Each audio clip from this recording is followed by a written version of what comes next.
Chapter 1. The Awakening of the Earthly Fate of the Kitagarbha. Kunlun Mountain, the point of the earth. Zhou 1, draped in a yellow robe, treaded cautiously through the dense wilderness. Amidst the trees, dappled sunlight filtered through the branches, casting a radiant glow upon his polished bald head, a sight both solemn and somewhat comical. By the heavens, how might I perform this role? Since the establishment of the nation, no beast is allowed to attain enlightenment. Where am I to subdue spirits and enhance my portrayal of Fahai? As Zhou ventured deeper into the Kunlun Mountains, he could no longer restrain his exasperation. It was quite the predicament he had been embodying Fahai for 5 years now. However, 2 years prior, his exploration of Buddhist teachings had reached an impasse, and his acting system had informed him that his mastery of the role was at its zenith. To elevate his performance further, he would need to conquer demons. Yet, in this realm, where were the demons to be found? Indeed, within the neon-lit massage parlors, there were entities referred to as fairies, but as a monk, he dared not entertain such thoughts or actions. Sigh, it is futile. I have traversed every remote mountain and forest across the vast expanse of Dragon Country, even visiting Kunlun Mountain said to be the origin of the world's dragon veins twice. Yet still no trace of demons to be found. Alas, it seems I shall never achieve 100% mastery of Fahai in this lifetime. After venting his frustrations, Zhou had no choice but to confront reality. He casually activated his current performance panel, gazing at the displayed data, and sighed once more. Name, Zhou 1. Role, Fahai. Current mastery level, 50. Current abilities acquired, 50% of Master Fahai's magical power. Methods to unlock greater mastery. Subdue demons. System notification. Upon reaching a mastery level of 60, the host shall obtain the treasured artifact of Master Fahai, the Golden Bowl. Surveying the attribute panel before him, Zhou realized that in a world devoid of demons, his path had become obstructed. A world without demons. A great fortune for humanity, yet a grave misfortune for me. Just as Zhou uttered this lament, a brilliant beam of golden light suddenly shot down from above, dazzling and imbued with immense power. This formidable force enveloped Zhou's body, and in an instant he was utterly subdued, whisked away by the golden radiance. Simultaneously, as Zhou vanished from his spot, 465 other beams of golden light flickered into existence across the planet, averaging 2 beams per nation. With the disappearance of the golden light, a total of 233 nations around the world each lost 2 of their citizens. 90% of the stored resources on Earth have been depleted. The battlefield of national fate has officially commenced. This initiation includes a total of 466 chosen individuals, corresponding to the 233 nations on Earth. Please note that the chosen ones entering the national fortune battlefield are bound to the fortunes of their respective nations. When they acquire resources within this battlefield, these will manifest in their homeland at a 10-fold increase, randomly appearing in any location within their nation's territory. Similarly, should a chosen one meet an untimely demise due to unforeseen circumstances, the national fortune of their bound country will suffer backlash, resulting in calamities. Erupting within its borders, a grand yet ethereal voice resonated, spreading across every corner of Earth in an instant, even reaching the ears of those who were otherwise oblivious. Concurrently, within the digital realm, national fortune live streams inexplicably materialized, swiftly dominating the front pages of various streaming platforms, capturing the attention of countless ordinary citizens. What's happening? Whose live stream is this? And how did it suddenly rise to the top? Could someone below please explain? The response was a chorus of confusion. I don't know either. As these live streams emerged without warning, chaos ensued across the globe, with both the populace and government officials taken aback by this supernatural phenomenon. However, after a brief moment of astonishment, the higher echelons of governments swiftly arrived at a prudent decision. Regardless of what the national fortune battlefield entailed, the mysteriously appearing live streams had already gathered a vast audience, compelling them to quickly secure broadcasting rights and arrange for 1 or 2 hosts to participate. Within the national fortune battlefield, Zhou gently opened his eyes. Upon being transported to this realm, a surge of information flooded his mind, succinctly outlining his current situation. The national fortune battlefield, a chosen one, acquiring abundant resources to aid the rise of my nation. Is it? How fortunate we are in Longwa to be selected among over 2 billion people. A smirk graced Zhou's lips as he confidently mused to himself. Master, might you be my teammate? As Zhou organized his thoughts, an ethereal voice suddenly reached his ears. Turning to see who had called him, he was met with the sight of a figure clad in white. Dressed in pristine white, she exuded an aura of elegance and beauty, her every smile and frown revealing breathtaking grace. Esteemed lady, I am Zhou Wan, your humble teammate. May I inquire your name? I am Bai Sujin, a practitioner with over 2 years of experience. Bai Sujin? A practitioner with over 2 years of training. What in the world is this? Director, this is not how the plot is supposed to unfold. Bai Sujin's words left Zhou when utterly stupefied. Both her name and her introduction struck him like a bolt from the blue. Cough, cough, cough. It appears to be Miss Bai. We are about to embark on an adventure in this realm of national fortune. I wonder, Miss Bai, what are your special talents? Special talents? Master, I have many talents. For instance, I can sing, I can dance, and, oh yes, my hair is exceptionally long. Upon hearing Zhou Wen's inquiry, Bai Sujin immediately responded with the enthusiasm of a bamboo tube pouring out beans. As she spoke, she made a point to stroke her long hair, which cascaded down to her waist, seemingly to prove that her hair truly was a remarkable trait. Singing? Dancing? Long hair? Oh. A look of utter bewilderment crossed Zhou Wen's face. He had thought that years of diligent meditation would grant him the composure to remain unflappable in any situation. Yet now, confronted by the charming presence of this white benefactor, he realized he was still quite youthful. Chapter 2. The live broadcast room opens. Role-playing is promising. Within the Dragon Country's National Fortune live broadcast room. Is my long hair really a talent? I can't stop laughing. This Sister Bai is truly exceptional. However, to be fair, I feel there's something amiss with her self-introduction. Shouldn't her talents include singing, dancing, and rapping instead? Greetings, dear viewers. I am Nan Bor, the host of the Dragon Country's National Fortune live broadcast. Hello, everyone. I am Maho, another host of the Dragon Country's National Fortune live broadcast. As various comments flooded the screen in the live broadcast room, suddenly, from a small corner, 2 figures emerged. These 2 were none other than the most popular hosts across all live streaming platforms. Who could have imagined that they would both come to the Dragon Country's National Fortune broadcast to host? Wow, Boss Wife is actually here to host the National Fortune live broadcast. What a delightful surprise. Let the confetti fly.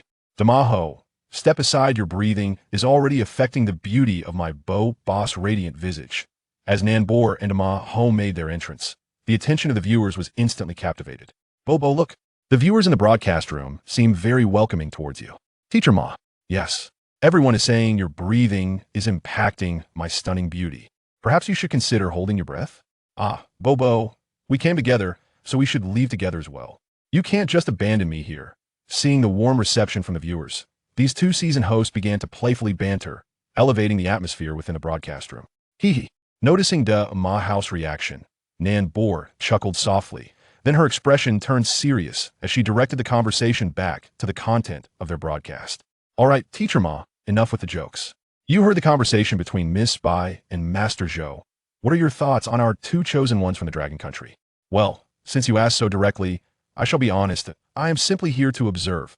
The great monkey initially jested lightly with Nan Bor, thereby enlivening the atmosphere within the live stream. Subsequently, he adopted a serious demeanor and spoke with measured gravitas. All right, while jokes are all in good fun, certain matters warrant a more solemn approach. In this National Fortune battleground, our 2 chosen ones from the Dragon Kingdom are, without a doubt, at a distinct disadvantage compared to the chosen ones of other nations. Be it Miss Bai or our Master Zhou, for what I gather, they are ordinary individuals without any remarkable traits. Moreover, they currently lack any equipment or weaponry. Surviving in the vast wilderness may itself pose a formidable challenge, let alone the quest for resources. The great monkey's expression grew grave, reflecting his concerns. Teacher Ma, while your points are indeed valid, I firmly believe that our chosen ones from the Dragon Kingdom will not disappoint us. Upon hearing the great monkey's rational analysis, Nan Bor first acknowledged him with her logical side, then countered with her emotional perspective. Her composed response reassured the viewers in the live stream, preventing them from losing faith due to the earlier dialogue between Bai Sujin and Zhou Wan, while simultaneously instilling a sense of hope. After all, what they witnessed were the chosen ones of the Dragon Kingdom, and none of its people would wish for them to encounter any troubles. Within the National Fortune battleground, Zhou Wan silently recited Ba several times, managing to quell some of the restless emotions within him before he finally spoke. Ba, by benefactor, aside from these, do you possess any other skills? For instance, wilderness survival, close combat, and so forth. Although Zhou Wan held little hope for Bai Sujin, who appeared to be the quintessential naive sweetheart, he remained undeterred and spoke again. Wilderness survival, close combat. Master Zhou, I think I might know a little by Sujin replied. My mentor once taught me a technique for self-defense against wolves. Allow me to demonstrate. Upon hearing Zhou Wen's inquiry, by Sujin momentarily appeared puzzled, but then her eyes lit up, and without granting Zhou Wen a chance to respond, she launched into action with a swift kick aimed at his lower body, if that were not enough. She followed up with a dual dragon move, her delicate fingers targeting Zhou Wen's eyes directly. Seeing Bai Sujin act so decisively and without hesitation, Zhou Wen sighed and effortlessly sidestepped her two defensive maneuvers, shifting back a foot with a graceful motion. By benefactor, I have grasped your skills. Now, let us not waste any more time. We should first find a suitable place to take refuge, and then seek out some sustenance. Having discerned the essence of Bai Suzin's abilities through several exchanges, Zhou Wen sighed again and spoke that, "Oh, master, you are truly remarkable to have evaded my self-defense technique with such ease." Bai Sujin, witnessing her two failed attempts, remained unperturbed. Instead, she regarded Zhou Wen with keen interest, her curiosity prompting her to speak again that, judging by your prowess, could it be that you are the legendary Shaolin monk? Indeed, it must be so. With your esteemed martial skills and my intellect, we shall surely vanquish our foes on this battlefield of national fortune, securing abundant resources for our dragon nation. As Bai Suzin's words echoed in Zhou Wen's ears, he felt a twitch at the corner of his mouth. This Bai benefactor certainly possessed an extraordinary level of self-assurance. No matter how Zhou Wen scrutinized her, he could not discern where her intellect lay. Let us hope so, Bai benefactor. Shall we proceed? In an effort to prevent his serene heart from being trampled upon by Suzin's unwavering confidence, Zhou Wen chose to acquiesce to her words, turning away and silently. Advancing into the depths of the forest, they found themselves enveloped by a dense thicket, surrounded by the chorus of chirping insects and singing birds, creating an atmosphere of eerie tranquility. Zhou Wen had taken note of this ambience from the moment Bai Sujin had first appeared. What intrigued him most, however, was the subtle presence of demonic energy he sensed within the woods, causing his heart to race. It seemed that this journey into the battlefield of national fortune had rekindled his hopes of embodying the character of Fahai with renewed vigor. Chapter 3. Omen? Confounded confusion. The forest was serene, and apart from the footsteps of Zhou Wen and Bai Sujin, the only sound were the distant calls of insects and birds, creating an atmosphere of profound stillness and mystery. Unbeknownst to Zhou Wen, Bai Sujin, who had previously maintained a certain distance, now seemed almost to press her entire body against his. Battlefield announcement. Congratulations to the chosen one of the A3 nation, Rudolph, for unexpectedly discovering an oak grove and successfully slaying the first-tier fierce beast, the white ape, earning a bronze treasure box as a reward. Additionally, an oak grove has randomly appeared within the territory of the A3 nation. The sudden battlefield announcement startled Bai Sujin, causing her to lurch forward and collide with Zhou Wen, leaving him utterly speechless. By benefactor, in matters between men and women, we must maintain decorum. If you do not mind, could you please release me? Feeling the remarkable elasticity and sensation from her embrace, Zhou Wen remained remarkably composed. After all, he had spent over 3 years studying scriptures. He possessed a modicum of restraint and could hardly be swayed by a mere Bowtie's affectionate advance. My apologies, master. I was simply too nervous just now. By the way, master, did you hear that announcement? The chosen one from the A3 nation has discovered a resource and successfully claimed it. His luck is truly remarkable. Upon hearing Zhou Wen's remark, Bai Suzin's face flushed crimson, and feeling awkward, she scrambled off his back, diverting the conversation. Perhaps, Bai benefactor, they are not merely fortunate. Very well, let us proceed. Others have already reaped their rewards, and we cannot afford to lag behind, Zhou Wen remarked, his words carrying a deeper meaning. Bai Sujin, though somewhat perplexed, nodded in understanding.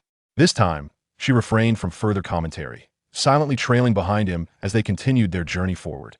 Within the Dragon Nation's Fortune live streaming room, the luck of the A3S was indeed remarkable, securing their first resource in such swift succession. It was unexpected that one day they would be outdone by this group. Dragon Nation's chosen ones are utterly incompetent. They have yet to achieve any success on the battlefield of fortune. Truly a pair of novices, one remarked. Indeed, the chosen ones of the Dragon Nation are quite dismal. They have not discovered any resources, thus by the way. It seems that your chosen ones are also in the Funyo Mountains. What do you think would happen if they were to cross paths? I beg your pardon, is the person upstairs from India? These individuals from the subcontinent appear to be utterly deranged. How dare they simultaneously launch a wave of mockery towards various nations such as the land of the morning calm and the beautiful country in the live stream. One wonders where they derive such audacity. Perhaps the excitement has overwhelmed them, or they have consumed too much nonsense. At this moment, the two hosts, Nambor and Damahu, have also observed the chaos unfolding in the live stream. However, as official presenters, they cannot afford to express themselves as freely as the viewers, who are unabashedly vocal. They must stifle their indignation, biding their time until Zhou Wen and Bai Sujin uncover the resources and deliver a well-deserved rebuke to those insufferable individuals. Nevertheless, a particular remark made by these individuals did capture their attention. The chosen one from their nation is said to be in the Funyo mountain range. Although the two hosts refrained from voicing their concerns aloud, they exchanged a glance, revealing a flicker of unease in their eyes. Master, did you hear that? There is the sound of water. Could it be that we have stumbled upon a resource point? Suddenly, Nambor, who had been closely trailing Zhou Wen, quickened her pace to match his stride and whispered, Baiji, you heard it too? Indeed, Zhou Wen had already detected the sound of flowing water nearby. But he also sensed a faint, elusive aura of the supernatural emanating from the same direction. Considering the Na'vi Bai Sujin by his side, he hesitated, contemplating whether to leave her behind while he investigated the situation alone. Of course I'm not deaf. Come on, master. You must have noticed the sound of the water long ago and wish to claim sole credit for the discovery of these resources, don't you? Humph. I cannot allow you to take all the glory, Bai Sujin retorted, observing Zhou Wen's astonished expression directed at her. Instantly, she concocted a narrative of his inner thoughts and, in the next moment, charged towards the direction of the water's sound. What on earth are you talking about? When did I ever express a desire to monopolize the discovery of resources? Zhou Wen was momentarily taken aback by Bai Sujin's sudden outburst. By the time he raised his gaze once more, he realized that the girl had dashed far ahead. Bai, do not act impulsively. There are ominous signs ahead. Seeing her grow increasingly distant, Zhou Wen, in a state of urgency, swiftly employed his skills to pursue her, calling out in the process. Master, are you still attempting to deceive me? In this secluded forest, where would a bra come from? Moreover, even if there were one, I would not be deterred. Do not forget, I am a girl. Even if other girls are bathing in the direction of the flowing water, I could go. I am referring to the ominous signs.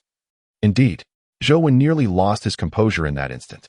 Faced with such a naive and innocent girl, what could he possibly say? It was as if Bai Sujin's words had momentarily stunned him, leaving him rooted to the spot as he watched her vanish from his sight. This is not good, Zhou Wen thought, a sense of urgency rising within him. He could no longer afford to delay. With a sudden burst of energy, he left a fleeting shadow in his wake and reappeared at the spot where Bai Sujin had previously disappeared from his view. Wow, how beautiful! Master, you were indeed deceiving me. There is no bra here, nor is there anyone else. As Zhou Wen steadied himself, he once again heard Bai Sujin's exclamation.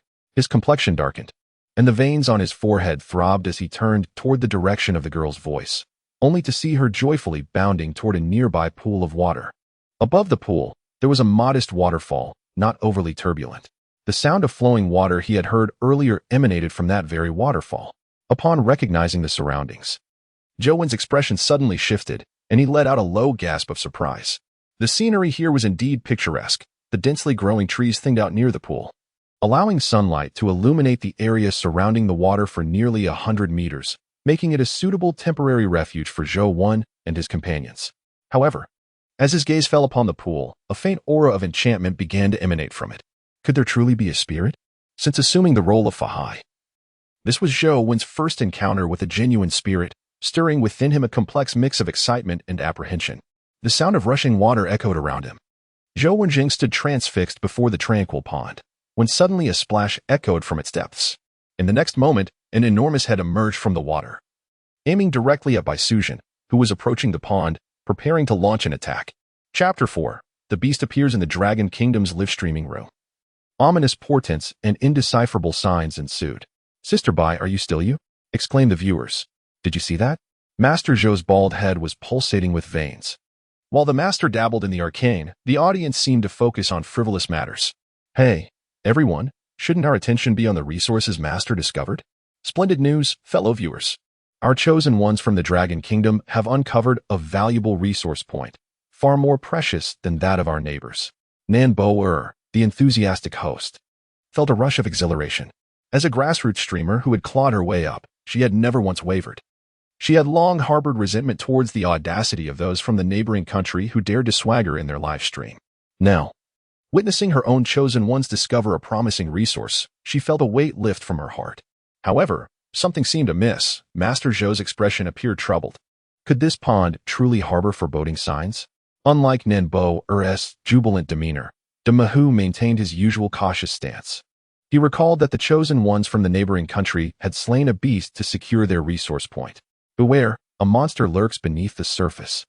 As Demahu fixated on the stream, he suddenly spotted the gigantic beast's head charging forth from the pond, prompting a gasp of alarm.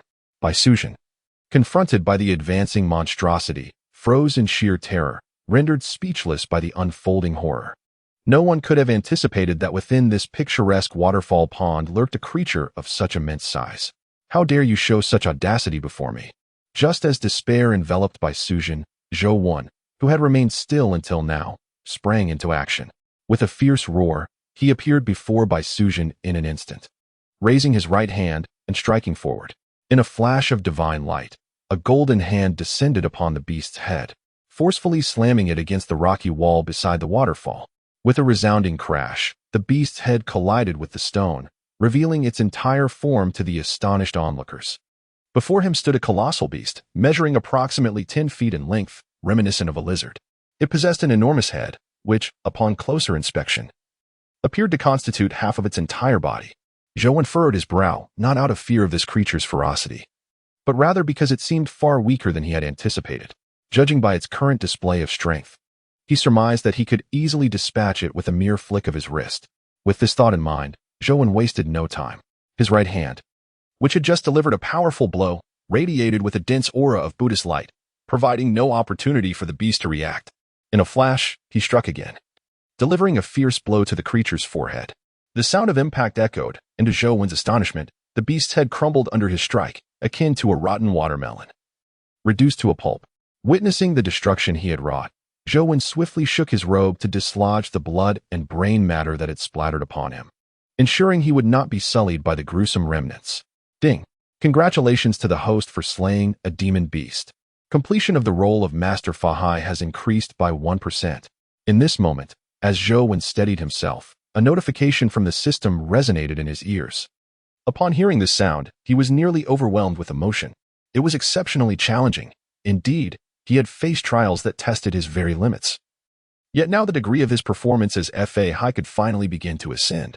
Though the increase was modest, a mere 1%. The very act of progression brought him great satisfaction. After all, in this realm of national destiny, the presence of such lizard monsters indicated the existence of other beasts yet to be encountered. Battlefield notification. Congratulations to the chosen one of the Dragon Kingdom, Zhou, for unexpectedly discovering a waterfall pond and successfully slaying the formidable second-tier beast, the giant-headed lizard, which previously occupied it. As a reward, you have received a bronze treasure box. And furthermore, a new waterfall pond will randomly appear within the territory of the Dragon Kingdom. With the successful defeat of the giant-headed lizard, a battlefield notification reverberated throughout, sending shockwaves both within and beyond the realm of national destiny. Goodness, my mother just asked me why I was kneeling to watch the live stream, and I told her I might have seen the Buddha. This is truly astonishing. I feel as though I am beginning to believe in the existence of divine beings in this world. It seems we have misjudged Sister Bai. After all, she was the only one with the wisdom to discern Master Zhou's identity as a Shaolin monk, which is why she boldly confronted the giant-headed lizard. Enough said. My home is not far from Shaolin Temple. I shall pack my belongings and take vows. Dear patrons, wait for me to master the 72 Shaolin techniques before we converse again. By the way, what happened to those several individuals from our Dragon Kingdom live stream who were so vocal just now? Why is it silent now? Bro, stop calling out. Those folks are merely cowards. If we were to confront them directly, it would only put them in a difficult position, haha. Watching the flurry of astonished comments on the screen, Nenboer felt her cheeks flush with excitement. She was utterly exhilarated. Zhou's earlier displays of power had left her breathless. Teacher Ma, did you see that?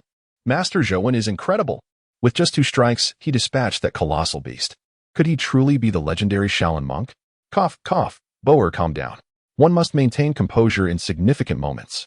I too witnessed Master Zhou's performance. To be precise, he is indeed formidable and powerful. However, I must categorically inform you and all the viewers in the live stream that Master Zhou Wen is certainly not a monk of Shaolin. For as far as I know, while there are indeed some masters within Shaolin, such extraordinary feats, where one seems to possess an aura, are only witnessed on television and are unattainable in real life. In comparison to Nambuir, the great monkey maintained a semblance of calmness. However, that was merely a fade. Within, he was brimming with excitement. What a jest it would be! Such divine prowess. One swift motion, and with 2 strikes, he obliterated a monstrous beast, showcasing a terrifying might that left the great monkey utterly astounded. Master Ma, what do you imply? I harbor no ulterior motives.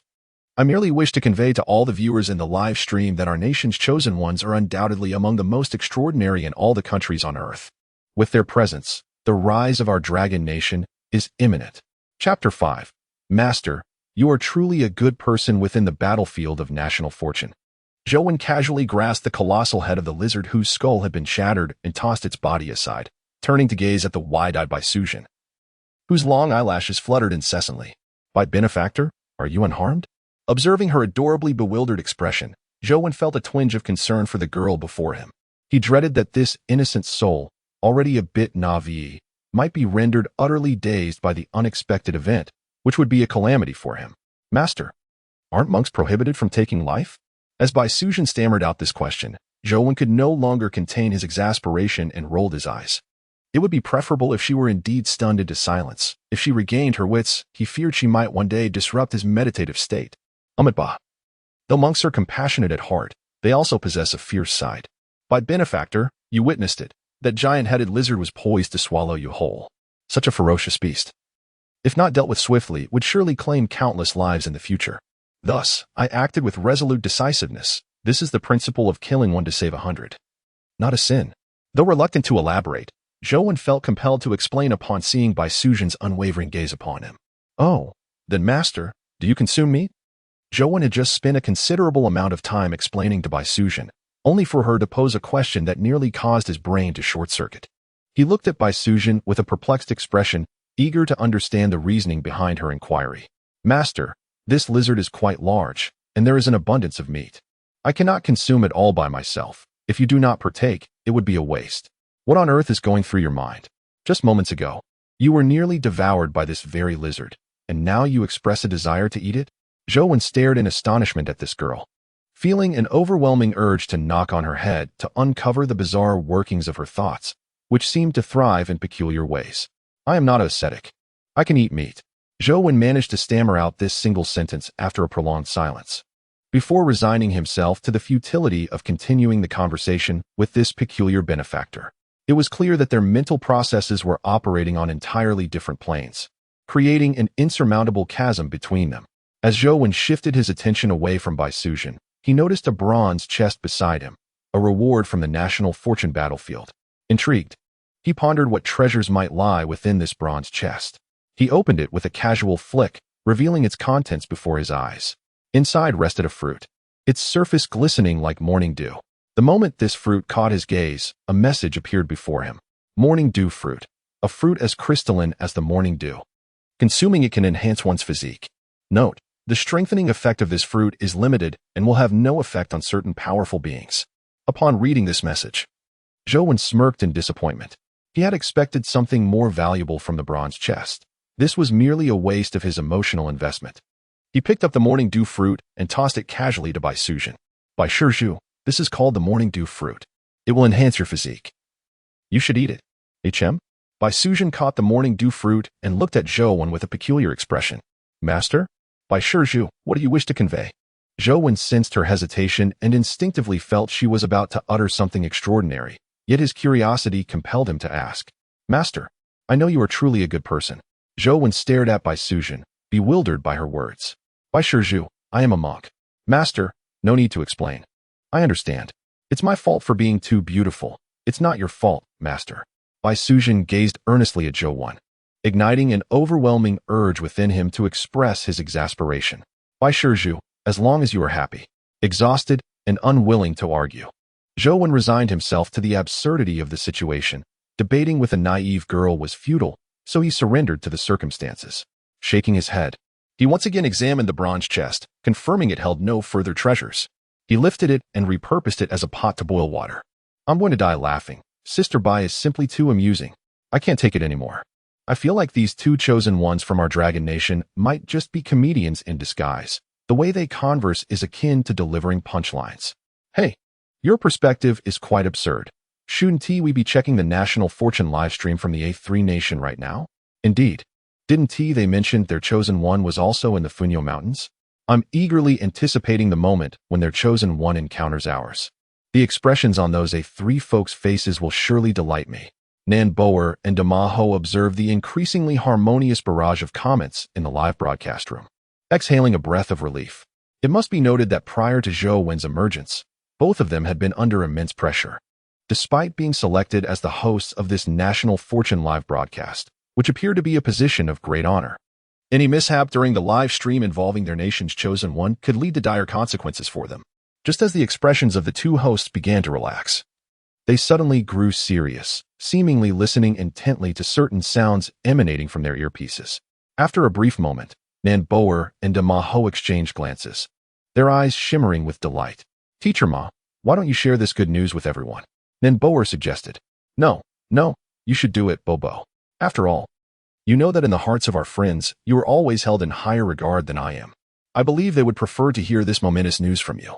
The playful banter between the two hosts instantly captivated the attention of everyone in the live stream. Dear hosts, I urge you to be forthcoming. What is this good news? One viewer chimed in. Correction, it's Damaho. I suggest you be respectful. My goddess deserves no less. All right. Dear friends, calm down. Since Teacher Ma is reluctant to share, I shall do so. I have just received word that a magnificent waterfall has been discovered on a certain Lust Plateau in the northwest of our Dragon Kingdom. Judging by its size, it is 10 times the scale of the location where our nation's chosen one currently resides. Is that truly the case? Is this real? I cannot be dreaming. Master Zhou is magnificent, and Sister Bai is magnificent. Indeed, magnificent. I adore it. Master Zhou, I wish to have your children. Please, the master is a monk. Spare us your thoughts. Also, I am willing to pay handsomely for Master Zhou's contact information. I wish to study under him. Chapter 6. Encountering the chosen one of the A3 Nation by the edge of the waterfall pool, Zhou Wen sat cross-legged, observing the water within the bronze cauldron gradually boiling. He took a ladle he had just crafted and scooped a spoonful of hot water, allowing it to cool before savoring its taste. The water quality is quite good. There is nothing unclean about it, suitable even for ordinary people to drink. After murmuring to himself, Zhou Wen lifted his gaze to glance at Bai Sujin, who was still busy nearby. The girl, in her puzzling way, became preoccupied with some task after Zhou Wen ignored her. White benefactor, are you thirsty? I have boiled some hot water. Would you like to have a sip? Master, you are truly kind. Master, look, these wild mushrooms are growing everywhere here. These wild mushrooms, combined with the flesh of that lizard, could certainly make a delicious soup. As Bai Sujin proudly displayed the various mushrooms before him, Zhou Wen's expression turned peculiar once more. White benefactor, are you certain these mushrooms are edible? Although Zhou Wen had reached a level of cultivation where he was immune to all poisons, the sight of these colorful mushrooms still sent a chill up his spine. Why wouldn't they be edible?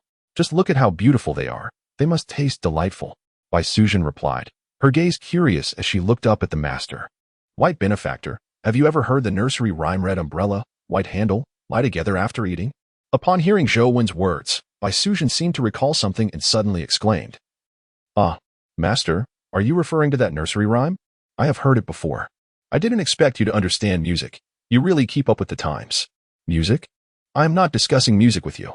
Zhou Wen thought, his head buzzing once again as he regarded Bai Sujin. What I meant to say is that the mushrooms you have picked are problematic. They are all poisonous. If we were to make soup with them, we would likely end up lying down just as the song suggests. Realizing that subtle hints were futile, he had to be more direct. What? Master? Are you saying these beautiful mushrooms are poisonous? No way. They are so lovely. How could they possibly be toxic? Bai Sujin's face was filled with disbelief. She clearly did not understand the common knowledge that the more vibrant the mushroom, the greater its toxicity. Master, are you trying to deceive me so that you can enjoy the mushroom soup all by yourself? Haha, you are quite the clever little thing. Zhou Wen internally lamented, feeling genuinely weary of this girl. Her naivety and erratic thinking, combined with her refusal to heed the advice of the wise, made him exasperated. Were it not for her being his teammate and a beauty at that, Zhou would have long since lost interest in engaging with her. Just as he was feeling helpless, a rustling sound suddenly emerged from the nearby dense forest. Upon hearing the commotion, Zhou quickly turned to look and saw two dark-skinned individuals, both appearing quite capable, stepping out from the thicket. This scene left Zhou utterly astonished.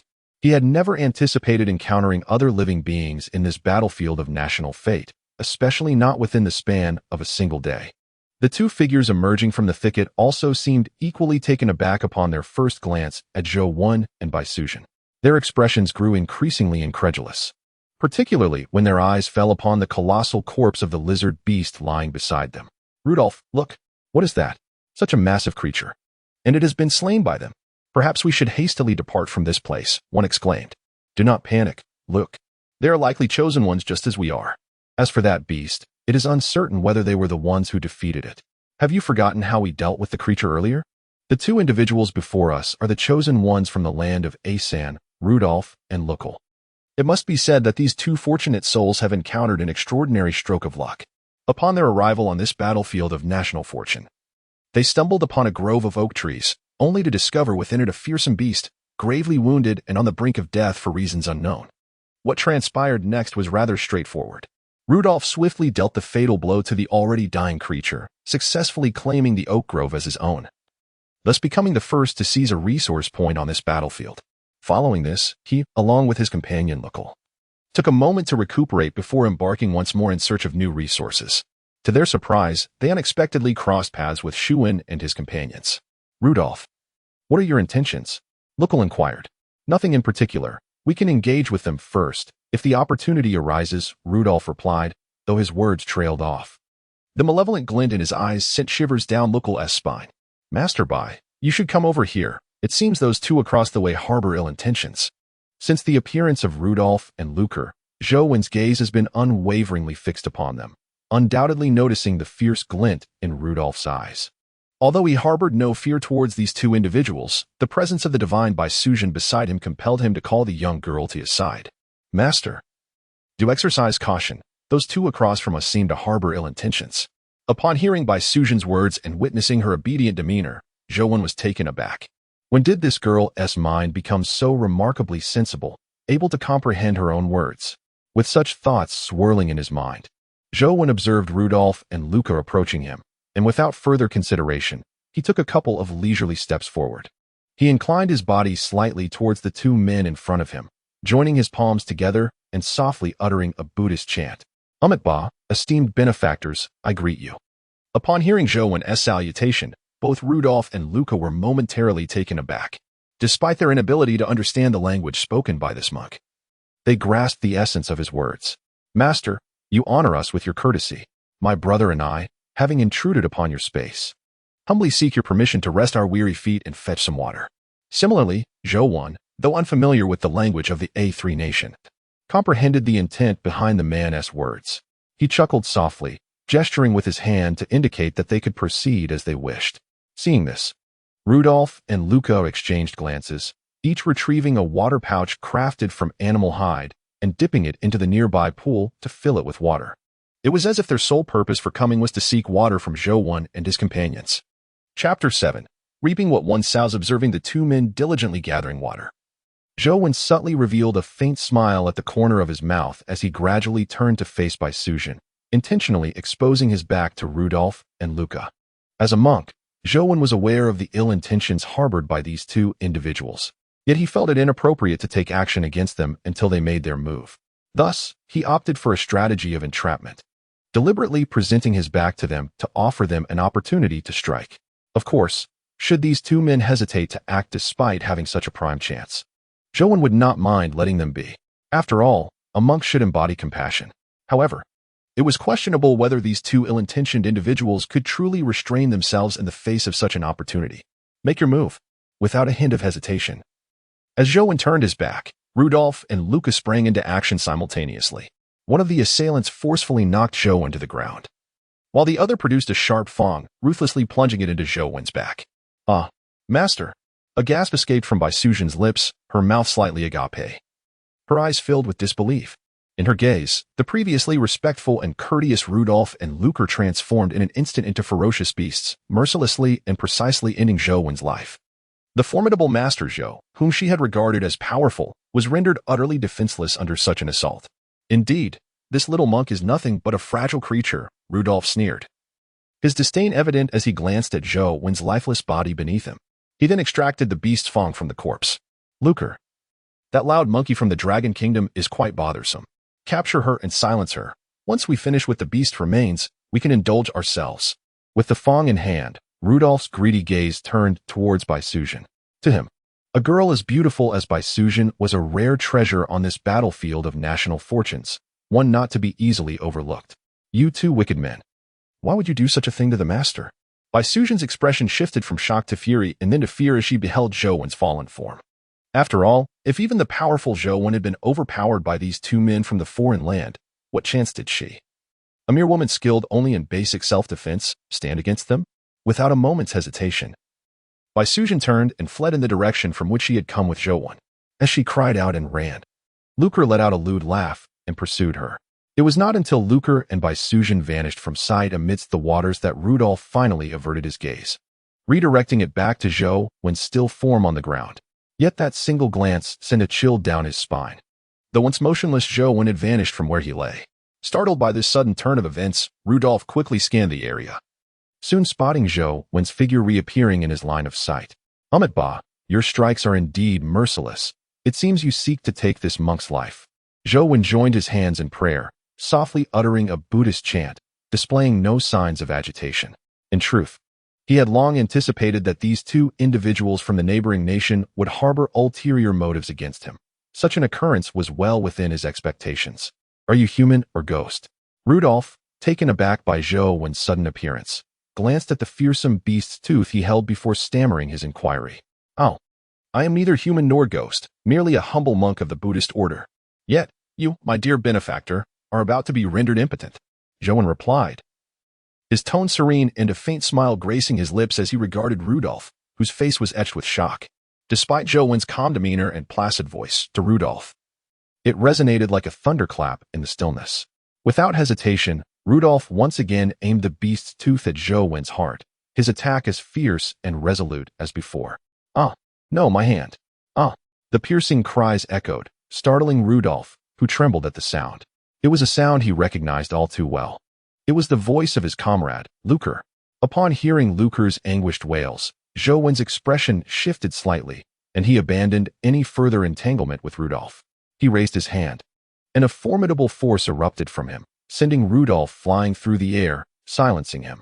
In the next instant, Zhou Wen darted into the dense forest, racing toward the source of the cries.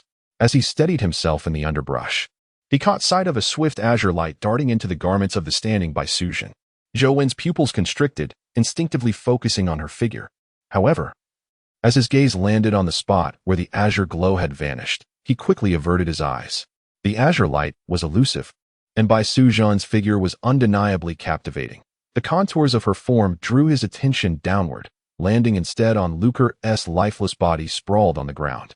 At that moment, Lucre lay engulfed in darkness. With a single glance, Zhou Wen discerned that the unfortunate soul had succumbed. The cause of his demise was evident. He had been poisoned.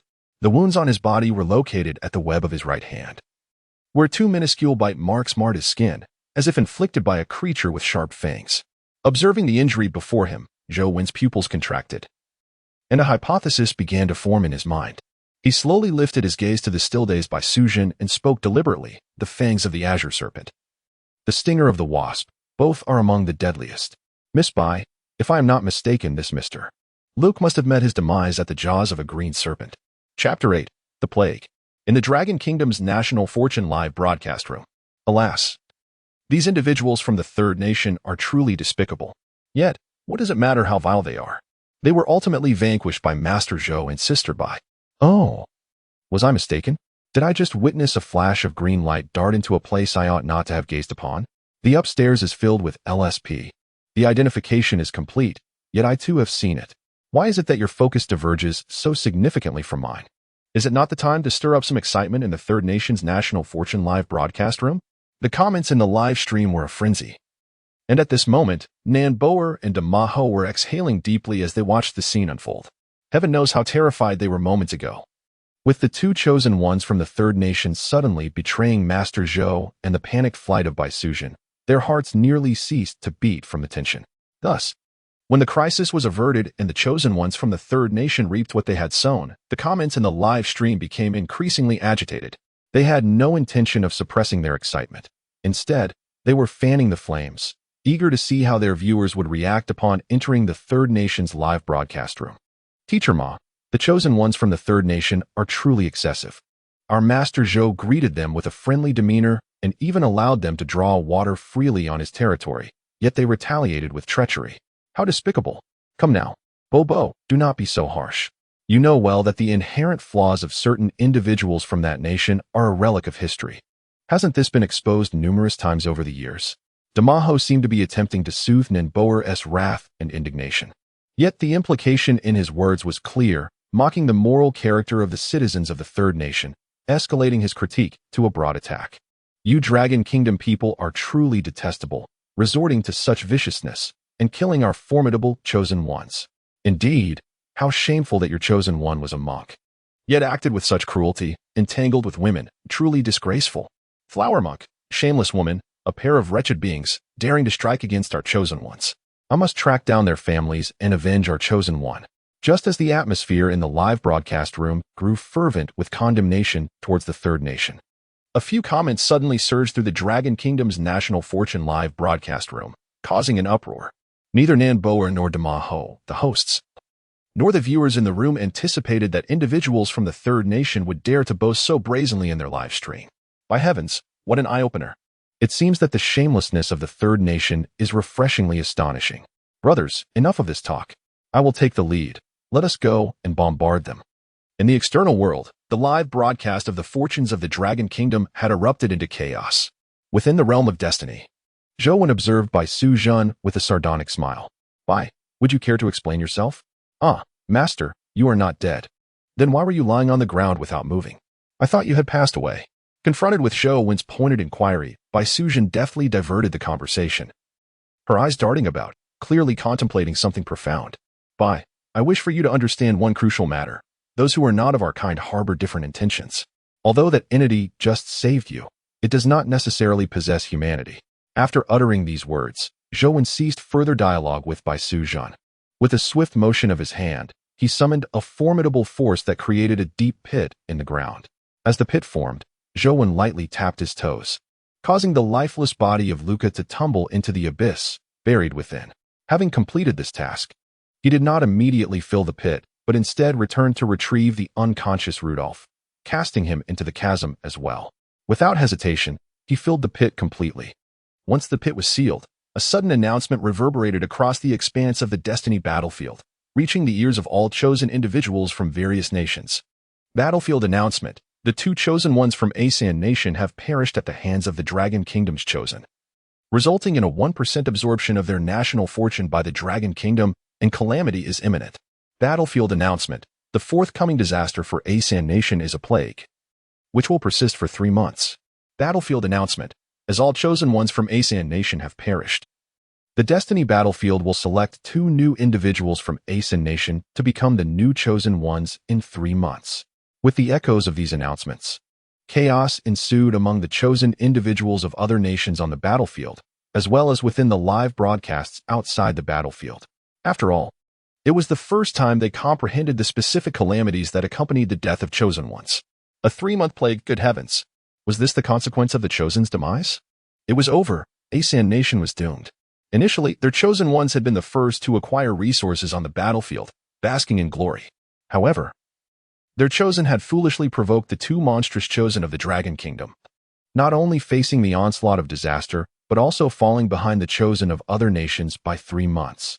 This was utterly despairing. I longed to communicate with our nation's chosen, urging them to steer clear of the chosen from the Dragon Kingdom. In the arena of national destiny, the sounds of battle alerts echoed in Zhou's ears, causing his expression to shift slightly. Even he had not anticipated the terrifying calamity that the chosen ones would bring upon the nation of Asan after their demise. Despite his years of deep study in Buddhist philosophy, a faint sense of compassion surged within him. However, his sorrow was not for the likes of Rudolph and Luke, whose despicable natures rendered their deaths utterly inconsequential in his eyes. What truly pained him was the realization that the vile actions of merely 2 individuals could inflict such a profound disaster upon an entire nation. Yet, this fleeting sentiment of compassion was swiftly suppressed within him. The rules of the arena of national destiny were not akin to a mere child's game. It was a brutal struggle for survival against monstrous beasts, a fight for the welfare of one's people. In such a merciless environment, should Zhou harbor compassion and hesitate to eliminate the chosen ones of the ascertain nation, who could predict whether he might ultimately meet his own downfall? And in that case, who would mourn for the citizens of Longwa? Umaba, if I do not descend into hell, who will? I shall bear the weight of all sins myself. With a soft chant of a Buddhist invocation, he turned his gaze back to Bai Sujin. At that moment, he found little interest in the peculiarities surrounding her, for as long as she possessed the means to protect herself in this arena, that was all that mattered. Dear benefactor, everyone has their own secrets. Since you prefer not to disclose the truth behind yours, I shall refrain from prying further. However, I must caution you. The brutality of this battlefield has already begun to reveal its true nature. Henceforth, we must remain vigilant against anyone we encounter. Chapter 9. Secrets show when gazed at Bai Sujin beside him. Initially, he had thought her to be merely an innocent and naive soul. Yet, witnessing her calm demeanor in the face of Luke's violent end, he realized that she was far more complex than she appeared. Master, I do not understand what you were saying. And please, do not look at me like that. You are a monk. You must maintain your composure. Faced with Zhou intense gaze and earnest warnings, Bai Sujin's response ignited within him an urge to retch and frustration. I am discussing serious matters with you, and you are rambling about nonsense. Zhou lips silently twitched twice, realizing that he was truly unable to communicate with his teammate. He turned and headed towards the direction of the pond. After the commotion caused by the 2 chosen ones from the ascertain nation, a considerable amount of time had already passed. He needed to hasten to familiarize himself with the surroundings near the pond. In Zhou's plan, he intended to make the pond, which he currently occupied, the center of his steady exploration outward. Although the first ferocious beast he encountered appeared to possess mediocre strength and was easily defeated, this battlefield of national fortune was still too unfamiliar to him.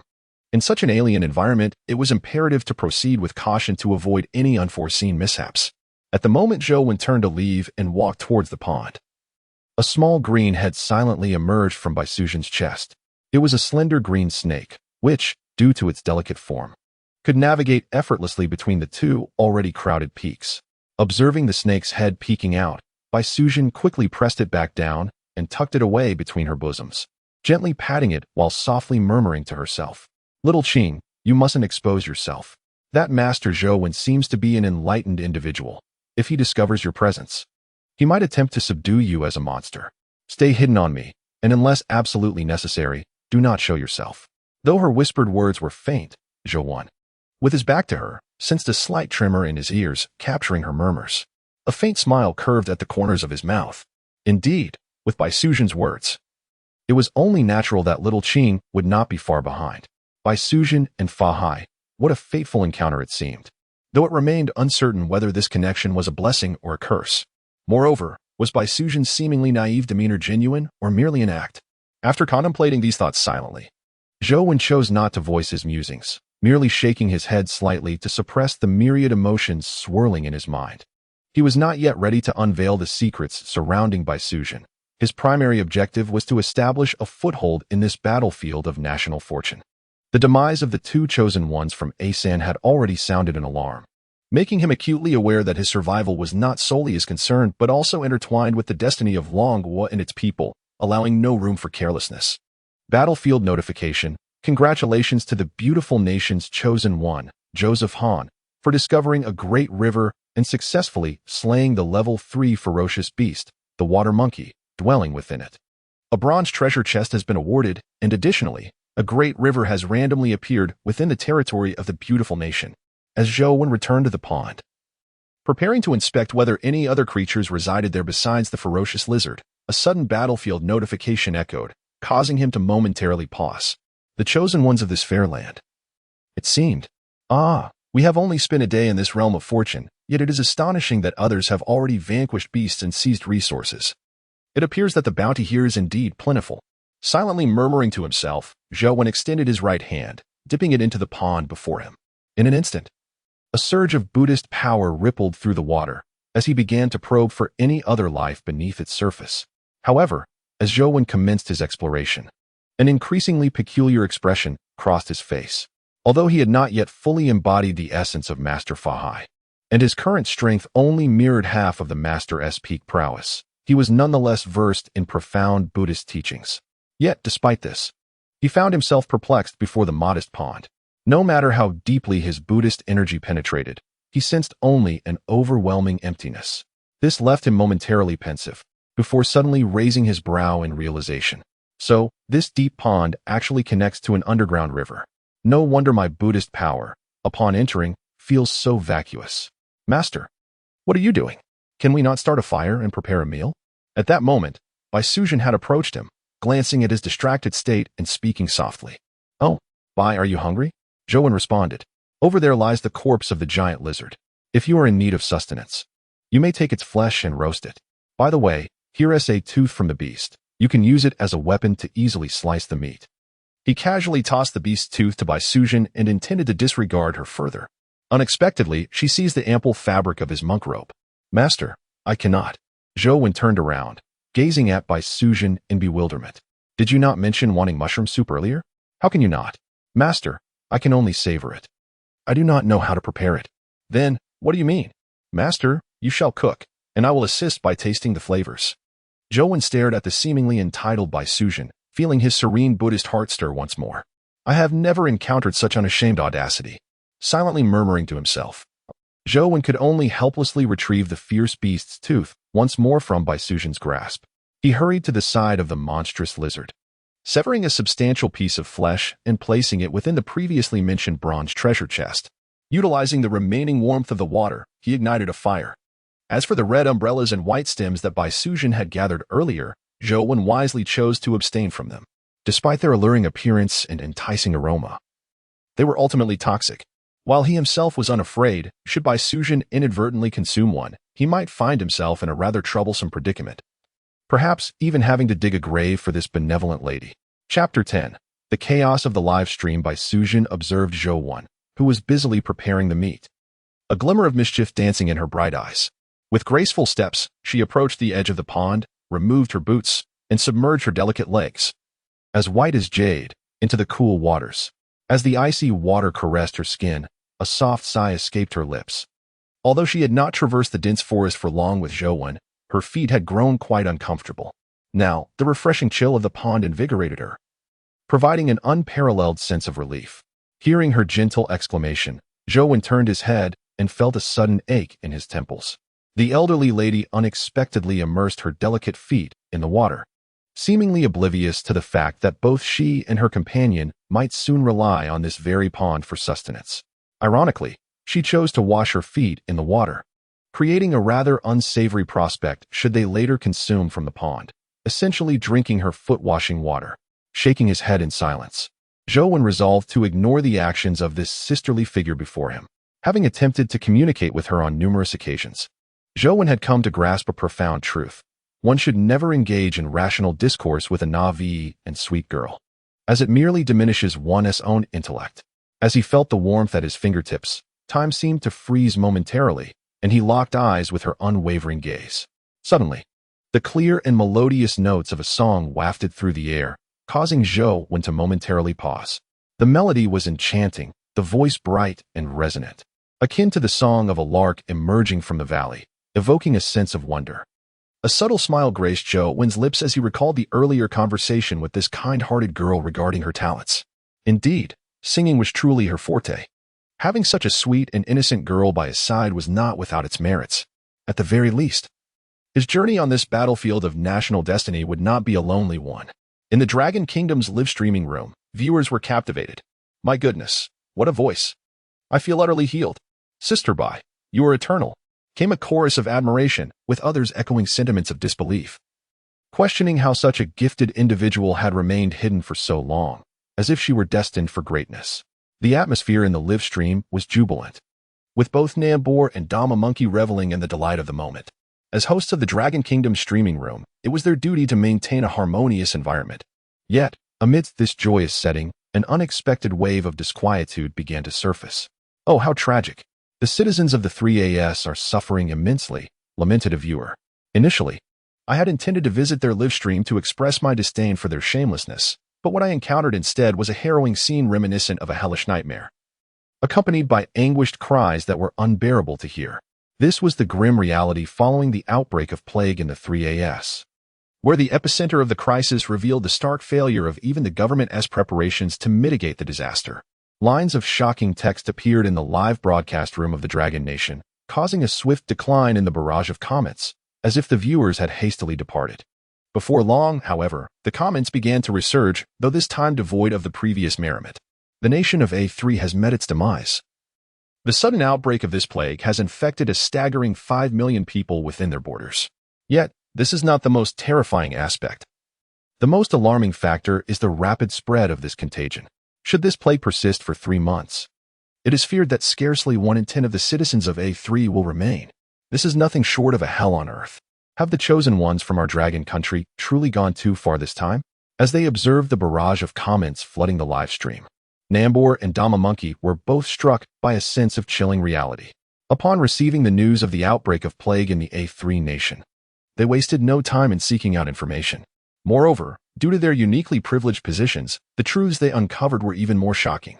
The recent outbreak of plague in the country of A has proven to be exceedingly peculiar, seemingly possessing an unimaginable lethality solely against its own citizens, while individuals from other nations remain entirely unaffected. Since the onset of this epidemic, not a single person from outside A has contracted the disease, leading to a truly terrifying implication. The harrowing scenes have stirred a sense of pity among the citizens of the Dragon Kingdom towards A, with many individuals beginning to voice their criticisms of Zhou 1 and Bai Sujin in live streams. One might question the rationale behind such accusations, pondering how the chosen ones of the Dragon Kingdom could be deemed excessively harsh. Have they not considered who initiated the conflict?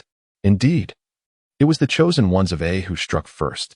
Yet, our chosen ones retaliated with such ferocity that they annihilated their adversaries, resulting in catastrophic consequences for A.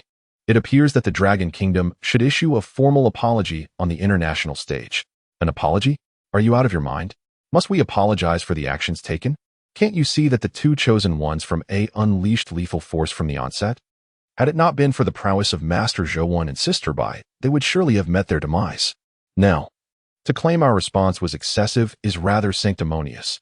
If you possess such a compassionate heart, why not acquire citizenship in A and endeavor to save them?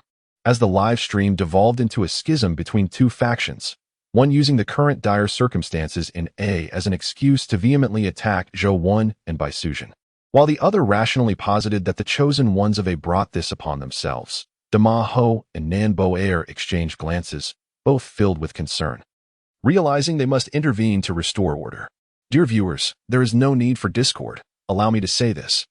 Observing the anxious expression on Miss Nan Bo Air's face as she struggled to articulate her thoughts, Damaho felt compelled to step forward. Dear friends, I recognize your benevolent hearts, unable to bear witness to the tragic plight of A. Indeed, in comparison to the chosen ones of A, the citizens are innocent.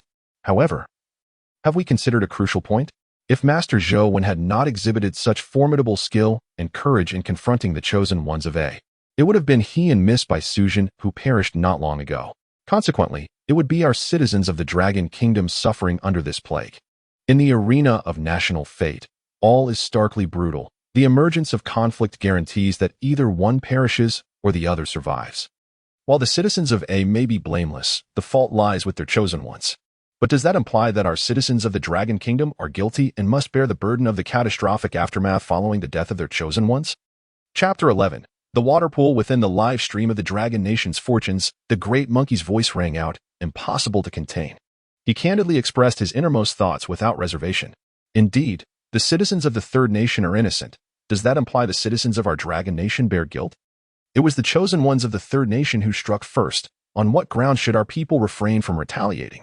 As his remarks echoed through the live stream, a tremendous wave of fervor surged throughout. Teacher Ma, I knew you would always be the voice of reason. Your words resonate profoundly. Indeed, Teacher Ma. As a citizen of the Dragon Nation, the last thing we should do is compromise our stance, absurdly critiquing our chosen ones from the perspective of another nation. Alas, This truly fulfills the age-old adage, one's hero is another's foe. The divergent positions of both sides inevitably lead to differing perspectives.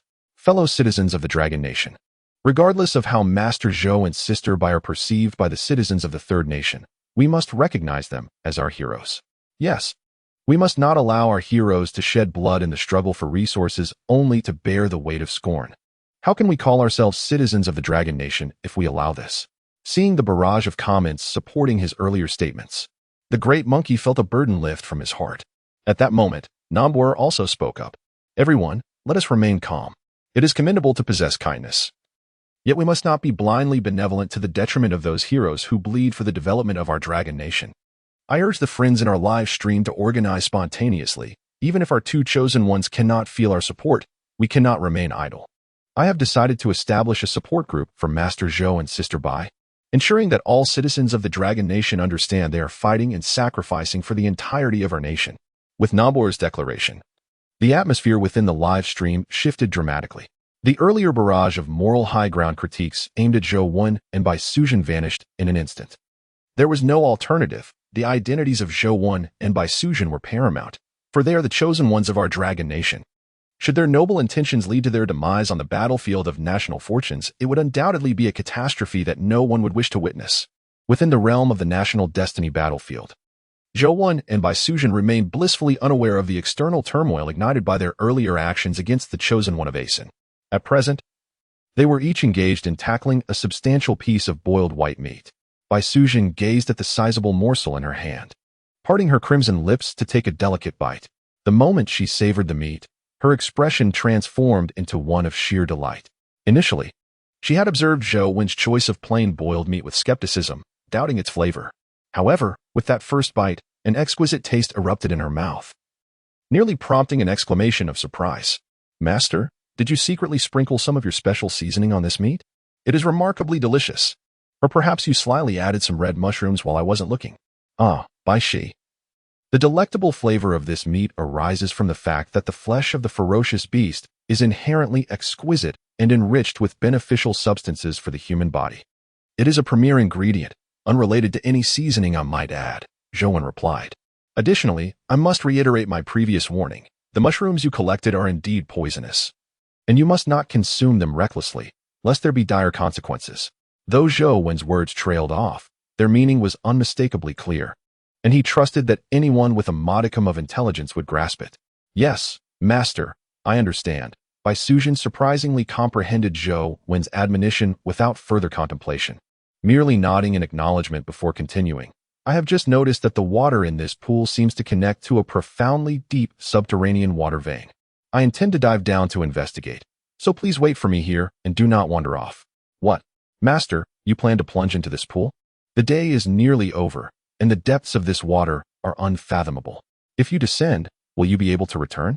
Bai Sujin looked at Zhou Wen in astonishment, finding it hard to believe. It was important to note that despite the seemingly modest area of the pool, the waterfall above produced a tumultuous current. Such a violent flow pouring into the pool could not fill it to overflowing, indicating that it must connect to an underground river network, which could be perilous to enter without caution. Hence, Bai Sujin's concerns were indeed reasonable. "Do not worry, Bai Ji. Since I have resolved to dive down, I am confident in my ability to safeguard myself. However, you must remain vigilant about your safety up here," Zhou Wen reassured her. After reiterating her concerns to the nearby Bai Sujin, Zhou Wen did not linger any longer and leaped into the adjacent water pool. Observing Zhou Wen's graceful dive into the depths of the pond, Bai Sujin hastened a few steps to the water's edge. Once she could no longer discern Zhou Wen's form beneath the surface, she exhaled a heavy sigh. Hiss, hiss, just as the last breath escaped her lips. The sound of a serpent flicking its tongue reached her ears. Following the sound, she beheld a small green snake that had mysteriously appeared within the bronze chest Zhou Wen had placed on the ground, now entwined around a piece of cooked beast meat. Feasting heartily. "Little Green, how gluttonous you are, sneaking out like this. We do not know if Master Zhou has gone far. If he discovers you, he might mistake you for a monster and capture you." As the sudden appearance of the green serpent unfolded, Bai Sujin exhibited not the slightest hint of surprise. Instead, she approached the creature with a sense of familiarity, gently caressing its head and speaking to it. However, the green serpent, engrossed in voraciously devouring the flesh of the fearsome beast before it, paid her no heed. The allure of such meat was irresistible for a spirit beast beginning to awaken its intelligence. It served as a potent elixir for its growth. The prospect of consuming it promised to significantly accelerate its development, thus explaining its utter disregard for Baisuzhen's presence. Earlier, when Zhou was still around, she had refrained from allowing the serpent to emerge.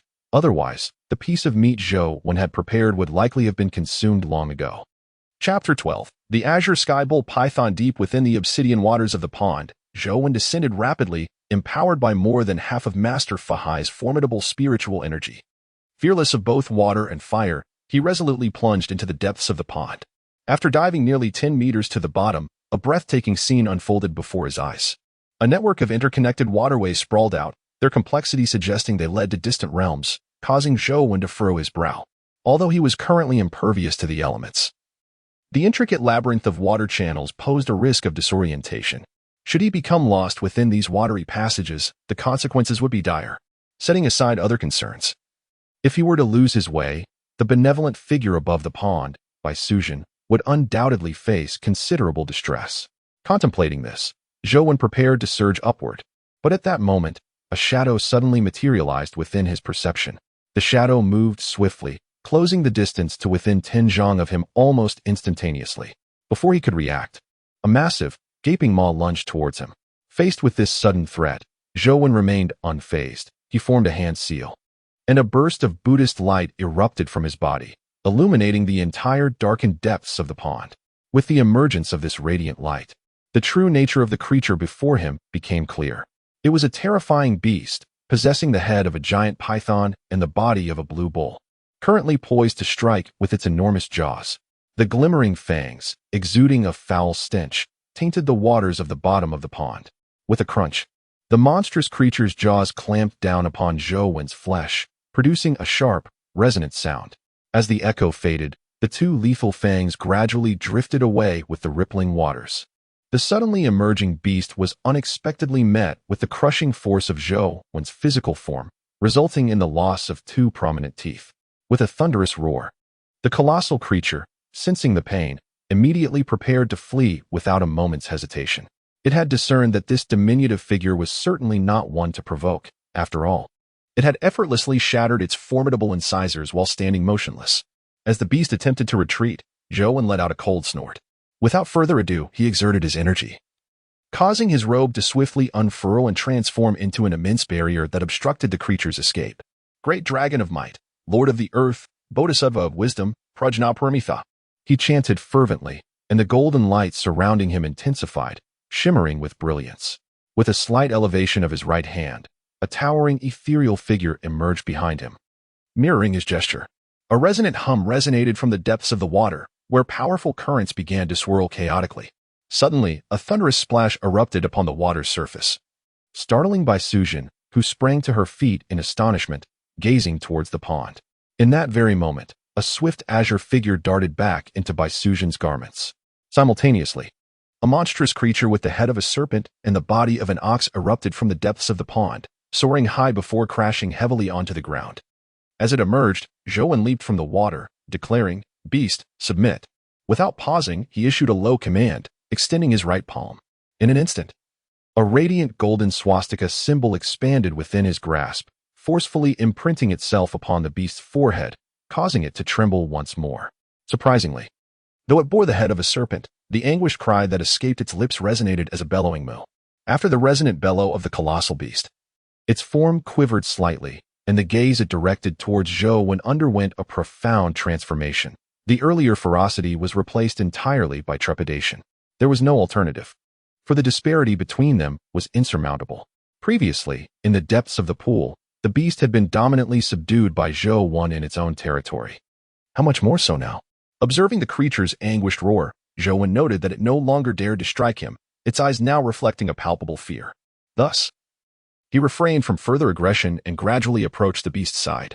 A humble monk finds himself in need of a steed. Should you be willing, I shall accept you as my mount today, to serve as my companion in the days to come.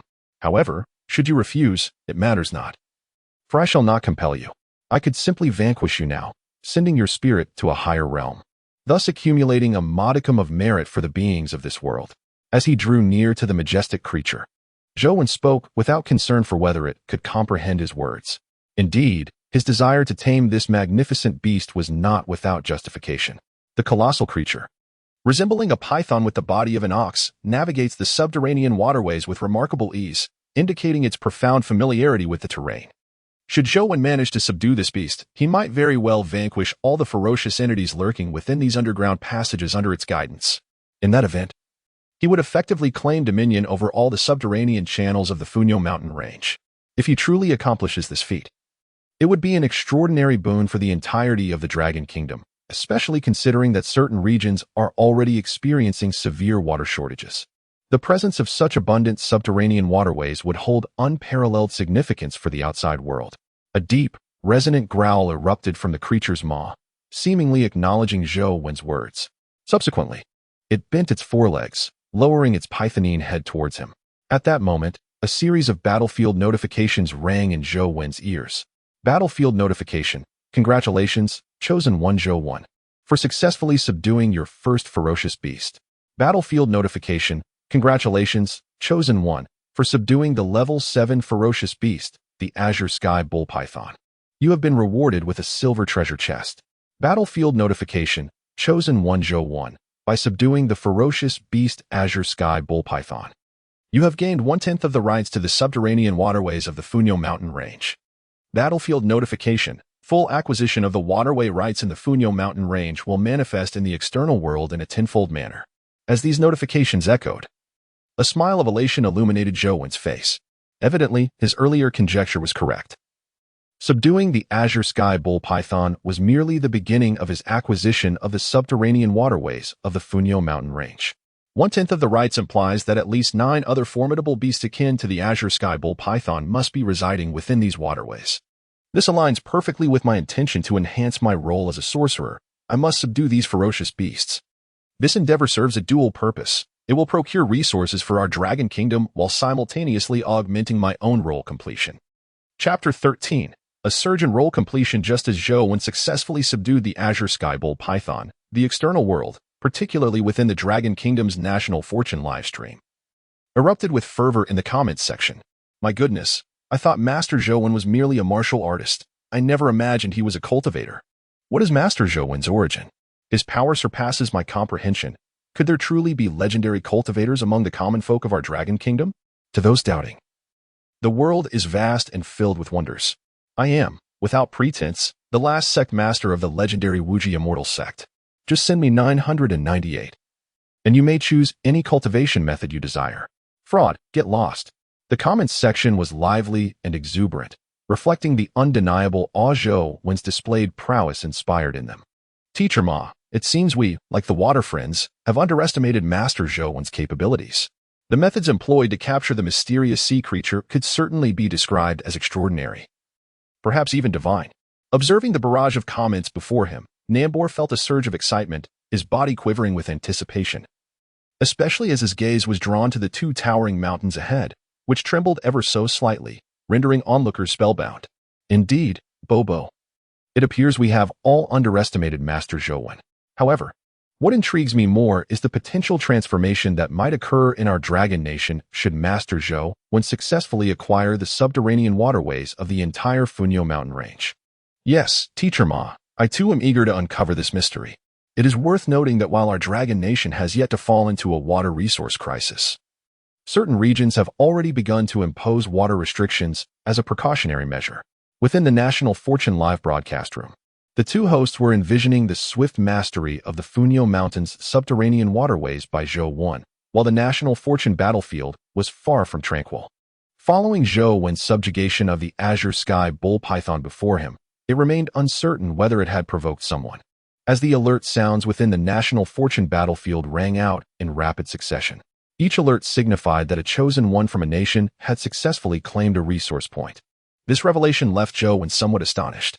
After all, when it comes to the ferocious beasts within the realm of national destiny, they are exceedingly malevolent entities, not easily manageable by just anyone lacking skill. Yet, thus far, apart from the chosen one from the Asian nation whom he had personally slain, it seems no other nation's chosen has fallen victim to these beasts. This peculiarity confounded him, leaving him with an inexplicable sense that there was a deeper meaning behind it all. However, Zhou could not quite grasp what this elusive meaning was at present. Fortunately, he was not one to dwell on unanswered questions. Recognizing his inability to comprehend the situation, he decided to set it aside and quietly opened his current attribute panel. Name, Zhou Role, Fahai current role level, 55 current acquired ability, 50% of Master Fahai's magical power. Methods to unlock higher role level, subjugate demons. System notification, upon reaching a role level of 60, the host will obtain the treasured artifact of Master Fahai, the purple gold bowl. As Zhou gazed at his attribute panel, he was struck by the realization that his role level had ascended to 55. A remarkable increase of 4 percentage points from before, which astonished him. He then shifted his attention to the Azure Sky Bull Python. It was evident that the sudden surge in his role level was tied to this ferocious beast. With this thought in mind, Zhou gently raised his hand and placed it upon the python's head, speaking softly once more. Since you have acknowledged me as your master, I shall bestow upon you a name today. You are a formidable beast, imbued with a heavy aura of malice. If this darkness is not resolved, you shall inevitably descend into chaos. Therefore, your name shall be Transforming Malice. I hope that one day, under my guidance, you will dispel this malevolence within you. With Zhou words, the Azure Sky Bull Python let out a low growl, as if responding to his declaration. Observing this creature's reaction, Zhou smiled and nodded, relieved that his efforts had not been in vain. The python's understanding of his words signified that it could assist him in navigating the waterway beneath the pond, allowing him to eliminate the hidden beasts therein. Transforming Malice, rest for a while. Once your injuries have healed, we shall venture into the waterway and vanquish the other beasts concealed within, accumulating merit to alleviate the malevolent aura that burdens you. After a brief exchange, Zhou instructed the fierce beast to rest momentarily while he approached Bai Sujin. Nearby, were you startled just now? Zhou inquired, observing Bai Sujin's wide, astonished eyes fixed intently on the azure serpent before them. No, Master Zhou, it's quite all right. However, if you seek a pet, why not choose something more charming? This creature is rather unsightly, she replied with an earnest expression, leaving Zhou momentarily speechless. Was he tending to a pet? Clearly, he was subduing a demon. How could the words from this esteemed Bai transform the situation so drastically? Dear Bai, this is a ferocious beast I have tamed. It is not merely a pet. I intend to remain near this pond, allowing it to guide me in subduing the other ferocious beings lurking within the waterways beneath, thereby gaining control over all the waterways of the Funyo mountain range. I wonder, do you have any plans moving forward? Would you care to explore other regions of the Funyo mountains? Zhou's tone carried a hint of curiosity, as he gauged whether this enigmatic lady might wish to venture off on her own. Ah, Master Zhou, are you suggesting I leave? As a delicate woman, do you truly wish to abandon me in such a perilous place? As Zhou's words faded, Bai Sujin fixated on him with tearful eyes, as if to imply that should he abandon her, he would be an irredeemable villain. Observing the young lady's demeanor, Zhou felt a throbbing ache in his head. White benefactor, I did not intend that at all. I merely wish to inquire whether you harbored a desire to venture outside. I do not seek to expel you. After all, our relationship is that of teammates, and I possess no authority to dictate your comings and goings. His tone was sincere, yet he keenly observed Bai Sujin's reaction, which, as he anticipated, was utterly devoid of response. Chapter 14. A glimpse of brilliance. Bai Sujin gazed at Zhou with a perplexed expression, seemingly struggling to comprehend his words. Master, I am a girl. Should not such decisions be made by you? Zhou was momentarily taken aback by her reply, shaking his head in resignation, berating himself for such folly. How could he have dared to test Bai Sujin's sentiments? Her intellect soared far beyond his expectations, beyond the realm of imagination, making his attempts futile. Ba, white benefactor, you speak wisely. I confess I failed to grasp that in the moment. Zhou uttered a soft chant and decisively abandoned the idea of further dialogue, retreating to a nearby spot to rest. Huh. The monk actually intends to rid himself of me. How absurd. Bai Sujin murmured, rolling her eyes. If he truly leaves me behind, who will cook for me for free? Who will safeguard my safety? As she observed Zhou's determined retreat, a playful smirk graced her lips. In the wake of her remarks, Zhou's stride faltered slightly, a bittersweet smile creeping across his face. Ah, so this young lady perceives me as her free caretaker and protector. In the Dragon Kingdom's National Fortune livestream. Goodness. I merely stepped away for a meal, and now there is an additional formidable presence by Master Zhou's side. Did you not see? Just moments ago, Master Zhou Wen transformed into a legendary deity, effortlessly subduing that formidable creature. But what is the use of taming this beast? Did we not hear that a vast quantity of underground water would materialize beneath our dragon kingdom? Can we ascertain its location? Do you not grasp the significance of the underground water veins of the Funyo mountain range? The master has stated that he seeks to harness this beast to subdue other ferocious entities hidden within the underground waterways, thereby gaining control over the entire subterranean water system of the Funyo mountains. However, will this not delay the acquisition of other resources? After all, even in the realm of national fortune, the total amount of resources is finite. If others occupy a portion, it invariably means that our dragon nation will have less. Is it truly wise to linger here for an extended period? Indeed, this is a concern of mine as well. I observe that the chosen ones from the beautiful nation and the island nation have commenced their explorations, yielding commendable results, while our dragon nation's chosen ones remain stationary after securing a single resource. Alas, this is precisely what troubles me. Although Master Zhou Wen possesses formidable strength, unafraid of any ferocious beasts or dangers, he seems reluctant to advance. It is perplexing. Despite Zhou Wen and Bai Suzhen enjoying a leisurely and advantageous position in the realm of national fortune, the comments in the live broadcast are increasingly skewed. Even with Nan Boer and Dama Ho personally intervening to steer the commentary back on course, their efforts yield little effect. There is little that can be done. After all, the chosen ones from other nations are diligently exploring the resources surrounding them, while Zhou Wen and Bai Suzhen remain resting near the waterfall pool. It is only natural that the viewers in the live chat express dissatisfaction. However, at this moment, Zhou Wen, situated within the national fortune battlefield, is oblivious to the external discontent regarding their prolonged inactivity. Of course, even if he were aware, it would matter little to him. After all, it is he who engages in life and death struggles within this battlefield. The grievances of those outside are of no concern to him. After resting for a while, Zhou Wen noticed that Hua Xiang, who had been resting nearby, was fixated on the corpse of the colossal lizard. He immediately understood the implication. If you wish to eat, then go ahead. As long as you put in the effort afterwards, there will be more than enough meat for you. With these words, Hua Xiang wasted no time and swiftly darted towards the location of the colossal lizard's carcass. One must say, as a celestial python, Hua Xiang's feeding was a sight to behold. Its massive jaws stretched into an exaggerated arc, swiftly engulfing more than half of the colossal beast's body in one gulp. It was at this moment that a flash of azure light suddenly burst forth from Bai Suzhen. As soon as the green haze appeared, Zhou Wen discerned its true form, which was merely a petite green snake measuring no more than a foot in length. The petite azure serpent may appear diminutive, yet its temperament is anything but meek. Confronted by the formidable creature far exceeding its size, it dares to bare its fangs defiantly. Clearly, this little serpent is quite displeased with the notion of devouring the entire colossal-headed lizard. Had it not been for the presence of Zhou Wen nearby, one might suspect that the azure serpent would have escalated its aggression beyond mere baring of teeth. Little Qing, Bai Suzhen exclaimed as she witnessed the azure serpent dart away from her side. Meanwhile, Zhou Wen's lips curled into a subtle smile. He finally caught a glimpse of the azure serpent that adorned Bai Suzhen. After sensing the potent aura emanating from the serpent, he maintained a composed demeanor, though internally he was taken aback. He had not anticipated that despite its modest size, the serpent possessed a remarkably dense and somewhat intimidating aura.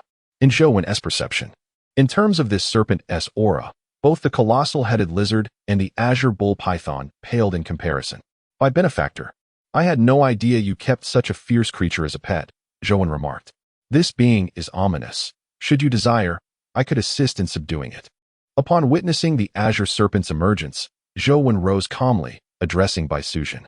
Master, little Qing is not fierce at all, so there is no need for you to exert yourself in subjugation, Bai Suzhen replied. Little Qing, return. This colossal-headed lizard was hunted by the master, and how it is to be dealt with is solely at his discretion. If you wish to hunt for your meal, venture into the surrounding woods. I shall not interfere any longer. Seeing Zhou Wen rise and display intentions of engaging with little Qing, Bai Suzhen was suddenly alarmed, her demeanor shifting from her previous naive sweetness to one of seriousness. Fear not, my benefactor. I was merely jesting, Zhou Wen reassured. It is no surprise that since your arrival on this national fortune battlefield, you have remained so composed. However, given that you harbor such a fierce beast, it seems inappropriate to remain here and reap the rewards without effort. Zhou Wen was unperturbed by Bai Suzhen's abrupt transformation. Instead, he found it only fitting. Clearly, the innocent facade she had previously displayed was not her true self. Chapter 15. The Emergence of the System Task Beside the Waterfall Pool.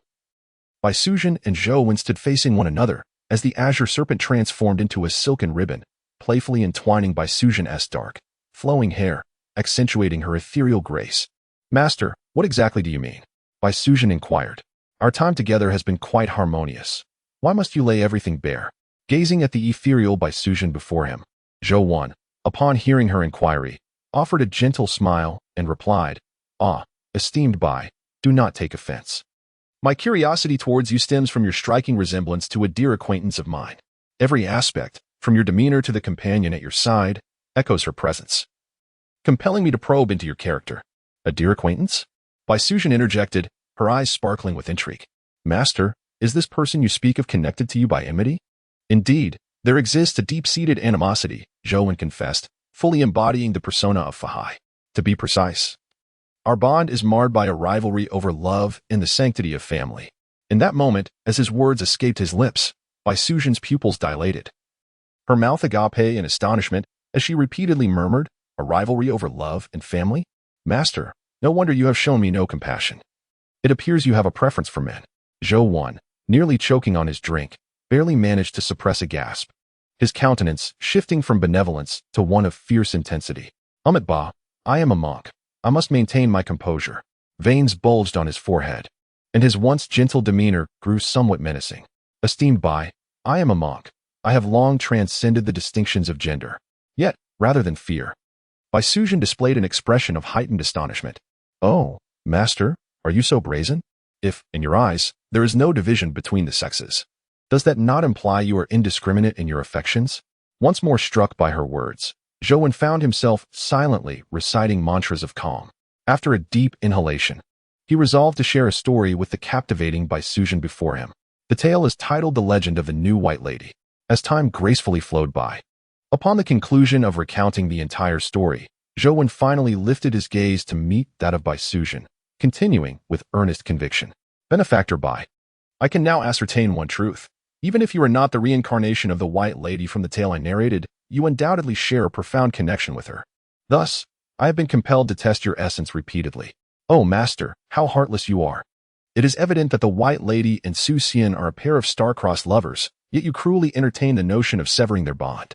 Bai Sujin's reaction to Zhou Wen's tale left him somewhat speechless. She exhibited no superfluous response, instead becoming entirely absorbed in the narrative he had unfolded. This left Zhou Wen somewhat skeptical. Could it be that the white benefactor before him truly had a connection to that white lady? Yet, aside from their names and the little green snake, their personalities and other traits were evidently mismatched.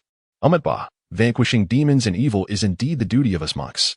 In dealing with the matter of the white lady, I do not believe I have erred in my actions. Of course, I acknowledge that at that time, I was indeed consumed by anger, which is also the reason for my reincarnation and reformation. Gazing at the white lady, Bai Sujin, Zhou Wen spoke slowly.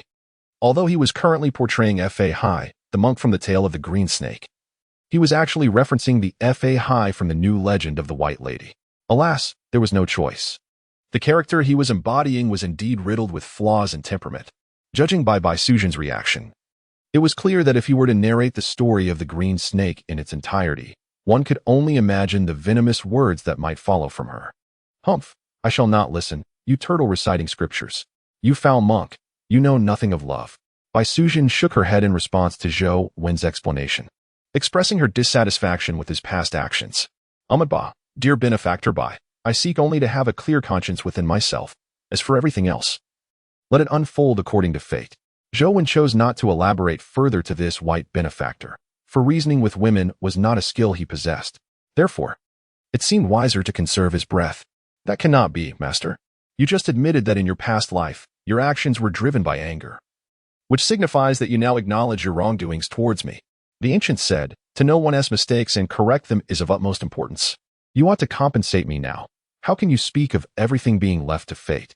The Buddhist saying goes, cause and effect are cyclical, and retribution is inevitable. Perhaps our encounter in this life is meant for you to repay the debts you owe me from our past life? As Zhou Wen endeavored to conclude the conversation, Bai Sujin, unwavering, persisted in her discourse. With a sudden flicker of her eyes, Her words cascaded forth like a rapid-fire barrage, leaving Zhou Wen momentarily at a loss for a rebuttal. Suddenly, a subtle change rippled across Zhou Wen's expression as he fell silent. His eyes narrowed, fixing an intense gaze upon Bai Sujin, causing her to instinctively retreat a couple of steps. Master, what are you doing?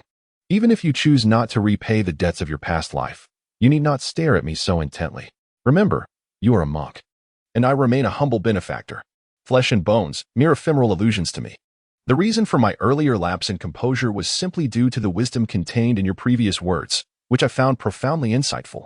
I never anticipated that a seemingly fragile woman such as yourself would grasp the intricacies of karmic principles within Buddhism and even unveil the zenith of enlightenment that eludes me.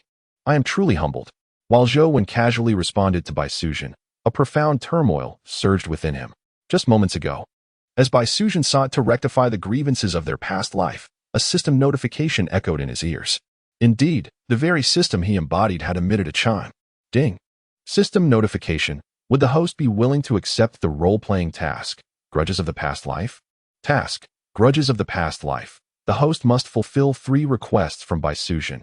Upon completion, the grievances between the host and Bai Sujin will be resolved, and the role-playing degree will increase by 8. Furthermore, there is no punishment for task failure. Chapter 16. Deeper into the water pool, it must be said that Zhou Wen was momentarily taken aback by this system notification. Since activating the role-playing system, he had indeed heard its prompts, but they had merely signaled increases in his role-playing degree.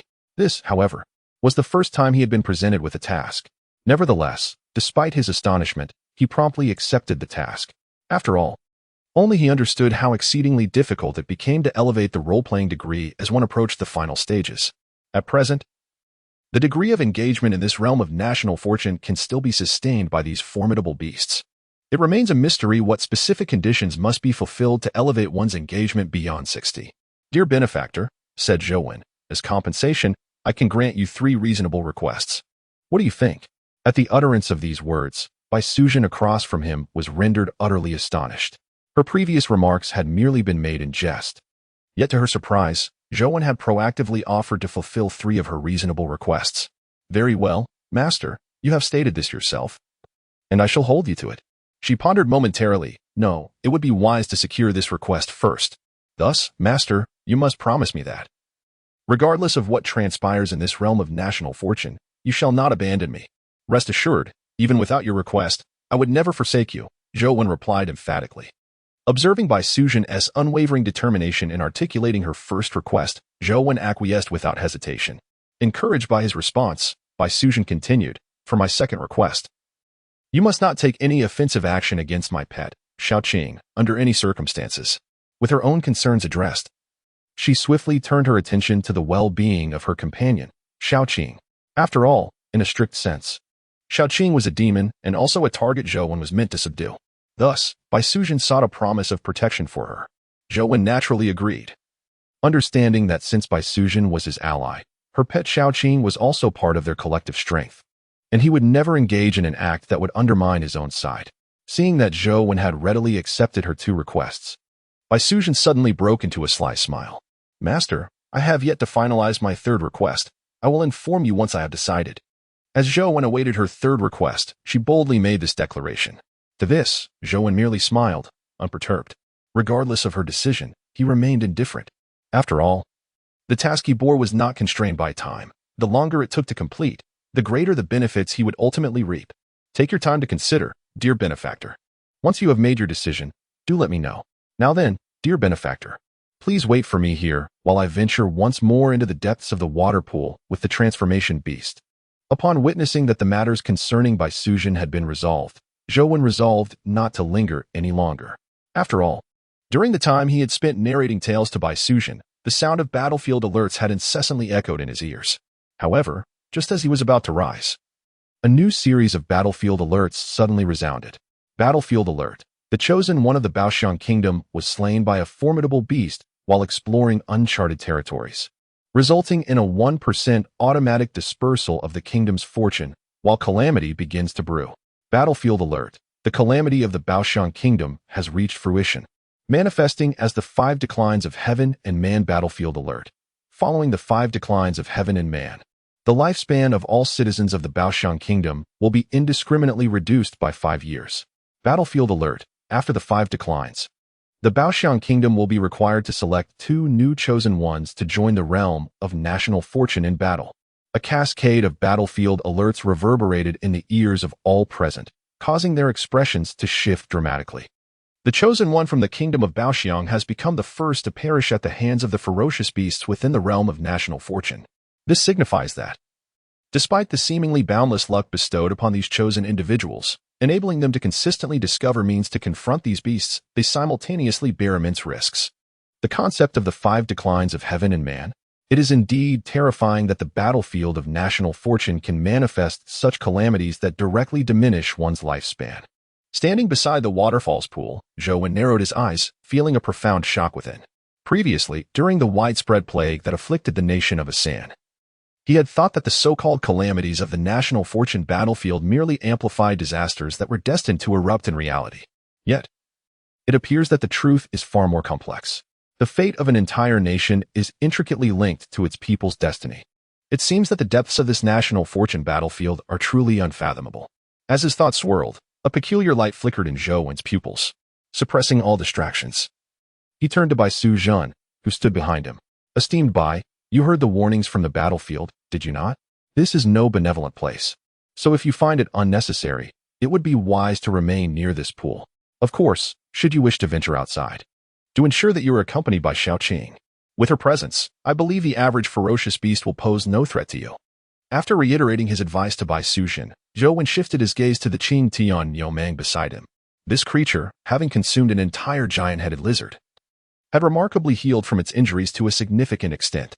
It is indeed astonishing how resilient these ferocious beasts are.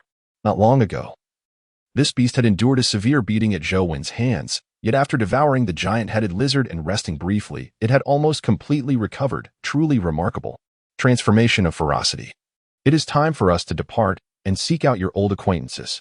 With that call, Zhou plunged into the pool of water alongside the Qing Tian Yomang. As Zhou's figure vanished from sight, Bai Su-zhan gazed at the gradually settling surface of the pool, her expression shifting to one of contemplation. Xiaoqing, what do you think of the tales spoken by Master Zhou? How much of it is truth, and how much is fiction? If it is true, why do I feel no resonance within my heart? If it is false, why would he share such stories with me? In this moment, with Zhou absent, Bai Su-zhan revealed the most genuine aspect of her thoughts. Hiss, hiss. As soon as Bai Su-zhan's words fell, 2 hissing sounds of the ethereal serpent suddenly echoed in my ears. It was the green serpent, gracefully unfurling its form, allowing Bai Su-zhan's long, lustrous black hair to cascade and dance in the wind. Ah, never mind. I shall disregard those matters, regardless of whether the master was deceiving me or not. At the very least, I can sense that he harbors no ill intentions towards me. Chapter 17. Bishi. Bishi. I am indeed fortunate to have been born in the Dragon Kingdom. Regardless of whether Master Zhou and Sister Bai choose to remain in place or venture forth into the unknown, I shall not cast aspersions upon them any longer. What is this sentiment you express from above? Has something transpired? Indeed, there has been an occurrence. The kingdom of Baoxiang has suffered greatly. Far worse than the kingdom of Asan. Across the nation, nearly every household is draped in mourning, and even some leaders of their country have succumbed to this calamity. Who could have anticipated that the disaster unfolding in Baoxiang would directly diminish lifespans? Coupled with the years of favorable weather, the citizens' quality of life had been exceedingly high. With every family boasting a few elderly individuals enjoying longevity, yet this calamity has claimed them all. Is this truly the case? I am inclined to visit the National Fortune livestream of Baoxiang Kingdom. Fellow comrades, you have witnessed the fates of the chosen ones from Baoxiang Kingdom and Asan Kingdom after their demise. To those who continue to target our chosen ones from Long Kingdom, I harbor doubts about your true identities, or perhaps you have been compensated. No one anticipated that the calamity unleashed by Baoxiang Kingdom would alter the atmosphere of the National Fortune livestream within Long Kingdom once more.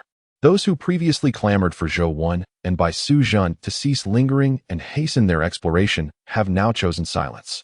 There is little choice. Despite being keyboard warriors online, they ultimately possess but one life.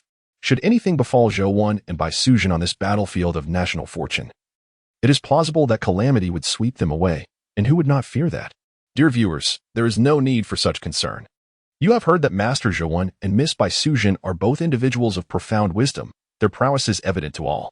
I have consistently believed that they would not disappoint the citizens of Long Kingdom. Observing the shift in the comments within the live stream, Miss Nanboa promptly began to guide the direction of the viewer's discourse. Indeed, Bobo, your statement holds merit. Who would have imagined that our chosen ones from Long Kingdom are two individuals endowed with profound wisdom, and that in their past lives, they possessed remarkable strength? Their return in this incarnation carries the essence of a king's return. Following the affirmation of Damaho, the comments in the live stream began to speculate about the past lives of Zhou and Bai Suzhen, pondering which dynasty of Long Kingdom they hailed from. In the new legend of the White Snake recounted by Master Zhou, it is mentioned that Su Xian was a scholar, a Confucian, indicating he was indeed an ancient figure. The comments above are mere trivialities. Everyone is aware he is an ancient individual. The pressing question is merely which dynasty he belongs to. By the way, do such snake knights truly exist among us humans, capable of impregnating others? To those above, let us take a moment to converse privately for further enlightenment. In the battlefield of national fortune, Zhou once more stepped into the dark and profound depths of the water pool, this time accompanied by a fearsome beast that had already been tamed. There was no need for him to linger any longer. Under the guidance of the transformed creature, Zhou swiftly darted towards a waterway. Upon his entrance into this waterway, he immediately sensed an unmistakable and peculiar difference in the atmosphere. This peculiar anomaly is indeed extraordinary, although imperceptible to the naked eye. It allows Zhou to sense it with remarkable clarity. Without hesitation, Zhou halted his steps, and immediately, he unleashed his spiritual awareness, meticulously attuning himself to the environment surrounding him. He yearned to discern what extraordinary elements lay within his vicinity. In that fleeting moment when his spiritual perception extended outward, Zhou's pupils widened in astonishment, his expression reflecting profound shock. It became evident that within the realm of his spiritual awareness, he distinctly captured the essence of this unusual phenomenon. It was spiritual energy. Astonishingly, within this waterway, an abundance of spiritual essence existed. The abundant spiritual energy was so palpable that it could be distinctly felt, and it was laid bare to Zhou in spiritual perception.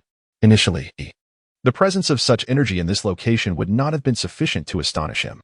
However, one must recognize that once this place is completely occupied, it would manifest in the physical realm with a tenfold intensity.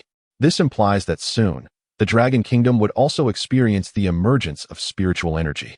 Consequently, this could herald the reappearance of creatures or cultivators that had long vanished from the realm of the Dragon Kingdom. With this realization stirring within him, Zhou found himself uncertain whether his intention to seize the underground water veins here was ultimately beneficial or detrimental. Roar! Just as Zhou was lost in contemplation, a sudden low growl reverberated in his ears. He glanced up to meet the inquisitive gaze of the fierce beast before him. Observing the confusion in the beast's eyes, Zhou merely waved his hand, signaling that he was unharmed and urging it to continue leading the way. Thus, the man and beast progressed deeper into the shadowy waterway, gradually fading from sight. Bang! As time ebbed away, the duration of which remained unknown, a muffled sound suddenly pierced Zhou's ears, followed by the sight of the fierce beast charging directly towards him. At that moment, confined within the narrow waterway, Zhou found himself with little room to evade the massive creature. Yet, he remained unperturbed, firmly planting his feet on the ground of the waterway. He raised his right hand, and in an instant, a radiant Buddhist light erupted from his body, effortlessly halting the fierce beast's advance. Having accomplished this, he did not linger. With renewed force, he hurled the creature behind him, ensuring it no longer obstructed his view.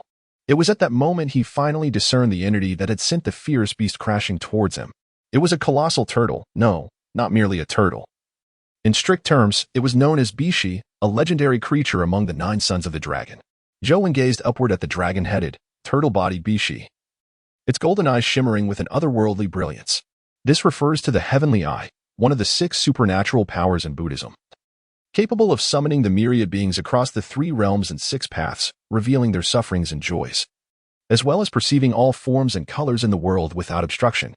It serves as a formidable means for Zhou to discern whether the myriad things in the world are virtuous, as well as to gauge their inherent strength. At this moment, as Zhou employed his heavenly eye to observe a creature resembling a Bishi, the creature suddenly stirred. It lifted one of its massive feet and plunged it into the waterway, directing its formidable force towards Zhou. Initially, Zhou regarded the impending foot of the Bishi with indifference. However, as the massive foot descended before him, an overwhelming sense of suffocating pressure surged forth. In this moment, Zhou felt not merely a foot of the mythical Bishi approaching him, but rather the crushing weight of a colossal mountain, towering at least 1,000 blades high, descending upon him. Instantly, Zhou expression darkened, and the dormant Buddhist power within him began to surge forth. In the blink of an eye, a radiant golden light erupted from his very being, and he astonishingly transformed into a diminutive golden figure. Chapter 18. The Great Celestial Dragon Boom. A thunderous sound resonated from beneath the surface of the pond. Even Bai Suzhen, who remained above the water, could sense the terrifying commotion emanating from the depths below. The emerald serpent that had been coiling beside her recoiled in fear, as if it had encountered a formidable adversary, and swiftly sought refuge behind Bai Suzhen. Sensing the change in the little serpent and the violent clamor from the pond's depths, Bai Suzhen's complexion shifted slightly. She quickly realized that Zhou was engaged in a fierce battle with some monstrous beast beneath the water. What kind of creature could provoke such a tumultuous uproar? Feeling the intense turmoil below, Bai Suzhen hastened to the edge of the pond and peered downwards, but aside from the shimmering surface of the water, she could discern nothing. Oh my, isn't that the Bishi, one of the 9 sons of the dragon? Master Zhou is tangling with a true dragon. Master Zhou, please be cautious.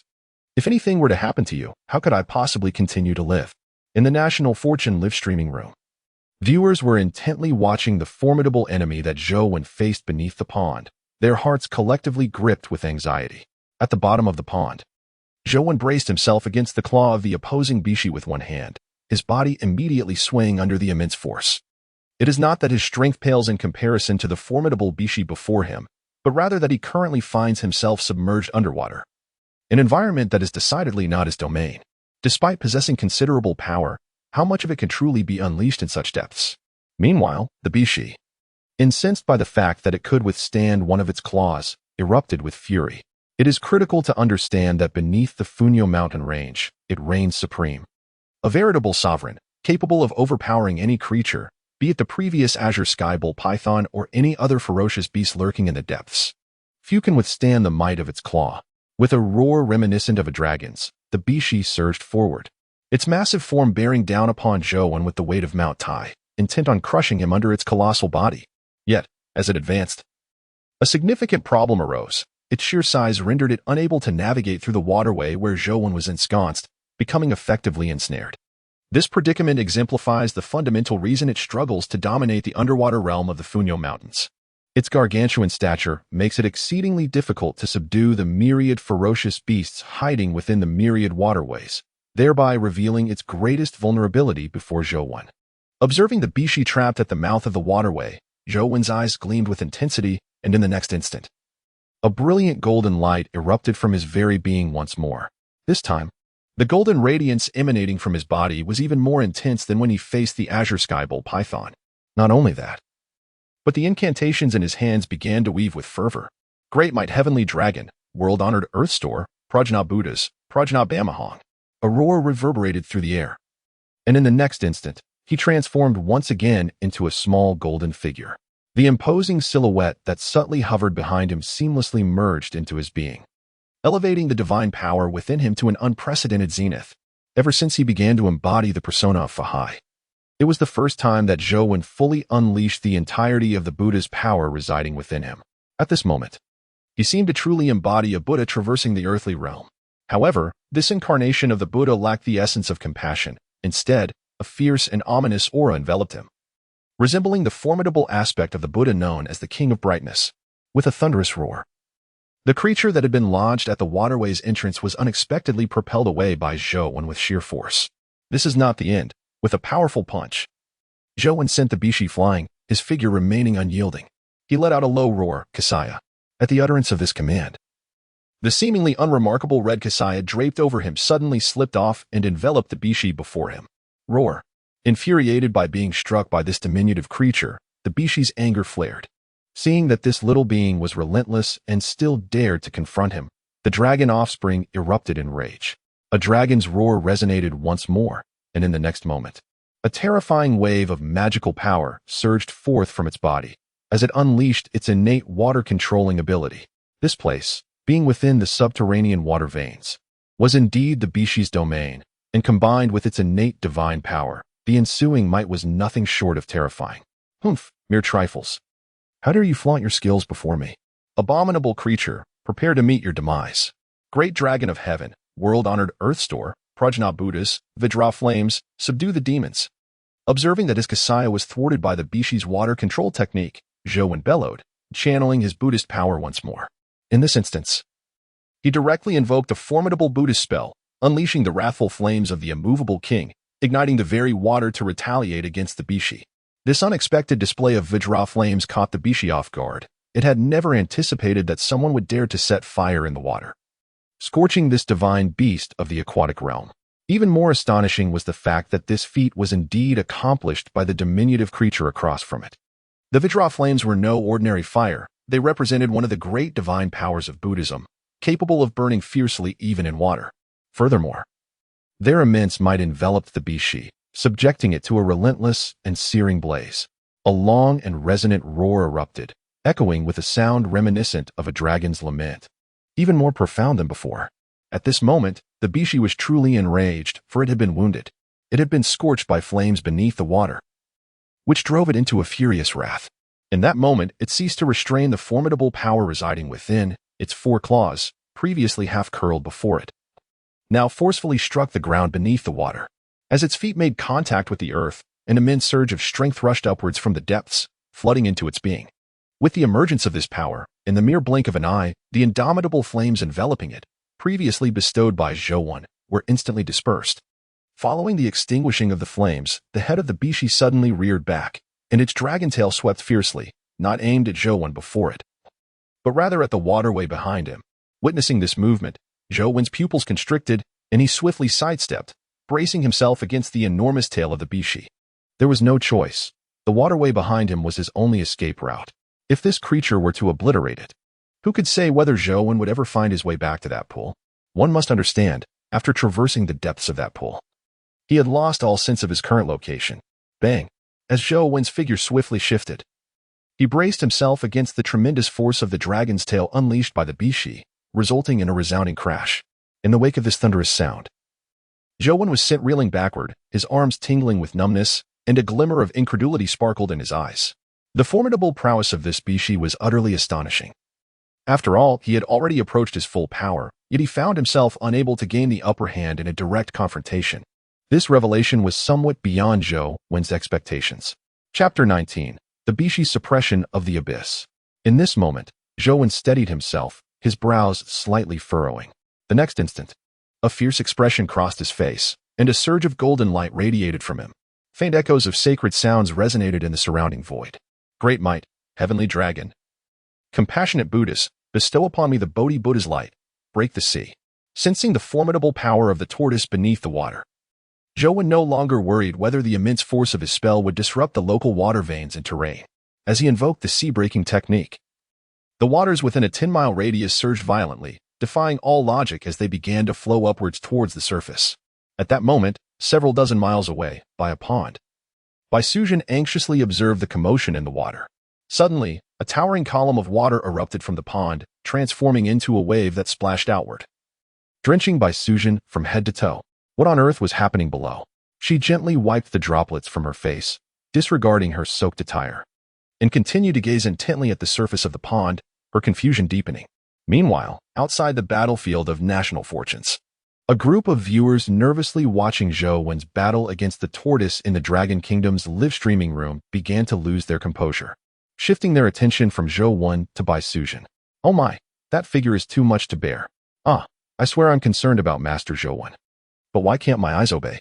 Sister Bai, eternal goddess. Almost instantly, the barrage of comments flooded the live chat like seasoned drivers on a winding mountain road, each one more enthusiastic than the last. Just as the viewers were nearly drooling, the live stream abruptly shifted. Initially, when Zhou descended into the pond, both he and Baisuzhen shared the screen equally. However, now, the portion of the screen displaying Baisuzhen became blurred, and the entire live stream was overtaken by the battle between Zhou and the tortoise. What the heck? Who had my sister Bai? This is outrageous. Great monkey, return our sister Bai, or we will show you what it means to be overwhelmed. Great monkey, give me back sister Bai. As they observed the barrage of comments in the live stream, both Dama Monkey and Nonbor wore expressions tinged with embarrassment. It was inevitable. They had just been taken aback by the stunning figure that Bai Sujin had unveiled. One must admit, Bai Sujin possessed a uniquely captivating aura.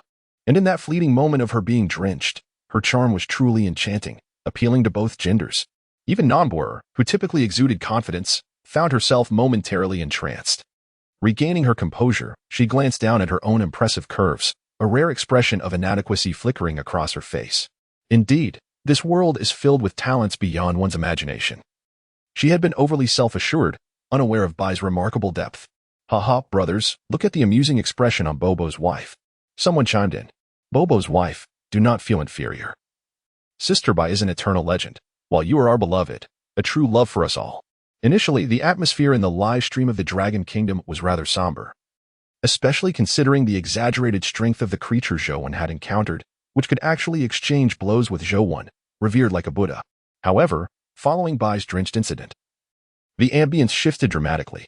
Coupled with the comical transformations of Nonbor's expressions, the playful tone of the live stream reached new heights, momentarily diverting the audience's focus away from Zhou. Meanwhile, as the attention of the viewers strayed from Zhou, he found himself for the first time firmly grounded in the subterranean waters of the Funyo Mountains within the battlefield of the Dragon Kingdom. In an instant, all the water currents within a 10-mile radius were cleared by his formidable ability, the sea-disrupting divine power. In the next moment, the radiance of the Buddha light surrounding him intensified, and he exerted tremendous force beneath his feet, creating a deep pit in the ground before vanishing from sight. When he reappeared, he stood before the head of the Bishi. With a resounding thud, Zhou delivered a powerful punch to the dragon's head, the sound echoing with a deep, brief resonance. With that single punch, Zhou had unleashed the full extent of his power. In an instant, a colossal and terrifying force surged directly into the dragon head of the Bishi, unimpeded by any water manipulation techniques. This blow was undeniably impactful, causing the Bishi to crash heavily to the ground. However, it was evident that despite the ferocity of Zhou's strike, the damage inflicted was minimal. A dual attribute technique? It was astonishing to discover that this Bishi, in addition to its water control abilities, also commanded the powers of the earth. No wonder. When its massive feet had stomped on the ground earlier, it was able to unleash such formidable strength, initially. I had thought it was merely the might of its dragon tail. In retrospect, it was clear that this was not the case. Though Zhou's full force punch did not severely injure the Bishi, it allowed him to discern the creature's true nature. Zhou's spiritual perception continuously monitored the changes around him, and as he grasped the Bishi's attributes, he also noted that the water currents he had just dispersed were beginning to converge back towards the area. This was inevitable, for this location was indeed deep within the subterranean water veins. Even if Zhou could use his immense magical power to blast away all the water, it would only be a temporary measure. Judging by the rate at which the water was returning, he had at most 5 seconds left. Within those 5 seconds, he needed to seriously injure the Bishi before he would have no choice but to retreat temporarily. As thoughts raced through his mind, Zhou struck again, this time diving beneath the Bishi, preparing to launch an upward assault to send it flying from the ground. However, upon noticing Zhou's maneuver, a flicker of malice crossed the Bishi's eyes. It suddenly retracted its forelimbs into the shell on its back, causing its massive body to plummet from the air. Bearing down on Zhou below, the Bishi's Jinyuan technique was unleashed. Astonishingly, this Bishi possessed 3 distinct techniques, and Jinyuan was its innate ability. In that fleeting moment, Zhou, positioned beneath the Bishi, felt the very space above him constrict, as if the weight of the world was pressing down upon him. Open up. At that moment, Zhou let out a furious roar, and the Buddha's power within him erupted like a volcano, coalescing entirely in his right fist, which he thrust upward towards the Bishi above his head with tremendous force. Chapter 20. The Fist of the Holy Monk Alo. Resonant hum immediately reverberated through the surroundings as Zhou unleashed his punch. Bang, bang, bang. The moment the deep hum resonated, a series of explosive sounds echoed as water channels shattered. Upon the collision between Zhou and the Bishi, a colossal shockwave swept outward, indiscriminately demolishing countless water channels, leaving the surroundings in utter disarray. Crash! As the echoes of the shattered waterway subsided, a torrent of rushing water surged forth once more, enveloping the very spot where Zhou had recently collided with the Bishi. However, this time, the waters were tinged with a faint crimson hue. Once tranquility returned, the once motionless Bishi, lying at the bottom, suddenly quivered. Gradually, a figure emerged from beneath its form. Zhou strained to extricate himself from beneath the Bishi's body, slightly twisting his right fist. In that moment, a vivid scarlet hue adorned his right hand, its intensity undiminished even beneath the water's surface. Just moments prior, he had harnessed all his accumulated Buddhist power to break through the defenses of the Bishi, which lacked the amplification of earth and water attributes, forcefully driving his entire right hand into its interior, inflicting a severe injury. This is not the end. Even at the moment when Zhou plunged his right hand into the body of the Bishi, he executed the immovable King Ming seal, rendering the massive creature utterly immobilized in place. This is also the reason why the Bishi can only allow Zhou to crawl out from beneath its body. However, at this juncture, Zhou finds himself somewhat at a loss. After all, the Bishi has once again gained the advantage of its position, although he has immobilized it. It has resumed its near-impenetrable defensive state. Even Zhou now finds it exceedingly difficult to contend with it. Truly, it is one of the 9 offspring of the dragon. I never anticipated that even after inheriting half of Fahai's power, I would still struggle to vanquish it. Nonetheless, it is now ensnared by my immovable King Ming seal, making it impossible for it to inflict further harm upon me. Zhou gazed intently at the formidable creature before him, a complex expression flickering in his eyes. Truth be told, he was reluctant to let this golden opportunity slip away. He yearned to vanquish the creature while it was still weakened from the injuries he had inflicted. However, his current prowess fell short. If only he could elevate his mastery of the Fahai persona to above 60. Thereby harnessing greater magical power and acquiring the coveted purple gold bowl, he might just be able to refine this creature within its confines. Just as Zhou contemplated retreating to evade the possibility of the creature breaking free from the immovable King Ming seal he had inscribed within it, a fleeting glimpse caught his eye. Before him stood a colossal stone tablet, reminiscent of the immense burden borne upon the back of the creature. Known as one of the dragon's 9 offspring, the Bishi was notorious for its affinity for weighty loads, and this particular one was no exception. Zhou raised his gaze to the enormous stone tablet on the creature's back, and a jolt of realization coursed through him. The surface of the tablet was adorned with intricate and enigmatic engravings and inscriptions, which captivated Zhou's full attention at first glance. Without a moment's hesitation, he flickered and reappeared atop the Bishi's back. Standing before the tablet, he lifted his gaze to scrutinize the illustrations and characters etched upon it. Could this be a map? Might it represent the very cartography of this battleground of national fortune? The marked locations could very well indicate various resource points. After a prolonged examination, Zhou suddenly comprehended that the designs on the stone tablet were indeed a map, and the accompanying inscriptions were likely annotations pertaining to it. However, as Zhou had not spent much time on this battleground, his understanding of the surrounding geography was limited. Moreover, he was unfamiliar with the language inscribed upon the tablet, leading him to regard this map merely as a conjecture.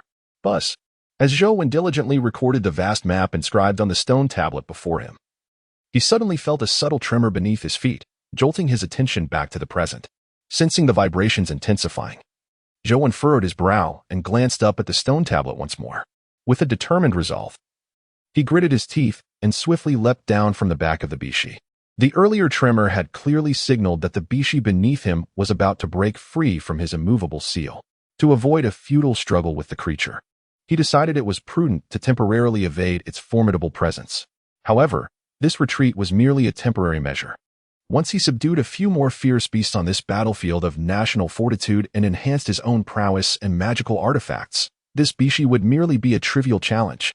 With his mind set, Zhou wasted no time and, with a series of rapid movements, plunged into the waterway he had previously traversed. Although a significant portion of the passage had collapsed, Zhou, relying on his formidable physique, forcibly carved a new path through the debris, heading towards the location of the fierce creature he sensed. Just as Zhou's figure vanished from sight, the Bishi, which had been fixed in his gaze, began to tremble with increasing frequency. Finally, a furious roar echoed through the subterranean waterways of the Funyo Mountains, marking the Bishi's rage. As one of the 9 sons of the dragon, it bore the bloodline of true dragons and had innately awakened 3 formidable powers.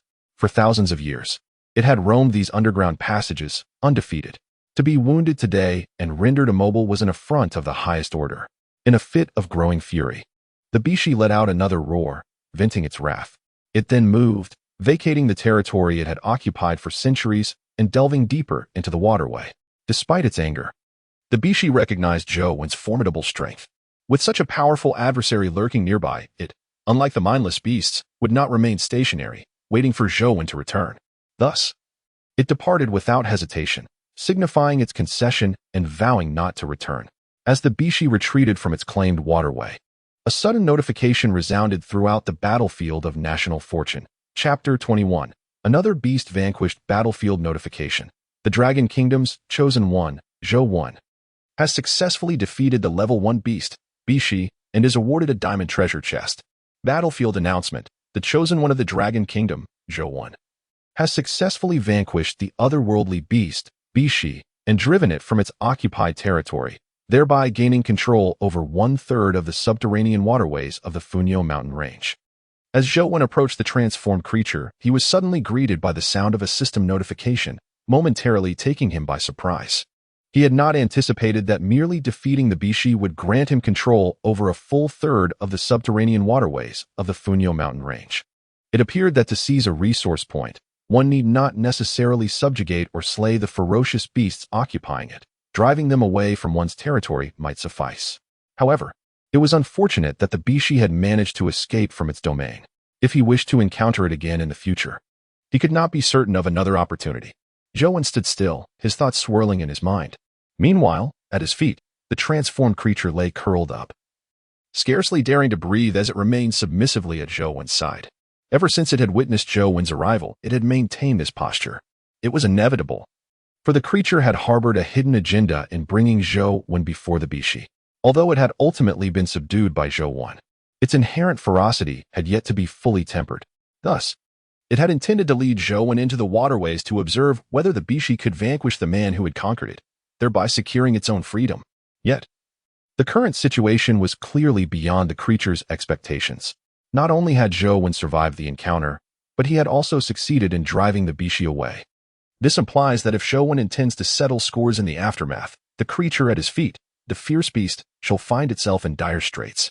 Casting a glance at the cowering entity beside him, Zhou's lips curled into a faint smile as he gently nudged it with his foot, causing the surrounding water to ripple, before softly uttering, "Let us proceed to the next location." Zhou was acutely aware of the reasons behind the fierce beast's trepidation.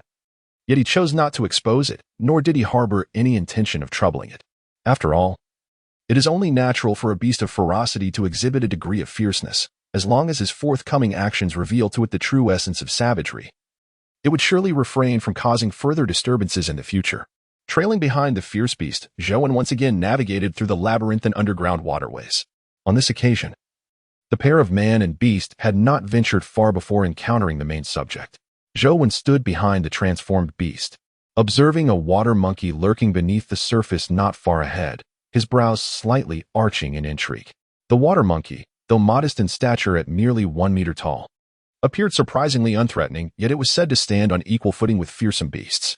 Zhou, somewhat astonished, glanced at the ferocious creature beside him and pointed at the water monkey, evidently questioning whether it was indeed their target. Upon witnessing the serious nod of affirmation from the beast, Zhou refrained from uttering further words. With a decisive stamp of his right foot, he surged forward with remarkable speed. The familiar golden Buddhist light re-emerged, though not as resplendent as before. It still emanated a profound and vigorous energy. At that very moment, the water monkey, which had been lying low, stirred into action. It slightly lifted its head, and in the blink of an eye, the water within a 10-meter radius around Zhou became chaotic, transforming into slender streams that ensnared his body. Feeling the binding force enveloping him, Zhou raised an eyebrow, unleashing the Buddhist power within him to shatter the restraints. Yet, before he could muster his strength again and reach the water monkey, an even more formidable binding force enveloped him once more. In that instant, Zhou comprehended why this seemingly frail water monkey could confront such a formidable beast as the ferocious creature beside him.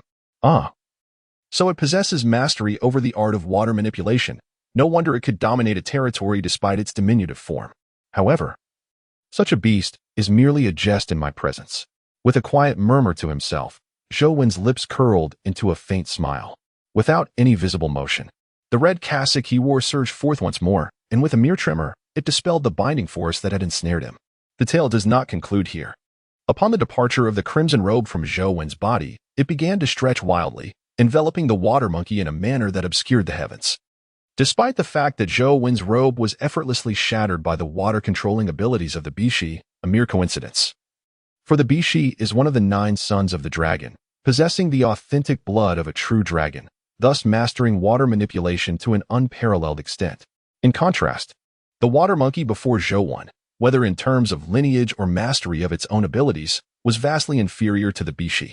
Therefore, faced with the robe, the water monkey had no recourse. Despite exerting all its strength, it ultimately succumbed to the bindings of the robe. Commendable water manipulation, yet alas, the disparity in our strengths is insurmountable. Observing the water monkey ensnared by his robe, Zhou Wen dispersed the waters surrounding him and softly uttered a phrase. He then gestured, and the crimson robe promptly enveloped the water monkey, drawing it closer to him.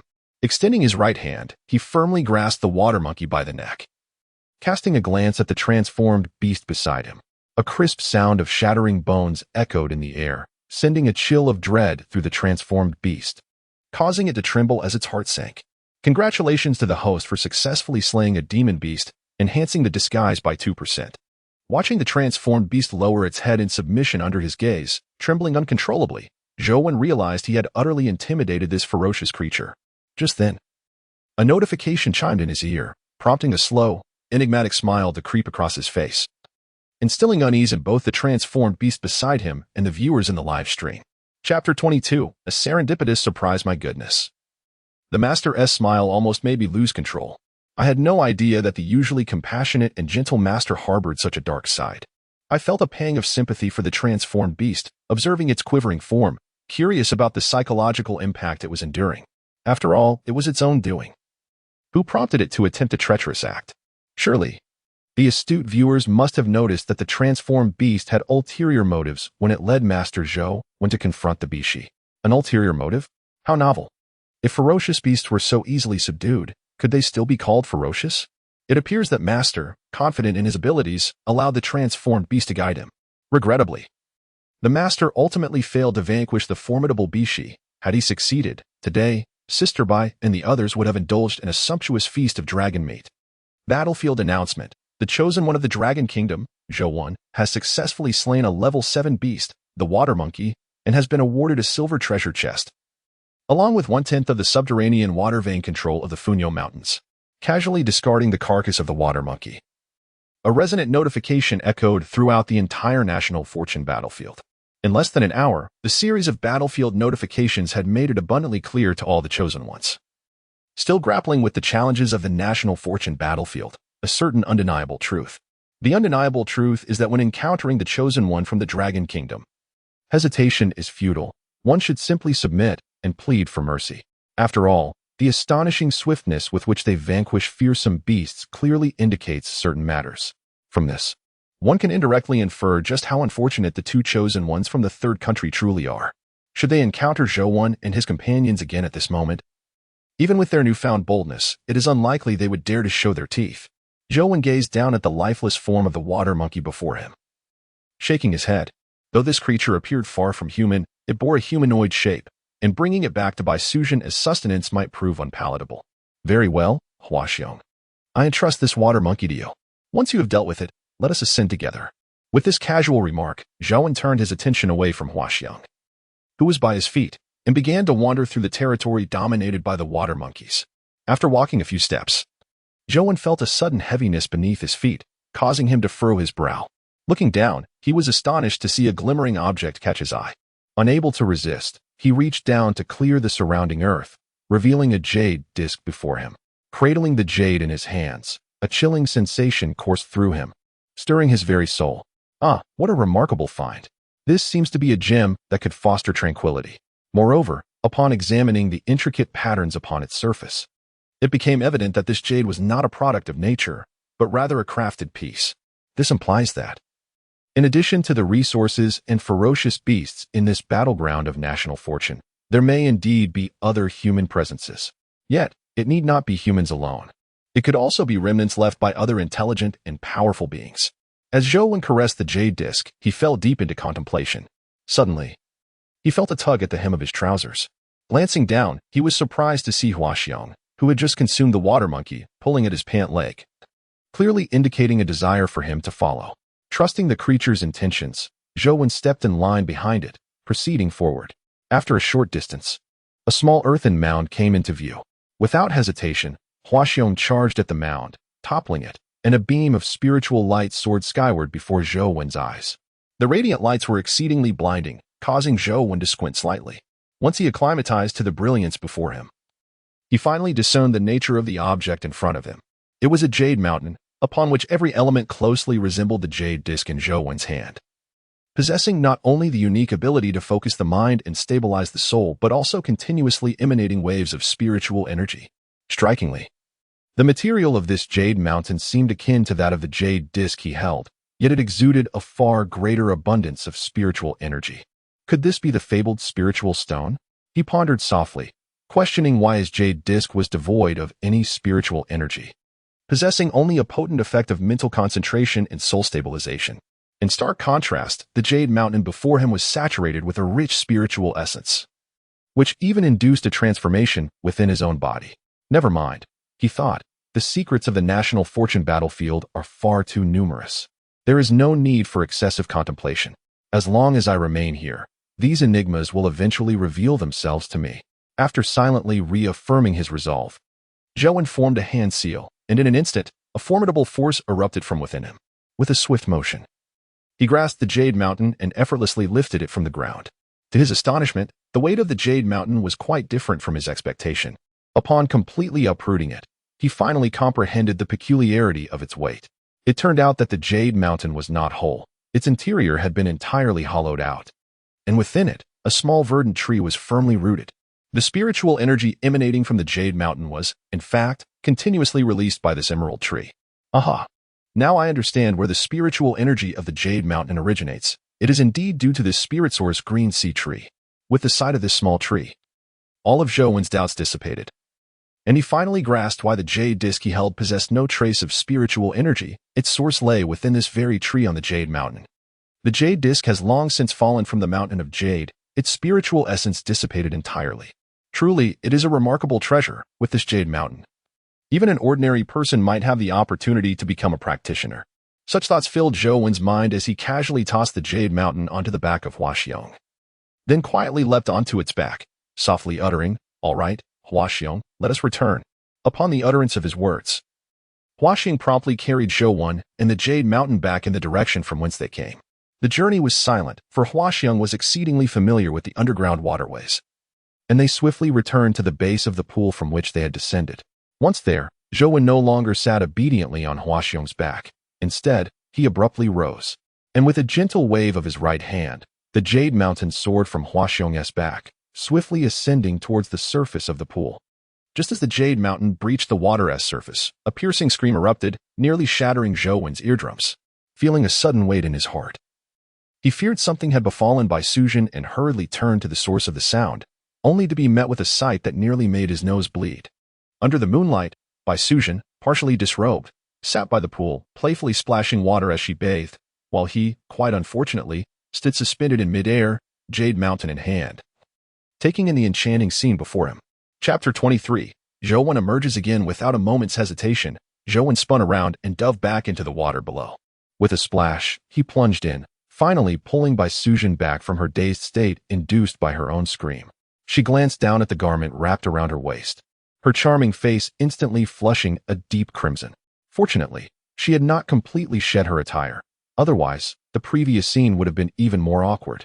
As Bai Sujin hurriedly attempted to cover herself, outside in the National Fortune live stream, a cacophony of howls erupted. "Oh woo! Master Zhou, what did you just witness? Why did I hear Sister Bai's exclamation?" In a secluded forest, by a shadowy pool, with a lone man and woman present, Master Zhou, "I wish to exchange lives with you." How exhilarating.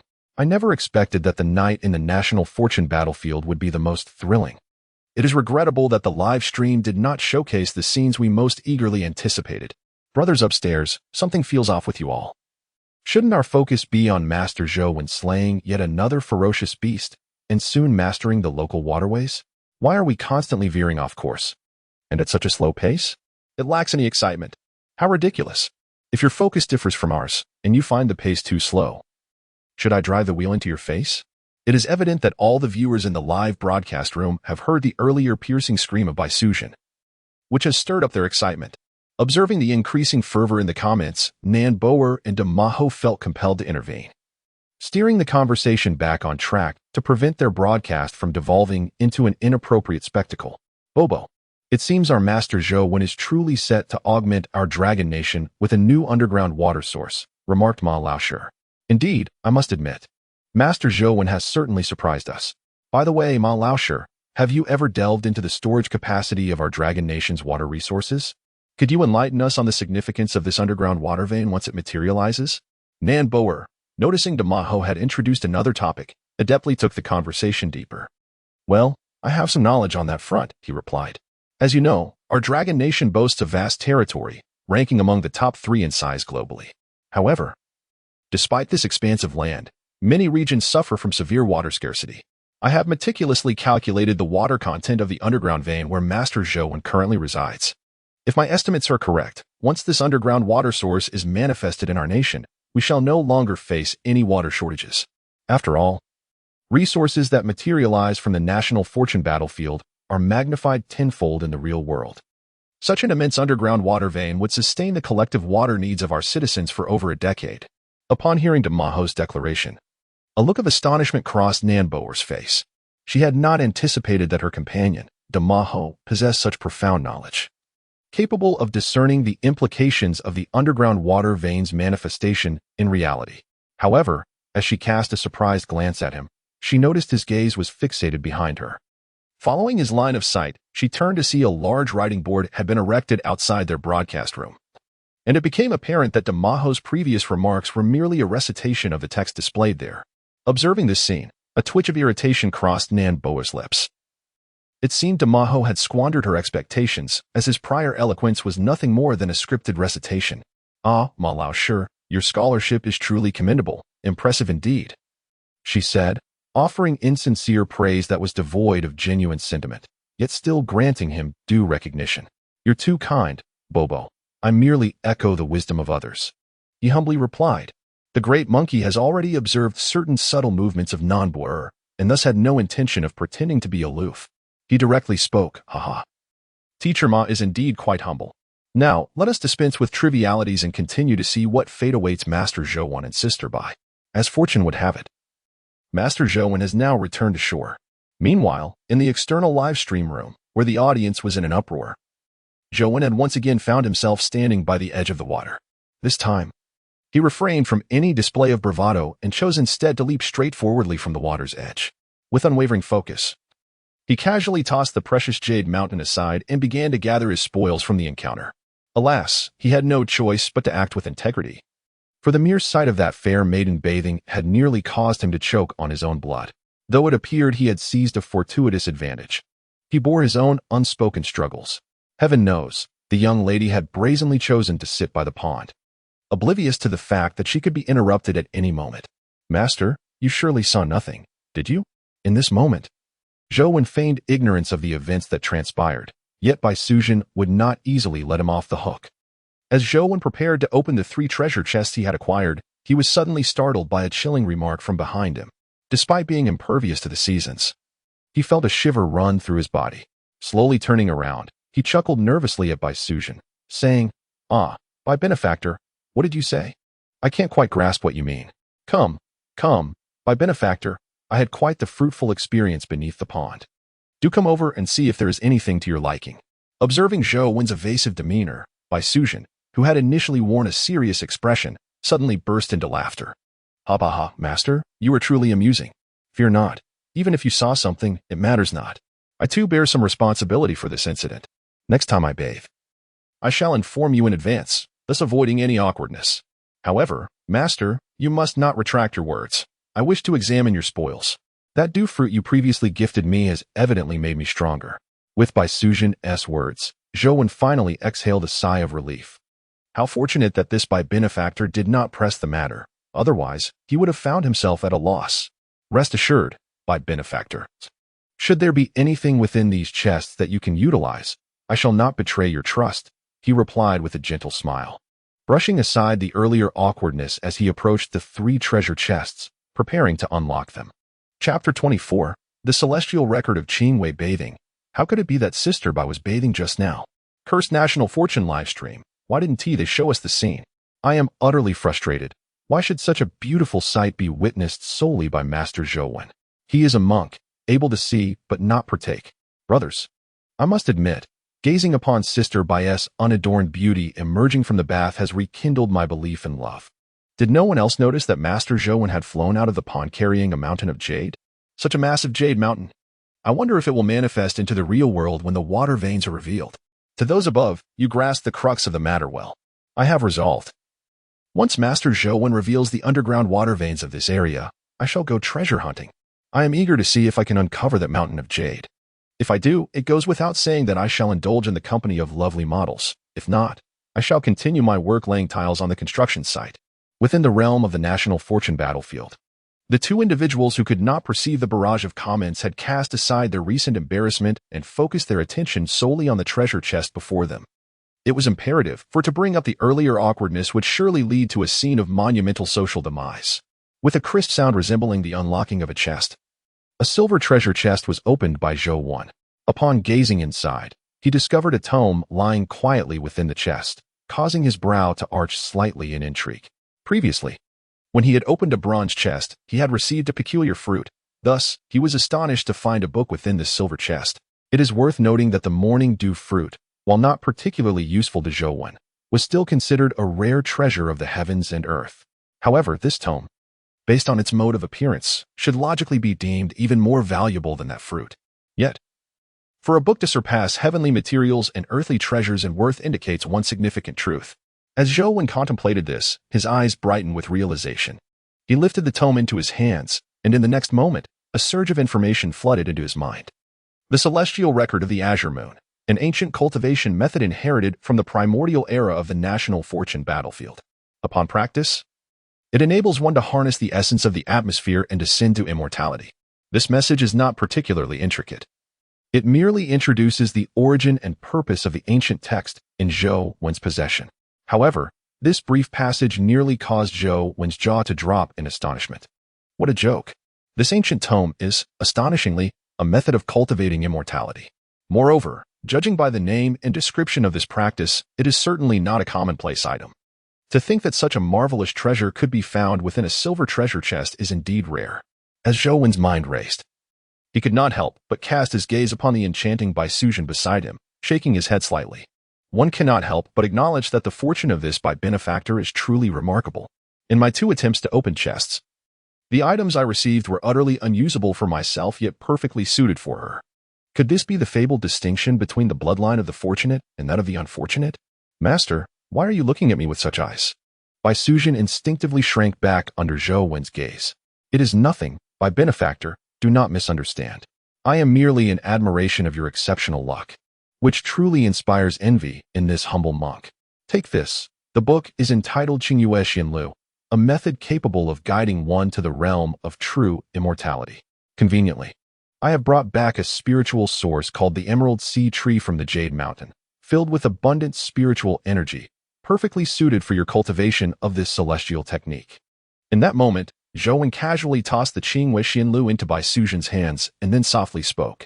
As his words left his lips, Baisuzhen found herself utterly bewildered. Master, are you suggesting that this ancient text is, in fact, a legendary cultivation technique? She was somewhat taken aback, gazing at the tome in her grasp, struggling to reconcile it with the revered cultivation methods of lore. Similarly, a question lingered in her mind. If this truly was a cultivation technique, why did Zhou appear to regard it with such disdain? Zhou, perceiving the doubts harbored within Baisuzhen, chuckled softly and spoke with a calm demeanor. Benefactor, there is no need for astonishment. The path I pursue is that of Buddhist cultivation, and in terms of rank, it is not inferior to the Qingyue immortal record you possess. Thus, I hold no particular interest in it.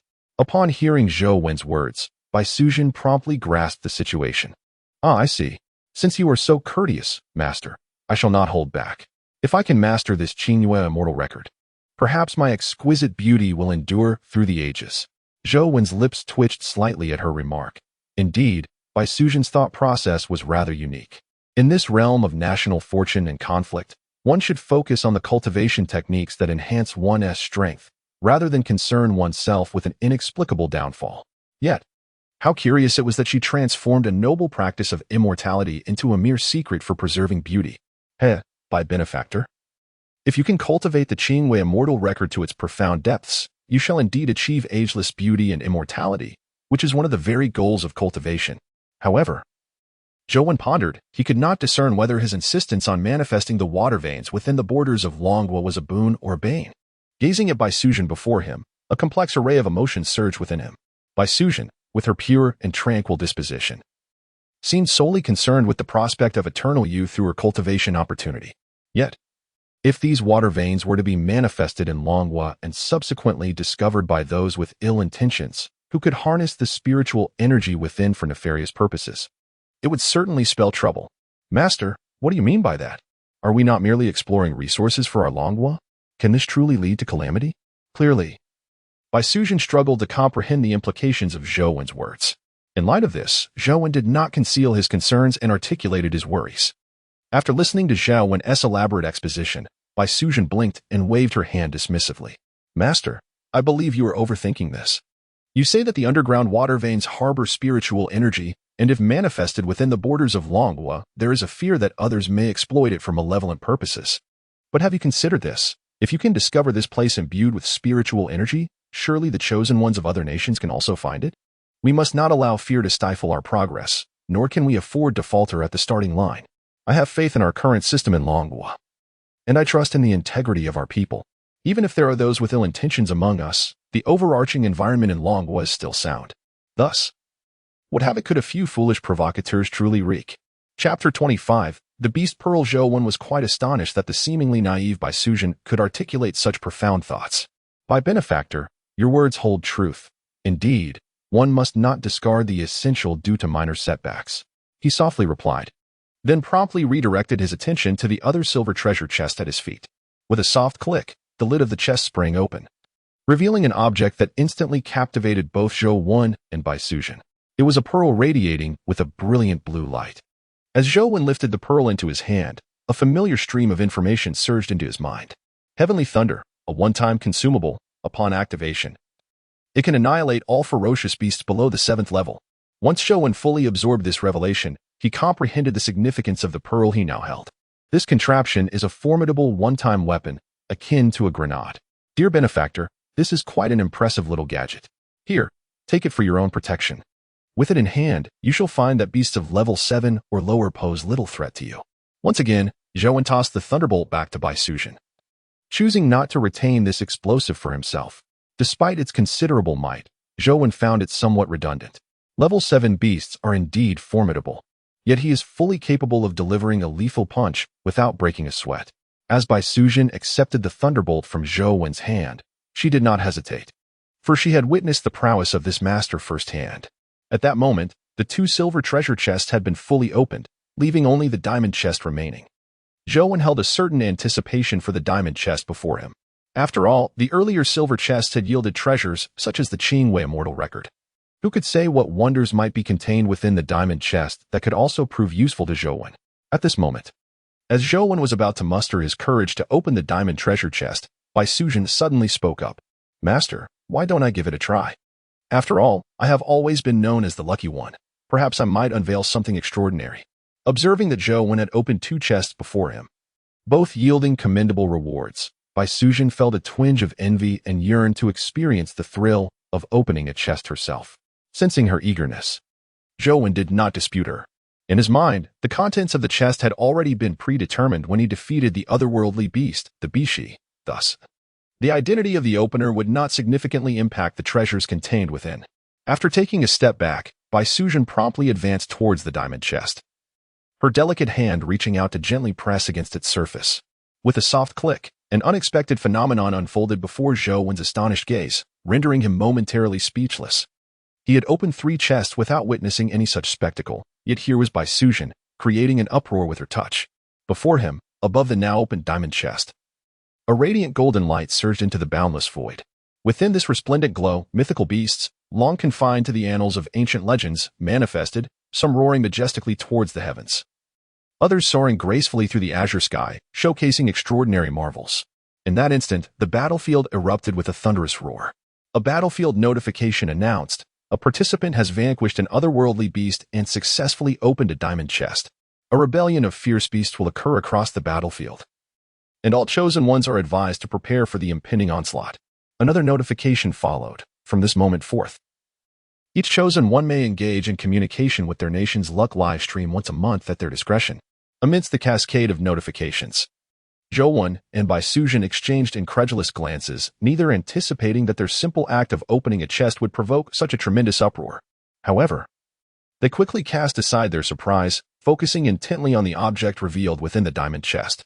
It was a sphere, as colossal as the earlier thunderous orb, radiating a brilliant golden light, swirling with various forms of mythical beasts. Unable to contain his curiosity, Zhou grasped the orb in his hand, and in the next moment, he discerned its true nature. It was the Beast Pearl, a rare orb forged from the essence of countless beast souls, which, upon refinement, could bestow the power of these souls upon its wielder, unleashing formidable strength. As this stream of information manifested in Zhou's mind, an ancient technique for refining the Beast Pearl also emerged, leaving him utterly astonished. Although he had yet to refine this Beast Pearl, merely holding it in his grasp allowed him to sense the terrifying power it contained. If he were to successfully refine it, his strength would undoubtedly surge dramatically. At that point, even if his disguise skill remained below 60, he could certainly vanquish that monstrous creature with ease. As he repeatedly caressed the Beast Pearl, Zhou felt a surge of excitement. He never anticipated that the treasure extracted from the diamond tier chest would prove to be so beneficial to him. Such occurrences are indeed rare. After all, the items found within the bronze and silver chests were of little use to him, merely a regrettable waste, devoid of any real value. In stark contrast, the diamond tier chest held treasures of significant worth. Zhou even speculated that the power of this Beast Pearl might rival that of the exquisite golden bowl he was soon to acquire. Amenba, benevolent benefactor. This Beast Pearl holds great significance for me, so I shall not part with it, he proclaimed softly, tucking the pearl away before turning to Bai Sujin. Master, fret not. With the thunderous roar and the celestial record of the azure moon in my possession, I am already quite content. By the way, I wonder if little Qing can cultivate the celestial record. If she can, perhaps she might transform into a dear sister of mine in the future. Bai Sujin bore no ill will towards Zhou's decision to keep the Beast Pearl. She understood that these treasures were hard-won through arduous battles, and his willingness to share was a testament to his generosity. However, it would be foolish for her to contend with him for such items. Indeed, you may allow that azure serpent to peruse the celestial record. As for its ability to cultivate, that remains uncertain. After all, it is a technique designed for human cultivation, and I cannot say whether it will be suitable for the demon race, she replied thoughtfully. Zhou, fully supportive of Bai Sujin's desire to let the serpent see the celestial record, acknowledged that the outcome of little Qing's cultivation was beyond his control.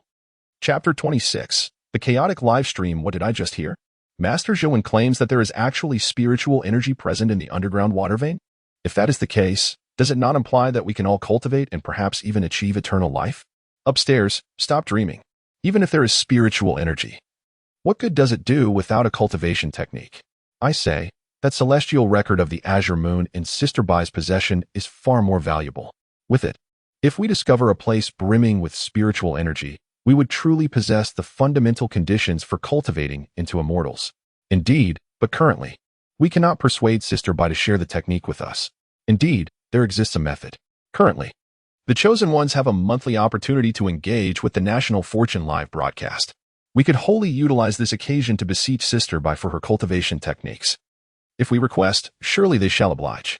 It is worth remembering that previously Master Zhou was contemplating whether to manifest the underground water vein into the real world, fearing that the emergence of spiritual energy within our dragon nation might incite turmoil.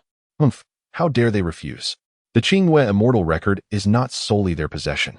It is a collective treasure belonging to all citizens of our dragon nation.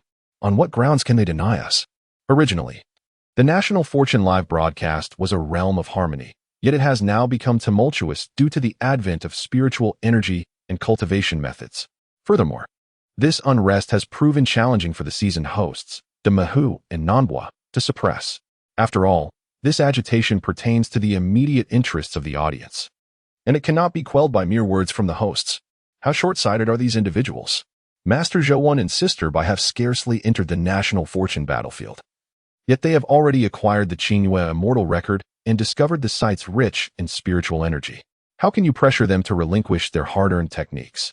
Have you considered that if you forcefully extract their methods, and they subsequently cease to occupy those resource-rich sites, what good will your possession of the techniques do you? As discord reigned in the Dragon Nation's National Fortune live broadcast, a dazzling cascade of golden comments suddenly began to scroll at the top of the screen. Remarkably, this influx of comments brought a momentary tranquility to the live broadcast. After all, the arguments presented were compelling enough that the audience found themselves momentarily at a loss for rebuttal. We harbor no intention to threaten the master and sister by. We merely wish for them to share their techniques for the ascendance of our Dragon Nation. What is wrong with that? Indeed, we are merely acting in the interest of our nation's strength.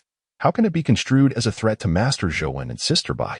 As the first comment asserting a moral high ground emerged, it seemed as though the majority in the live broadcast had found a common cause, and they began to uniformly contribute to the comments.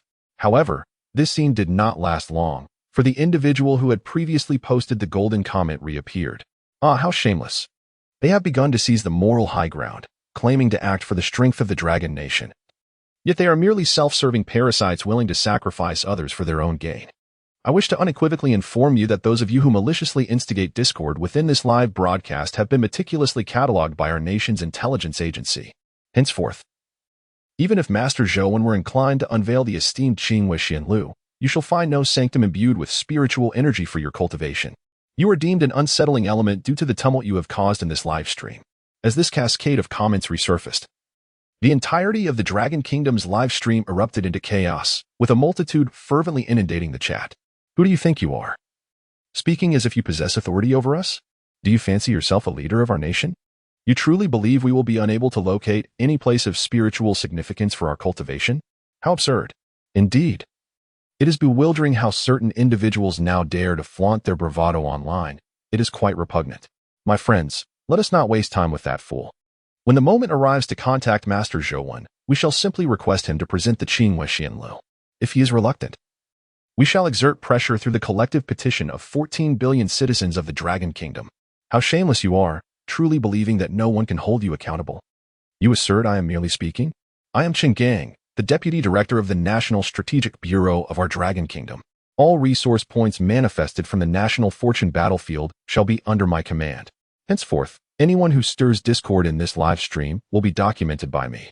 In the future, once Master Zhouwen occupies these resource points, our Bureau's warriors shall vigilantly guard them 24 hours a day, and you shall be among those denied entry. As the individual behind this comment was prominently featured and revealed their identity, the atmosphere of the live stream abruptly fell into a profound silence. The ardent supporters, who were once lively, now find it hard to believe that they are witnessing a formidable figure emerge during the live broadcast. Dear viewers, I empathize with your sentiments. However, this does not justify pressuring Master Zhouwen to reveal the Qinghui immortal record. He is a hero of our Dragon Nation, a superhuman who has shed blood and sacrificed for our nation's rise to greatness. We cannot allow him to face both the perils of battle and the disparaging remarks of those behind him. I, Chen Gang, Deputy Director of the National Territorial Strategy Bureau, hereby declare that anyone who dares to make our chosen one, our superhuman hero, suffer injustice while he bleeds in combat will not escape my wrath. I will wield all my authority to confront such individuals. Following this thunderous declaration from Chen Gang in the live chat, an immediate clarity enveloped the room, silencing any further reckless chatter among the viewers. After all, this is no trivial matter. Attracting the attention of the Deputy Director of the National Territorial Strategy Bureau could easily land one on a blacklist, resulting in dire consequences. Meanwhile, within the National Fortune battlefield, Zhouwen and Bai Suzhen remain unaware of the events transpiring in the live broadcast room. They are both engrossed in their respective pursuits. Zhouwen is diligently studying the recently acquired One Beast Pearl, while Bai Suzhen focuses on her own training. Zhouwen's research on the One Beast Pearl is progressing remarkably well. He discovers that, with his current cultivation level, coupled with the specialized method for refining the One Beast Pearl, the process becomes almost effortless. Chapter 27. The Gluttonous Green Serpent to his astonishment. The power of the One Beast Pearl is far greater than he anticipated. Its mere refinement has nearly doubled his physical strength. Gazing at the pearl in his hand, Zhouwen muses to himself. Originally, his physical prowess was sufficient to shatter mountains with a mere tremor of his arms. Now, enhanced by the One Beast Pearl, He feels capable of obliterating a mountain with a single punch, relying solely on his physical strength. Of course, this is merely a testament to his corporeal might. Should he choose to harness his formidable Buddhist power, it would not be beyond the realm of possibility to alter the very terrain of the Funyo mountain range. If only he had possessed the Wand Beast Pearl earlier, he might have been able to vanquish that mighty Bishi with ease. It is indeed a regrettable missed opportunity. Silently murmuring a phrase in his heart, Zhou glanced at his right fist, and suddenly, his brow arched slightly. Since emerging from the pond, he had been preoccupied with soothing Baisuzhen and opening treasure chests, completely neglecting to examine himself. It was only now that he noticed a faint crimson glow subtly emanating from his right arm. Although this glimmer was exceedingly subtle and flowed within his arm, it was rendered inconspicuous against the backdrop of his red robe. However, once Zhou focused his gaze, he immediately detected it. What could this crimson light signify? Zhou felt a wave of confusion, utterly unaware of how such a transformation had occurred in his right arm. Subsequently, with a flicker of thought, he employed his celestial eye technique to investigate his right arm. Under the scrutiny of his celestial vision, the crimson glow within his arm soon revealed its true nature. It was, astonishingly, the blood of a Bishi. Indeed, at this moment, Zhou right arm was suffused with the dragon's blood of the Bishi. Upon this realization, Zhou finally comprehended the situation. Earlier, when he had thrust his right fist directly into the abdomen of the Bishi, it was at that moment that his arm became tainted with the dragon's blood. Upon entering Zhou body, the dragon blood sought to transform his physical form, which is one of its formidable abilities, enhancing an individual's corporeal strength. However, it is essential to recognize that Zhou physique had already been remarkably fortified over the years by the profound essence of Buddhist power. Thus, the feeble attempt of the dragon blood to further elevate his already extraordinary body was nothing short of a farce. This has led to an awkward situation. Despite the fervent attempts of the dragon's blood within Zhou right arm to transform his physical form and integrate into his being, it remains utterly incapable of achieving this. A mere drop of true dragon's lineage blood presumes to alter my flesh? You are not worthy. With a light chuckle, Zhou exhaled the Buddhist power within him, which instantaneously filled his entire right arm. In the next moment, 9 drops of Bishi blood were forced out from the tip of his right middle finger, one by one. However, just then, an unexpected turn of events occurred. A flash of azure light, swift as a thief in the night, darted directly before Zhou and opened its small mouth, swallowing his middle finger whole. Subsequently, a powerful suction erupted, fiercely drawing upon his finger. Feeling the peculiar sensation emanating from his middle finger, Zhou mouth twitched in discomfort. His head throbbed as he gazed at the small azure serpent entwined around his finger, utterly speechless. While I can comprehend your desire for this Bishi dragon's blood, you could have simply asked me directly. Yet, with such a display, I have reason to believe you are up to something untoward. Silently muttering this in his mind, Zhou was about to voice his thoughts when he met the gaze of the azure serpent. That look unmistakably conveyed a message of longing. I want more. I crave it. Helplessly, Zhou could only close his mouth and continue to expel the Bishi dragon's blood from his right hand. After forcing out 9 drops, the Buddhist power within him gradually settled into calmness.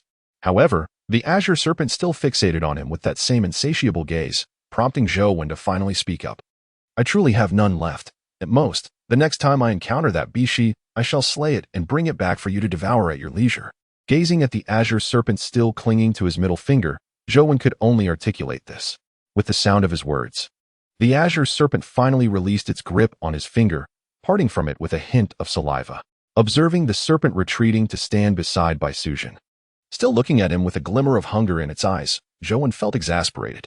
He understood the implication behind its gaze, clearly. The azure serpent was reminding him not to forget his promise, that he must bring it a Bishi in the future. Shaking his head, Zhou chose to disregard the small azure serpent and directed his attention towards Baisuzhen. That single glance left him breathless. He beheld Baisuzhen, seated in meditation before the jade mountain he had brought back, diligently practicing the Qingwei immortal record. It was her very first encounter with a cultivation technique in this lifetime. And astonishingly, she was not only able to gather spiritual energy in an instant, but was also progressing remarkably in her practice. Could it be that her aptitude for cultivation is truly exceptional? It seems my conjecture was not mistaken. Baisuzhen undoubtedly possesses innate wisdom. Uncertain of whether the cultivation I am imparting upon her is indeed right or wrong, I ponder the possibility that once she awakens her innate wisdom, she may perceive me as a reincarnation of that past figure, Fahai. I wonder if our minds will become irreconcilably at odds. With a silent sigh of exasperation, I chose to set aside my concerns.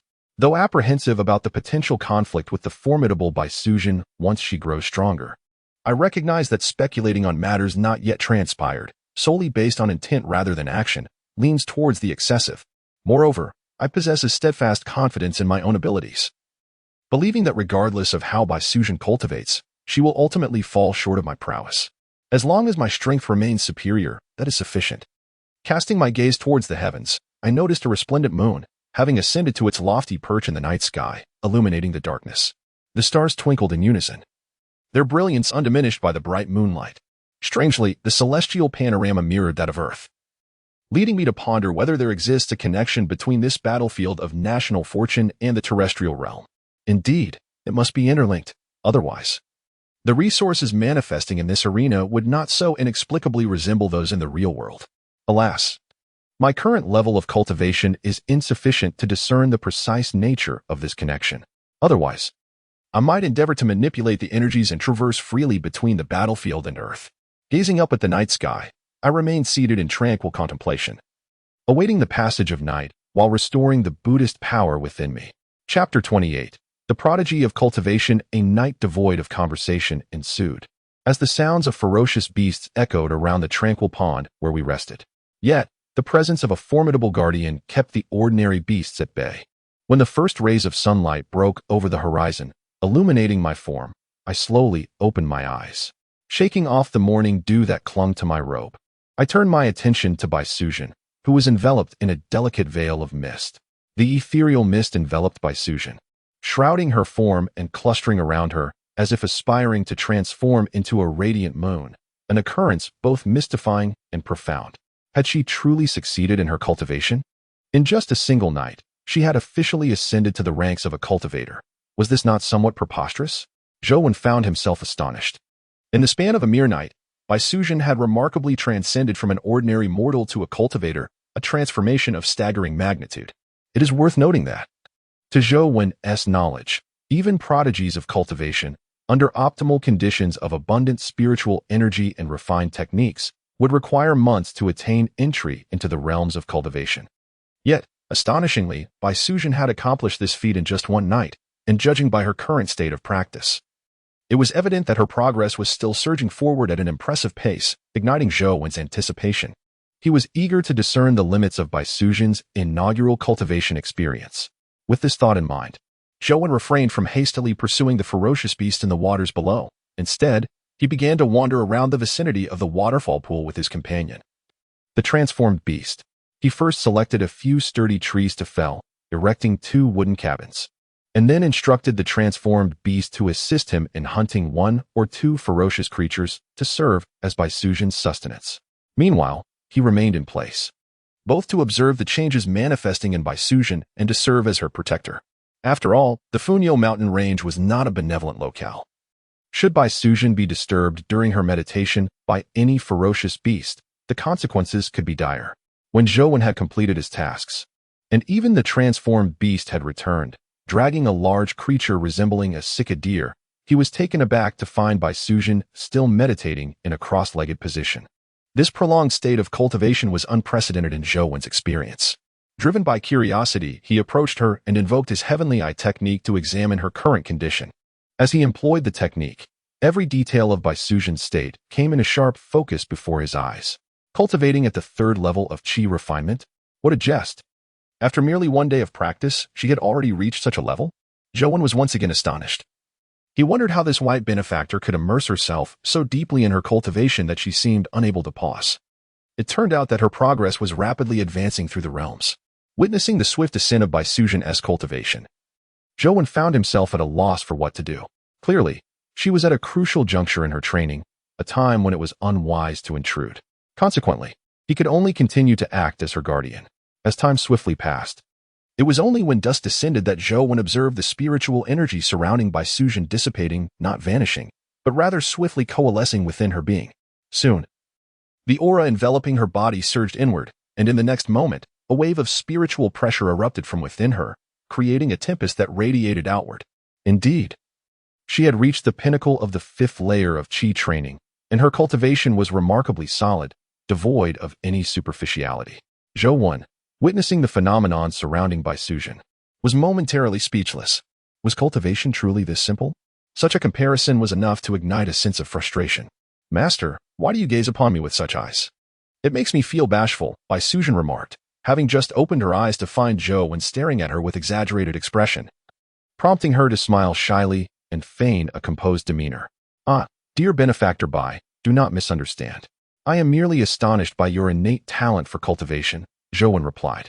I never anticipated your aptitude to be so extraordinary. It truly evokes my envy. Is that so? My cultivation talent is commendable. Yet I do not perceive any significant difference from before, aside from a slight lightness in my body and a warm current flowing within, Bai Sujin responded, her eyes brightening at Zhou Wen's praise, speaking with a blend of modesty and pride. Zhou Wen observed the slightly proud Bai Sujin and shook his head subtly. Oh, dear benefactor, you're mistaken. Cultivating immortality is not a matter to be achieved in a single leap. The fact that you have advanced to the 5th layer of Qi training today is a remarkable feat in itself. The warmth you feel within is the mana generated by your cultivation reaching this level. I believe the Qingyue Immortal Record contains some spells. You may find suitable techniques for your current stage there. As for your perception of lacking specific changes in your body, that is a simpler matter. You are practicing an immortal cultivation technique, not a body refinement method, so the enhancement to your physical form is currently less potent than that of a morning dew fruit. Only when your cultivation becomes more robust, perhaps in the foundational stage, will your physical body undergo a qualitative transformation, experiencing a rebirth of sorts. Zhou Wen spoke with an air of nonchalance, yet Bai Sujin listened with utmost seriousness. Master, she began, in the novels I have perused, it is often mentioned that cultivators must consume a foundational elixir during their foundational establishment. I wonder if there will be such an elixir available when I attempt to break through. Bai, you yourself have acknowledged that this foundational elixir is merely a figment of the novels you've read. How can you be so certain of its existence? Zhou Wen gazed at Bai Sujin with a hint of exasperation. He found it hard to believe. After all, the Qingyue Immortal Record scarcely elucidated the foundational stage. And he was even less convinced that it contained any references to such an elixir. It is important to recognize that while the cultivation path may be aided by the power of elixirs to mitigate the arduous journey, transcending one's realm necessitates a profound understanding of the techniques one practices and the principles of the Tao. Such enlightenment is not something that can be aided by ordinary elixirs.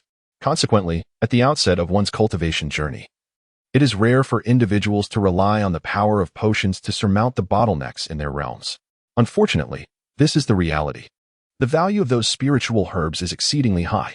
Even when lower-level cultivators occasionally acquire them, they invariably choose to preserve these treasures, saving them for the moment when they reach a higher level and encounter their own obstacles, rather than squandering them during their nascent stages of cultivation. Chapter 29. The promise. Upon hearing Zhou Wen's words, Bai Sujin felt a sudden wave of embarrassment and lowered her head. Master, with your profound cultivation, I had assumed you possessed numerous valuable items that could assist me in breaking through when I reach a bottleneck in my own progress. It was only upon hearing Bai Sujin's statement that Zhou Wen realized the true meaning behind her earlier words. In essence, he had unwittingly captured the attention of this young woman. Dear benefactor, Zhou Wen replied, I must clarify that, strictly speaking, I am not a cultivator in the traditional sense. My practice is rooted in Buddhist teachings, and I do not require any elixirs to enhance my cultivation. Consequently, I have never collected any rare herbs or treasures from the natural world. Zhou Wen looked at Bai Sujin with a mix of amusement and perplexity, momentarily at a loss for words. As he had mentioned earlier, none of his abilities were the result of arduous training. This knowledge has been directly imparted to him by the system. Thus, he does not require the usual elixirs to enhance his cultivation. Ah, is that so? Nevertheless, master, there is still time. The battlefield of national fortune is replete with treasures. Perhaps you might discover some extraordinary materials. If you find those rare items of which you have no use, why not bestow them upon me?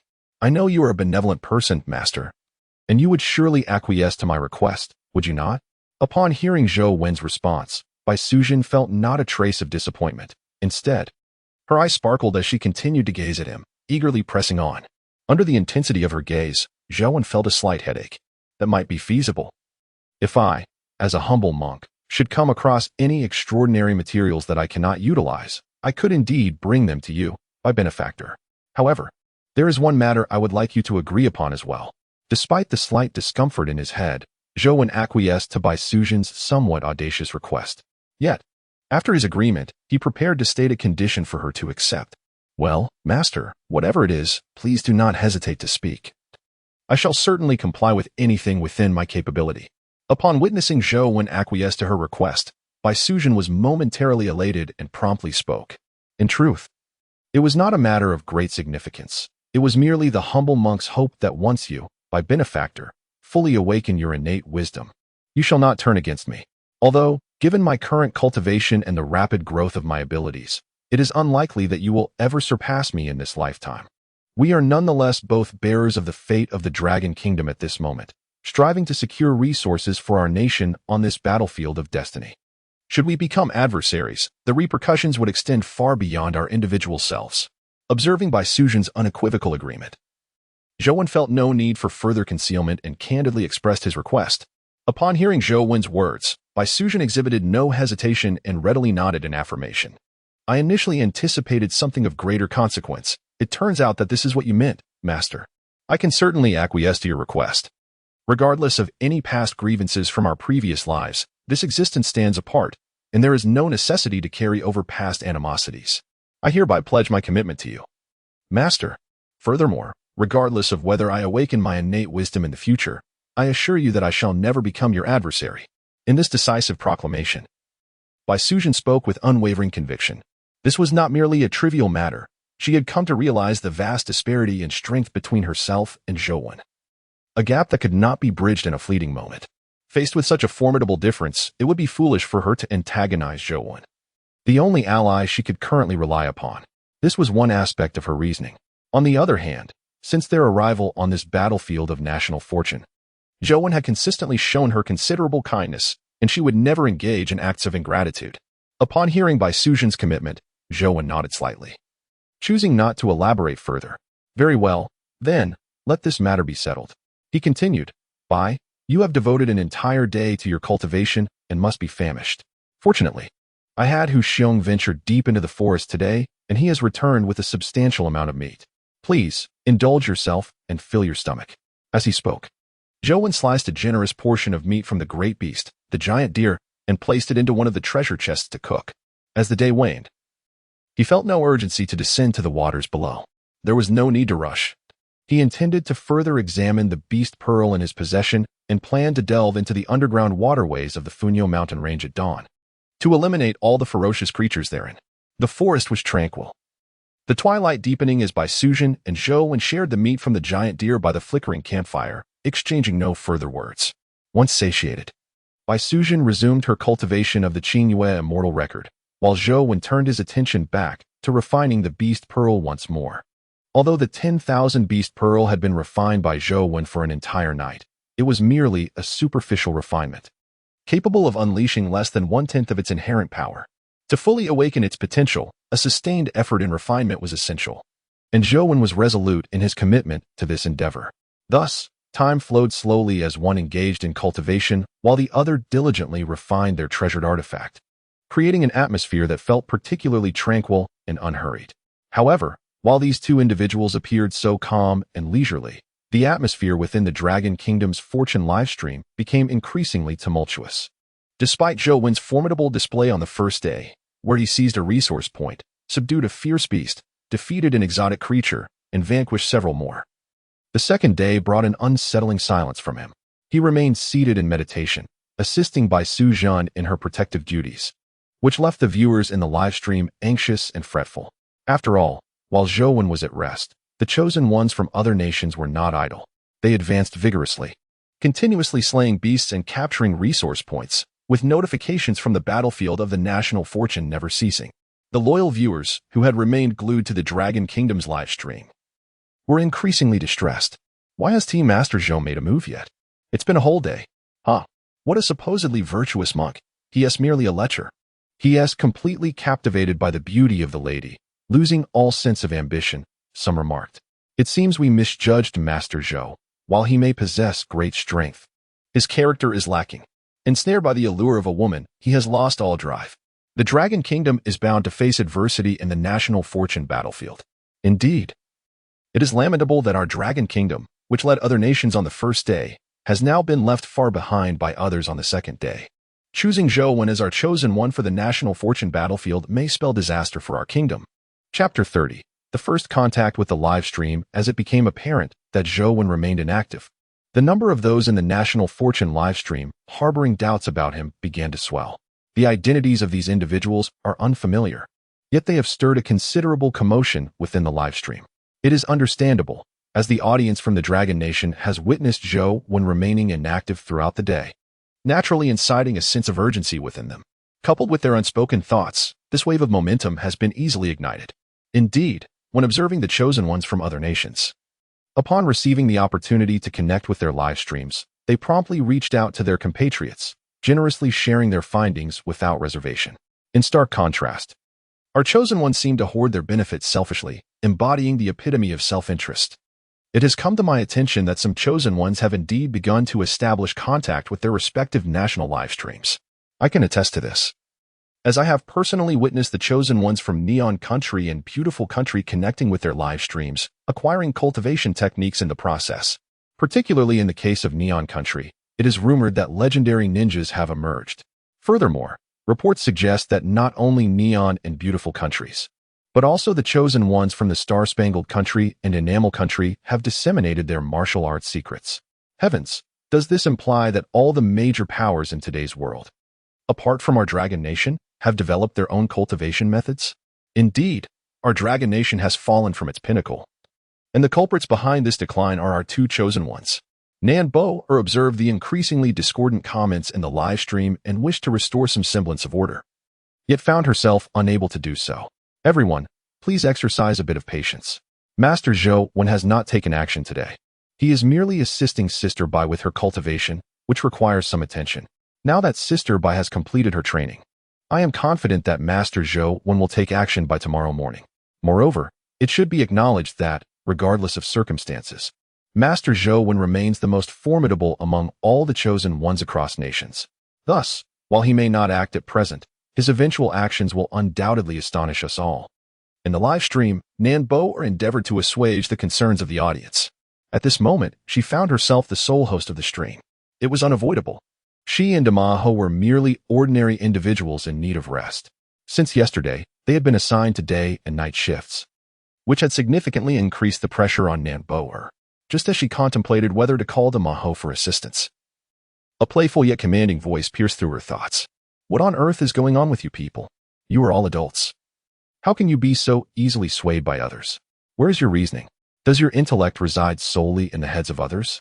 Listening to the voices that resonated in her ears, Nan Bo was initially taken aback, but soon exhaled a sigh of relief. After all, if someone else dared to confront the barrage of comments in the live stream so boldly, they would likely be mercilessly criticized in the blink of an eye. Yet, this particular individual before her was an exception. Even their insults bore no real sting. Tuanzi, you've come too. Nan Bo greeted Tuanzi, feeling a weight lift from her heart. Yes, Sister Nan, thank you for your hard work, Tuanzi replied. Observing the faint weariness etched on Nan Bo's face ignited a surge of anger within her. Without hesitation, she unleashed her adorable voice in the live stream with fervor. You lot, it's one thing to be led astray, but how dare you bully our Sister Nan? What kind of heartless creatures are you? In moments of leisure, they would affectionately call her wife, but now, the reality was stark. You are truly callous. I shall draw circles to curse you. Where are my loyal fans? Come forth and stand by me. Her rapid-fire, cute tone created a chaotic uproar in the live stream comments. Initially, the comments were predominantly swayed by the narrative surrounding Zhou, but with Tuanzi stepping up to confront them directly, the atmosphere became tumultuous. Who let this still unweaned child spew nonsense in our Dragon Nation's live stream? Get out. Wow, is there really someone this bold? No misunderstanding here. I'm referring to the brother above. With 100,000 fans arriving in 30 seconds, everyone hold your fire. I'm one of you. To think there was someone brave enough to face Tuanzi head-on was a sight to behold. Brother, I can only say one thing. Your account is finished. As fan number 1 arrived on the scene, you may criticize Master Zhou. We have no issue with that, but daring to challenge our Tuanzi? Your account is done for. Fan number 2 joined the fray, declaring, the million-strong Tuanzi fan army has officially entered the Dragon Nation livestream. Tremble, you rhythm disruptors. Observing the chaos that erupted in the live stream since Taanzi's appearance, with a multitude of self-proclaimed high-ranking fans dominating the comments, Nanboer couldn't help but think that this was indeed to be expected. Although the atmosphere remained tumultuous and the comments increasingly sharp, her worries dissipated. Not for any other reason, but because Taanzi had taken the initiative, rallying her fans, which emboldened Nanboer to finally make a decisive choice. Taanzi, you are magnificent. In that case, my fans, stand up and cheer for Master Zhou. I hereby declare, on behalf of myself and my fans, that we will forever support our Dragon Nation as chosen one, Master Zhou. At this moment, Nanboer was no longer filled with trepidation. She instigated a fierce verbal battle against those who were stirring discord within the live stream. In an instant, the entire Dragon Kingdom's live room descended into a cacophony of chaos. Just as the situation reached a boiling point, a golden-purple barrage of comments unexpectedly appeared in the chat. Are you arguing with me? Do you wish for me to relinquish my hard-earned opportunities without compensation? How dare you even consider demanding my contributions after having insulted me? As the moment the violet barrage appeared, all the comments in the live broadcast room were instantly cleared, leaving only this singular line of messages. This was, unmistakably, Zhou, engaging with all the viewers in the live chat. Indeed, at this moment, Zhou was seated cross-legged on the ground. Before him, a virtual screen displayed the live stream of Longwa's national fortune. Just moments ago, having completed the refining of the 10,000 Beasts Pearl, a sudden thought struck Zhou. He recalled that he had one last opportunity to connect with the outside world. Upon this realization, he immediately initiated the connection. Chapter 31. Zhou's request. Zhou perused the previous comments in the live chat, which ignited a flame of indignation within him. It is true that human nature often reveals its flaws. Keyboard warriors are perpetually in abundance. My heavens, Master Zhou, is that truly you? At last, I can connect with you. Nanboer exclaimed, her joy palpable as she disregarded certain elements of the conversation. She had been overwhelmed by the provocateurs in the chat, and, seeing the principal figure finally appear, she let out a sigh of relief. It is I, dear patrons. I shall take charge of what comes next. Having grasped the events that had transpired within Longwa's national fortune, Zhou regarded the two vibrant young ladies before him with benevolence. I seem to have noticed some individuals hurling insults at me. While I am not particularly perturbed by such slander, I must convey that I see no reason to impart the cultivation techniques I have acquired to those who have insulted me. Furthermore, these individuals are solely interested in taking and show a lack of willingness to contribute, which clearly indicates a flaw in their character. Such individuals are unworthy of pursuing the path of cultivation. Thus, I shall indeed pass on the cultivation techniques, but only to one individual. As for how this person chooses to disseminate the teachings, I shall not concern myself. My sole stipulation is that no one who has insulted me today in this live chat shall receive any of my teachings. Moreover, if possible, I would desire to block any resources I occupy in the real world from reaching those who have disparaged me. However, I understand that this latter request may be challenging to fulfill, and I shall not insist upon it.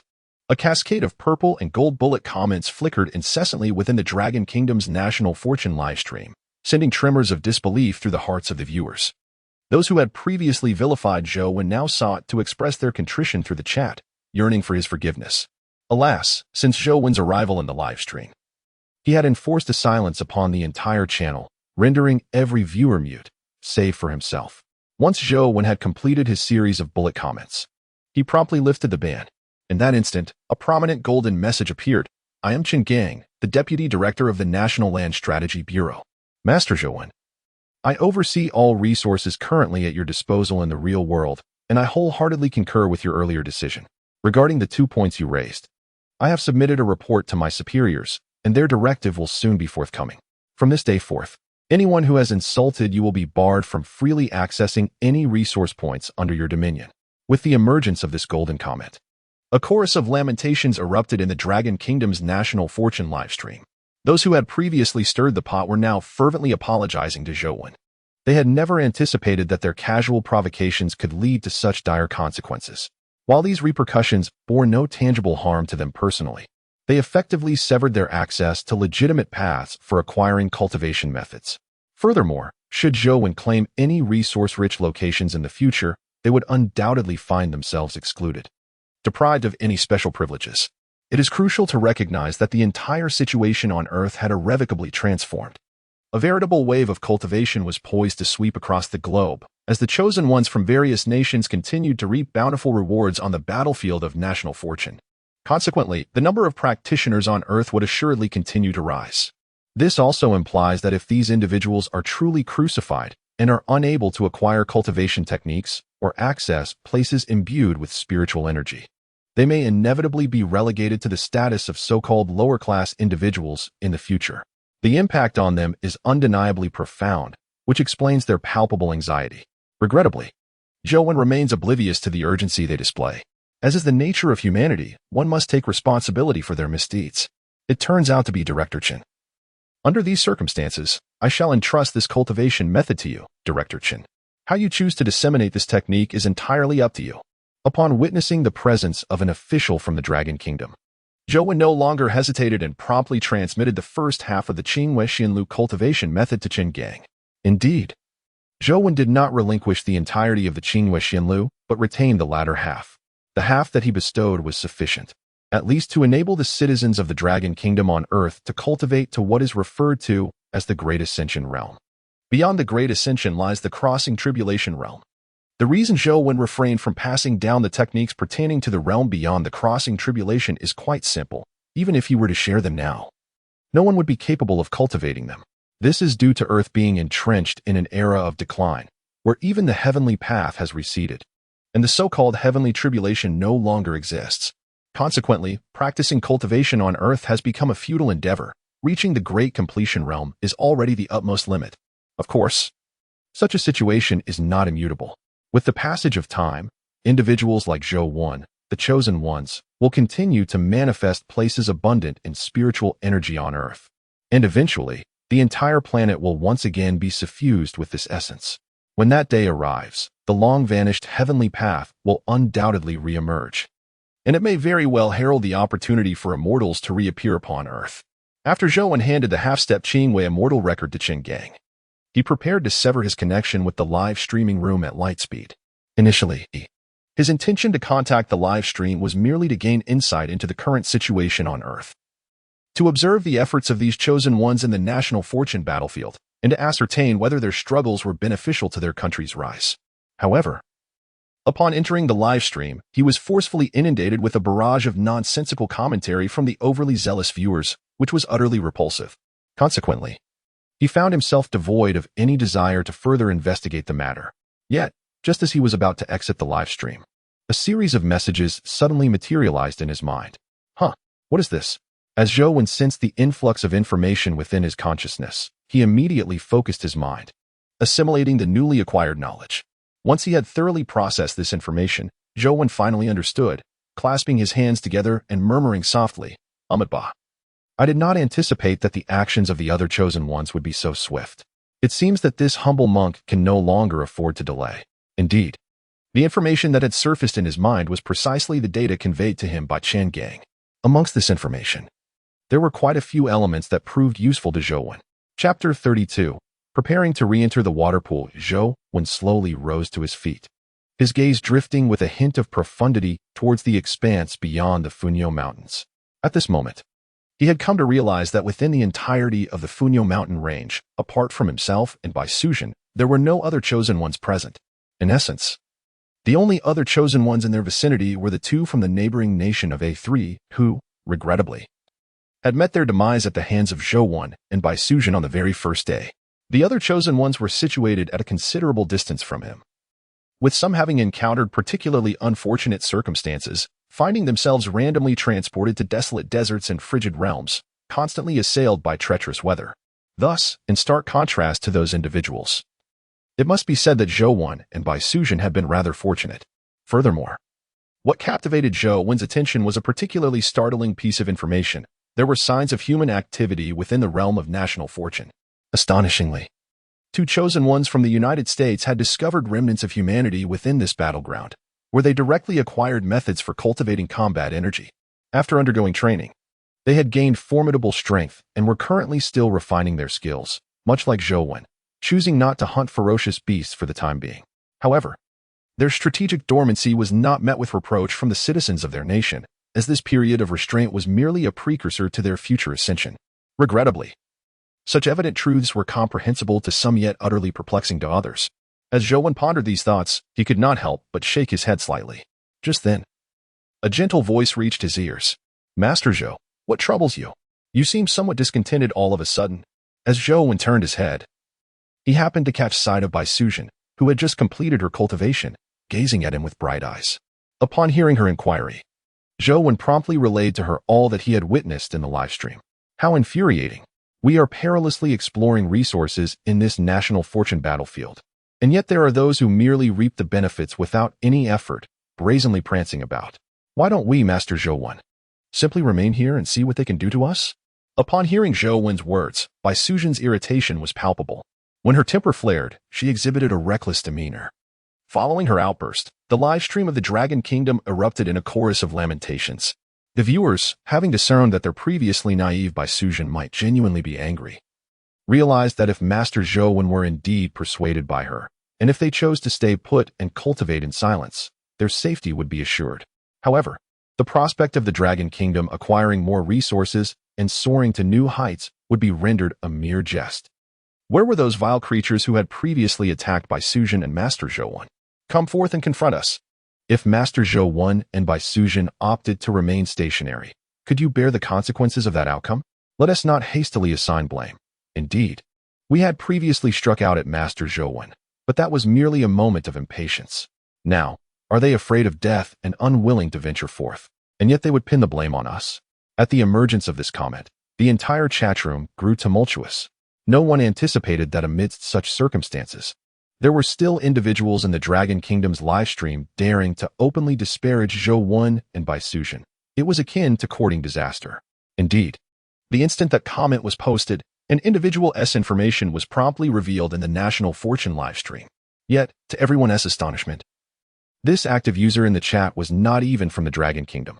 I wondered where this mad dog came from, daring to bark at such a time.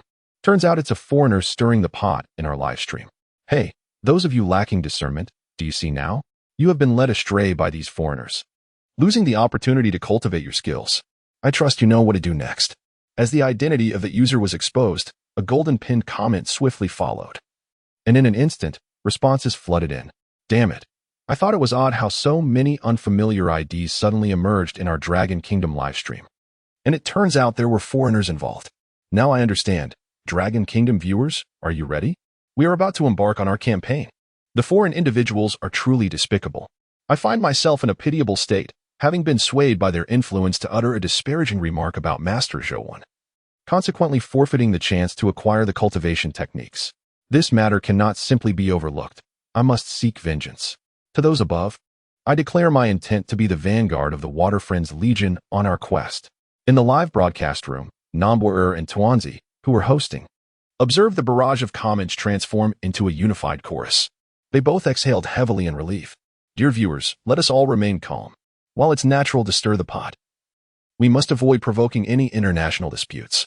The current situation on Earth is quite precarious. Let us not bring unnecessary trouble to our nation. Indeed, all brothers embarking on this quest, please do so anonymously. If you can create a stir out there and return unscathed, you are welcome to claim rewards here. You fellows desire to hear me sing conquer, do you not? If you can strike a decisive blow for our dragon nation, I shall sing until my voice is hoarse. In contrast to Namboer's composed demeanor, Tuanzi was rather reckless, shouting excitedly in the live room, instantly igniting the enthusiasm of certain viewers within the dragon nation. No more words, brothers. To hear conquer, let's charge forth. The keyboard emperor of Haludio is ready, awaiting the sound of the charge. In this extraordinarily jubilant live broadcast, viewers who cheered soon fell silent.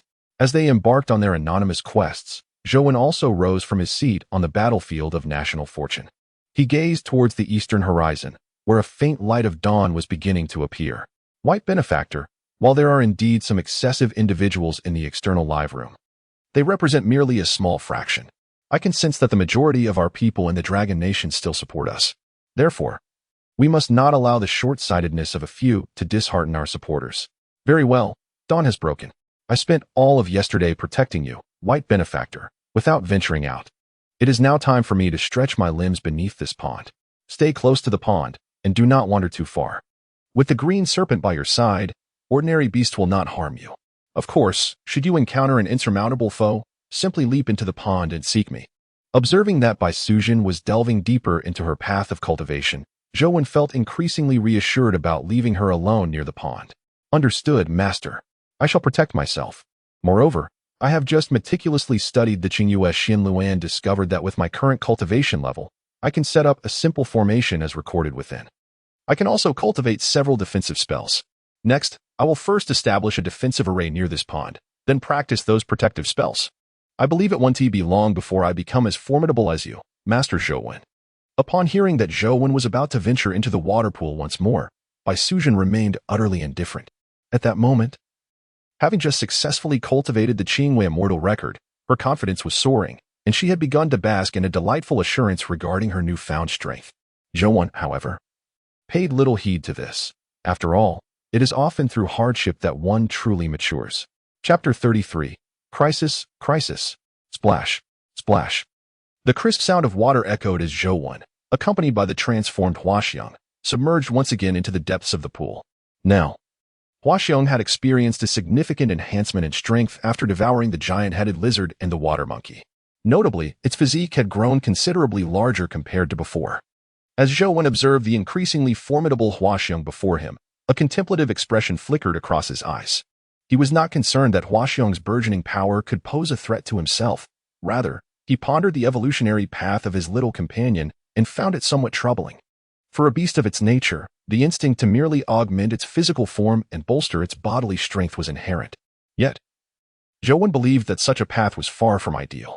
At the very least, he felt that the true measure of a being's strength is not solely determined by its corporeal attributes but also by the spiritual essence that resides within. In the moments of leisure ahead, he contemplated imparting some of the Buddhist teachings he had mastered to Huaxiang, for it might just enable the creature to shed its feral exterior and transform into a guardian Vajra under his protection. In his mind, Zhou was contemplating certain schemes. Although he perceived the fierce beast as merely average in strength, the prospect of transforming it into his own guardian warrior could potentially provide him with a formidable ally. Of course, the method for such a transformation was a matter for another time. For now, Zhou's primary objective remained the eradication of the ferocious creatures lurking within the subterranean waters of the Funyo mountain range. As time leisurely flowed by, Zhou and the fierce beast arrived at an exceedingly peculiar location. Upon their arrival, Zhou immediately sensed that something was amiss. Having traversed numerous water veins at the bottom of the pond alongside the fierce beast, he had yet to encounter a place as bizarre as this one. The subterranean water temperature here was remarkably high, to the point where it felt uncomfortably warm even to him. The existence of such elevated temperatures underwater struck Zhou as odd. How strange it was. Could it be that there lay an underground volcano within the Funyo mountain range? Otherwise, how could the water temperature be so extraordinarily anomalous? As Zhou's mind was occupied with this thought, a sudden chorus of croaking frogs reached his ears. Quack, quack, quack. Just as the last echoes of the croaks faded, an eerie scene abruptly unfolded. Unbeknownst to him, a roaring inferno had ignited around Zhou and the beast. Huaxiang. Indeed, it was an inferno, a flame that blazed fiercely even in water, enveloping both Zhou and Huaxiang, as if intent on reducing them to mere ashes. Humph! What kind of fiend dares to wreak havoc before me? This is a death wish, Zhou declared. Great dragon of heaven, earthly bodhisattva, and the wisdom of the Buddhas. Rise and assist. Witnessing the flames encircling him and Huaxiang, Zhou bellowed with ferocity, his hands weaving intricate spells. Suddenly, a magnificent golden dragon erupted from his back. Radiant and resplendent. As this golden dragon appeared, the flames that had engulfed Zhou instantly surged into its form, causing it to swell and grow in might. The golden dragon, adept at consuming fire to bolster its own strength, was Zhou's ultimate weapon against fire-based adversaries, and now it effortlessly dispelled the dire predicament he faced. With the flames around him fully absorbed by the golden dragon, Zhou finally beheld the creature that had attacked him. It was an exceedingly grotesque demon toad. Bizarre in appearance, possessing only 3 legs and a singular demonic eye in its forehead. The inferno that had enveloped Zhou had emanated from this very eye. Humph. So it is but a toad monster. With such meager abilities, you dare to conspire against me? Prepare to meet your end. Upon seeing the demon toad's form, Zhou let out a furious grunt and unleashed a relentless onslaught upon it. His figure paused momentarily before a thunderous sound erupted. The surrounding waters, under an immense force, surged violently, creating a brief vacuum around him. Bang! Without granting the demon toad a moment's respite, Zhou struck with all his might. In the blink of an eye, he had delivered a powerful blow to the toad's soft underbelly. Quack! A cry of anguish escaped the toad, its body propelled backward like a train colliding at full speed, trailing a line of water as it flew far away. Quack! Just as Zhou prepared to unleash another devastating strike to finish the demon toad, he suddenly sensed a delay in his movements. Quack! As Zhou stood momentarily in place, hindered by a sense of lethargy, a sudden flash of crimson light erupted from the sinister eye at the center of the demon toad's brow, unmistakably targeting Zhou's own brow. With a low hum resonating in the air, Zhou beheld the red light racing towards him, evaporating all the water it encountered along its path in an instant. This terrifying spectacle filled Zhou with dread. Although his corporeal form had long since attained a resilience impervious to the elements, the sheer force of that crimson light seemed far beyond what his body could withstand. Just as Zhou's heart quaked with trepidation, a radiant golden light suddenly flickered before him. Without a moment's pause, the golden light surged forth to confront the oncoming red beam. In a scene reminiscent of pure snow melting under the warm embrace of spring, Zhou watched in disbelief as the golden dragon he had summoned was instantaneously obliterated beneath the onslaught of that crimson radiance. This was not the end. After the golden dragon had been vanquished, the crimson light, undeterred, surged towards the center of Zhou's brow. A faint hiss echoed through the air as the water, having just been purged of all flames by the golden dragon, began to heat up once more. In stark contrast to the rising temperature of the water, an icy chill gripped Zhou's heart. He slightly turned his head to examine the wound on his shoulder, inflicted by the earlier crimson beam. There, a significant portion of flesh had been completely vaporized by the intense heat, and a searing pain incessantly coursed through Zhou's mind. The pain felt authentic, igniting a profound anger within Zhou. He had narrowly escaped being eliminated just moments ago, had he not successfully turned his head at the last instant. His very skull might have been obliterated by that crimson beam. Wretched frog, I shall ensure your utter annihilation. In that moment, Zhou was engulfed in fury. Casting aside the compassionate heart he usually maintained, he transformed once more into a golden figure, launching himself towards the monstrous toad. Chapter 34. The golden bowl in the searing depths of the water.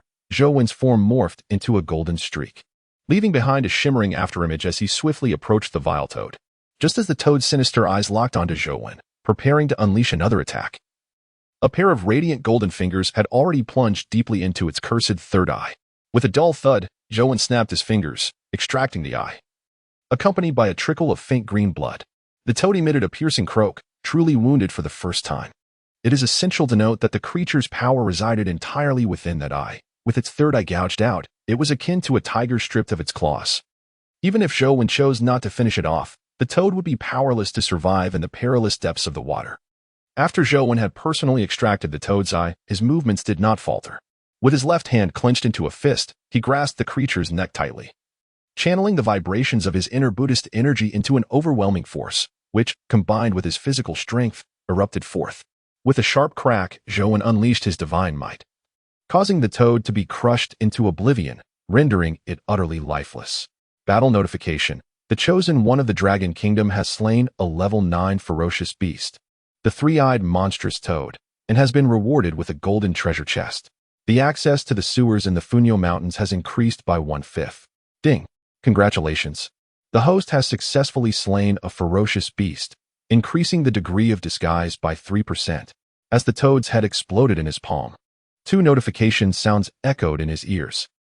No wonder this toad was so formidable. It was indeed a level 9 beast. Moreover, it was evident that it had misallocated its talent points entirely towards attack. Otherwise, such a lowly creature could never have harmed me. Listening to the 2 sounds resonating beside him, Zhou mused quietly, then turned his gaze to the third eye resting in his palm. The enchanted eye is the innate object of the demon toad, serving as the foundation of its most formidable powers. Sensing the warmth emanating from his palm, Zhou's lips curled into a subtle smile. This was indeed a remarkable item. With a touch of refinement, it could undoubtedly transform into a devastating weapon in his hands. Let us proceed to the next location. After vanquishing the demon toad, Zhou meticulously searched the area, ensuring there was nothing of significance left behind, before addressing the nearby transformation beast. As his words fell, the creature, understanding his intent, opened its maw and swallowed the golden treasure chest, then led Zhou toward a designated point. Fortunately, the ferocious beasts in this region possessed a peculiar trait. They rarely relocated, or else it would not have been so straightforward for Zhou to find and eliminate them one by one. Seated upon the back of the transformation beast, Zhou silently calculated. Currently, he had gained control over 7/10 of the underground water veins of the Funyo mountain range. This meant that, at most, only 3 ferocious beasts were lurking within the subterranean waters. Moreover, it seemed his role-playing level had ascended to a new height after slaying the demon toad. He had gained a 3% increase in his role-playing proficiency. Wait a moment. If that's the case, shouldn't my role-playing level have reached 60? Why has there been no system notification yet? Contemplating these thoughts, Zhou suddenly felt a wave of confusion and promptly accessed his attribute panel. Name: Zhou. Role-playing target: Fahai. Current role-playing level: 60. Available development paths: 1. Qing Snake's Fahai Master. 2. The Legend of Madame Whitesnake's Fahai Master. Note: the increase in role-playing level will yield enhancements in magical power and artifact rewards, which will be granted immediately by the system upon the host's selection. Current acquired ability: 50% of Qing Snake's Fahai Master's magical power. Current methods to unlock additional role-playing levels: subduing demons and monsters. System reminder: upon reaching a role-playing level of 60, the host will obtain the treasured artifact of Fahai Master, the purple gold bowl. Glimpsing at his attribute panel, Zhou finally understood the situation. The system required him to choose a future development path before bestowing rewards. The Fahai from Qing Snake and that from the new Legend of Madame Whitesnake. This warranted careful consideration, if selecting based on power potential. The Fahai from the new Legend of Madame Whitesnake seemed to possess greater strength, as he could directly converse with Guanyin and the Buddha. However, the Fahai from Qing Snake also exhibited such abilities, bolstered by the Bodhi Buddha light. Furthermore, his youthful appearance suited Zhou perfectly, making the portrayal effortless. Indeed, when faced with choices, one should select that which is most suitable for oneself. With this resolution, there is nothing more to be said. Qing Shi Fahai. It is you. Having made a profound decision within, Zhou's gaze sharpened as he solemnly addressed the creature beneath him. Hua Xiong, descend and distance yourself from me. Otherwise, bear the consequences. Zhou, devoid of any intention for idle chatter, immediately spoke after examining his attribute panel. The fierce beast beneath him was equally astute. The moment Zhou opened his mouth, it descended swiftly to the ground and darted away with alacrity. After all, it had witnessed Zhou's previous displays of power and was well aware that its master was far more formidable than itself. Recognizing the urgency in his command to distance itself, it instinctively understood that something significant was about to unfold, prompting it to flee without hesitation. Here. As Zhou's body gently touched the ground, he disregarded the flowing water around him and seated himself in a meditative posture. In the next moment, he silently chanted within his heart, articulating his choice. In an instant, a brilliant golden light erupted from his being. The golden light radiated with an overwhelming and domineering aura, devoid of any compassion characteristic of Buddhism. At this moment, under the illumination of this golden glow, Zhou appeared as if he were a savage war deity. Ding! Congratulations, host, on your successful selection. Your current embodiment level has reached 60, granting you another infusion of magical energy. You now possess 70% of the mystical power of the Azure Serpent's realm and have obtained a supreme postnatal spiritual treasure, a purple gold bowl. Ding! System notification. Given that your embodiment level has reached 60, to continue advancing, you must gather sufficient followers. Please strive diligently to elevate the embodiment level of Master Fahai to 100. As the two system notifications resonated, the domineering golden light surrounding Zhou swiftly retracted. He felt a tremor coursing through his body, and in the next instant, an ancient bowl with an air of mystery in its purple gold hue manifested before him. This is the extraordinary treasure he has acquired, the purple gold bowl. Chapter 35, The Great Vehicle and the Lesser Vehicle. In the dimly lit subterranean waterway, Zhou slowly opened his eyes as the transformation within him concluded. He gazed at the purple gold bowl in his hands, his emotions a complex tapestry. A soft sigh escaped his lips. So this is the reason. No wonder I was urged to choose whether to embody the Fahai from the green snake or the Fahai from the white lady. It is not merely a matter of their individual powers, but rather that they symbolize two distinct branches of Buddhism. In quiet contemplation, Zhou stowed away the purple gold bowl that had materialized before him, feeling a wave of sentiment wash over him. He was uncertain whether his choice was right or wrong, yet an instinct whispered to him that, regardless of the outcome, his decision seemed most suited to his essence. To understand why he felt his choice was the most fitting, one must delve into the two main branches of Buddhism. Among the two principal branches, one is the Theravada Buddhism, while the other is Mahayana Buddhism. In this context, the character Fahai from Zhou Wen's green snake essentially embodies the archetype of a high monk within Theravada Buddhism. Conversely, the Fahai from the legend of Bain Angzi naturally represents the quintessential high monk of Mahayana Buddhism. Theravada Buddhism emphasizes self-liberation. Upon witnessing the turmoil of the world and the suffering of samsara, one cultivates a profound desire to transcend, practicing precepts, meditation, and wisdom. In essence, it can be summarized as viewing worldly disturbances as mere fleeting illusions, with the sole pursuit of personal emancipation. On the other hand, Mahayana Buddhism, in a certain sense, transcends Theravada Buddhism. It advocates not only for self-liberation but also upholds the spirit of compassion. One must not only sever their own afflictions and escape the cycle of rebirth but also strive to assist all sentient beings in their quest for liberation. Embodying the principle of self-help and helping others, or awakening oneself while awakening others. At this moment, Zhou Wen's chosen path distinctly aligns with the former, that is, Theravada Buddhism. He harbors no regrets regarding this choice. Perhaps Theravada Buddhism may lack the profundity of Mahayana Buddhism in its intentions, yet what does it matter? After all, Zhou Wen does not intend to remain a monk for his entire life. His current role as Fahai is merely a means to acquire formidable power. Thus, he opts for Theravada Buddhism. While its philosophical aspirations may pale in comparison to those of Mahayana Buddhism, it offers a more accessible path to growth in his role, enhancing his ability to embody the character. Amitabha, he muses, the world is akin to a sea of suffering. It seems that I, as a humble monk, must now navigate the boundless sea of anguish using the faith of the believers as my vessel, ultimately arriving at the other shore to attain Buddhahood. Having grasped the essence of his choice, Zhou Wen softly recited a Buddhist chant and gradually rose to his feet. As he did so, the seemingly endless torrent of water that had entirely engulfed him parted on its own, revealing a clear path beneath the surface. Observing this extraordinary phenomenon before him, Zhou Wen remained unperturbed. With a light step, he vanished from his original position, only to reappear beside the formidable figure at a distance of 100 zhang. Exhibiting the miraculous ability known as Divine Foot, Zhou Wen demonstrated one of the 6 supernatural powers of Buddhism.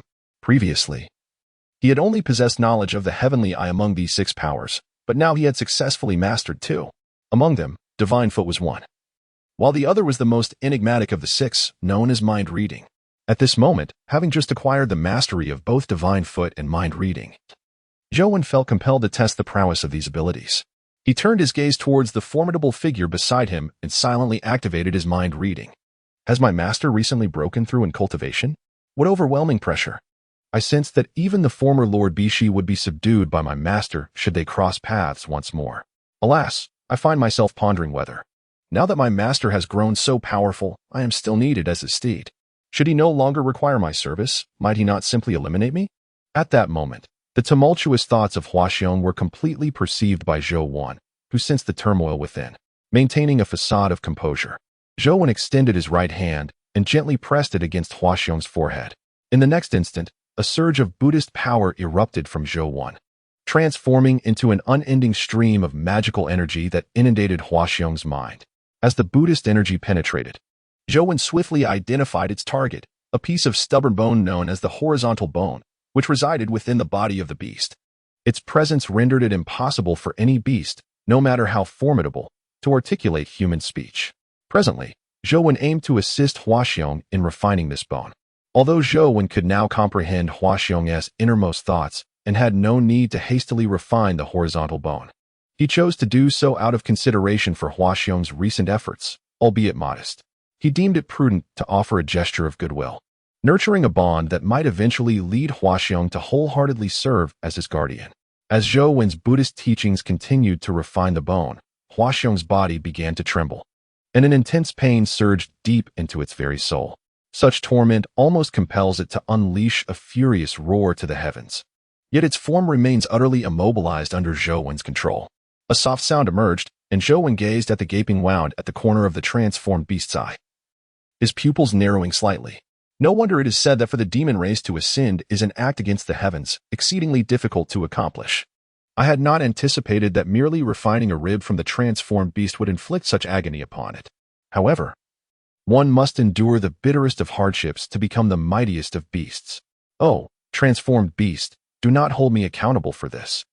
As Zhou observed the transformed beast's features twist in pain, its head was shrouded in a thin veil of crimson blood, dissipating into the flowing waters below.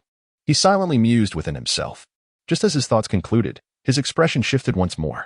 In the next moment, his already formidable spiritual awareness surged forth from within, rapidly radiating outward in all directions, swiftly detecting 3 figures approaching. Humph, I did not expect you to come seeking your demise before I even sought you out. Very well. Once I eliminate you all today, the subterranean water veins of Funyo Mountain shall be entirely under my dominion. Within Zhou perception, the 3 figures hurtling toward him became vividly clear, the last remaining fierce beasts within the subterranean waters of Funyo Mountain.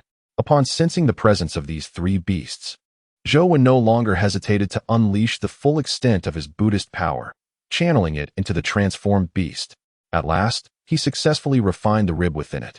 As he withdrew his Buddhist energy, the transformed beast raised its head high, releasing a long-suppressed roar of anguish, only to suddenly contort in pain. It opened its maw wide and expelled a torrent of foul blood along with a piece of bone entwined with flesh. The bone before them was the transverse bone that Zhou had refined, now expelled from its body. Hua Xiong, congratulations. With my assistance, you have successfully refined the transverse bone within you. Once this bone is refined, your spiritual intelligence will flourish. And perhaps you may even find the opportunity to practice the techniques I have cultivated. Zhou spoke softly, observing Hua Xiong, who lay feebly on the ground. Upon hearing these words, Hua Xiong, previously lethargic and weak, suddenly sprang to life as if invigorated, disregarding its injuries and crawling before Zhou. Master, is what you said truly the case? Are you really going to impart your techniques to me? Huh? How am I able to speak? Master, can you understand my words? As soon as the transformed beast opened its mouth, it spoke human words, startling even itself. At that moment, it gazed at its master. A look of utter bewilderment etched upon its features. Chapter 36, The Wrath of Zhou. The rending of the giant python Zhou observed the bewildered expression of the transformed beast, a faint smile playing at the corners of his lips as he spoke softly. Of course, you can comprehend, but if you wish to learn my cultivation techniques, you must demonstrate your worth. Should you continue to harbor treachery in your heart, plotting against me, you shall never have the opportunity to learn my methods. Seeing the ambiguous smile on his master's face, the transformed beast felt a pang of embarrassment. Indeed, it had previously schemed against Zhou. Yet, given Zhou's broad-mindedness, rooted in the fact that he could still make use of it, it had not been swiftly dealt with. Rest assured, master. From now on, I, the transformed beast, shall be unwaveringly loyal to you. If you command me to head east, I shall not dare to venture west. Observing the transformed beast making promises akin to a scoundrel, Zhou merely waved his hand, signaling for it to cease its declarations of loyalty. Enough of this feigned devotion. While I have assisted you in refining your bones, it has inflicted serious harm upon your body. You must retreat and recuperate. Furthermore, a few of your old acquaintances are approaching with ill intent. Their fierce demeanor suggests they come with malicious intent. It seems I shall reluctantly have to guide them to the next realm. As Zhou uttered these words, the aura of compassion dissipated, revealing the malevolence that lay beneath. The malevolent aura surrounding him caused the nearby transformed beast to tremble. It was utterly perplexed, despite its master being a monk. The ferocity emanating from him was far more intense than its own. However, there was no time for contemplation, as it swiftly darted aside. Enduring the excruciating pain coursing through its body, it was acutely aware of the terrifying extent of its master's capabilities when truly provoked. Shortly after the transformed beast had retreated, 3 formidable presences erupted around Zhou. These were 3 ferocious beasts of varying sizes, each exuding an aura rivaling that of the transformed beast. Yet, when confronted by these 3 creatures, Zhou remained utterly unconcerned. His gaze was piercing and unmatched, bearing a striking resemblance to that of the formidable Fahai, who had previously wreaked havoc among the green serpents. Monsters and demons, perish. Without uttering a single word, Zhou launched a fierce assault. The recently acquired purple-gold bowl flew from his grasp, swiftly enveloping one of the beasts and suppressing it. In an instant, only 2 beasts remained before him. Undeterred by the imminent threat of the approaching creatures, Zhou was enveloped once more in a golden light and charged boldly at the 2 beasts. With a resounding thud, he collided with a menacing azure bull. In that moment, an invisible ripple surged outward, sending the massive figure hurtling backward, crashing into the beast behind it, causing both to tumble into a chaotic heap. Before the two beasts could regain their footing, a figure darted toward them once more. Above Zhou, a luminous spiritual orb hung suspended, continuously emitting terrifying waves that amplified his physical prowess. The reason he was able to unleash such terrifying power this time was due to the enhancement provided by the beast pearl atop his head. Observing the two formidable beasts before him, still struggling to rise, a glint of ferocity flashed in Zhou eyes. With fists whirling like windmills, he refrained from casting any spells and directly engaged them in a brutal melee. Moo!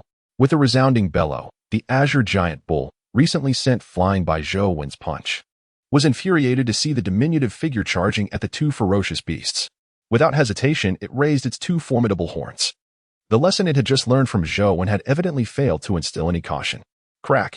As Zhou's form brushed past the invincible's horns, a sharp sound of breaking echoed through the air, and the colossal horns spun off the azure giant bull's head, embedding themselves deeply into the ground. Moo! Accompanying the fallen horn, the azure giant bull let out a cry of pain, having just received a devastating blow from Zhou's right hand, narrowly escaping having its head obliterated. However, just as Zhou engaged with the azure giant bull, an enormous python stealthily approached him. In an instant, the giant serpent lashed its tail, ensnaring Zhou's form and drawing him into its embrace. The python constricted, as its tail coiled around him.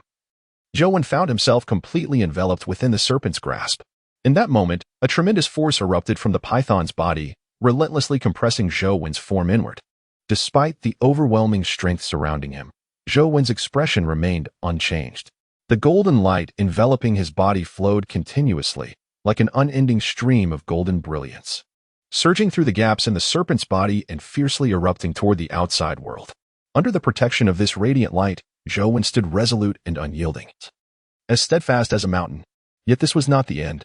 Above his head, the myriad beast's pearl suddenly emitted a fleeting black light, which, in the blink of an eye, transformed into a dark line that surged into Zhou's brow.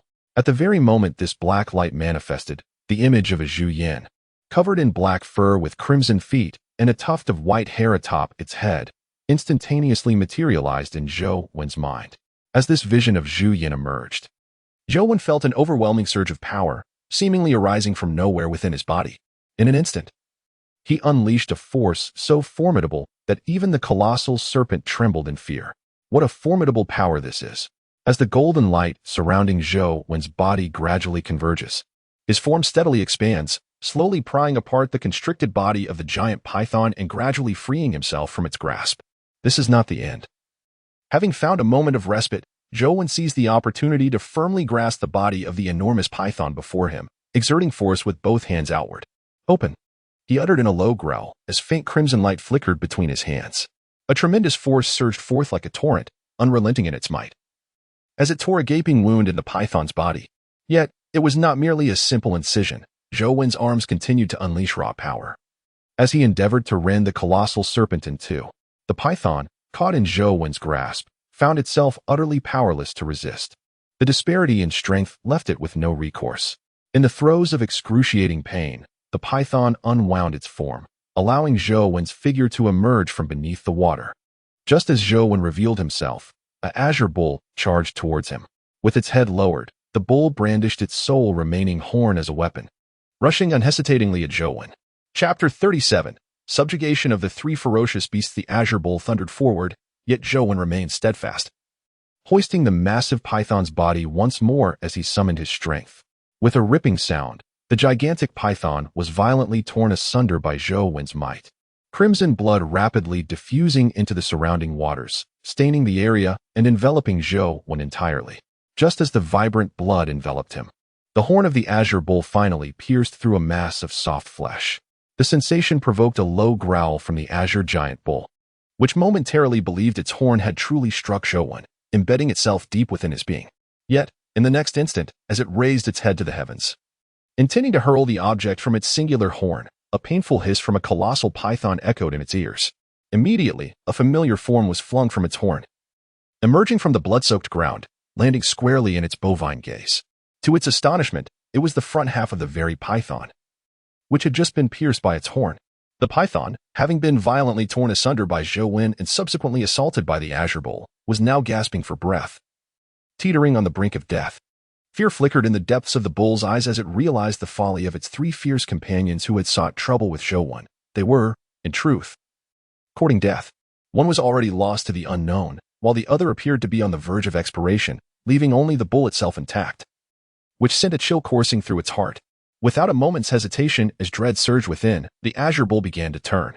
It yearned to flee, to escape to a realm where Zhou Wen could not pursue. However, it was painfully evident that this realization came far too late. How do you intend to meet your end, Azure Bull?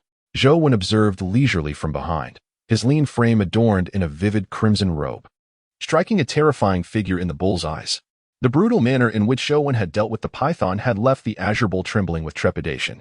Faced with Zhou Wen's obstruction, the Azure Bull, undeterred, let out a low roar and charged recklessly towards him, as if prepared to engage in a fierce struggle.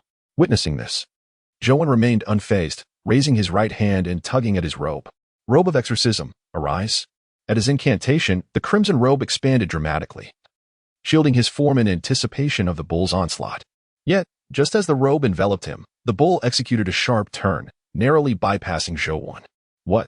Zhou Wen gazed in astonishment at the Azure Bull that galloped past him, its hooves pounding fiercely as it fled into the distance. He had never anticipated such a reaction from the creature. However, upon reflection, it was not surprising. After all, the prowess Zhou Wen had recently exhibited was far beyond what the Azure Bull could contend with. Even the most insignificant of creatures clings to life. How much more so for a fearsome beast that had survived for who knows how long. Yet, witnessing the beast's intent to escape, Zhou Wen could not simply allow it to evade him. With a swift motion, he pointed his hand, and in an instant, the cassock before him transformed into a vast canopy, enveloping the direction in which the Azure Bull fled. As Zhou Wen's cassock descended, the Azure Bull found itself with no avenue for escape. Despite its desperate struggles beneath the canopy, it was ultimately futile.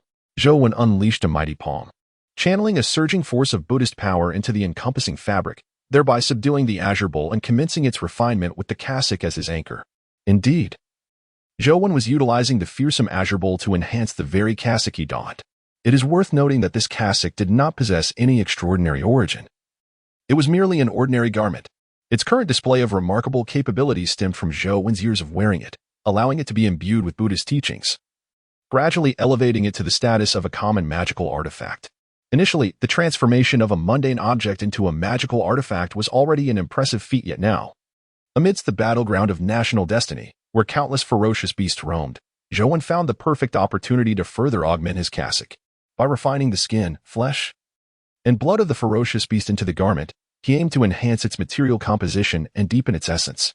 Ultimately, he would temper its inherent ferocity and malevolence through the teachings of Buddhism, achieving a harmonious balance. With a resounding moo, the Azure Bull's agonized roars echoed beneath the crimson cassock, but Zhou Wen paid them no heed. The torrent of Buddhist power within him continuously surged forth, fortifying the cassock before him. After a considerable time, silence fell beneath the garment, as the formidable beast was completely assimilated into Zhou Wen's cassock through his relentless refinement. As he sensed the successful transformation of the Azure Bull within the cassock, Zhou Wen willed it to return, returning to its ordinary size and draping it over his form once more. Battlefield notification. Chosen one of the Dragon Kingdom, Zhou Wen, has slain the level 7 ferocious beast, the azure-eyed water buffalo, and has received a silver treasure chest. Control over the subterranean water vein of Funyukshan Mountain has increased by 10%. Battlefield notification. Chosen one of the Dragon Kingdom, Zhou Wen, has slain the level 7 ferocious beast, the Xian Shui black python, and has received a silver treasure chest. Control over the subterranean water vein of Funyukshan Mountain has increased by 10%. Battlefield notification. Chosen one of the Dragon Kingdom, Zhou Wen, has slain the level 7 ferocious beast, the black water venomous spider, and has received a silver treasure chest. Control over the subterranean water vein of Funyukshan Mountain has increased by 10%. As soon as the crimson robe draped over Zhou Wen's shoulders, 3 resonant notifications from the battlefield echoed in his ears. Upon hearing these sounds, Zhou Wen turned his head to glance in the direction of the Xian Shui black python, only to find that the creature had succumbed to the dual blows from himself and the azure-eyed corner water python. Immediately, he extended his right hand, and the purple gold bowl, which had been spinning on its own ever since it ensnared the black water venom spider, swiftly returned to his palm, with a casual shake of his hand. A spider carcass, no larger than the size of a palm, tumbled from the purple gold bowl. This is the placement of the blackwater venom spider, however. The creature before me is not of such diminutive stature. Its current form, no larger than the palm of my hand, is merely a result of its essence being refined by the purple gold bowl. Truly a remarkable treasure, capable of autonomously refining ferocious beasts and nurturing its own growth. It undoubtedly deserves the title of a top-tier spiritual artifact. Cradling the purple gold bowl in my palms, I cannot help but exclaim in admiration. Chapter 38, Battlefield Notification. To speak of this purple gold bowl in my grasp, it is indeed no ordinary object.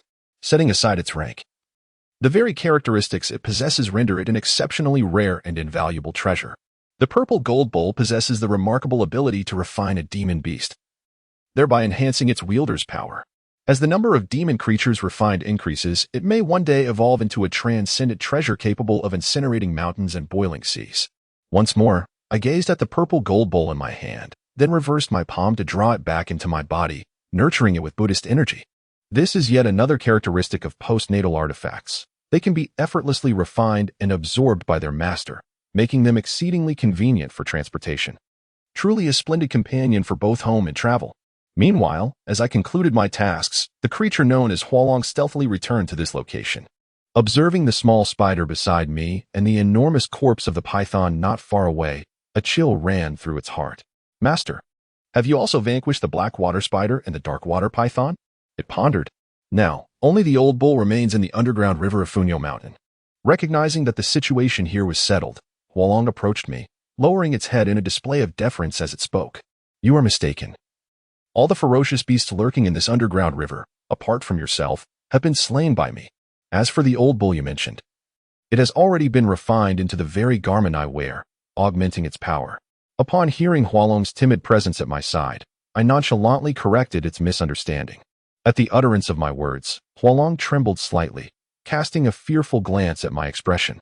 Realizing that all the ferocious beasts in the underground river had been eliminated by its master, it felt a wave of anxiety wash over it, fearing that I might, in a fit of efficiency, eliminate it as well. Enough of your cowardice. If I had intended to dispatch you as well, I would have acted long ago.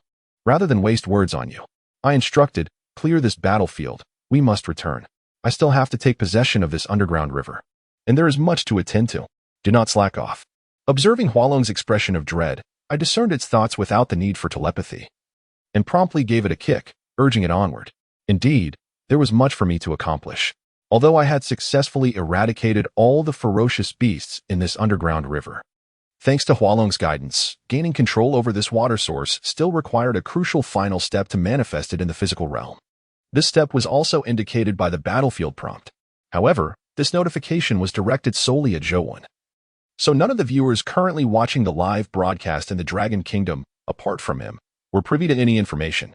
The battlefield prompt stated, Chosen One Zhou, as you have completely seized control of the underground water veins of Funyo Mountain for the first time, you must prepare for the merging of water vein permissions to become the sovereign of this water source. Furthermore, this permission merger will bring about significant changes. So it is advised that the Chosen One be adequately prepared. Reflecting on the battlefield prompt in his mind, Zhou expression grew somewhat grave. Although he was unaware of the nature of the significant changes that the merging of water vein permissions would entail, he understood that the battlefield prompt had singled him out for a reason, and he would not take it lightly. Huaxiong, move quickly. I shall proceed ahead. Observing Huaxiong still laboriously clearing the battlefield, Zhou suddenly called out, and in an instant, his figure vanished from his original position. At present, his spiritual perception had greatly enhanced, allowing him to navigate effortlessly to the location of the water pool below without the need for Huaxiong's guidance. This is but one of the many benefits contributing to his impressive 60% portrayal of the green snake and Fahai in this instance. As Zhou figure vanished beneath the water's surface, it re-emerged abruptly at the edge of the pond, an occurrence both striking and peculiar. At this moment, Bai Suzhen was intently concealed within the formation she had established, diligently studying several low-tier spells recorded in the Qingyue Xianlu, entirely unaware of Zhou return. Observing Bai Suzhen, who was deeply engrossed in her practice, Zhou noted that she was seated within one of the two wooden cabins he had constructed. Despite the barriers imposed by her formation, Zhou 1, possessing the heavenly eye, was not hindered by the rudimentary spells she had woven, though her technique was somewhat inexperienced. The fact that she had achieved this level of skill as a novice in the path of cultivation was indeed impressive. Very well. Since you are so focused on your training, I shall refrain from disturbing you this time. Silently murmuring these thoughts, Zhou proceeded to the other wooden cabin he had built. Once inside, he had no intention of setting up any protective formations. Instead, he settled into a meditative position, beginning to contemplate how to fully integrate his control over the underground water veins of Funyo Mountain. Meanwhile, in the live broadcast room of the Dragon Kingdom's national fortune, an exclamation arose. Wow, why do I feel that our master Zhou is even more formidable than before? Has he perhaps broken through again?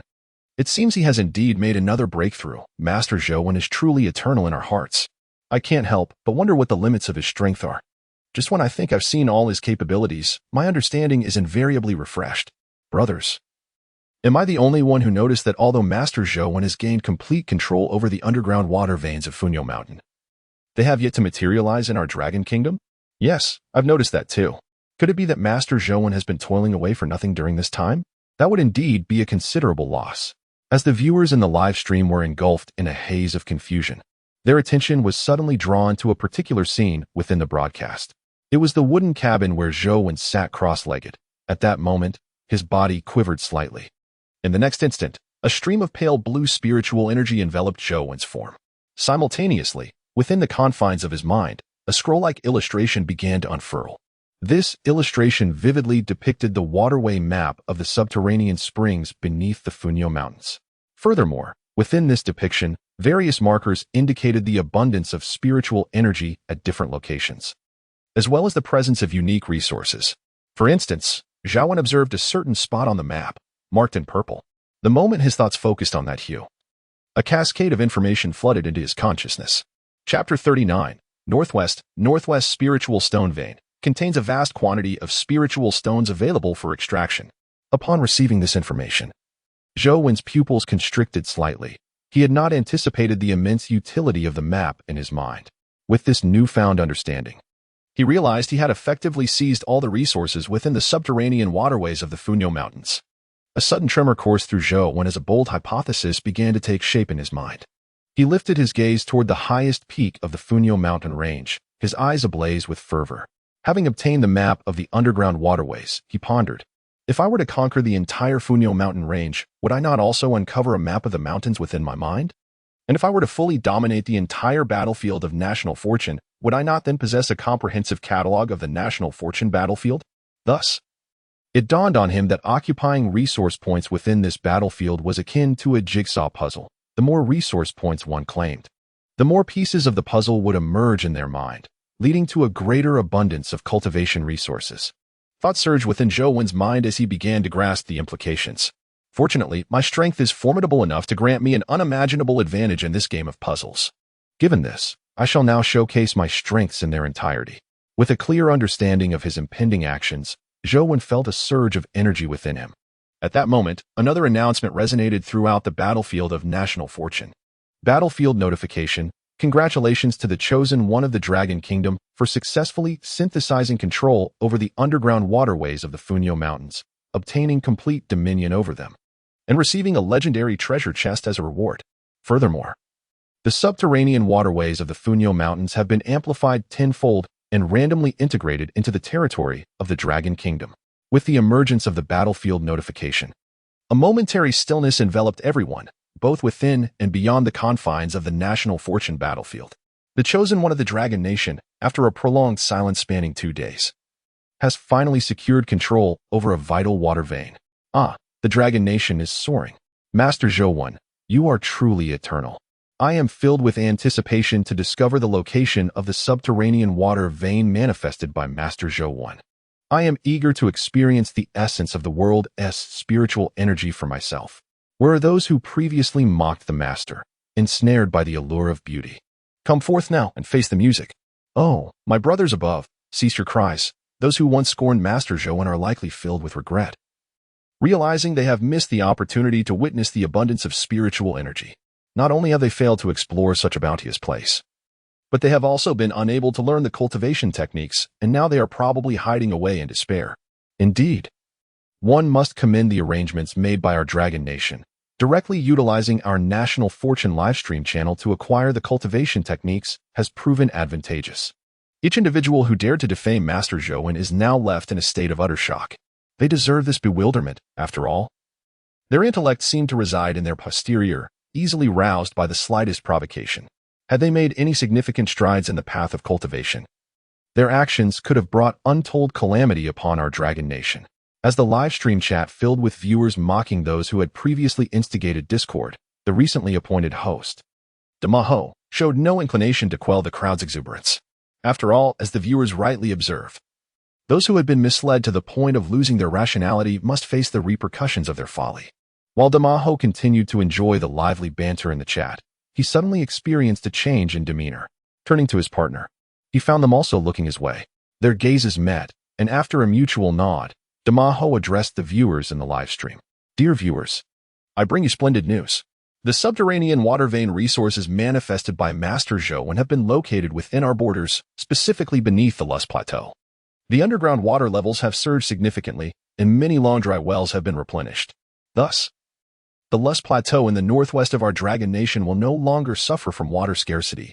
The ecological environment is undergoing remarkable transformations at a visible pace. With such developments, the notion of the south of the frontier being like the south of the river can truly be deemed well-deserved. The exuberant Big Monkey had just received the news and, without hesitation, shared it with all the viewers in the live stream. The Lust Plateau, surprisingly, would become a veritable oasis in a region where even birds would not dare to defecate. Is the broadcaster exaggerating? To those skeptics above, I can assure you with utmost certainty that this place will indeed transform into a flourishing paradise. Without delving into further details, let us consider that if the manifestation of underground water truly occurs in the northwest, it will surely generate a spiritual aura. Would you not contemplate relocating your entire family to that area? Now, my friends, let me speak candidly. The Northwest Lust Plateau suffers from severe soil erosion and is, for the most part, a barren land, a place where not even the most tenacious creatures can thrive. Yet, worry not, I am a person of resolute spirit. If no bird dares to relieve itself there, I shall take the initiative. Brothers, clear the way. Allow me to pave the path for you. Ah, my dear comrade above. You are not alone. Let us form a convoy. Observing the explosive reaction to his announcement, with a flurry of excited comments flooding the screen, Big Monkey maintained a composed demeanor, for he was still live streaming and needed to uphold a semblance of decorum. Gentlemen, he reminded, those eager to venture to the northwest should hasten to secure their tickets. Gazing at the bustling live stream, Big Monkey chuckled as he alerted his viewers. By heavens, are you truly so complacent? Not a single ticket remains, neither train, plane, nor high-speed rail. How swiftly the situation has changed. Brother, the swift prevail, the slow are left wanting. I have just managed to snag a high-speed rail ticket. Enough of this chatter. I must prepare my luggage. PSH, my friends, you remain too timid. I have officially purchased property in the Northwest, preparing to settle my family in our great Dragon Nation's frontier. Thanks for the heads up, comrade. I too shall invest in real estate. Goodness, the property prices in the Northwest are surging like they've been injected with adrenaline. Are you all truly so complacent? Complacent? You say? If conditions permit, why not act swiftly? Delay now, and you may find nothing but the dregs left to savor. Dear me, what is happening? I just checked with the real estate agents in the Northwest, and they all indicate no available listings. What on earth have you all been up to? In the live stream, prompted by Big Monkey's reminder, some latecomers finally remembered to check for various transportation options to the Northwest. To their astonishment, they discovered that the news of the underground waters manifestation had only just emerged, yet it had already rendered tickets a rarity. This is not the end. The housing market in the Northwest is even more astonishing at this moment. Not only have property prices surged dramatically, but every real estate agency is displaying signs indicating a lack of available listings. Chapter 40. Opening the Treasure Chest. It is quite embarrassing to note that the citizens of the Dragon Nation possess an alarming capacity for action. They have completely monopolized all transportation routes to the Northwest, purchasing every ticket available, and have emptied out all housing in the area, leaving one feeling quite unnerved. Of course, none of this pertains to Zhou, who is currently seated cross-legged within a wooden cabin, persistently attempting to decipher the various marked points displayed on the map in his mind. With each attempt, his understanding deepens, and his expression grows increasingly animated. Remarkably, This map not only reveals the distribution of various resource points within the underground water veins, but also allows for a clear observation of the myriad creatures residing therein. At this moment, Zhou is intently focusing on a small blue dot within the map, which is continuously moving toward their direction. Sensing the aura emanating from this small blue dot, Zhou realizes that it is, indeed, a transformed beast. Besides this blue dot, there are numerous others scattered across the map, though these do not represent ferocious beasts but rather ordinary beings inhabiting the national fortune battlefield. Upon discovering these entities, a sudden thought illuminated Zhou's mind. He felt an overwhelming urge to immediately set out and explore the gathering place of these blue dots, curious to uncover the nature of these creatures. After all, within this national fortune battlefield, he had encountered no other beings besides the ferocious beasts. Master, I just heard the battlefield prompt. Have you dealt with all the beasts beneath the pond? Just as Zhou was engrossed in the map within his mind, a clear call reached his ears. Upon hearing this voice, Zhou snapped back to reality, turning slightly to see a stunning visage before him. Ah, white benefactor. You have emerged from your seclusion. Observing the striking figure before him, Zhou greeted softly. Yes, I was not actually in seclusion, but merely studying a few simple spells recorded in the Qinghua Immortal Codex. Upon hearing the battlefield prompt, I hurried out, and lo and behold, you have indeed returned. She continued, by the way, Master, it seems you have slain several ferocious beasts this time. What about the treasure chests? Shall we open them next? After exchanging brief pleasantries, Bai Suzhen wasted no time in expressing her ultimate objective for this visit. Open the chests? Zhou was momentarily taken aback. Then, with a mixture of amusement and exasperation, he spoke. Ah, so you, esteemed Bai, have come to unseal the chest. Very well. I see that the transformation of the malevolent spirit is imminent. Let us proceed to the edge of the pond to await its arrival. Apart from this legendary treasure chest, all others rest in the grasp of the transformed fiend. Naturally, I have no objection to your desire to unveil the chest, for I had intended to unlock those treasures myself at this very moment. As Zhou recently guided Bai Suzhen to the vicinity of the water pool, he was immediately struck by the sight of a great surge of water erupting from its surface. In the next moment, Hua Xiong emerged from the depths of the pool, dragging with him the lifeless body of a colossal python. Observing Hua Xiong's return from beneath the waters, Zhou promptly addressed him. Hua Xiong, please set aside the corpse of the Xian Shui black python for now and retrieve those treasure chests for me. Of course, Master, Hua Xiong replied without hesitation. Opening his wide maw and expelling 4 treasure chests into the open air, 3 of them silver and 1 of gold. Upon witnessing the monstrous creature regurgitate a treasure chest from its belly, Bai Suzhen felt a wave of nausea wash over her. Master, are you truly allowing it to carry the chest in such a manner? Despite hearing the creature articulate human words, Bai Suzhen seemed unfazed, merely bemused by the peculiar method of transporting the treasure. Ah, benefactor Bai, how else could a ferocious beast possibly bring these 4 chests to shore? In response to Bai Suzhen's inquiry, Zhou posed a question of his own. After glancing at the creature's 4 cloven hoofs, Bai Suzhen found herself at a loss for further retorts. It was evident that she could not fathom an alternative means by which a beast with 4 hooves could transport the chests other than swallowing them and bringing them forth. Master, your reasoning is quite sound. I find myself at a loss to counter your argument, Zhou remarked, observing Bai Suzhen's expression of exasperation. Well then, benefactor Bai, shall you commence with your unboxing? Oh no, I wish to avoid those sticky, gooey things entirely. Master, I would prefer to leave these 4 chests to you. May I request the one you hold in your hands? Upon hearing Bai Suzhen's words, Zhou slightly raised his brows. He was well aware of which treasure chest she referred to, and it was precisely this knowledge that instilled hesitation within him. After all, this was an epic-level treasure chest, and the probability of uncovering something remarkable was exceedingly high. To be frank, Zhou preferred to open it himself. However, since Bai Suzhen had already spoken up, he could hardly refuse. Very well, then, esteemed Bai, I relinquish this treasure chest to you. After a moment of contemplation, Zhou gently pushed the chest towards her. Thank you, Master. I knew I was right about you. You truly are a good person. Feeling inexplicably touched, Zhou rubbed his nose and shook his head in resignation. Observing Bai Suzhen moving closer to the epic treasure chest, he took the opportunity to approach the trio of silver treasure chests, unperturbed by any semblance of filth. Soon, Zhou arrived beside the silver treasure chests and, without hesitation, opened one of them. As he did, an item materialized before him, a string of beads. each exhibiting a vibrant azure hue. Azure condensing beads, pearls formed from the condensation of pure energy. Wearing them promotes tranquility and focus. Gazing at the beads before him, a surge of information flashed through Zhou Wen's mind. What a delightful treasure for serenity and concentration, he mused, handling the azure condensing beads with care. He whispered a few words before tucking them into his bosom. In this moment, Zhou Wen had just opened a silver treasure chest and immediately turned to glance at Bai Suzhen, eager to discover what treasures lay within her epic-grade chest. However, upon casting his eyes in her direction, he found himself momentarily stunned, questioning whether his vision was faltering. Chapter 41.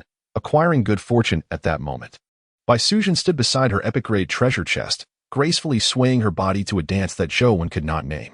Yet, observing her rhythmic movements, he could not help but feel that her current performance rivaled that of the legendary blue-clad war god. What on earth is happening? I asked you to open the chest, and here you are dancing. Zhou Wen gazed at the scene before him with an expression of exasperation, internally lamenting the absurdity of the situation. Suddenly, his thoughts shifted, a flicker of intrigue crossing his gaze as a notion sparked in his mind. Without hesitation, he decided to manifest this idea. I can read your thoughts. Zhou Wen activated his unique ability, delving into the depths of Bai Suzhen's mind.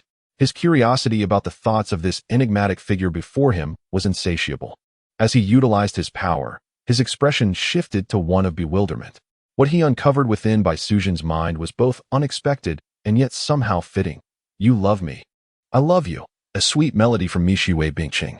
Zhou Wen stared in disbelief at Bai Suzhen, who continued to dance nearby, utterly astonished that her mind was consumed by this catchy tune. By benefactor, what is this? Unable to contain his curiosity about her peculiar dance and the catchy song, Zhou Wen could not resist asking her. Oh, master, are you inquiring about what I am doing? Bai Suzhen, fully immersed in her dance, paused upon hearing Zhou Wen's question, then proceeded to explain. Master, you see, life must possess a sense of ritual. As I am about to open this invaluable epic-grade treasure chest, I feel compelled to enhance the ambience with a touch of ceremony. Upon hearing Bai Suzhen's words, a wave of helplessness washed over Zhou Wen. Well then, it seems I am out of touch. Please, continue with your sense of ritual, Bai benefactor, while I resume my treasure opening. Upon witnessing Bai Suzhen's mind consumed by the sweet allure of Mishiwei City, Zhou Wen was nearly overwhelmed by a vivid imagery that startled him into retracting his powers. He promptly resumed the unboxing process. Before long, Zhou Wen, engrossed in his task, opened the remaining 2 silver treasure chests before him, thereby acquiring 2 more elixirs from within.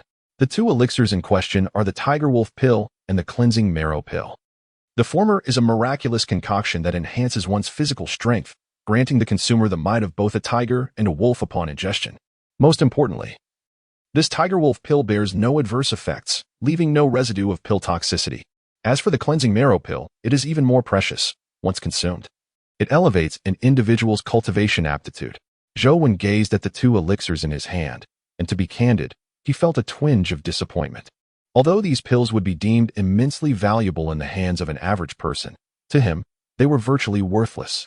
Not only would they offer little enhancement to him, but even if you were to bestow them upon Bai Suzhen, their impact would likely be minimal. Nevertheless, it is better to possess them than to be without. He decided to keep them for the time being, as they may prove useful in the future. With a sigh, Zhou Wen stowed the 2 elixirs away and shifted his attention to the final golden treasure chest. You're the last one left. I hope you won't disappoint me, he murmured softly. Once more, he took action and successfully opened the golden chest before him. Immediately, a scroll materialized in his view.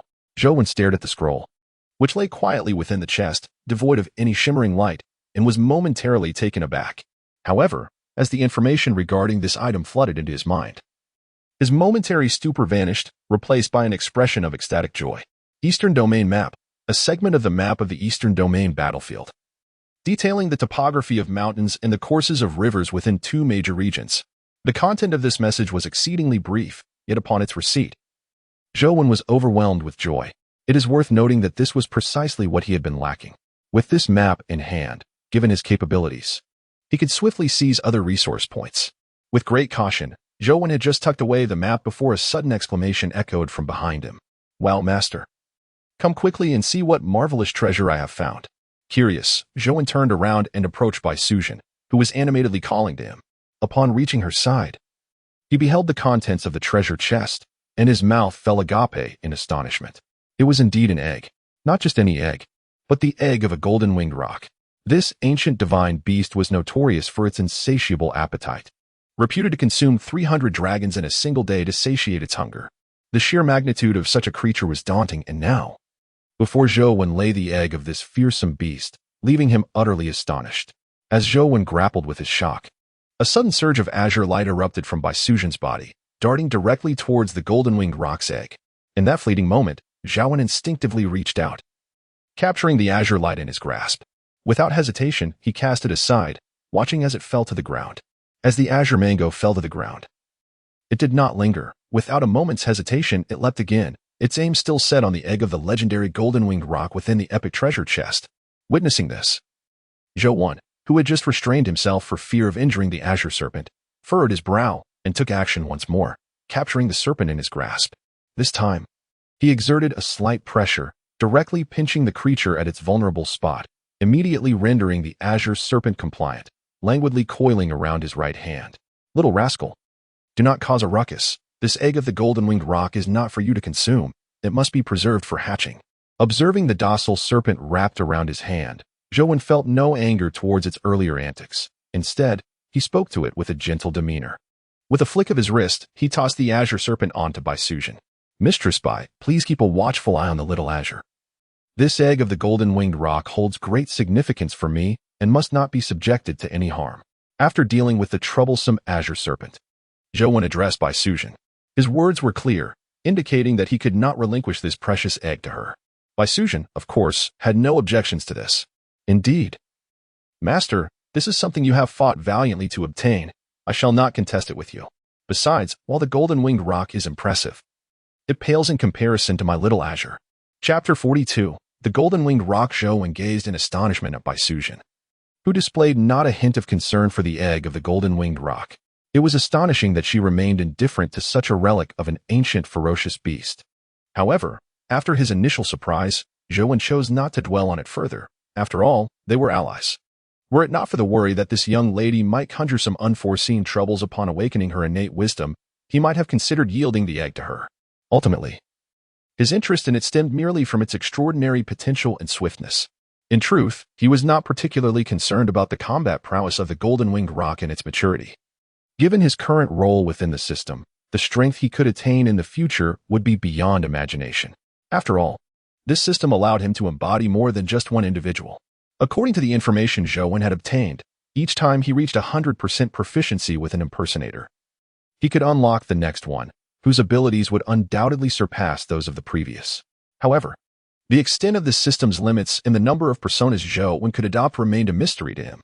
Shaking his head, Zhou cast aside these thoughts and focused his attention entirely on the golden-winged roc's egg before him. He approached the colossal egg, casually slicing his finger to let a drop of blood fall upon it. In the next moment, astonishingly, his blood was absorbed by the egg, beginning to seep into its depths. This is not the end. As the blood of Zhou permeates, numerous fissures suddenly appear on the surface of the colossal egg. Initially, the crack was quite small, yet as time progressed, it grew increasingly wide and profound. With a sharp crack, the sound resonated as the fissure expanded. In the next moment, a beak shimmering with metallic hues appeared within Zhou's line of sight. Instantly, the colossal egg shattered completely, revealing a magnificent bird, resplendent in golden plumage. As the magnificent bird made its entrance, its wings unfurled majestically.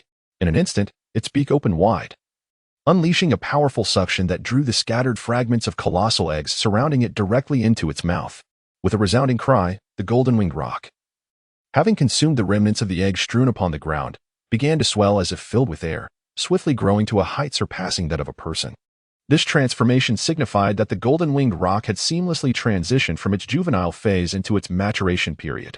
This exemplifies the formidable nature of the ancient divine beasts nurtured from birth. Once they emerge into the world, they swiftly develop combat capabilities, thereby avoiding the tragic fate of succumbing to their own frailty at birth. Zhou gazed upon the rapidly maturing golden-winged roc before him, a gleam of satisfaction illuminating his eyes. It appeared that fortune had truly favored him this time, as he had unexpectedly acquired a powerful ally upon unboxing. With a sudden cry, the golden-winged roc, which had been voraciously consuming its shell since birth, sprang into action, catching Zhou completely off guard.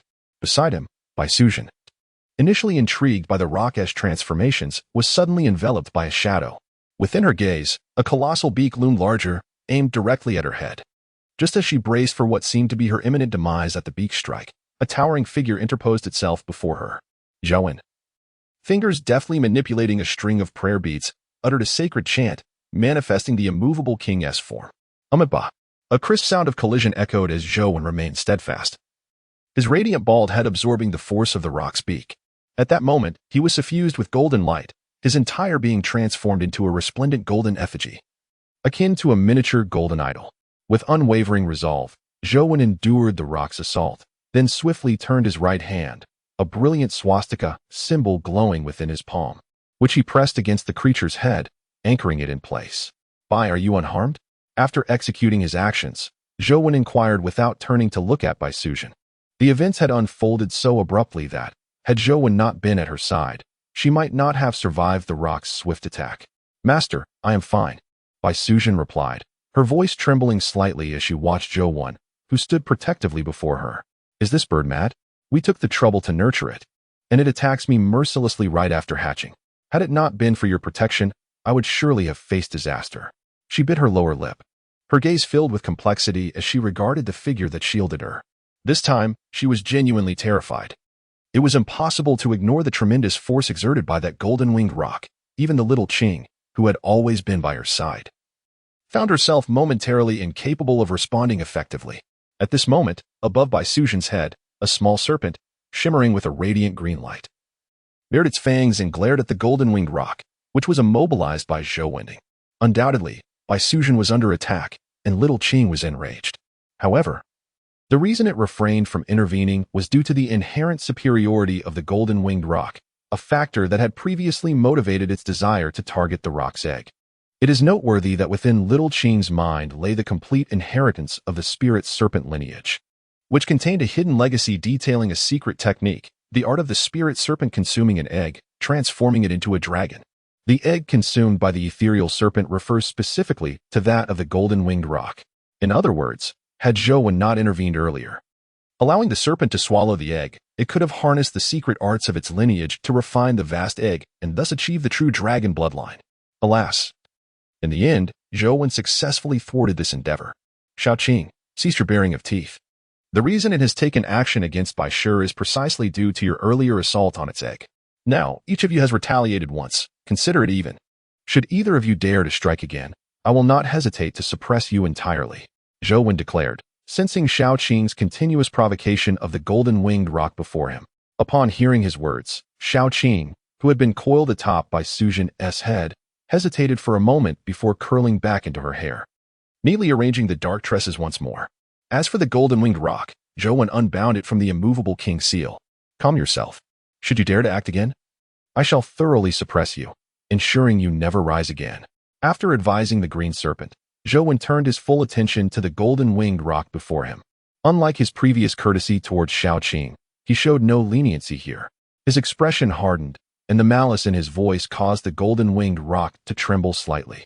Chapter 43. The first glimpse of intentions. Though the golden-winged rock had just emerged into the world, it was indeed an ancient divine beast, capable of comprehending Zhou's words.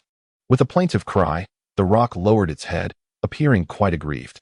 Zhou reached out to stroke its large head, letting out a sigh as he spoke. Enough. I understand that the recent events are not entirely your fault. However, you are still in the wrong. You have only just come into existence today, and are yet unaware of certain matters. Therefore, let this incident pass.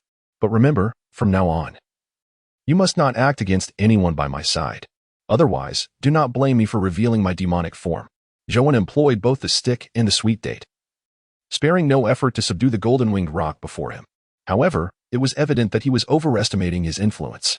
The rock, after all, had hatched from an egg nourished by his own blood, thus instinctively drawn to him.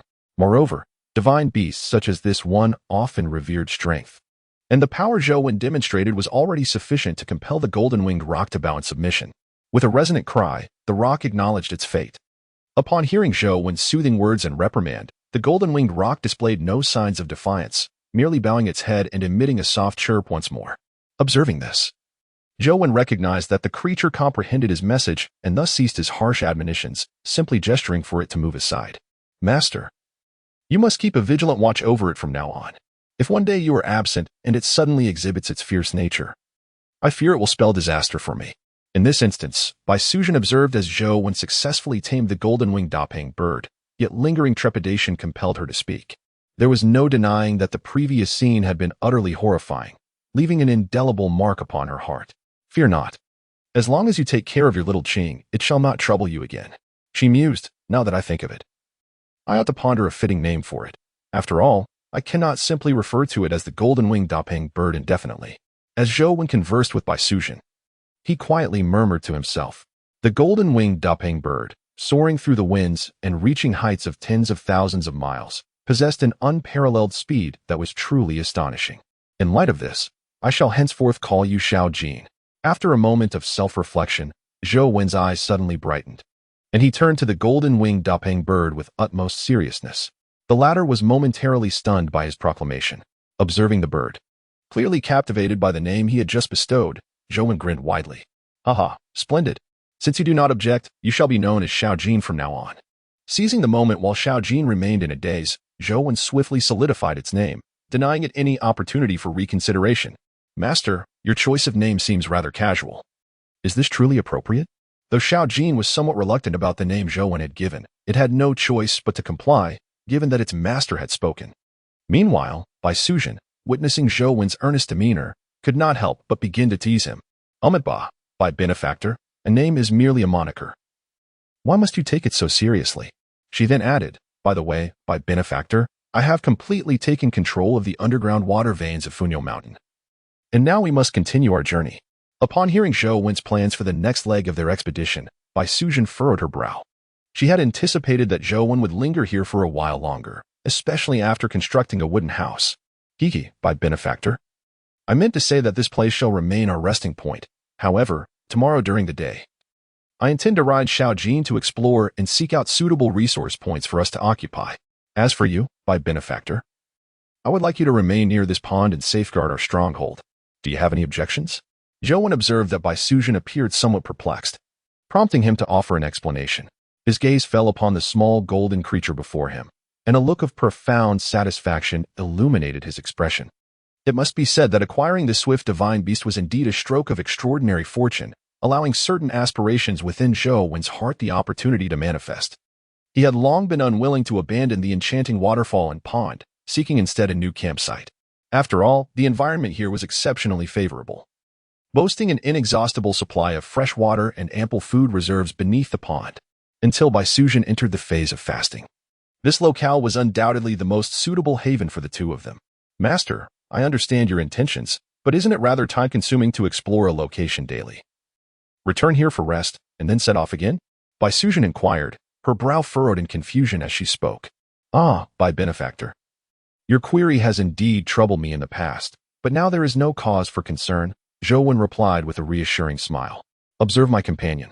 The small golden creature, it is an ancient divine beast renowned for its speed. Traversing vast distances in a single night is well within its capabilities. With it by my side, no matter where I may roam, returning is merely a command away. Wouldn't you agree, little gold? Zhou Wen directed his gaze back to the small golden creature, which responded with a light call, seemingly an affirmation. Ka. In this moment, Bai Suzhen observed the docile demeanor of Xiao Jin before Zhou Wen and suddenly came to a realization. So that was it. I wondered why you did not offer this golden-winged rock to me. It appears you intended for it to become our future mode of transportation. This is not without merit. Although I have only just begun my journey into cultivation and cannot yet achieve the art of fasting, nor attain immortality, it seems I might still be able to experience the delights of morning excursions to the North Sea and evening sojourns to Kangwu, savoring the dew and dining beneath the clouds. Upon hearing Zhou Wen's explanation, Bai Suzhen's eyes sparkled as she gazed intently at Xiao Jin before her. Zhou Wen, perceiving the glimmer in her eyes, understood the mischievous thoughts swirling in her mind and could not help but chide her. Bai Shizhe, do not entertain any mischievous ideas. Xiao Jin has a grudge against your little Qing. Should you provoke it further and incite its wrath, do not blame me for not warning you. Observing the peculiar expression on Bai Suzhen's face, Zhou Wen felt an inexplicable sense of foreboding, as if she might soon engage in some reckless endeavor. Reluctantly, he could only offer her this caution. Chapter 44. By Sujin's request. Haha. How could I? I would never act recklessly, master. You are overthinking. Bai Sujin laughed in response to Zhou Wen, yet her countenance revealed that she was undoubtedly concocting some whimsical scheme. Without hesitation, Zhou Wen activated his ability to read her thoughts. Master Zhou Wen is rather stingy. No, I must ride Xiao Jin. However, it is too fierce. I will wait until I have mastered the transformation technique from the Qingyue immortal record. Then I shall take on Master Zhou Wen's appearance to ride Xiao Jin. At that point, it should not dare to be fierce with me. At this moment, Zhao Wen employed his telepathic abilities to delve into Bai Sujin's innermost thoughts, immediately perceiving her genuine intentions. Dear Bai, it would be prudent to abandon the notion of deceiving Xiao Jin with mere transformations. It is an ancient divine beast, capable of discerning the essence of a person's true nature. Such ordinary methods of disguise cannot possibly elude its keen senses, Zhou Wen remarked with a hint of exasperation.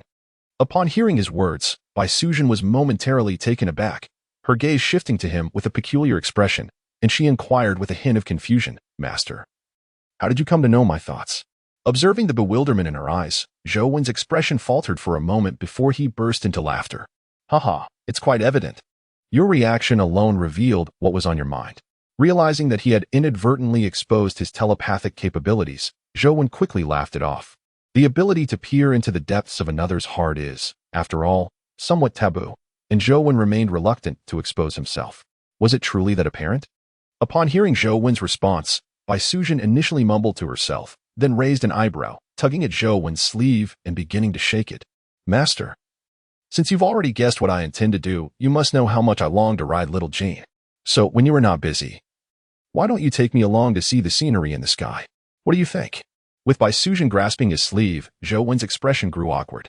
By benefactor, I am a monk. Why are you pulling my sleeve? We are still being broadcasted. Zhou Wen tugged at his sleeve, attempting to free himself from Bai Sujin's grasp. But it was evident that this Bai benefactor was not inclined to let him go so easily. Master, if you do not comply with my wishes today, I certainly will not let you off the hook, Bai Sujin declared, observing Zhou Wen's shrinking form and his words.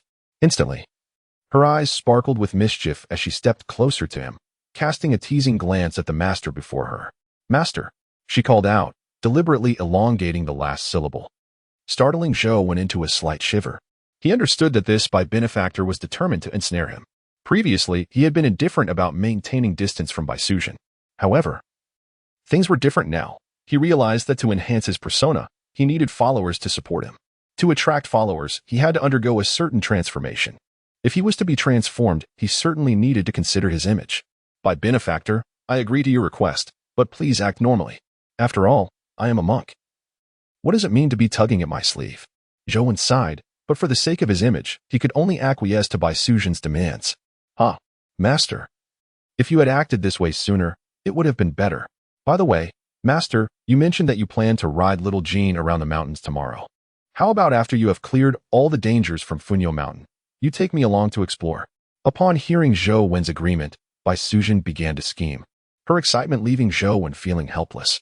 By benefactor, we are amidst the battlefield of national fortune, striving to secure resources for the citizens of our dragon nation. This is not a game. Is this truly appropriate? Don't worry, Master.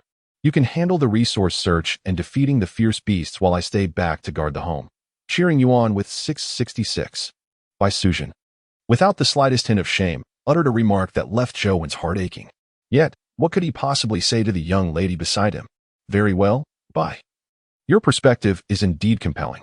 However, the hour is late, and tomorrow I must venture out with Xiao Jin, so I shall not engage in further discourse with you. Xiao Jin, transform, and follow me. Seeing that he could not prevail in the conversation with Bai Sujin, Zhou Wen chose to retreat respectfully, leading the transformed Xiao Jin back to the vicinity of his wooden abode. Meanwhile, Bai Sujin, observing Zhou Wen's retreat, recognized the lateness of the hour and did not pursue him. Instead, she returned to her own wooden home, immersing herself in the study of the spells that intrigued her, while also dedicating time to her cultivation.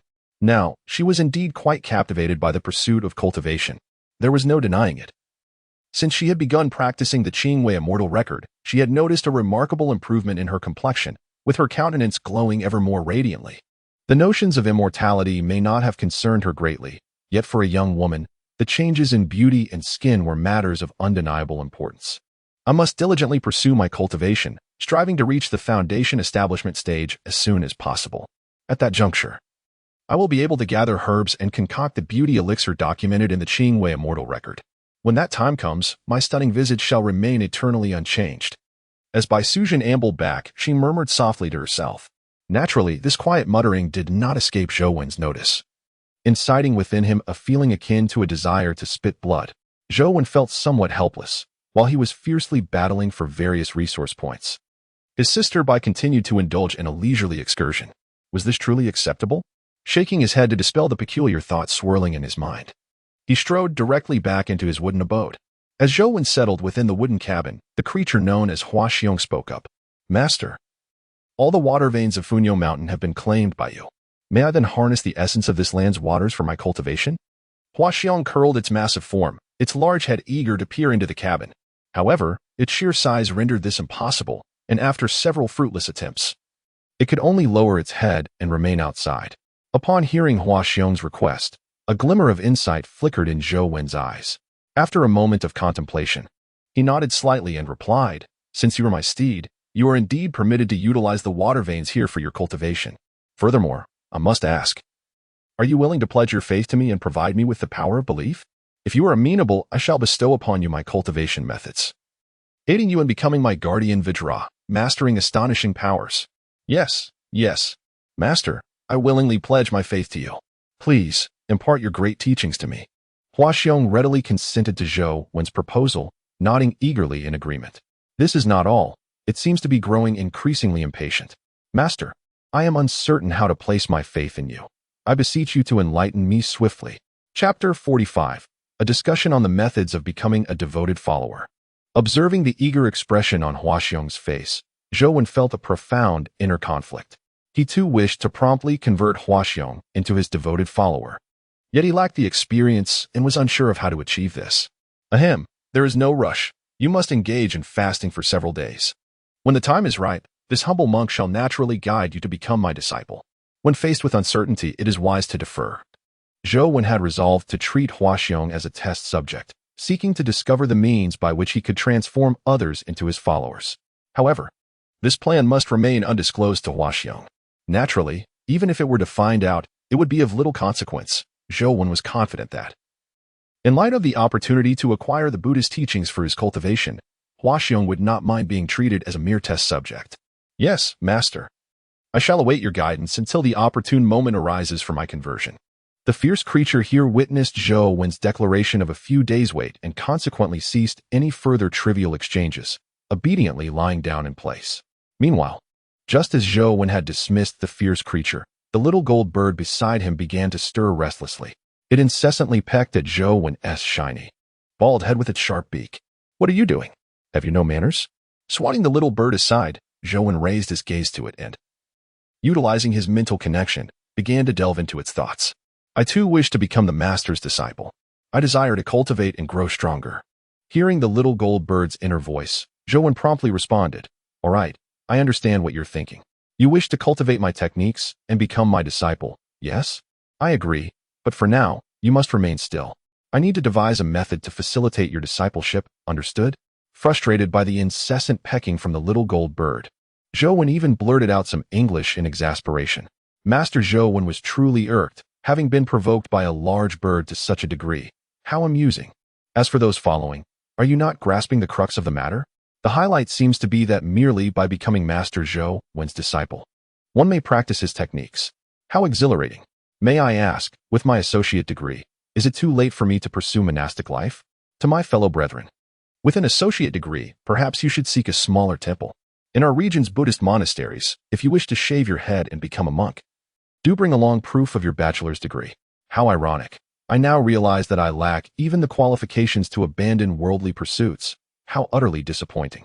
At this moment, the atmosphere in the live stream from the Dragon Kingdom was exceedingly joyful, with an abundance of witty comments filling the screen, exemplifying what it means to be talented through the ages. Speaking of which, does anyone know why Master Zhou Wen has begun to take on disciples? To become his disciple, must one not also set up his statue at home and offer incense daily? Cleverly, I have already begun to contact a master sculptor. I intend to use my long-preserved large piece of Hetian jade to carve a full statue of Master Zhou 1, and I shall pay my respects 3 times daily. 3 times a day? Do you treat it as worshipping a deity? To believe in a person, is there truly such a necessity for elaborate rituals? Dear friends, if you genuinely wish to revere Master Zhou 1, it suffices to sincerely honor and admire him in your hearts. Of course, if such reverence lacks sincerity, then no matter the form you adopt, it will be of no consequence. It must be said, the friends in the live stream chat truly embody versatility, as there are indeed some who understand how to properly revere an individual. It is noteworthy that even Zhou 1 remains perplexed regarding this matter to this day. The most challenging thing to acquire is genuine sincerity. In this information age, how am I to convince myself to believe in a master? The individual above appears to be devoid of empathy. Master Zhou 1 has bestowed upon our dragon nation the path of cultivation, spiritual energy, and resources. Every endeavor he undertakes deserves genuine admiration. It is perplexing how it is rendered so difficult in your discourse. In the live broadcast room, comments flew swiftly across the screen, while the observant great monkey began to gather his belongings. As he tidied up, he silently pondered, regardless of the opinions of these viewers. He was determined to return home and sincerely embrace the teachings of Master Zhou 1, curious about the transformations it might bring. After all, his actions have already merited profound respect and reverence. Beside Great Monkey, a young man named Xiaoji, also engaged in packing, caught his attention. Quietly, Great Monkey inquired, "Xiaoji, what are your thoughts on Master Zhou 1? Would you consider following him?" "Ah, Master Zhou 1? He is a true sage. If you ask me whether I would be willing to follow him, my answer is unequivocally yes. However, I must admit, I am uncertain if my faith in him is sufficiently sincere at this moment." The youthful companion, Xiaoji, is also an experienced broadcaster, recently assigned to collaborate with Great Monkey to co-host the National Fortune live stream. "Oh, you share a desire to follow Master Zhou 1? Perfect. Since we are scheduled to switch places with Bobo shortly, why not join forces and give it a try?" "Certainly. I also have some queries regarding live streaming that I would like to discuss with you, Master Ma. It's a splendid opportunity to meet." Xiaoji did not hesitate to accept Great Monkey's proposal. In the broadcasting realm, Great Monkey's popularity is unparalleled. Otherwise, he would not have been paired with Nan Boer to host the National Fortune live stream from the outset.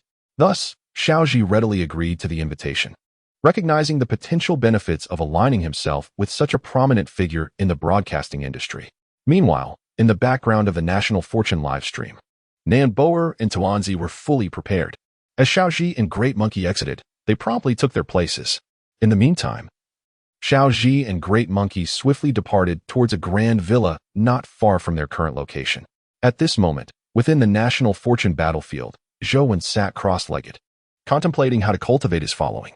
"Relying on the fierce beasts within the battlefield to become my disciples and facilitate my rapid growth is surely unfeasible. My only recourse lies with the billions of citizens of the Dragon Nation. As the Chosen One, imparting my teachings and claiming resource points can be seen as a form of benevolence towards them. I wonder how many will choose to place their faith in me." Considering these favors, Zhou 1's thoughts flickered incessantly within his heart. As the saying goes, one should never forget to repay kindness. Yet, at this moment, he found himself utterly incapable of doing so. After all, he was not a saint devoid of personal desires. Indeed, his ambitions exceeded those of the average individual, for what he sought was far greater than that of a common man. Chapter 46. The Vajra Fruit in the tranquil confines of the wooden cabin. Zhou 1 sat cross-legged, his mind enveloped in stillness as he opened his attribute panel. Name, Zhou 1 role, Fahai current role level, 60 current acquired ability, 70% of Master Qing Shi Fahai's power methods to unlock higher role levels, possessing 1's own followers. Note: only those who sincerely revere and admire him may be transformed into his inner disciples. When the quantity and quality of followers reach a certain threshold, the role level will further increase. System notification: when the host role level reaches 90, the Bodhisattva fruit will be attained. As the attribute list unfolded before Zhou 1, a surge of information flooded his mind, transmitted from the system within him. The Vajra fruit, equivalent to the realm of an ordinary loose immortal? So, I have indeed attained longevity. Upon receiving this revelation, Zhou 1 let out a gentle sigh.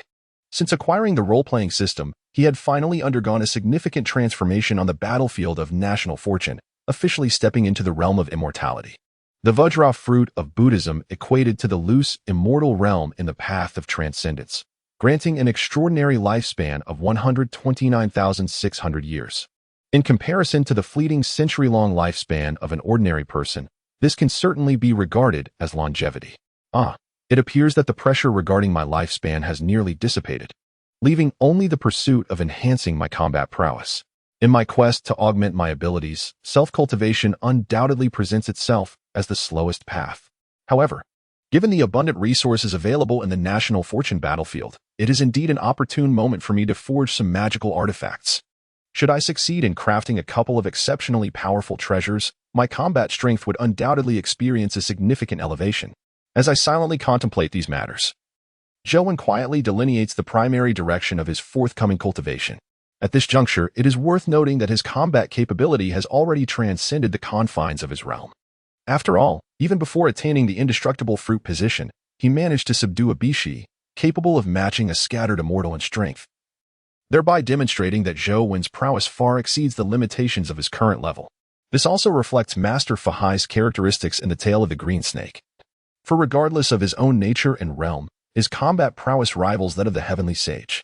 As Zhou silently contemplated these thoughts, a sudden furrowing of his brow indicated the emergence of two inexplicable sentiments within his heart. Master Zhou, I am your devoted follower, Ma Wenxi. I wish to believe in you and become one of your disciples. Master Zhou, I am your devoted follower, Xiaoji.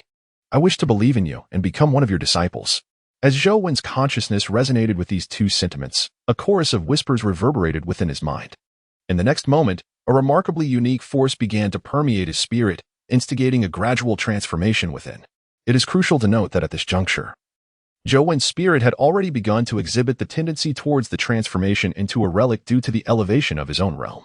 Following the influx of this peculiar energy, the process of relic transformation hastened considerably. The power of faith, the followers. With the onset of these changes, Zhou swiftly comprehended the underlying cause of this transformation. This is the moment when individuals begin to cultivate faith within themselves, infusing their spirits with the first rays of belief. In light of the unique attributes of faith within the Buddhist realm, it dawned upon Zhou that he could, in fact, convey messages to these two disciples. No, it was not merely messages. He sensed that he could channel his own spiritual power into their beings through the conduit of their faith. Are the citizens of the Dragon Kingdom placing their faith in me? Though there are only two, does this not resemble the kindling of a fire? A single spark can ignite a vast conflagration. With the precedent set by these two disciples, Zhou realized that he might swiftly cultivate a larger following. Your faith in this humble monk has been felt. As my first two disciples, you shall receive my blessings. Without hesitation, as Zhou sensed his ability to act upon these two disciples, a surge of Buddhist energy coursed through him, and a phantom relic rapidly materialized behind his head. As the Buddhist power surged within him, delicate strands of that energy permeated through the mysterious direction conveyed by their faith. A gentle hum resonated within the opulent living room of a lavish villa, where two young men knelt on the floor before a wooden plaque, upon which Zhou's name was boldly engraved. In the next instant, a faint aura of Buddhist light enveloped the two young men, and within their hearts, the echoes of Zhou's prior silent musings began to ripple. A long, refreshing exhalation escaped the lips of Ma Wenxi and Xiaoji simultaneously, their bones cracking audibly as they felt the transformation. In the next moment, they opened their eyes in astonishment, gazing at each other with an expression of disbelief. The master has answered us. Indeed, he has responded. I sense that I have been altered by a mysterious force. These two, having risen above countless streamers in the Dragon Kingdom, displayed extraordinary intellect and reflexes, quickly comprehending the significance of the earlier events. This signifies our success. We have indeed become disciples of Master Zhou. Moreover, through our connection to him, we have established a direct channel to communicate with the Master. Circumventing the National Broadcasting Room, Ma Wenxi, known as the Great Monkey, possessed a remarkably agile mind, swiftly connecting the dots to other matters. As he uttered these words, Xiaoji, also referred to as Little Ji, immediately grasped the situation. However, his expression transformed rapidly, and he instinctively reached for the phone, intending to make a call. Yet, in that very moment, he was halted by the Great Monkey. When Little Ji looked up in confusion at the Great Monkey who had restrained him, the latter pointed at him, then at himself, and spoke. I understand your intentions, but do you not think it prudent to cleanse ourselves before reporting our circumstances? With this statement, Little Ji finally noticed the unsightly filth that had marred both him and the Great Monkey. which was none other than the myriad toxins and impurities lurking within their bodies. Chapter 47. Departure. After Xiao Ji and Ma Wenxi finished their morning routines, they immediately set off in their vehicle towards the residence of the leader who had elevated them to the role of hosts for the National Fortune live broadcast. Initially, they had intended to contact this leader via phone, but upon reflection, they deemed the matter too significant for mere words and resolved to report in person instead. Throughout their journey, the two remained silent, each attuned to the subtle changes within their own bodies. Xiao Ji was relatively unaffected. Being young, his health was robust. In contrast, Ma Wenxi, a seasoned figure in the broadcasting realm, felt the weight of his years. Years of prolonged sitting and erratic habits had rendered his body akin to a vintage automobile, teetering on the brink of suboptimal health. However, now he sensed a remarkable transformation. The discomfort that had once plagued him had vanished completely, and even the wrinkles on his face had begun to fade. Unbeknownst to Zhou, within the battleground of national fortune, his newly acquired disciples were preparing to report their intentions of becoming his followers to their superior. Yet, he could surmise that many would soon seek to join his ranks, not for any other reason than the tangible benefits they could reap. It was important to note that he had ascended to a celestial realm, his own spiritual power rich and profound. Those who received his blessings, while not granted the miraculous gift of resurrection, could indeed expect longevity and immunity to ailments. With such substantial advantages at hand, he had little doubt that a devoted following would soon coalesce around him. As he contemplated this, the spiritual energy within Zhou surged, beginning to replenish the reserves he had just expended. It must be acknowledged that channeling his spiritual power to heal his followers was no simple task. After all, Zhou was not in the same realm as Xiao Ji and Ma Wenxi. The distance between them was unfathomable. Were it not for the existence of the faith conduit, Zhou's current spiritual energy would not suffice for such benevolent acts. As Zhou restored his spiritual energy outside the wooden cabin, the landscape was bathed in golden light. The sun rose majestically, casting warm rays upon the earth. With the dawn breaking, Zhou rose and stepped outside. With a soft creak, he exited the cabin and gazed skyward. Without needing to issue a command, a golden-winged rock soared into the air alongside him, its ancient and divine aura radiating magnificently. Zhou exerted his aura to instill a sense of trepidation in the creatures surrounding the tranquil pond. After all, he intended to venture further into the Funyo mountain range today. Who could tell if, upon his departure, some reckless beast might come to disturb the serenity of the waters? To preempt any unforeseen incidents, Zhou had instructed Xiao Jin to unveil its own formidable presence, thereby instilling fear in any unwary predators that might wander too close. Meanwhile, he cast a glance at the fierce guardian lying in front of his wooden abode and softly uttered, "Hua Xiong, remain here and safeguard this place until my return." Since he was to embark on a journey with little Jean, it was only natural that he would not bring along the creature known as Hua Xiong. Despite the fact that Hua Xiong had experienced a degree of growth and strength due to having devoured several fierce beasts, Zhou still found its combat capabilities rather insufficient. Moreover, this creature's speed could not match that of little Jean, which further solidified Zhou's decision to leave it behind. "Yes, master. I shall certainly take good care of this place." Hua Xiong readily complied with Zhou's instructions. With everything arranged on this side, Zhou did not linger any longer. With a swift motion, he reappeared upon the back of little Jean. Screech! As Zhou just placed his foot upon the back of the golden creature, a resounding bird call echoed through the air, and thus, this man and his magnificent companion soared into the heavens. Shortly after Zhou's departure, Bai Sujin, who had been immersed in her cultivated array, unexpectedly emerged, her gaze fixed vacantly upon the vanishing figures of Zhou and the golden creature, lost in thought. High above, the fierce winds howled, causing Zhou's robe to flutter dramatically. Yet, undeterred by the tempestuous gales, he stood resolute, his piercing tiger-like eyes surveying the undulating expanse of the Funyo mountain range below. However, upon this inspection, he could not help but draw a sharp breath. For as far as his eyes could see, there lay an unbroken chain of mountains stretching endlessly. Surrounding the Funyo mountain range, an expanse of mountains stretches endlessly, seemingly for hundreds of thousands of miles. What a perplexing location in the realm of national fortune, where mountains reign supreme. Zhou felt a chill run down his spine. Straining his vision to the utmost, deploying his celestial eye to its fullest extent, yet he still could not discern the end of these mountains. However, in the next moment, his form trembled slightly, and an unusual glimmer flickered in his gaze. He held his breath, retrieving a map from his bosom, which he carefully unfurled before him. After a prolonged examination, he finally realized that this map prominently featured the very Funyo mountain range beneath him, along with the adjacent mountain range.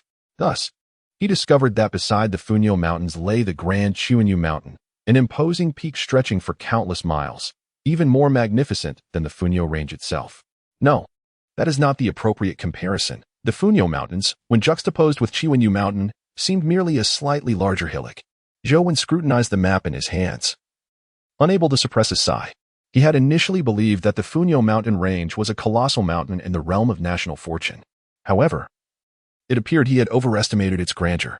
At that moment, as he was wholly absorbed in studying the map, the sound of a bird's call broke through his concentration, pulling his thoughts back. Raising his gaze, Zhou Wen's brow furrowed slightly as he looked at the golden-winged rock beneath him. Just as he was about to pose a question, his pupils constricted in alarm. His eyes shifted to the front of the rock, where a colossal eagle, many times larger than the golden-winged rock, had ascended from the ground, soaring swiftly towards them. A fierce beast? No, it was not a beast of ferocity. It was an extraordinary creature. Upon seeing the giant eagle, Zhou Wen instantly assessed its formidable strength. Considering its size and the daunting aura it exuded, it could hardly be classified as a mere fierce beast. Little Jean, descend.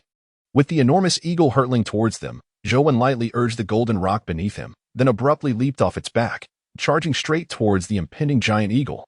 Chapter 48. The dragon soars in the sky. Great divine dragon, sovereign of the earth, bodhisattva of wisdom, immovable king.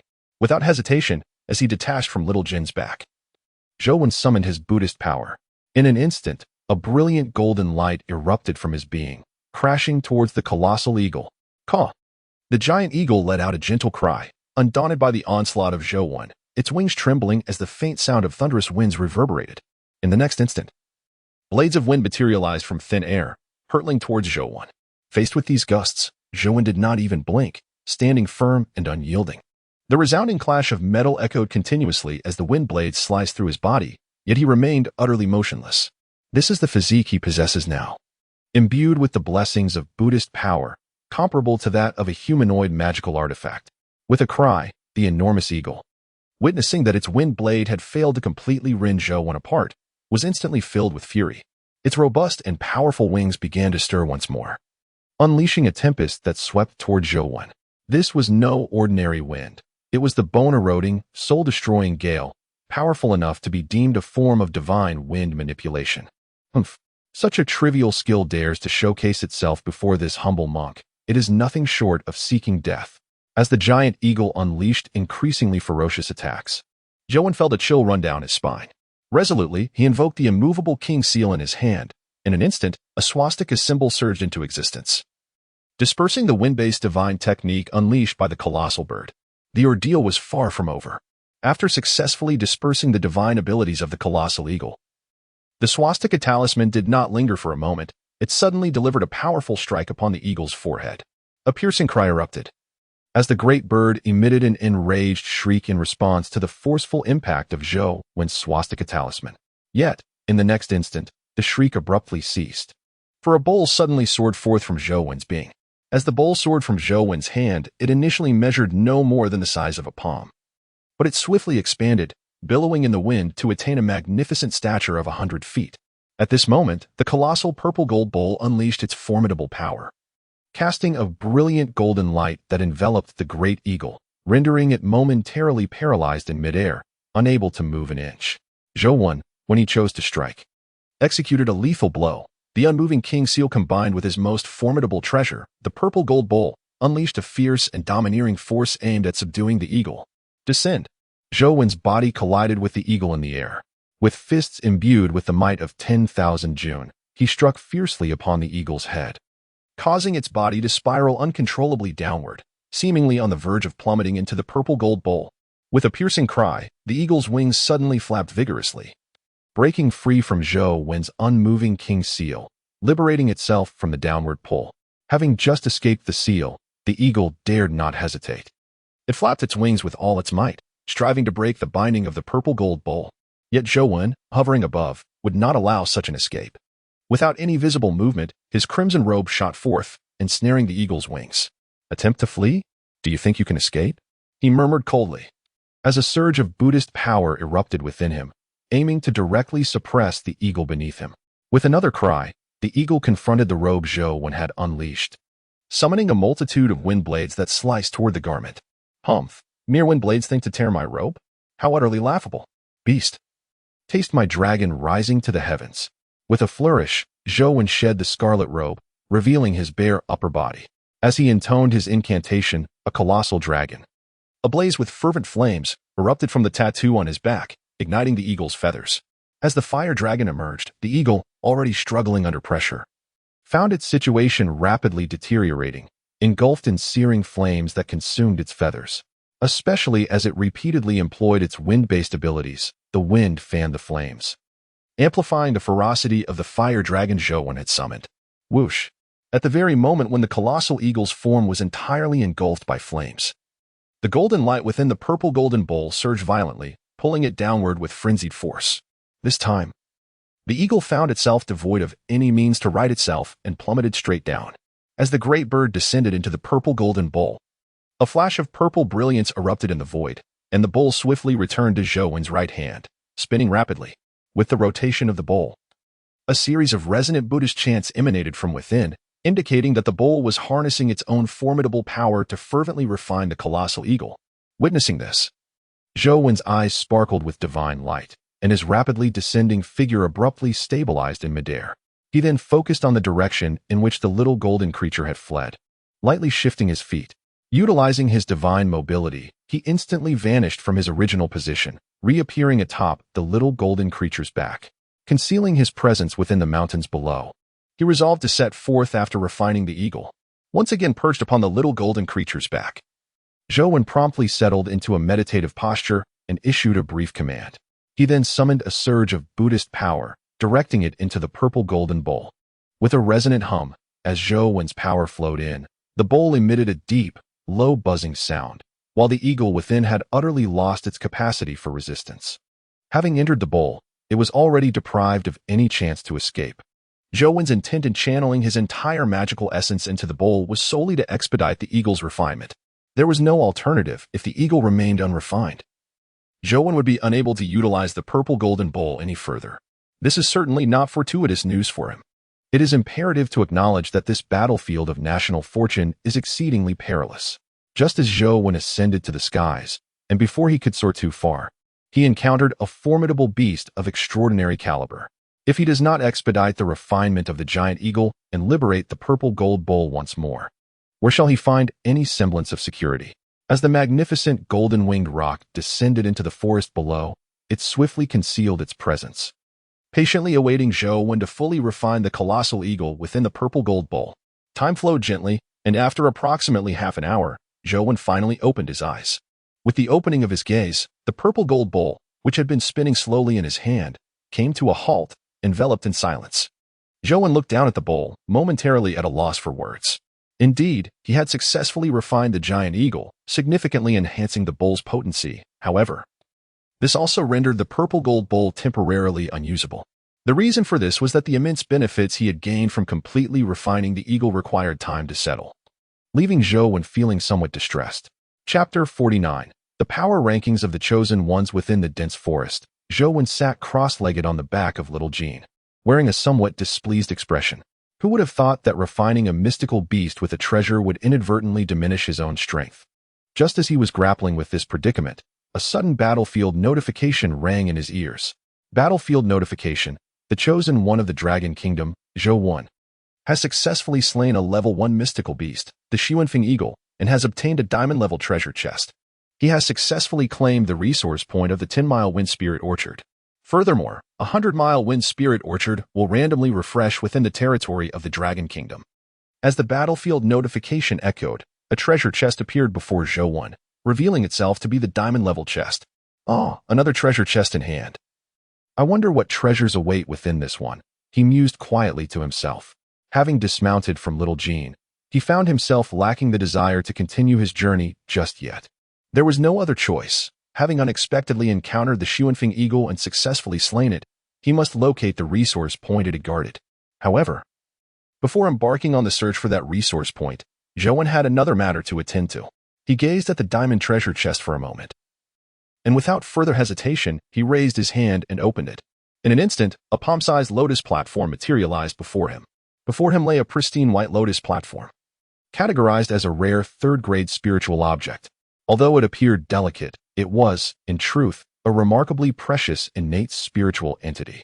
However, the value of this exquisite third-grade white lotus was contingent upon the hands it fell into. If it were to be possessed by an ordinary individual lacking the knowledge to refine it, then this treasure would be akin to a pearl cast into obscurity. Fortuitously, as a practitioner of the Buddhist path, Zhou was exceptionally well-versed in the various methods of refining lotus platforms, enabling him to unearth the maximum potential of the white lotus before him. As thoughts stirred within him, Zhou gently extended his right hand above the silver treasure chest, allowing his inner Buddhist energy to flow gradually.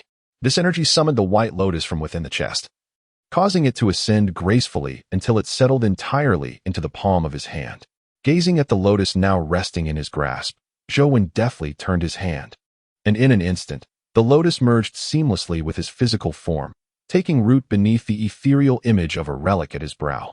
Within Zhou's brow, which had previously housed only a singular illusory relic in his sea of consciousness, a white lotus now emerged, its petals unfurled, enveloping the still-forming relic and utilizing its innate spiritual essence to aid in the relic's transformation. Beneath this third-grade white lotus surged the robust Buddhist energy flowing through Zhou's being. At this moment, the Buddhist energy within him was both potent and pure, nurturing the third-grade lotus platform with unwavering vigor. In return, the lotus continuously released its innate spiritual aura, solidifying the ephemeral relic nestled within Zhou's brow. As the relic began to coalesce, Zhou's realm of Buddhist power would grow increasingly formidable and substantial, thereby accelerating the increase of his magical prowess. This process would perpetuate in a harmonious cycle, akin to a bias strip, creating a virtuous loop. Fortune smiled upon him. Although the third-grade lotus platform would only serve a supportive role in cultivation without prolonged nurturing and refinement, it was still a remarkable boon. Zhou felt a deep sense of satisfaction with his newfound treasure. As Zhou had just processed his recent gains, the melodious chirping of a bird reached his ears. Turning towards the sound, he was met with the slightly perplexed visage of little Jean. "All right, no need to rush off just yet. We must continue to explore this vicinity and seek the location previously occupied by the formidable eagle I subdued today." In that moment, Zhou felt a twinge of regret. He lamented that his strike had been excessively forceful, resulting in the untimely demise of the Xuanfeng eagle, thus complicating his quest to locate its territory. However, since he had already engaged in battle here, he had no intention of halting his efforts. At once, he initiated a thorough sweep of the mountainous forest. Accompanied by little Jean, as they began to eradicate every ferocious beast within the area. As Zhou commenced his relentless campaign against the beasts of the dense thicket, the battlefield, both inside and out, was thrown into a chaotic frenzy. The incessant notifications of battle echoed relentlessly, leaving anyone who heard them feeling quite unnerved. Indeed, Zhou had unleashed a veritable slaughter. Nearly every beast he encountered met with his swift execution, allowing him to seize the resources they guarded. In his fervent pursuit to locate the 10-mile wind spirit orchard claimed by the Xuanfeng eagle, Zhou had turned the region upside down.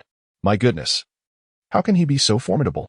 Witnessing Master Zhou's unparalleled dominance over 100 miles is quite the spectacle. It was clear that Master Zhou was indeed ferocious. The number of beasts he had slain in a single morning far surpassed the cumulative count of those vanquished by the chosen ones from other nations over several days. True, while Master Zhou's prowess was undeniable, the chosen ones from other countries had also grown formidable, at least to the point where ordinary beasts were no longer their match, especially the two chosen ones from the United States, who seemed to have stumbled upon a stroke of extraordinary luck, awakening abilities reminiscent of mutants. Moreover, it was not solely the chosen ones from the United States who had benefited. The chosen ones from Neon appeared to have experienced their own fortuitous encounters, now possessing a plethora of ninjutsu techniques.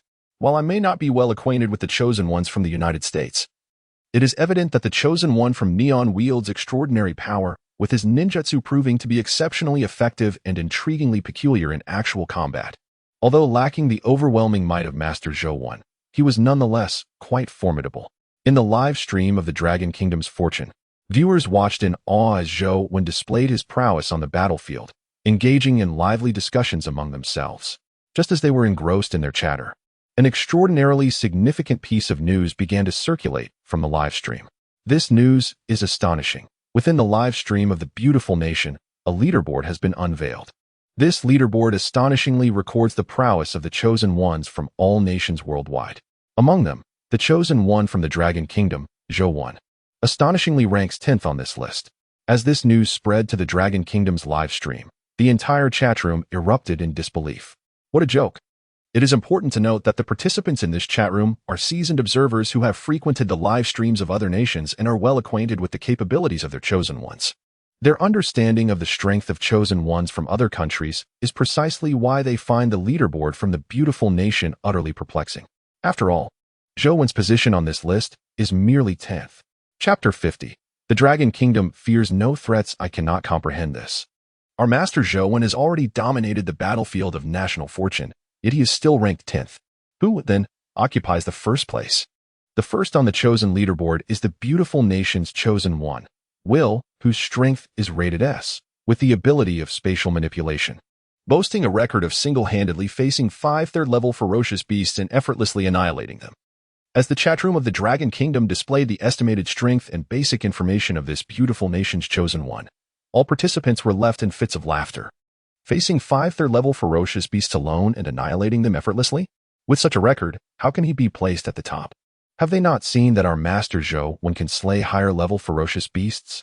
It is baffling that he is ranked only 10th. One wonders if these individuals from the beautiful nation are using a third leg to determine their rankings. Goodness, is this truly the first place? The beautiful nation's chosen leaderboard is indeed skewed. Shit, Dragon Kingdom folks, what do you understand? Your chosen one may appear powerful, but his strength is merely reliant on that mysterious artifact he possesses, while our chosen one from the beautiful nation is formidable through his own abilities. In comparison, your chosen one is insignificant. Just as all the participants in the Dragon Kingdom's live stream were vehemently criticizing the individual responsible for the rankings in the beautiful nation, a particularly discordant message appeared in the chatroom. Wow, the individuals from the beautiful nation really have the audacity to provoke us? I never knew that the equipment one possesses does not count as part of their strength. If your chosen one is truly powerful, why not acquire a potent piece of equipment yourself? Instead, lacking capability, you resort to puffing up your image, claiming your nation's chosen one is the best.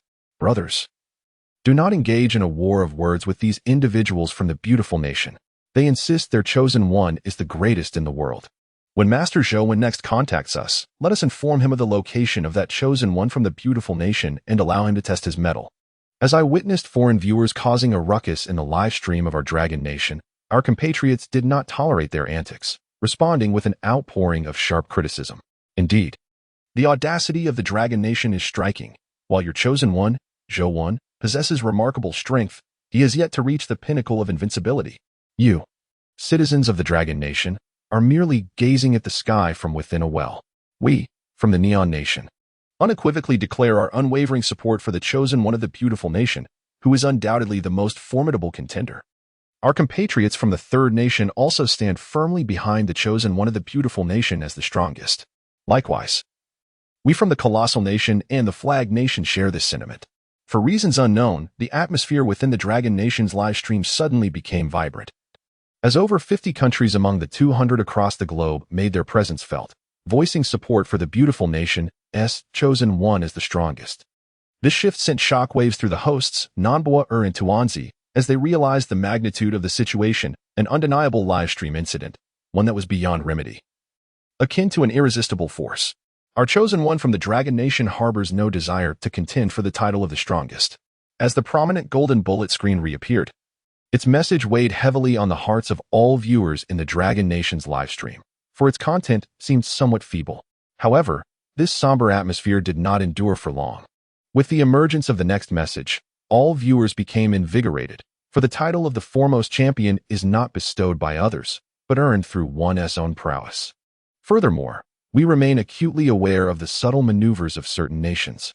If you presume that sheer numbers can intimidate our Dragon Nation or threaten our chosen one, you are gravely mistaken. We, the Dragon Nation, do not acquiesce to any coercion or threats. As these lines of comments flooded in, the mood within the live stream surged with enthusiasm. Indeed, our Dragon Nation has historically espoused the virtue of self-reliance, and we shall not permit others to threaten us. unreservedly. We support Master Zhou as he sweeps across the battlefield of national fortune, invincible in his endeavors. Esteemed viewers, I am the Great Monkey, and I wish to seize a moment of time from Bobo and Little Taonzi's live stream to convey a very important message to you all. As the atmosphere within the live broadcast room became exceedingly fervent, the Great Monkey, who should have still been resting, suddenly made his appearance. He took over the hosting privileges from Naabor and Taonzi, addressing all the viewers present. At the very moment of his emergence, the attention of the viewers from the Dragon Kingdom was instantly captivated, each eager to uncover the significant information he intended to unveil. Hosts of the Dragon Kingdom, you must contemplate carefully. The information you are about to disclose could disrupt the equilibrium of the global order, and the ensuing repercussions shall fall squarely upon your shoulders. To the officials of the Dragon Kingdom, should you choose to cease your current actions, we will lift the joint blockade against your nation. I am the diplomatic officer from the beautiful nation, and I implore you to ponder the gravity of your decisions and their potential consequences. The viewers in the Dragon Kingdom, confronted with this perplexing information, were left in a state of confusion, pondering the unfolding situation. I understand your curiosity regarding my presence here. I shall be brief and share all that I am able to divulge. At this moment, the Great Monkey paid no heed to the threats directed at him or his nation. Not long ago, I, alongside Xiaoji, sincerely paid homage to Master Zhou when at my villa, receiving his benevolent response, wherein he utilized his mystical powers to refine our essence. Those familiar with me have likely discerned my transformation and can gauge the authenticity of my words. As the Great Monkey spoke, he suddenly faltered, a tremor coursing through him as he struggled to suppress some inner turmoil. After taking a deep breath to regain composure, he continued. Upon realizing that our devotion to Master Zhou could indeed be sensed and that we could communicate with him, Xiaoxi and I intended to report this to our superiors. However, we were ambushed en route. The assailants employed ruthless tactics, clearly intent on annihilating us. Xiaoxi was tragically killed on the spot, while I, through fortunate happenstance and the timely rescue by our special forces, barely escaped with my life. Chapter 51. Enlightenment within the Dragon Kingdom's live broadcast room. As the Great Monkey's words echoed, an eerie silence enveloped the space. The well-known domestic streamer, Xiaoxi, had inexplicably perished. The Great Monkey had become a disciple of Master Zhou and received his mystical refinement. The reason other nations intervened in the live broadcast to silence the Great Monkey was perhaps due to their desire to prevent the citizens of the Dragon Kingdom from collectively embracing faith in Master Zhou. A multitude of inquiries and speculations suddenly flooded the minds of the viewers in the live stream. Dear viewers, do not doubt the words of Mr. Ma. The mere fact that he has chosen to speak in this forum signifies that his statements have been substantiated by us. Furthermore, I must convey an urgent piece of news. At the very moment Mr. Ma began to speak, nearly 50 nations across the globe announced their severance of diplomatic ties with our Dragon Nation, ceasing all trade relations with us. This implies that from this day forward, our Dragon Nation must rely solely on its own strength and resilience. The golden-pinned comment re-emerged, robustly affirming Mr. Ma's assertions while simultaneously articulating the current precarious situation of our Dragon Nation within the live stream. My goodness. Over 50 countries have entirely cut off relations with our Dragon Nation. What could have prompted such a drastic measure? Why are they targeting us so fervently? Dear interlocutor, since you inquire about the reasons, allow me to elucidate the rationale behind the severance of ties by these 50 nations, along with the immense pressure they are exerting upon us, stems from their fears. They have recognized our chosen one, Master Zhou, as an almost invincible presence on the battlefield of national fortune, capable of securing immeasurable resources for our Dragon Nation. This, in turn, signifies that our nation's future development will no longer be hampered by any foreign constraints. We may very well ascend to the status of the most powerful nation in the world. Within the live stream, an array of comments surged forth. Some viewers expressed their concerns regarding the potential calamities that might arise from being isolated by over 50 nations, while others focused their attention entirely on becoming disciples of Zhou. In fact, a significant portion of these viewers has already begun to explore the path of faith in Zhou. Esteemed friends, under the guidance of Master Zhou, the rise of our Dragon Nation is unstoppable.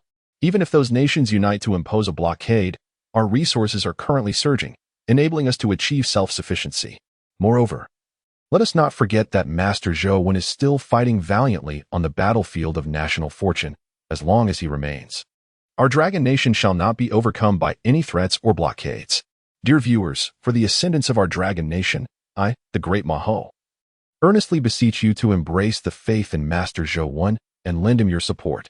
The great monkey gazed at the barrage of comments in the live stream, vociferously calling out in an effort to attract more followers for Zhou Wen. He had discerned that Zhou Wen, entangled in the national fortune battlefield, truly required devoted adherence. Otherwise, he would not expend his magical energy to cleanse both himself and Xiaozhi. Alas, misfortune had befallen Xiaozhi, who was unexpectedly killed. Following this incident, the great monkey astutely surmised that he was likely being eavesdropped upon. Otherwise, the assailants could not have timed their attack so precisely. It was worth noting that he and Xiaozhi had only recently become disciples of Master Zhou Wen, and this news had yet to reach others, which made the attack all the more suspect. Within the national fortune battlefield, after vanquishing 7 ferocious beasts of varying prowess, Zhou Wen successfully located the resource site of the 10-mile wind spirit fruit orchard. Additionally, he acquired the resource points from the 7 beasts he had slain. The value of these resource points was commendable, particularly the fruit grove and 2 abundant wild herb fields, which Zhou Wen greatly esteemed. Meanwhile, as he claimed more resource points, he sensed a palpable change within his own body. Just as he prepared to explore this transformation in depth, an unexpected turn of events caught him off guard. What is this? One of my followers has died unexpectedly? Feeling the sudden severance of one of the 2 frail threads of faith in his sea of consciousness, Zhou Wen furrowed his brow deeply. Suddenly, Zhou Wen's brow arched slightly as a nebulous figure materialized within his sea of consciousness. The ethereal figure manifested abruptly, leaving Zhou Wen in a state of perplexity. Where am I? What is this place? Shouldn't I have already perished? It is said that upon death, one must enter the cycle of reincarnation. Thus, this must be the realm of rebirth. Yet, where is the fabled passage of reincarnation? As the whispers of his heart echoed within the lake of his soul, Zhou Wen's expression momentarily faltered. Suddenly, a realization seemed to dawn upon him, and he concentrated all his mental faculties upon that elusive figure. At that very moment, a thread of faith, delicate and nearly imperceptible, finally revealed itself to his perception. The thread of faith began to rise slowly from the ethereal silhouette, ascending towards the yet-to-be-formed relic within Zhou Wen, allowing him to finally ascertain the true identity of this elusive figure. It is astonishing that this individual, who once believed in his faith on the earthly realm, after meeting an untimely demise, found his essence not reincarnated but instead manifesting within the consciousness of Zhou Wen. This revelation is indeed remarkable. Could it be that upon becoming my disciple, one can evade the cycle of reincarnation after death? Yet, if reincarnation is not to be, how then can I facilitate his rebirth in this world? Zhou Wen's mind was inundated with a multitude of perplexities, each unanswered and echoing within his thoughts. Just as he grappled with confusion, a radiant insight suddenly swept through his mind, and in an instant, 2 words sprang forth: Buddha's kingdom. The kingdom of the Buddha within one's palm. At that moment, Zhou Wen seemed to grasp an extraordinary mystical power. From a state of stillness, he gracefully settled into a meditative position. He then extended his right hand, and in the next heartbeat, a resplendent light of Buddha shone forth from the palm of his hand. Inspired, Zhou Wen embarked on the cultivation of the supreme Buddhist technique known as the kingdom of the Buddha in his palm. Concurrently, as Zhou Wen began his practice, the 3rd-grade white lotus, which had been nurtured in his consciousness, emitted a brilliant white light, enveloping the ethereal figure still nestled within his mind, and it materialized in the palm of Zhou Wen's hand. Chapter 52. The Kingdom of the Buddha in the palm. Deep within the forest, Xiao Jin circled around Zhou Wen, ensuring that his meditative state remained undisturbed. At this moment, as Zhou Wen sat cross-legged, the sacred 3rd-grade white lotus spun gracefully in his palm, while the immense power of Buddha surged within him, aiming to establish a foundation for the successful cultivation of this supreme Buddhist technique. As for the illusory figure within the lotus, under the influence of Zhou Wen's Buddhist power, or perhaps due to the unique properties of the 3rd-grade white lotus, it began to take on a more defined form. The figure appeared bewildered, completely unaware of the unfolding events before him. Calm your mind, spoke Zhou Wen. I am Zhou Wen, and I shall impart to you a protective technique of our Buddhist order. Utilize this opportunity to cultivate diligently and strive to solidify your form. At that moment, Xiaozhi was engulfed in confusion, unable to comprehend the significance of the occurrences around him, when suddenly, he heard Zhou Wen's voice resonating in his ears. In the next instant, a surge of magical incantation flooded into the depths of his soul. Master Zhou Wen, was that voice truly the esteemed Master Zhou Wen? He just transmitted a sacred incantation to me, urging me to solidify my form. After my death, I did not enter the cycle of reincarnation, but instead found myself by Master Zhou Wen's side. Could this indeed be the advantage of becoming a disciple of the Master? Xiaoxi's mind was in a tumultuous state, thoughts flashing chaotically. At that moment, a booming voice resonated in his ears. If you do not focus your spirit now, when will you? Do not let this opportunity slip away. You may not encounter such a chance again in the future. Hesitate not, but swiftly act upon my previous instructions. As the thunderous voice echoed around him, Xiaoxi felt a stir within his soul and instinctively began to gather his thoughts, embarking on the cultivation of the technique inscribed deep within his essence. This technique is a sacred protective mantra of the Buddhist teachings, known as the Vajra Body Mantra. It serves not only as a method for refining the physical form but also as an auxiliary practice. The efficacy of this physical refinement lies in its capacity to elevate the practitioner to the highest realm, allowing them to attain the indestructible state of the Vajra body. As for its auxiliary aspect, anyone who receives the teachings of this technique from Zhou Wen will experience an enhancement in their cultivation, subtly augmenting their spiritual power and mental focus in an imperceptible manner. Notably, this supportive effect can only be conferred by the followers of Zhou Wen. It is precisely due to the auxiliary benefits of the Vajra Body Mantra that this practice is held in such high regard by Zhou Wen, who willingly expends his own spiritual energy to facilitate Xiaoxi's successful cultivation while simultaneously manifesting a world within his palm.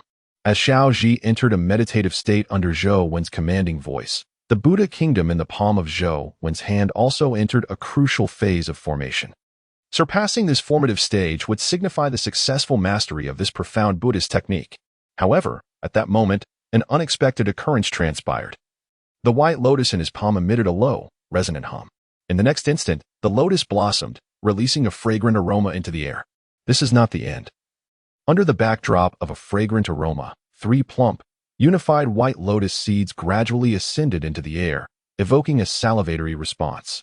The white lotus seeds from the 3rd grade, while not classified as celestial elixirs, are nonetheless rare treasures, comparable to the millennia-old ice mountain snow lotus.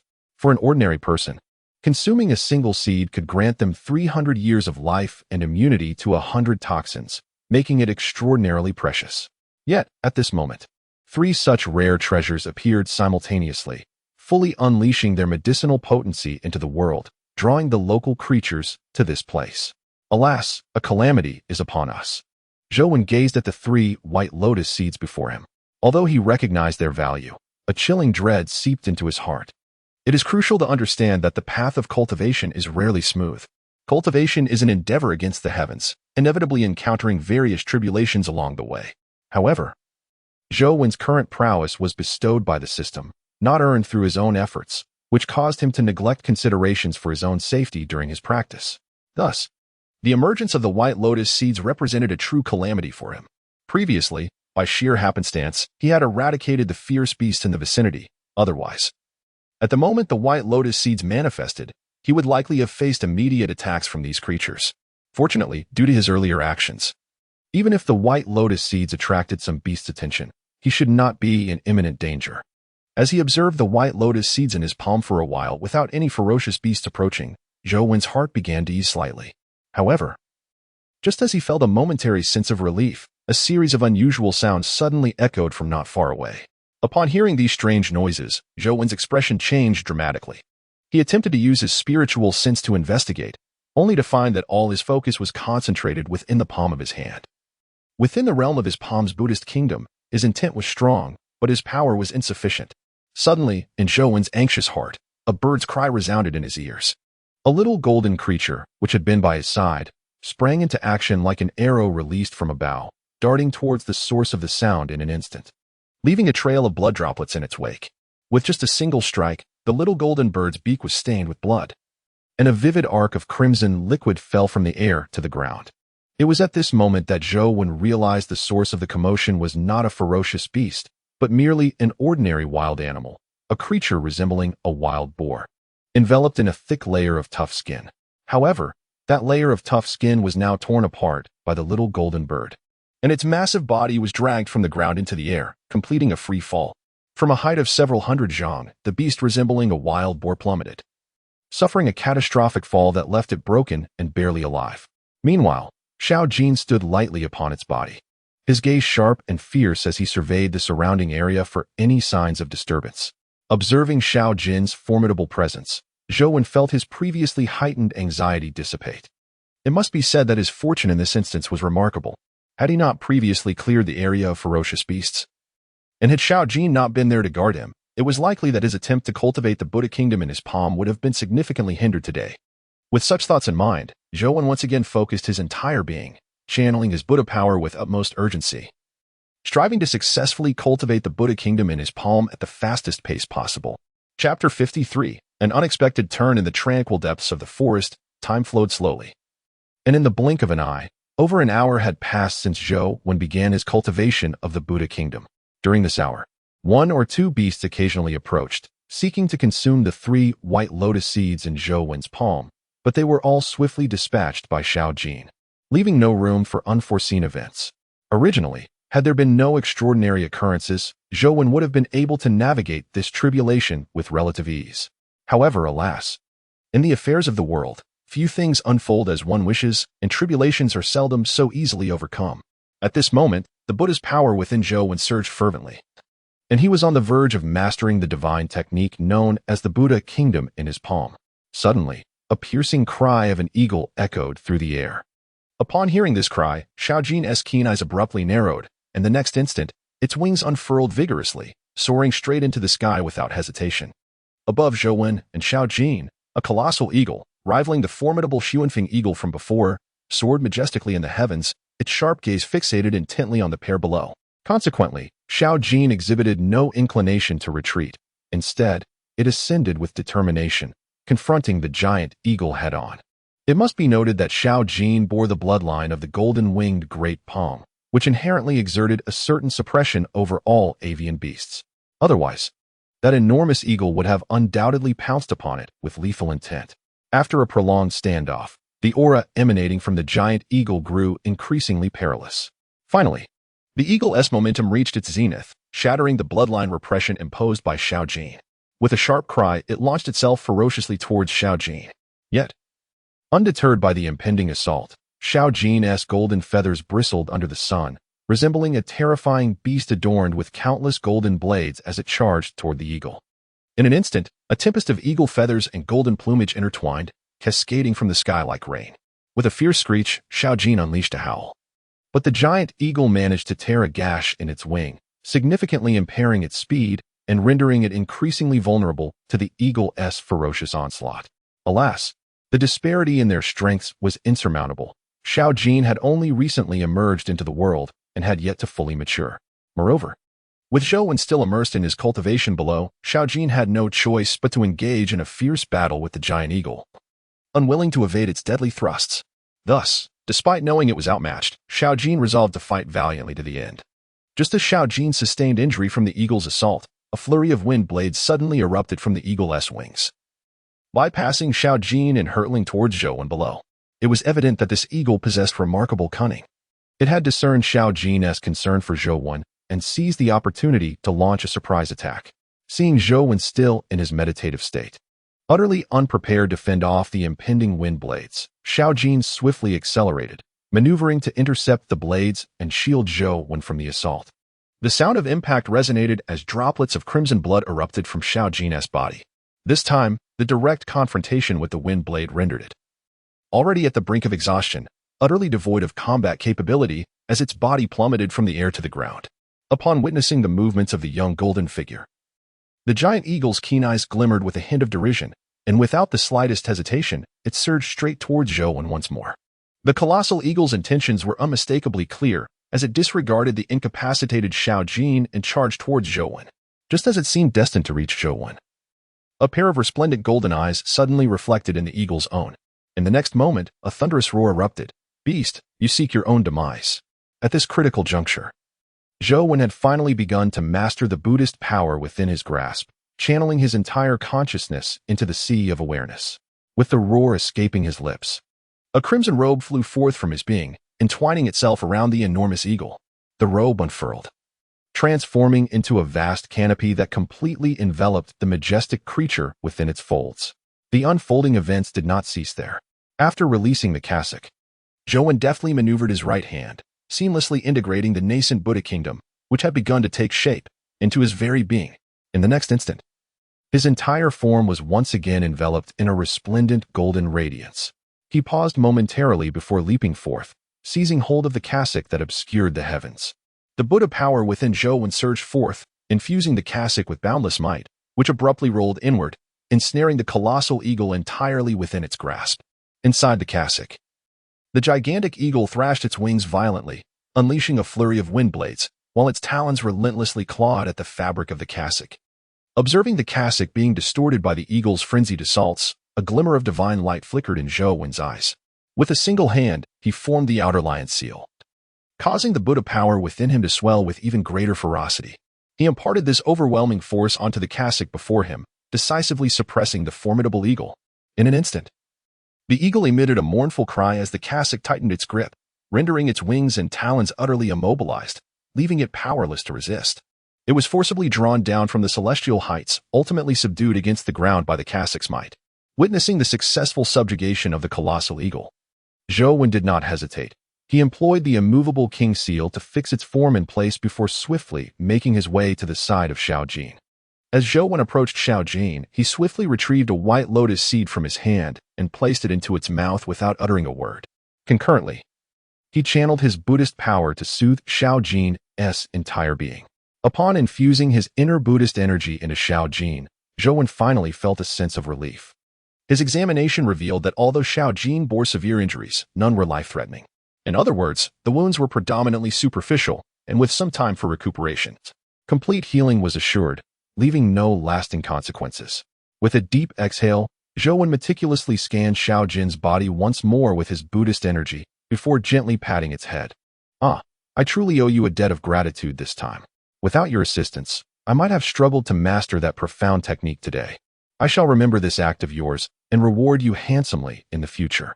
Observing Xiao Jin, which was gradually opening its eyes under the influence of his Buddhist energy, Zhou whispered a few words before retracting his energy and turning his attention to the enormous eagle that remained ensnared in place.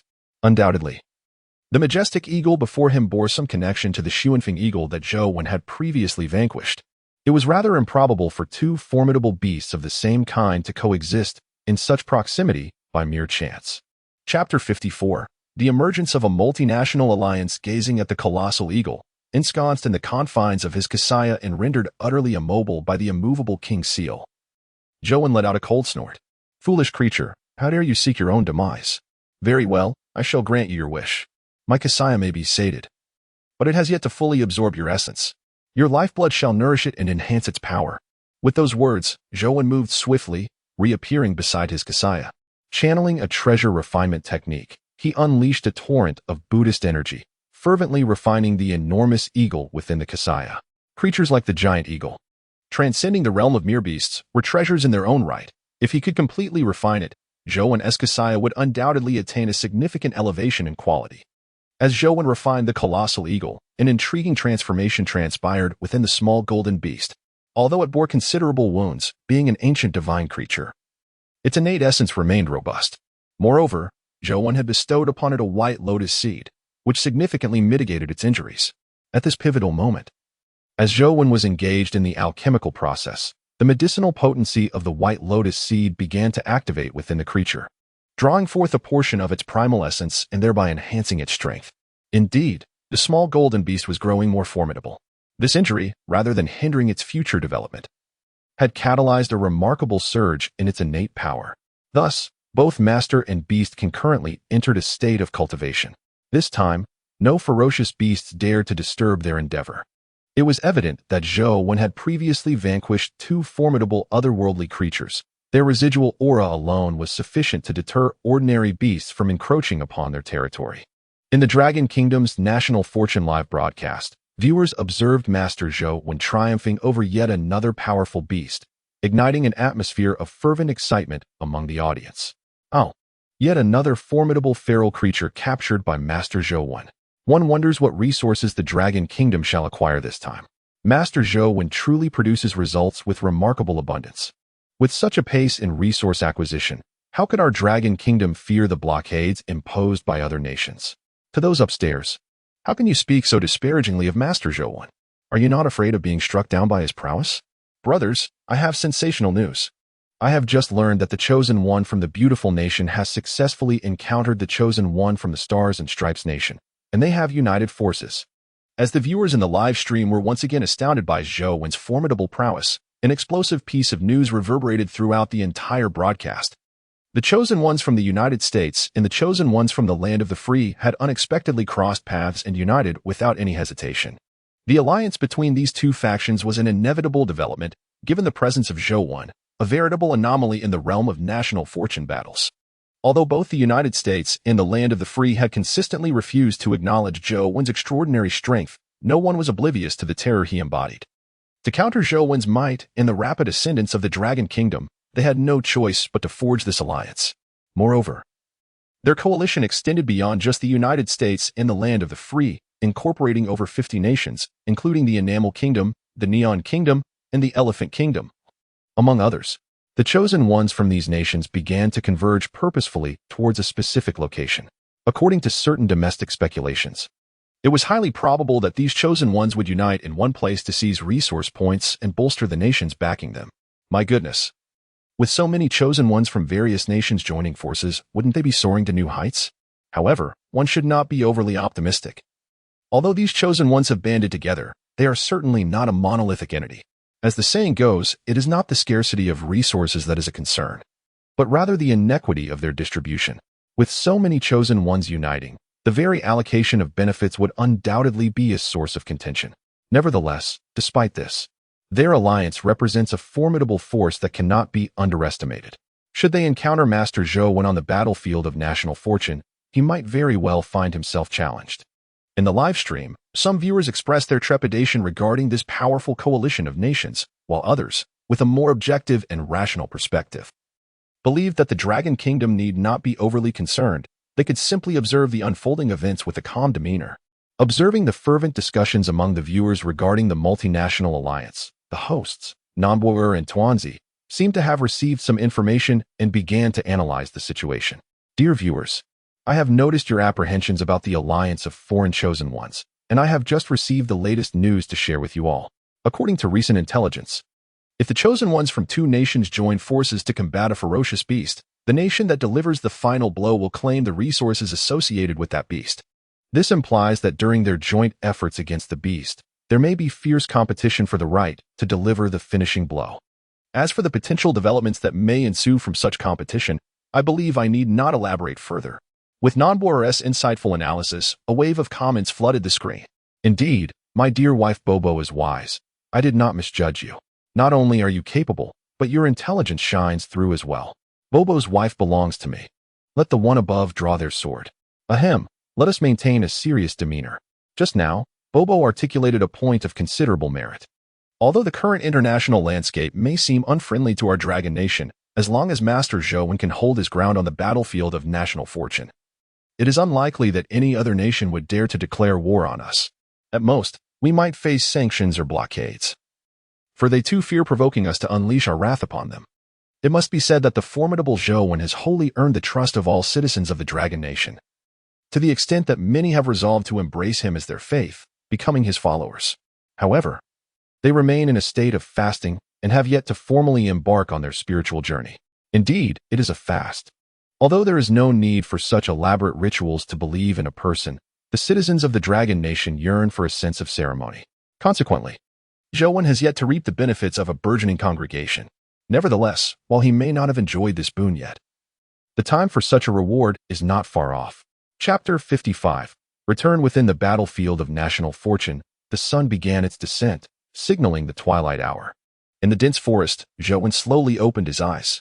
With a gentle shake of his right hand, the crimson robe he held enveloped him once more. After a considerable portion of the day, he had successfully infused the essence of the giant eagle into this robe, significantly enhancing its power. However, Zhou Wen felt a twinge of regret. Despite having vanquished another formidable beast, he received neither a treasure chest nor any battlefield notifications. It seemed that this giant eagle was indeed akin to the previous Xuanfeng eagle, as evidenced by the absence of rewards. Nevertheless, the bounty from this outing was already substantial. The lack of a treasure chest was inconsequential. Muttering to himself, he dismissed the thought, for as he had stated, His gains were indeed sufficient, and there was no need for further desires.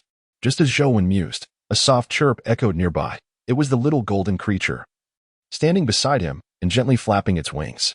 Turning to gaze at this golden-winged rock, Zhou was astonished to observe a noticeable growth in its stature. He naturally understands what this implies. Xiao Jin, I never expected that this time you would actually turn misfortune into fortune. It seems you have significantly bulked up, and your strength has undoubtedly ascended once more. With a slight touch on the wings of his steed, Zhou spoke with a hint of joy in his voice. It is indeed a matter of great joy, for the greater the strength of Little Gold, the swifter its flight will be, thereby facilitating a more comprehensive understanding of the overall situation in the eastern domain of this nation's fateful battlefield. Well then, we have gathered ample insights for today. Let us return to rest and prepare. Tomorrow, we shall see if we can traverse from Mount Funyo all the way to this place. Observing the delight of its master due to the elevation of its own strength, Little Gold flapped its wings with exuberance, exuding an air of excitement. With that, Zhou uttered a few words, then mounted the back of Little Gold, urging it forth towards the waterfall by the pool. In this moment, as Xiao Jin felt Zhou ascend onto its back, it instantly trembled in place, flapping its wings and soaring skyward. A streak of golden light, illuminated by the setting sun, ascended into the azure heavens, racing away with remarkable speed. Yet, unbeknownst to Zhou, on a distant mountaintop, his silhouette seated upon Xiao Jin's back inadvertently caught the attention of two figures. By the water's edge beside the waterfall, Bai Sujin had kindled a campfire, over which a succulent piece of hind leg meat sizzled, the fat dripping and releasing an enticing aroma that wafted through the air. Beside her, the fierce creature, Hua Xiong, writhed in anticipation, unable to resist the allure of the roasted meat, a true temptation for such a carnivorous beast. Why hasn't the master returned yet? The day is nearly over, Bai Sujin mused aloud. Xiaoqing, what do you think of the scenery beyond the pond? I am quite eager to explore. As she turned the meat before her, a tinge of anxiety crept into her heart. Despite having officially embarked on her cultivation journey, she remained but a girl. Alone in this desolate expanse, to claim she was unafraid would be sheer pretense. Suddenly, a sharp cry echoed from afar. Upon hearing this sound, Bai Sujin looked up in delight, her gaze directed towards the source. There, a golden light darted swiftly toward her location. In an instant, the light descended, revealing Zhou in a flowing red robe, gracefully leaping from Xiao Jin's back. Bai Shizhu, you have emerged from your seclusion? Zhou expressed his surprise, not expecting to see Bai Sujin upon his return. He had assumed she would still be immersed in her training. It is worth noting that cultivation methods such as the Qinghui Xianlu are orthodox paths, often requiring lengthy periods of seclusion, sometimes spanning 3 to 5 years, or even 7 to 8. Seclusion was simply too tedious, so I decided to emerge. Moreover, I have made a breakthrough. I am now at the 8th level of Qi refinement. Bai Sujin exclaimed with uncontainable excitement as she hopped down from Xiao Jin's back, her demeanor reminiscent of a child eager to showcase her accomplishments. Upon hearing her words, Zhou felt somewhat dazed. Such was his admiration for Bai Sujin's dedication to cultivation. It flowed like an unceasing river. I must sincerely congratulate you, Bai Shizhu. However, the early stages of cultivation often proceed smoothly. The true challenges lie in each significant breakthrough and the mastery of certain formidable techniques. This humble monk has recently encountered a fortunate opportunity, attaining profound insights into the esoteric practices of Buddhism. However, during my cultivation, I faced a calamity. Had it not been for the relentless protection of my companion, Xiao Jin, I fear I might not have returned. Zhou chuckled lightly, observing the somewhat proud demeanor of Bai Sujin across from him, and promptly offered a word of caution. Master, did you encounter danger during your recent venture? Were you injured? Next time, when we embark on our cultivation of divine powers, we must exercise utmost caution. If necessary, you may return to practice. I have learned several spells and even mastered formations, which I can use to safeguard you. Upon hearing Zhou's near brush with peril, Bai Sujin visibly tensed. Fear not. I shall be doubly vigilant henceforth. I admit I was somewhat complacent this time, having experienced an unusually smooth journey in the realm of national fortune, which has fostered a tinge of arrogance within me. I will take heed in the future. In response to Bai Sujin's words of concern, Zhou replied softly. By the way, Bai Sujin, speaking of the tribulations on the path of cultivation, I must advise you of something. Given your current pace of advancement, you should soon reach the foundation establishment stage. It is imperative that you remember this. Should I not be present, do not attempt to breach the barrier alone. I surmise that during your breakthrough, you may encounter certain calamities, and it is essential that I am by your side to help you navigate these tribulations. Understood, Master. Rest assured, I am quite timid. If you are not with me, I certainly will not recklessly attempt to break through. Bai Sujin took Zhou Wen's warning to heart. Her seriousness evident. She had no desire for her life to be jeopardized. Chapter 56. Reluctantly testing the poison upon witnessing the earnest expression on Bai Sujin's face. Zhou Wen was reassured that she had absorbed his words. He felt a sense of relief, for he feared the day she might, in a moment of impulsive enthusiasm, recklessly attempt to breach the Foundation establishment stage, potentially invoking calamities in his absence. That would certainly spell trouble. After all, Zhou Wen cast a glance at the formation she had laid out and shook his head slightly. Such an array, to be frank, could easily be flattened by a mere touch of peril. When it comes to defensive capabilities, it is indeed tantamount to non-existence. Of course, these thoughts were not something Zhou Wen could express outright. To do so would be tantamount to slapping the esteemed benefactor in the face. By the way, Master, please indulge in this roasted meat. This is my first attempt at grilling, and the aroma is simply delightful. Your steed of peril has been eyeing it intently. As Zhou Wen concluded his invitation, Bai Sujin began to display her eagerness, personally serving him a generous portion of roasted meat, urging him to enjoy it while it was still warm. With Bai Sujin by his side, resembling a devoted wife, Zhou Wen found himself momentarily entranced.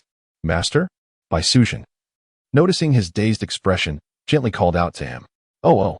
Suddenly regaining his senses, Zhou Wen hastily snatched the piece of roasted meat from her hand and, without hesitation, stuffed it into his mouth, chewing voraciously. Master, how does it taste? Bai Sujin inquired cautiously as she observed him relish the roasted meat. Quite good. Though a tad bland, Zhou Wen mumbled through his mouthful. Do you feel any discomfort, perhaps dizziness or a stomachache? Zhou Wen, still chewing, turned to Bai Sujin with a look of surprise. What does this mean? Eating barbecued meat could lead to dizziness and stomach pain? While Zhou Wen was astonished by this thought, his expression shifted again as he sensed an unusual feeling within him. His pupils constricted, and his gaze instinctively fixated on the piece of barbecued meat in his hand. It was evident that there was something amiss with the meat he held, and the issue was grave. Could it be poisonous? Zhou Wen, feeling the anomaly within him, queried the ethereal Bai Sujin beside him. Is it really toxic? Upon hearing Zhou Wen's inquiry and observing his expression, Bai Sujin displayed a look of disappointment. Are you jesting? I trusted you to feed me, and you poisoned me? Zhou Wen regarded Bai Sujin with a gaze akin to that of a demon, utterly dismayed. Master, please do not look at me like that. I did not intend to poison you. Earlier, I had gathered a considerable number of mushrooms, and you had warned me that they might be toxic. You assured me that you would be fine, but I might succumb to them. So you want me to be your guinea pig for testing the poison? Zhou Wen discerned the implication in Bai Sujin's words. It dawned on him that her excessive attentiveness today was merely to have him test the poison for her. Was this truly acceptable? Benefactor Bai, your actions leave me feeling quite anxious. Zhou Wen was at a loss, staring at Bai Sujin, who so nonchalantly suggested he test the poison. Oh, Master, please do not be upset. After all, these toxic mushrooms will harm you not, and they might even enhance your culinary pleasures. Clearly, Bai Sujin was unfazed by the notion of Zhou Wen testing the poison. One must admit, her heart was indeed quite audacious. Observing her nonchalant demeanor, Zhou Wen contemplated speaking, but ultimately refrained. Perhaps it was best to let her continue her reckless pursuit of testing the poison, knowing that he could simply refuse her offerings in the future. Silently muttering this to himself, Zhou Wen discarded the piece of meat to Hua Xiong, who was watching him eagerly. Since it was indeed toxic, he had no intention of consuming it, but he couldn't bear to waste it. By the way, Master, did you bring back the treasure chest this time? Is it time for another unboxing? Bai Sujin, entirely oblivious to Zhou Wen's increasingly disconcerted gaze, directly inquired. Zhou Wen, understanding that he could not allow himself to be provoked by her indifference, sighed in resignation. With a flick of his robe, 7 treasure chests tumbled to the ground. Among these 7 treasure chests, 3 are composed of bronze, while the remaining 4 are fashioned from silver. All the chests are here, and if you, Benefactor Bai, have any interest, I shall leave them to you to open. Furthermore, these are the spiritual fruits I have brought back from my travels. Since the roasted meat you prepared today is tainted, it seems you shall have none to eat. Thus, I suggest you take these spiritual fruits to satiate your hunger. After casually instructing Bai Sujin, Zhou turned his attention to other matters. Ah, esteemed master, you truly are a benevolent soul, bringing me spiritual fruits and allowing me the opportunity to open the chests. Rest assured, master, I am well versed in the art of unlocking chests and shall undoubtedly present you with a delightful surprise. Bai Sujin confidently patted her petite chest, causing a ripple that made Zhou shake his head gently in amusement. Here, witnessing Bai Sujin engrossed in devouring the spiritual fruit and opening treasure chests, Zhou was not idle either. He raised his right hand, and in an instant, a third-grade white lotus manifested within his palm. This is his Palm Buddha land. Unlike the ordinary Palm Buddha land, Zhou version is a unique supernatural power that lies between magical artifacts and divine abilities. After all, during his cultivation of this extraordinary ability, he infused it with a third-grade white lotus. This, of course, is also the reason he succeeded in mastering this technique. Without the aid of that third-grade white lotus, Zhou could never have achieved the supreme Buddhist power of the Palm Buddha land. Especially given that he currently possesses only the Vajra fruit position.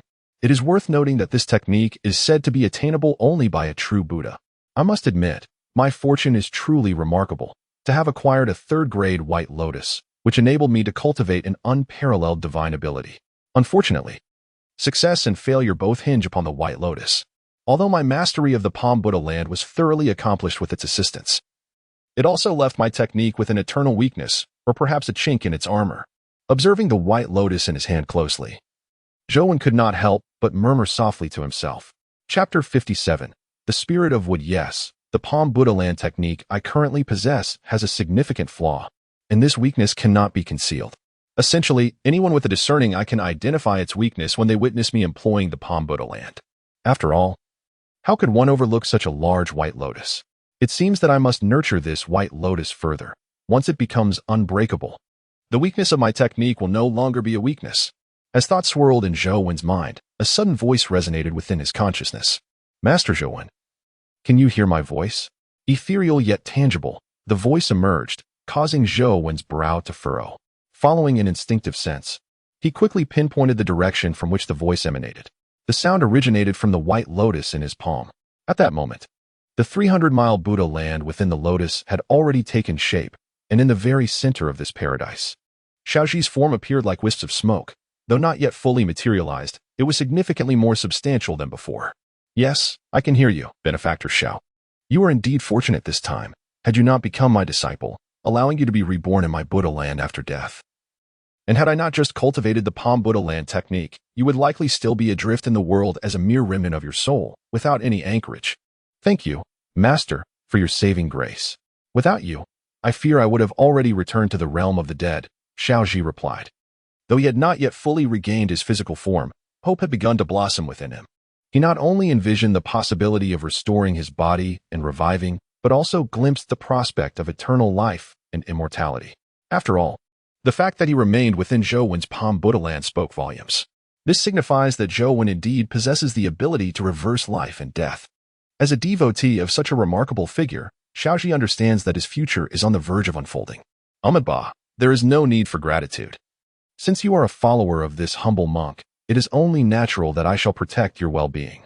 Moreover, the tribulations you face are intrinsically linked to me. Enough now. Refrain from further words and devote yourself to cultivating within my Buddhist domain. When your corporeal form is fully solidified, I shall release you to carve out your place on this battlefield of national fortune, spreading the Dharma and gathering disciples. Zhou had no intention of engaging in superfluous dialogue with Xiaoji, who had yet to regain his physical form. The priority now is for him to focus on his cultivation, striving for a swift recovery, rather than indulging in idle chatter. Yes, Master. I shall endeavor to cultivate diligently and will not disappoint you. Xiaoji responded eagerly to Zhou's instructions. Observing Xiaoji plunge into his practice upon receiving his command, Zhou also retracted his focus, once again drawing the white lotus into his body, nurturing and refining it with Buddhist power to gradually enhance its quality. However, this is a process that requires patience. Results cannot be achieved overnight. Unless he can discover a rare earthly treasure that is exceptionally conducive to the growth of the white lotus, elevating its quality could take no less than a millennium. Well, Master, come quickly. Look at what I produced. At this moment, Zhou had just retracted the white lotus into his being when Bai Sujin, filled with excitement, called out jubilantly. Upon hearing her summons, Zhou promptly lifted his foot and, in an instant, materialized beside her, gazing into an expansive treasure chest before her. Within lay a vibrant orb of verdant light, devoid of any physical form. As he beheld this luminous sphere, a surge of elation coursed through Zhou. Were it not for the decorum befitting a monk and the propriety of the genders, he would have been tempted to embrace by Suzhen and indulge in a fervent kiss. The essence of Imu, a quintessence imbued with the innate energy of Imu, capable of nurturing treasures possessing the attribute of Imu and enhancing their quality. Gazing at the essence of Imu before him, Zhou could scarcely contain his salivation. Without a moment's hesitation, he flipped his right hand and summoned the white lotus once more, directly consuming the essence of Imu that lay before him. There is no reason for hesitation. For this third-grade white lotus pertains to his divine realm of the Buddha, and nurturing it with this ethereal wood essence will undoubtedly yield great returns. As the white lotus consumes the ethereal wood essence, a gentle azure radiance erupts from within it in the next moment. The vibrant green essence emanated an extraordinarily potent life force, enveloping Zhou and Bai Suzhen in a warm embrace akin to the soothing comfort of a hot spring. As they beheld the extraordinary phenomenon before them, Zhou, undistracted by the peculiar sensations coursing through his body, remained intently focused on the white lotus, eagerly anticipating its transformation. However, the reality was evident. While the Imu divine essence was indeed a rare treasure, its quality fell somewhat short. Although it conferred a modicum of depth to the third-tier white lotus, its contribution could only be deemed marginal. To induce a metamorphosis in the lotus using the Imu divine essence, Zhou would require at least 1,000 portions of such essence, allowing it to gradually absorb the energy. Regrettably, despite its merits, the Imu divine essence lacked the superior quality he desired. A higher-grade treasure of the same elemental affinity would have been ideal. Upon witnessing the white lotus completely consume the Imu divine essence, Zhou could not suppress a sigh. "Fear not, master. Since the bronze treasure chest yields such Imu divine essence, the higher-grade silver and gold chests must surely contain even more exquisite treasures. There is no need to rush. We shall proceed at a measured pace. After all, for you, master, slaying these fierce beasts is as easy as dispatching chickens." Seeing the utility of the items she had unearthed, Bai Suzhen's eyes sparkled with delight. Yet, noticing Zhou's solemn expression, she boldly offered her encouragement. Upon hearing her words, a spark of determination ignited within Zhou's eyes. Bai Suzhen was correct. If the bronze treasure chest could produce Imu divine essence, it stood to reason that the silver and gold chest would harbor even greater treasures of the same elemental affinity. Thus, if Zhou aspired to swiftly elevate the Lotus S rank, it inevitably implied that the beasts inhabiting the national fortune battlefield were in for a reckoning. Indeed, by benefactor, your insight is astute. It appears I must undertake a thorough extermination of all the fierce beasts within the Funyo mountain range, Zhou resolved. Initially, he had hesitated to seize control of the Funyo mountain range, primarily because there were no other chosen ones nearby. Consequently, the resources of the entire range were effectively his alone. He could afford to take his time, slaying beasts at his convenience. Thus, he had ventured out riding Shaojin to explore the surroundings. In truth, what he termed exploration was merely his way of demarcating territory. Previously, he lacked a clear understanding of the expanse of the national fortune battlefield, but after his daytime excursion, he now possessed a lucid perception of its geographical dimensions. In the realm of national fortune, resources are seemingly inexhaustible. Thus, he need not worry about being too slow to act, which might lead to the resources being claimed by others. As night gently descended, Zhou and Bai Suzhen sat by the campfire, enveloped in silence, each lost in their own thoughts. Zhou gazed into the flickering flames, his mind racing with the events that unfolded since his arrival in this domain of national fortune. It cannot be denied that his presence in this battleground of destiny has been an extraordinary stroke of luck. After all, the earth had long since seen the disappearance of demons, and the so-called treasures of heaven and earth were but distant memories, stifling his potential. It was only upon his arrival in this battlefield that everything fundamentally transformed. "Master, do you miss your home?" Bai Suzhen, seated beside him, gently played with the green serpent in her hands, unexpectedly breaking the silence with a seemingly innocuous question. "Miss home? Bai, have you forgotten? I am a monk, devoid of a home to long for. With no home, what is there to yearn for?" Zhou replied pointedly, reclining back to lie flat on the ground, gazing up at the night sky. Although he professed to be a monk with no home to contemplate, the truth was that he had simply lost touch with his homeland. After all, he was but a wanderer adrift in a foreign land, How could he not long for his roots?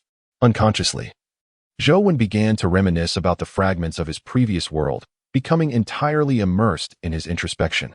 In that moment, however, a strange dark energy infiltrated his consciousness, weaving itself seamlessly into his thoughts as though it had always belonged there. Master Zhou, I wish to believe in you and become your disciple. Master Zhou, I wish to believe in you. Master Zhou. Just as Zhou was deeply absorbed in his memories, a chorus of fervent prayers suddenly pierced through his reverie, pulling him from his contemplative state. What is happening to me? Zhou, momentarily bewildered, had little time to ponder before a surge of faith, akin to crashing waves, flooded into his consciousness, rushing toward the seemingly ethereal relic nestled within his mind. In the next instant, his spirit was drawn along with this torrent of faith, plunging into the heart of the relic. As Zhou's essence melded with the relic, it finally crystallized into its true form. With the formation of the relic, a darkness suddenly erupted from within it. The ominous black energy before him was none other than the very essence that had infiltrated Zhou's consciousness earlier. Although he had remained oblivious to its encroachment, its manifestation before him now allowed him to recognize it instantly for what it truly was. Demonic energy.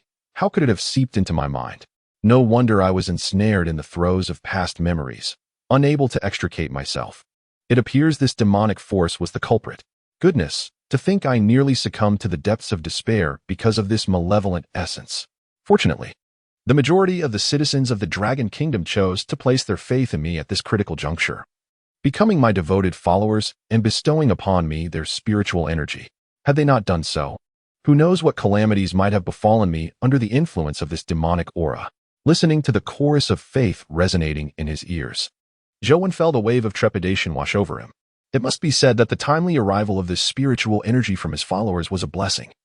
Had it come any later, once the demonic energy fully merged with his consciousness, extricating it from his very essence would have proven a formidable challenge. However, with such a multitude of followers now rallying around him, he found himself facing another dilemma. Despite the joy that surged within him at the sudden influx of believers, he was still just a Vajra Bodhisattva, with his power to respond to their prayers severely limited. The thought of bestowing blessings upon nearly 10 million fervent believers was daunting, and he feared that to entertain such an idea would leave him utterly drained. In light of these circumstances, I shall impart the Vajra body incantation to you, which serves as a form of blessing in its own right. With his thoughts racing, Zhou swiftly came to a decision. In the next moment, the shard of wisdom within his consciousness soared forth, radiating a brilliant light.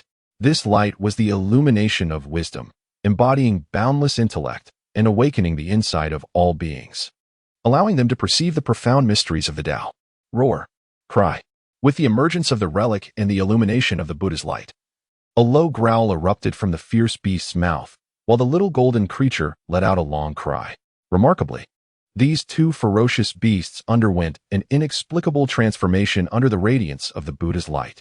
As for Bai Suzhen and Shao Qing, illuminated by the divine glow, the former appeared lost in thought, seemingly recalling something, while the latter suddenly curled up her body, appearing to be in excruciating pain. Unbeknownst to them, the catalyst of this entire transformation, Zhou, was currently dividing his consciousness into countless fragments, imparting the Vajra body incantation to his devoted followers within the borders of the Star Dragon Kingdom. This night was destined to be extraordinary, as countless individuals chose to embrace faith in Zhou, although most among them lacked sufficient sincerity in their beliefs and consequently did not succeed. The fortunate few numbered in the thousands. It was precisely for this reason that these thousands of followers, in the first instance, received Zhou's blessings. As a method of cultivation known as the Vajra body incantation was transmitted to them, countless beams of Buddha's light, resembling twinkling stars, continuously flickered throughout the territory of the Dragon Kingdom. These were manifestations of Zhou's thoughts, as he split his consciousness into myriad fragments, scattering his intentions across the realm. Haha, I have received Master Zhou's blessings. I possess the method of cultivation. The Vajra body incantation can actually be practiced without spiritual energy? What? Have you all succeeded? Then why have I not? I have not even communicated with Master Zhou. Damn Master Zhou. I have established a golden body for you and engaged in fasting and purification. Yet you have the audacity to claim I am not pious enough and refuse to bestow blessings upon me. You must be blind. And you fortunate recipients of Master Zhou's blessings, I am prepared to offer a substantial sum to acquire the techniques you possess. throughout the Dragon Kingdom. Some rejoiced while others despaired. Those who held genuine sincerity in their hearts and successfully placed their faith in Zhou beamed with joy. Conversely, some feigned devotion, presenting a facade of piety while harboring selfish desires, were ultimately unable to become Zhou's followers and thus failed to receive blessings. In their frustration, they began to vocally denounce him, revealing the myriad faces of sentient beings in an undeniable display. Chapter 59. The Mirror of Clarity Within the Battlefield of National Destiny. Zhou remained seated in a meditative posture. However, the relic atop his head now radiated a dim and waning light, teetering on the brink of collapse. Alas, the blessings he bestowed upon his followers, though not a cleansing of the Buddha's power, proved to be an exhausting endeavor in the transmission of techniques. Had he not successfully consolidated the relic, which significantly enhanced his mental fortitude, he might have succumbed to utter depletion of spirit. Even so, despite his survival, he felt as though he had already forfeited half of his vitality. Zhou slowly opened his eyes, and the relic immediately returned to his consciousness. His countenance was grave, clearly indicating that a significant issue had arisen. "Master, what troubles you? Your complexion appears so dire. Are you injured?" Sujin exclaimed. Jolted back to awareness the moment the relic vanished. As she regained her senses, she was startled to see Zhou, whose complexion was as pale as paper. Nevertheless, it was merely a result of excessive exertion. A brief moment of recovery would suffice. With a gentle wave of his hand towards Sujin, Zhou responded in a tranquil tone before gradually rising to his feet.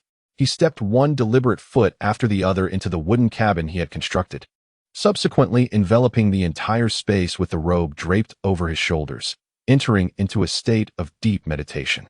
This time, his consumption has been exceedingly vast, to the extent that it has begun to affect his very foundation. Were it not for the nearly 10 million followers he has garnered, he would have truly suffered a loss of monumental proportions. As Zhou settled into a meditative posture, a sudden chime resonated in his ears, heralding a system notification. Ding! Congratulations, host, you have acquired 17 million followers. Your embodiment degree as Master Qin Shi Fahai has increased by 8. And you have received the reward of the bright mirror dust whisk. For every increase of 5 in embodiment degree, a Buddhist artifact will be bestowed. With the crisp sound of the system alert, a dust whisk materialized atop Zhou's knees. The dust whisk, an artifact of Buddhism, serves 3 primary purposes: to repel insects, to sweep away dust, and to symbolize the dispelling of inner turmoil, guiding sentient beings through the fog of confusion. This artifact, a significant tool in the hands of Master Qin Shi Fahai, proves effective in both clarifying the mind and vanquishing demons. Now, it has come into Zhou's possession, aptly compensating for his deficiencies in mental fortitude, allowing him to continually brush away his own anxieties and maintain an unwavering heart. Amitba. As he felt the bright mirror dust whisk resting upon his knees, Zhou softly intoned a Buddhist chant. Within him, the power of Buddhism surged, and an imperceptible stream of faith converged into his relic. With the infusion of this faith and the revival of his inner Buddhist energy, the relic, on the verge of collapse, gradually stabilized, and the situation began to improve. Outside the wooden cabin, Sujin gazed at the tightly sealed structure. Brushing aside her bangs with a hand, her expression clouded with complexity as she sighed softly. Why have so many troubling memories surfaced in my mind? Could it be that my past life, as Master Zhou suggested, truly involved being the serpent demon from the legend of the white snake? With a whisper of contemplation, Sujin averted her gaze, retreating into her own wooden cabin. Once inside, she suppressed the tumult of thoughts swirling in her mind and settled into a cross-legged position, immersing herself in cultivation. There was no other choice. The memories of her past life belonged to a different existence. Even if there had been a profound enmity between her and Zhou in that lifetime, it was an affair of the past. In this life, they remained steadfast companions in the battlefield of national destiny. In this realm, following the simultaneous retreat of Zhou and Sujin into their respective meditative states, the live stream from the Dragon Kingdom abruptly succumbed to darkness, devoid of any visual display. The live stream notified when both chosen ones are in a state of rest. The transmission of this live stream will be temporarily suspended. How perplexing. Why did the transmission not cease in the past, yet now it has? I yearn to behold the exquisite visage of Sister Bai. I always anticipated such a day. Sister Bai, I can no longer embrace you to sleep, and life feels somewhat diminished in joy. Greetings. I am a man of exceptional quality, and I have recently become the most devoted disciple of Master Zhou. I now seek a woman of high caliber. Please DM me for a private exchange, preferably with photos, or rather, video exchanges. To the individual above. I suspect you may be indulging in mischief, though I possess no evidence. By the way, how many of you have become disciples of the Master? I have just pledged my allegiance and received the Master's blessings. Is there anyone interested in a private discussion? As the screen of the live stream faded to black, the viewers quickly turned their attention to other matters, such as who among them had become a disciple of Master Zhou and received his divine favor. Such matters have unexpectedly become a form of capital to flaunt within the realm of live broadcasts, a notion few could have anticipated. It must be acknowledged that the current cohort of viewers is genuinely engaged, not showcasing luxury cars or wealth, but rather reveling in their status as devotees of Master Zhou. I kindly urge all followers of the esteemed Master to take a moment to report to local government offices, as we have recently received intelligence that certain individuals may attempt nefarious actions against you to gain the blessings conferred by Master Zhou. As the audience proudly proclaimed their allegiance to Master Zhou in the live stream, a sudden, golden-hued, pinned comment emerged. The appearance of this comment instantly stirred a tempest within the chat room.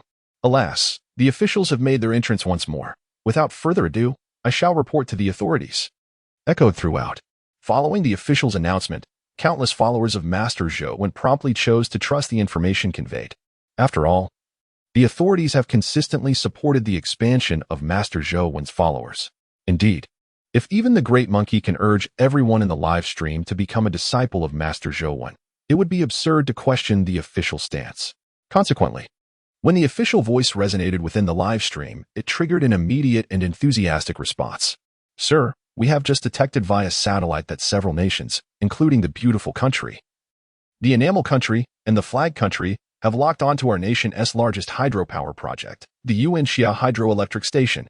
A middle-aged man in his 50s reported to an elder in an office within the capital of the Dragon Country. These nations truly possess audacity, believing that we, the Dragon Country, are still the defenseless entity we once were.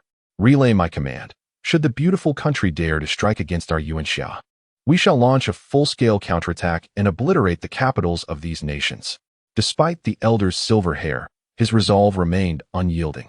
Such is the nature of international dialogue, akin to interactions between individuals. If one is not steadfast, they become prey, much like the Dragon Country of decades past, which nearly faced annihilation. Yet, times have changed. As he stated, the Dragon Country has risen and will no longer tolerate threats. Should anyone defy us, we will not hesitate to wage war. The Dragon Country has never faltered in its courage to confront conflict. Yes, I shall ensure your directives are conveyed. Upon hearing the elder's command, the middle-aged man immediately executed a military salute before turning on his heels and departing. As he observed the figure of the man exiting the office, the elder's gaze grew profoundly contemplative, shifting towards the LCD screen on his desk. In former times, he had never paid heed to such devices. But the emergence of the National Fortune battlefield and the news surrounding it compelled him to embrace this technology. It was through his newfound attention to the screen that he discerned the imminent rise of their Dragon Nation, a prospect that seemed tantalizingly close. Master Zhou, our Dragon Nation wholeheartedly supports you. I hope you do not let our citizens down. Chapter 60. The closing of the retreat time swiftly passed, and the night vanished in the blink of an eye. At the break of dawn, Bai Suzhen, who had been in seclusion, opened her eyes and stepped out of her wooden cabin. As she emerged, she noticed that the cabin housing Zhou remained tightly sealed, showing no signs of opening. This change brought a shadow of concern to her countenance. The master's condition appeared to be more dire than she had anticipated. Otherwise, he would not have remained unresponsive throughout the night. It seemed that for the next few days, I must refrain from entering seclusion myself and remain vigilant regarding the safety of this area. Contemplating the cabin not far ahead, a thought flickered through Bai Suzhen's mind. With a subtle motion, a green snake slipped from her hair, landing gracefully in her hand. Gazing at the serpent, she softly instructed, "Little Qing, go and survey our surroundings. See if there are any notable dangers nearby." Aware that Zhou would be unable to emerge in the near future, Bai Suzhen resolved to take action herself, even releasing her ever-loyal companion, Little Qing. Hiss. Upon receiving Bai Suzhen's command, Little Qing flicked her tongue before swiftly sliding from her grasp, transforming into a streak of green light that vanished from sight. Hua Xiong, you two should scout the vicinity, ensure that no heedless beasts disturb Master Zhou's cultivation. After dispatching her orders to Little Qing, Bai Sujin redirected her attention to Hua Xiong, who dutifully acknowledged her command with a simple reply before setting off. Understood, by benefactor. I shall diligently fulfill your request. As soon as the words of transformation were uttered, it departed on its own. Watching the retreating figure of the transformation, Bai Sujin's gaze revealed a hint of astonishment. For reasons unknown, ever since the transformation had lost its voice due to Zhou Wenlian's intervention, it appeared to have become remarkably astute, or rather, its thought processes seemed to increasingly resemble those of a human. Shaking her head, Bai Sujin cast aside the tumultuous thoughts swirling in her mind and fixed her gaze upon the vigilant Xiao Jin stationed at the entrance of the wooden cabin. Wisely refraining from speaking further, this little Jin is quite different from the ferocious beast. Its intelligence has yet to fully awaken. Furthermore, given their current inability to communicate, there is no need for them to engage in futile attempts at interaction. Meanwhile, she busies herself by commencing the construction of a formation around the vicinity of Zhou Wen's wooden abode. Outside the wooden cabin, the ethereal Bai Sujin was tirelessly engaged in her endeavors. Within the confines of the cabin, however, Zhou Wen found himself ensnared in a peculiar state of consciousness, teetering between dreams and wakefulness. At this moment, the depletion of his mental energy had long since been remedied. The reason for his prolonged seclusion lay in the disquieting nature of his current condition. The sheer multitude of devotees choosing to place their faith in him had overwhelmed him, to the extent that even his formidable status within the realm of Buddhism was somewhat inadequate to withstand the onslaught of this faith's power. Fortunately, at a critical juncture, he had wisely sealed away a portion of this faith's energy, preventing it from flooding into his relic. Had he not done so, he would likely have been utterly disoriented by the deluge of belief. Suddenly, as Zhou Wen languished in this extraordinary state, a resonant hum erupted from within him. In the next instant, a purple gold alms bowl and a white lotus began to whirl around him with remarkable grace. The moment these significant artifacts manifested, the mirror of clarity inexplicably began to stir, even without external influence. In an instant, as the mirror of clarity swirled, the faith energy he had previously sealed burst forth, merging into the purple gold alms bowl and the third-grade white lotus. With the absorption of this surplus faith energy, a rare equilibrium seemed to re-establish itself within Zhou Wen's being. As this balance emerged, his consciousness gradually awakened from its dreamlike state, albeit at a rather languid pace, a process of gradual resurgence. Time flowed unremarkably, and before long, Zhou Wen, nestled within the wooden cabin, found himself fully awakened. Upon opening his eyes, he beheld 3 artifacts suspended before him: the purple gold alms bowl, the third-grade white lotus, and the mirror of clarity were still engaged in absorbing the excess faith energy from his spirit, augmenting their own potency, and he felt no inclination to intervene. After all, despite achieving the status of a Vajra, his mental fortitude and spiritual resilience were still insufficient to fully digest the faith energy bestowed by his followers. Should this surplus energy remain unutilized, it would dissipate swiftly and utter waste. Since this faith energy could be harnessed for refining artifacts, Zhou Wen harbored no reservations. Indeed, the strength of his artifacts directly correlated with his own power. It was unexpected that he was once again saved by these very artifacts. Otherwise, confronted with such an overwhelming influx of faith energy, compounded by his previous exhaustion, adapting to the onslaught would have taken an interminable duration. Quietly whispering a phrase, Zhou Wen effortlessly absorbed the purple gold bowl and the third-grade white lotus into his body, nurturing them with the power of faith. As for the luminous mirror dust whisk, it remained firmly grasped in his hand. This item, being a nascent treasure, would require time and methods for complete refinement. The gains from this endeavor are indeed substantial. Not only have I discerned the direction for my future cultivation, but I have also received the enhancement of faith power.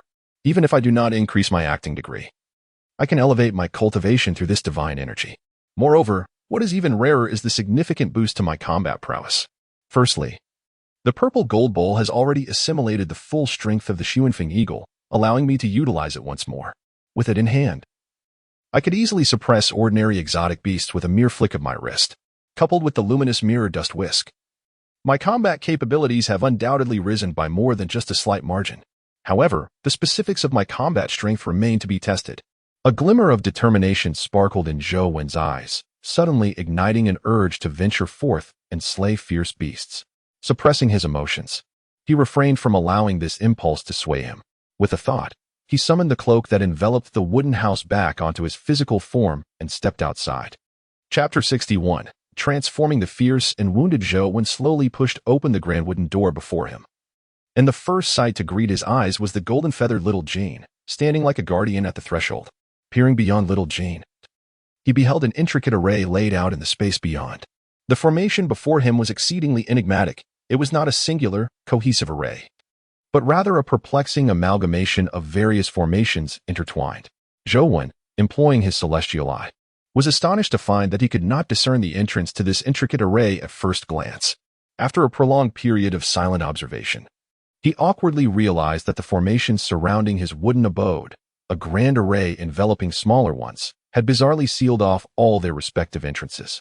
In other words, the complex formation before him, a tapestry of diverse arrays, had rendered the entrances imperceptible to Zhou Wen's eyes. Could this be the work of the benefactor Bai? How had her mastery of formations ascended to such heights? Zhou Wen was taken aback, and as his gaze continued forward, he beheld Bai Suzhen standing not far from the wooden house, intently observing the convoluted formation she had crafted. Bai Suzhen's expression was somewhat grim, her brows furrowed in concentration. Today marked the 7th day of Zhou Wen's seclusion, during which she had diligently maintained a pace of establishing one formation per day around his dwelling, continuously enhancing the protective measures surrounding it. However, an exceedingly awkward revelation struck her yesterday afternoon as she completed the final formation near Zhou Wen's abode. She discovered that the very formations she had set in motion had inexplicably begun to operate autonomously. This is not all. Bai Suzhen stood dumbfounded before the grand formation, realizing that she now lacked the confidence to traverse through it and reach Zhou Wen's wooden cabin. If she could not arrive at Zhou Wen's abode, she would be ensnared within the confines of the formation, rendering her plight hopeless, as if calling upon the heavens would yield no response. Master, if you have emerged from your retreat, you are not trapped by my formation, are you? Bai Suzhen felt a sense of helplessness. What an absurd situation it was that the formation she had established now eluded her ability to break through. Who could she turn to for reason in this matter? Before the wooden cabin, Zhou Wen's face twitched. Although he did not hear the words spoken by Bai Suzhen outside the formation, her expression conveyed enough for him to speculate. Good heavens! I can simply disregard these formations now, otherwise. Shaking his head, Zhou Wen resolved not to linger any longer. Employing the technique of the divine foot, he momentarily ignored all formations and spatial constraints, instantly appearing before Bai Suzhen outside the formation. White benefactor, what brings you here? Zhou Wen inquired knowingly, observing Bai Suzhen, who was lost in thought before the formation. Startled by the sudden voice beside her, Bai Suzhen jumped. Upon recognizing that the figure was Zhou Wen, her astonishment quickly transformed into joy. Master, it's you. But wait, I thought I had sealed the wooden cabin with the formation. How did you manage to come out? Listening to Bai Suzhen's inquiry, Zhou Wen smiled gently and recited a Buddhist phrase. Amitba. This humble monk has just comprehended the divine foot technique from the 6 supernatural powers of Buddhism during my retreat, which allows me to traverse any formation without hindrance and appear anywhere I wish. Master, is that truly so? That is impressive. By the way, Master, could you impart the divine foot technique to me? You know how much I enjoy studying formations. Should I ever find myself ensnared by my own creation? It would be invaluable to escape with the divine foot. Upon hearing Zhou Wen's explanation, Bai Suzhen wasted no time in requesting him to teach her the technique. Showing no hesitation, White benefactor, the techniques of the divine are not casually bestowed. Moreover, you are not a disciple of my Buddhist order. Even if I were to teach you, it would be of no avail. Zhou Wen, perceiving the gleam of yearning in her eyes, swiftly dispelled any illusion she harbored. Very well, let it be. By the way, Master, are you unscathed? You have been in seclusion for quite some time, 3 days and nights to be precise. Did something happen? Realizing that she may never attain the divine ability she sought, Bai Suzhen shifted her thoughts and inquired about Zhou Wen's recent seclusion. It is of no concern. Zhou Wen replied, my retreat was necessitated by the overwhelming number of followers who have chosen to place their faith in me. The blessings I bestowed upon them drained my vitality to a critical extent, requiring me to recover my spiritual strength through this period of seclusion. He refrained from divulging the intricate reasons behind his retreat to Bai Suzhen. Some matters must remain undisclosed to many, particularly the ominous demonic energies and the potential peril of receiving excessive faith all at once. Bai Suzhen, upon hearing Zhou Wen's explanation, expressed her concern. I understand now. Master, Please take heed when bestowing blessings upon others in the future. Do not overexert yourself, for it would be unfortunate to exhaust your own strength. Indeed. I appreciate your concern, Zhou acknowledged. By the way, by benefactor, during my days of seclusion, has anything extraordinary transpired? Ah, indeed there has been, Bai Suzhen responded. On the very first day of your retreat, I instructed Hua Xiong to leave the pond and stand guard. It returned yesterday, but it appears to be injured. I wish to inquire about its condition, yet upon its return, it lay there motionless with closed eyes. Were it not for its steady breathing, I would have presumed it lifeless. As she spoke, Bai Suzhen gestured toward Hua Xiong, who lay on the ground, utterly still. Observing its condition, Zhou furrowed his brow, swiftly approaching and placing a single palm upon its body. In an instant, a powerful surge of spiritual energy flowed into Hua Xiong, traversing its meridians. Before he gently withdrew his hand, alas, Hua Xiong has sustained internal injuries, Zhou murmured, astonished. Though externally it appears unscathed, its internal organs have suffered grievous damage. Filled with stagnant blood, had it not possessed the formidable constitution of a fierce beast, it would likely have perished by now. After assessing Hua Xiong's injuries, Zhou could not suppress a gasp, muttering to himself, "What? Is Hua Xiong so gravely wounded? Can it survive?" Bai Suzhen exclaimed, her heart sinking. "It is my fault. I should not have allowed it to investigate the forest alone." As she joined Zhou by Hua Xiong's side, she overheard his quiet lament and was taken aback by the gravity of the situation. Chapter 62. Into the dense forest again, hearing Bai Suzhen's distress. Zhou shook his head slowly. It is of no concern. Although Hua Xiong's injuries are severe, its resilience will see it restored in due time. By the way, where is Xiaoqing? I have yet to see her since my return. Once it was confirmed that the injuries sustained by Hua Xiong were not life-threatening, Zhou replied to Bai Suzhen in a calm manner, and then inquired, "Xiaoqing has run off since Hua Xiong returned and has not been seen for an entire day."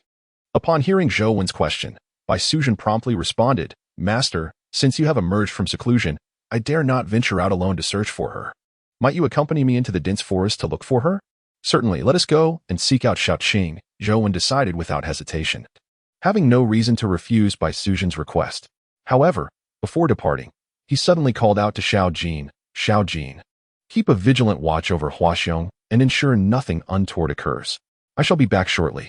At Zhou's command, Xiao Jin, who had stood like a golden statue, immediately flapped its wings, creating a tempest that swiftly obliterated each formation Bai Suzhen had painstakingly set up over the past 3 days.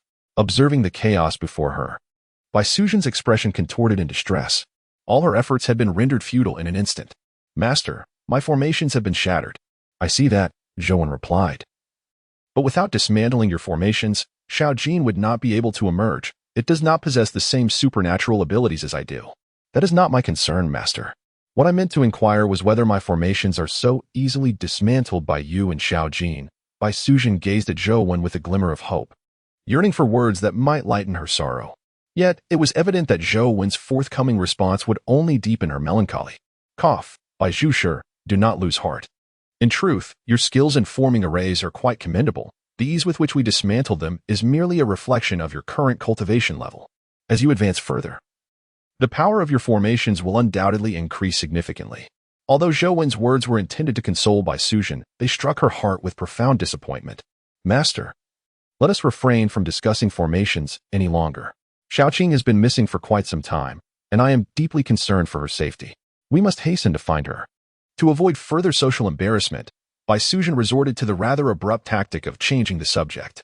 In response to her behavior, Zhou merely smiled, choosing not to elaborate further, and then he slightly lifted his foot, venturing deeper into the dense forest.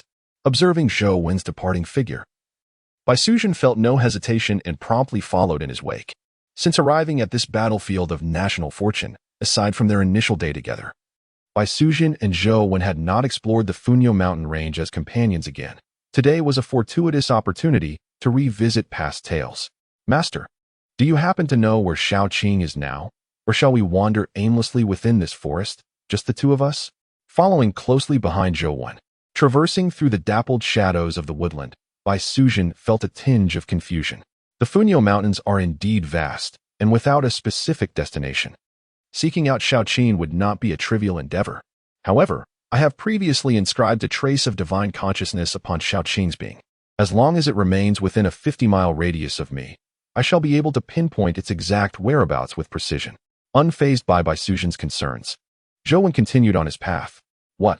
Master, you have already marked Xiaoqing? Indeed, for Xiaoqing is a creature of formidable nature. Without a mark, I would be apprehensive about it straying from our path in the future, making our search exceedingly cumbersome. Engaging in casual conversation with Suzhen, Zhou Wen's pace never faltered. The two traversed the dense forest, gradually distancing themselves from the waterfall pool where they had previously taken refuge. As they journeyed through the thicket, Zhou Wen's gaze darted about, his celestial vision employed to its fullest extent, scrutinizing the surrounding environment. Though he appeared to wander aimlessly, he was, in fact, diligently observing the remnants left by the transformed beast. Since Xiaoqing had yet to return after the transformation, it was highly probable that it had become entangled with the very entity that had previously harmed the beast.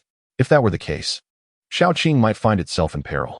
After all, while Zhou Wen could discern Xiaoqing's remarkable strength in his eyes, it was merely a 50-50 match against the transformed beast. Given that this hidden presence had the power to injure the beast, it was clear that Xiaoqing would not stand a chance. As Zhou Wen mulled over these thoughts, his forward momentum suddenly halted, and a grave expression settled upon his features. He lowered his gaze to an object on the ground, his countenance growing exceedingly solemn. At that moment, Suzhen, who had been trailing closely behind, followed Zhou Wen's line of sight and beheld the object before them, gasping in astonishment. Xiaoqing. With that exclamation, Suzhen surged forward, intent on retrieving the object from the ground. However, she had barely lifted her leg when Zhou Wen intervened, halting her advance. Shizhu, do not act impulsively. This is not Xiaoqing. Having restrained Suzhen, Zhou Wen swiftly performed a hand gesture, and in the next instant, a bolt of heavenly fire erupted, incinerating the object before him. As the object succumbed to the flames, a foul odor suddenly emanated from it. Upon detecting this noxious scent, Zhou Wen instinctively retreated, his expression shifting to one of utmost seriousness. Retreat. In an instant, Zhou Wen grasped Suzhen's delicate wrist and withdrew, unleashing a surge of Buddhist power from within, conjuring a gust of wind that dispersed the vile odor throughout the forest. Master, what just transpired? Why did you set fire to Xiaoqing? As Zhou Wen grasped Suzhen's wrist, she struggled to break free while questioning him in confusion. Shizhu, that was not Xiaoqing. It was merely an enchantment. What we witnessed earlier was a mere illusion. Shizhu, you must remain calm. Chapter 63. Xiaoqing's injury after retreating a considerable distance from their previous location. Zhou Wen still held on to Suzhen's delicate wrist. However, he responded to her inquiries. It turned out that what they had seen was indeed the figure of Xiaoqing. Yet, since Zhou Wen had not detected any trace of his own spiritual essence on her, he decisively concluded that the entity before them could not be the true Xiaoqing, prompting him to take immediate action and incinerate it. Following Zhou Wen's destruction of the illusion, he inadvertently triggered an inexplicable force. Had he not reacted swiftly, who could fathom the unforeseen calamity that might have befallen them? Shizhu, since you have accompanied me outside, you must heed my counsel. Otherwise, should an unforeseen event occur, we may find ourselves in dire straits. Observing Suzhen's continued attempts to free herself, Zhou Wen reluctantly loosened his grip on her wrist and spoke with grave seriousness. This is not merely a scare tactic employed by Zhou Wen. Rather, the battlefield of national fortune is exceedingly perilous. The chosen ones have only been here for less than 10 days, yet a significant number have already perished. Despite Zhou Wen's seemingly formidable presence, should any unforeseen circumstances arise, his downfall would be swift and decisive. After all, within this realm, the so-called ferocious beasts are merely the weakest entities. Above them lie the alien creatures. And the nature of the formidable beings that surpass these alien entities remains a mystery to Zhou Wen. However, it is abundantly clear that he is currently ill-equipped to confront anything beyond the level of alien beasts. Even if his combat prowess were to improve further, it would be insufficient unless his degree of disguise could also continue to advance. Otherwise, his potential for growth is inherently limited. Master, that was truly not Xiaoqing just now. I apologize, Master. I was simply too worried about her. Next time, I promise to heed your every word, Suzhen said, her heart racing as she observed the serious expression on Zhou Wen's face. It is essential to note that since she arrived at this battlefield alongside Zhou Wen, this marks the first occasion he has solemnly cautioned her about something. Frankly, in the presence of such a grave Zhou Wen, she felt an unexpected twinge of fear.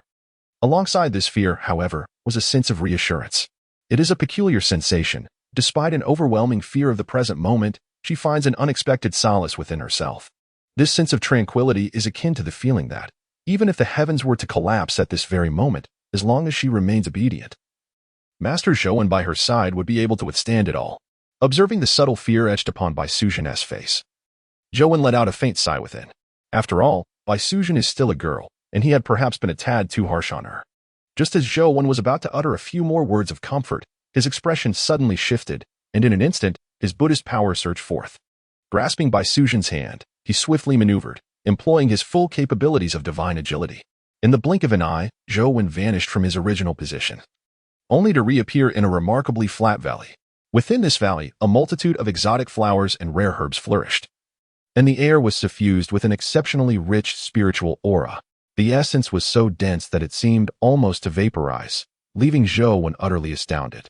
However, what left him even more incredulous was that, despite the valley being saturated with spiritual energy, there was not a trace of it beyond its confines. Is this a spirit locking array?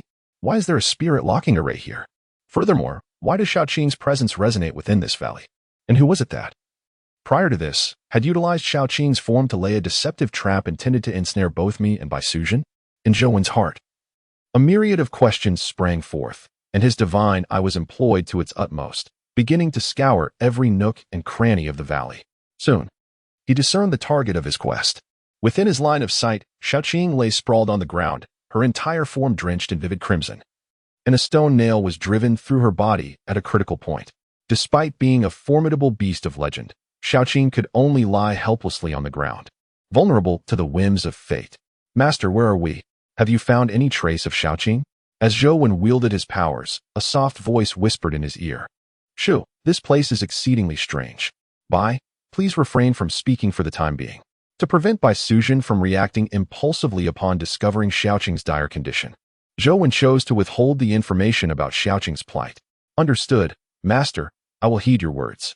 Bai Suzhen, her wrist firmly grasped by Zhouwen, instinctively leaned closer to him, as if proximity would grant her the greatest sense of security.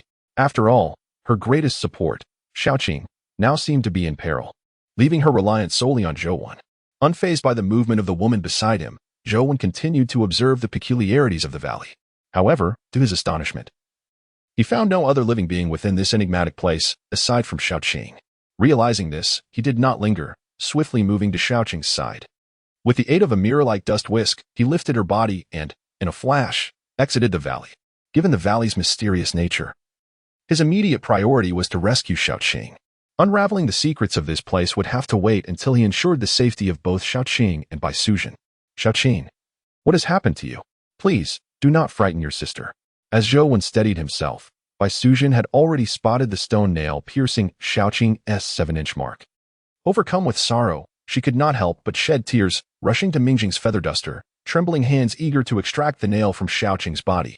Witnessing this, Zhouwen hastily interjected, By benefactor, please refrain from acting hastily. Xiaoqing is gravely injured. If you proceed recklessly, her condition may worsen. Allow me to examine her first, and then you may tend to her wounds. Upon hearing Zhouwen's words, Bai Suzhen's body trembled, and she forcibly halted her actions, lifting her head to gaze at Zhouwen, her beautiful eyes glistening with tears. Master, please save Xiaoqing. You must save her. Observing the distress that enveloped Bai Suzhen, Zhouwen spoke softly, By benefactor, compose yourself. Though Xiaoqing's injuries are severe, her foundation is robust, and her vitality is abundant. There is no cause for alarm regarding her life. Once I utilize my Buddhist powers to assess her condition, I shall administer the appropriate remedy, rendering her injuries trivial. As Zhouwen spoke these reassurances to Bai Suzhen, he extended his hand and placed it upon Xiaoqing's serpent head, channeling his Buddhist energy throughout her body to investigate her internal injuries. Chapter 64, The Spiritual Ape Within the Dense Forest. The light of Buddhism radiated from Zhouwen's hands. As it flowed into Xiaoqing's being, he immediately sensed an exceedingly strange force permeating her body. This force, though not overwhelmingly powerful, exudes an aura of the bizarre. It firmly restrains the bloodline energy within Xiaoqing, thereby limiting her self-healing abilities. Were it not for this, even if her 7-inch vital point were immobilized, she would not be in such a pitiable state. Such an enigmatic force, yet at this moment, devoid of a host, is akin to a rootless weed, futilely attempting to stir up waves. When Zhouwen's Buddhist power met this strange energy, it brazenly launched an assault, attempting to devour his spiritual essence. Observing this, Zhou merely scoffed, unfazed by the counterattack of the peculiar force, and resolutely intensified the output of his own Buddhist power. In an instant, a torrent of robust and potent Buddhist energy surged within Xiaoqing, forcefully expelling the strange power from her body. As this energy was driven out, Xiaoqing's eyes suddenly widened, and without hesitation, she lunged at Zhou Wen's neck with intent to bite. Seeing her advance, Zhou Wen stood his ground, for there was no need to evade. Manifesting the immovable Wisdom King, he shone like crystal, absorbing Xiaoqing's fierce bite with unwavering resolve. He then extended his left hand and swiftly removed the stone nail embedded in her 7-inch vital point. With a splatter, crimson blood sprayed forth, and the once fierce Xiaoqing immediately succumbed again. Zhou Wen gently raised her and laid her down upon the ground, then retrieved a white lotus seed from his robes and placed it in her mouth. "Ah, esteemed benefactor, I have succeeded. Xiaoqing is now safe. I have just administered a white lotus seed to her. With a few days of rest, I believe she will make a full recovery." Zhou Wen remained indifferent to Xiaoqing's earlier attack, recognizing it merely as a reflexive response. He anticipated that once she regained consciousness, her mind would be fully restored. "Master, thank you." Observing Xiaoqing, who lay weakened upon the ground, Bai Suzhen felt a surge of emotion, her intentions momentarily lost in the depth of her gratitude, ultimately expressing only these 5 words. Zhou Wen, upon hearing her thanks, simply shook his head slightly. He then remained motionless, yet his hands suddenly came together in prayer, exclaiming, "Amitabha, wicked beast, since you have arrived, why not show yourself? Do you wish for me to personally coax you out?" With this proclamation, Zhou Wen forcefully parted his hands, forming a lion's seal, and in an instant, a wave of Buddhist energy radiated outward, uprooting the surrounding flora and revealing a figure before both him and Bai Suzhen. As the being came into view, Zhou Wen's brow arched slightly, a flicker of surprise crossing his gaze. Before him stood a spirit ape, shrouded in a faint black mist, adorned in tattered armor, wielding a dark iron rod, and glaring at him with eyes filled with ferocity. "Ah, so it is an extraordinary beast of the spirit ape class. No wonder both Wuxiong and Xiaoqing suffered greatly in your presence." Gazing at the spirit ape before him, Zhou Wen spoke in a calm tone, "Leave or perish." As soon as his words fell, astonishingly, the spirit ape responded, albeit its articulation was somewhat unclear, yet Zhou Wen comprehended the essence of its speech. "You can speak. Who are you? Why did you harm my steed and my friend's pet?" Upon hearing the spirit ape articulate human language, Zhou Wen was instantly filled with excitement. Although he had explored numerous locales within this battlefield of national destiny, the vastness of the terrain rendered his knowledge merely a glimpse of the whole. Encountering a native capable of speech was exhilarating, as it promised a more direct understanding of the battlefield's intricacies. "Leave or perish." In response to Zhou Wen's inquiry, the spirit ape reiterated its 5 words, thickening the tension in the air. "Humph, if that is the case, I shall capture you and interrogate you thoroughly." Witnessing the creature's refusal to engage in conversation ignited Zhou Wen's ire. Without hesitation, he seized the mirror whisk from the side, his figure flashing as he charged towards the spirit ape. With a sudden roar, the spirit ape unleashed a torrent of fierce emotions, the peculiar power previously residing within Xiaoqing surging around it. An iron rod was raised high, descending swiftly towards Zhou Wen's head. Observing this, Zhou Wen remained unfazed. He shook the mirror whisk in his grasp, and in an instant, the silken threads at its end unfurled, forming an infinite web to intercept the iron rod. Consequently, the blow from the spirit ape landed as if striking upon cotton, utterly devoid of force. As Zhou Wen observed that he had successfully thwarted the first strike of the spirit ape, he immediately launched a counterattack. With his right hand raised, he wielded a whisk, while a bowl materialized in his left hand. In the next instant, the bowl began to spin wildly, projecting beams of purple light. As this purple radiance emerged, it swiftly descended upon the corporeal form of the spirit ape, momentarily pinning it in place, rendering it immobile. However, in the following moment, dark energy erupted from the armor adorning the spirit ape, coalescing into a black serpent that shielded its form beneath, effectively blocking the onslaught of the bowl's purple rays. Seizing the opportunity while the spirit ape had yet to fully regain its mobility, Zhou Wen lightly pressed his foot against the ground, propelling himself forward. He first enveloped the spirit ape within the luminous whisk, then a third-grade white lotus soared from above his head, spinning gracefully as it once again cloaked the spirit ape. At this juncture, Zhou Wen unleashed 3 treasured artifacts simultaneously, rendering the spirit ape firmly anchored and incapable of movement. The remaining task would be straightforward. Umitba, Spirit Ape. If you are willing to seal your demonic powers, this monk can assure you that once I have gleaned the information I seek, your life shall be spared. Otherwise, do not blame me for my ruthless actions. Seeing that he had subdued the Spirit Ape before him, Zhou spoke with conviction. Death. In response to Zhou menacing words, the Spirit Ape remained unperturbed, merely spitting out a single word, death. In the next instant, Zhou pupils constricted as he observed the dark iron rod held by the Spirit Ape suddenly emit a flash of black light. In a swift motion, with a soft sound, the luminous whisk's confinement of the Spirit Ape was shattered by the iron rod. The momentum of the black rod did not diminish as it swung toward Zhou's crown. Humph, seeking death. With a cold snort, a magnificent figure radiating brilliant golden light materialized behind Zhou. As soon as it appeared, it thrust a palm towards the Spirit Ape before him. With a resounding crash, the black rod collided with the giant palm, producing a clang of metal striking metal, and Zhou felt a slight tremor in his form. What manner of creature is this? How did it manage to overpower both the fierce and the small grain? Despite unleashing all my power, I still cannot subdue it. Zhou pondered anxiously, once again channeling the Buddhist energy within him. In the next moment, the third-grade white lotus perched upon the Spirit Apes had erupted into a chorus of sacred chants, emanating an even more terrifying force of suppression that bore down relentlessly upon the Spirit Ape below. The realm of the Buddha in his palm. At this moment, Zhou finally resorted to the ultimate technique he had mastered, the most formidable of his abilities. Although this technique could be considered a mere imitation in strict terms, its quality was undeniable.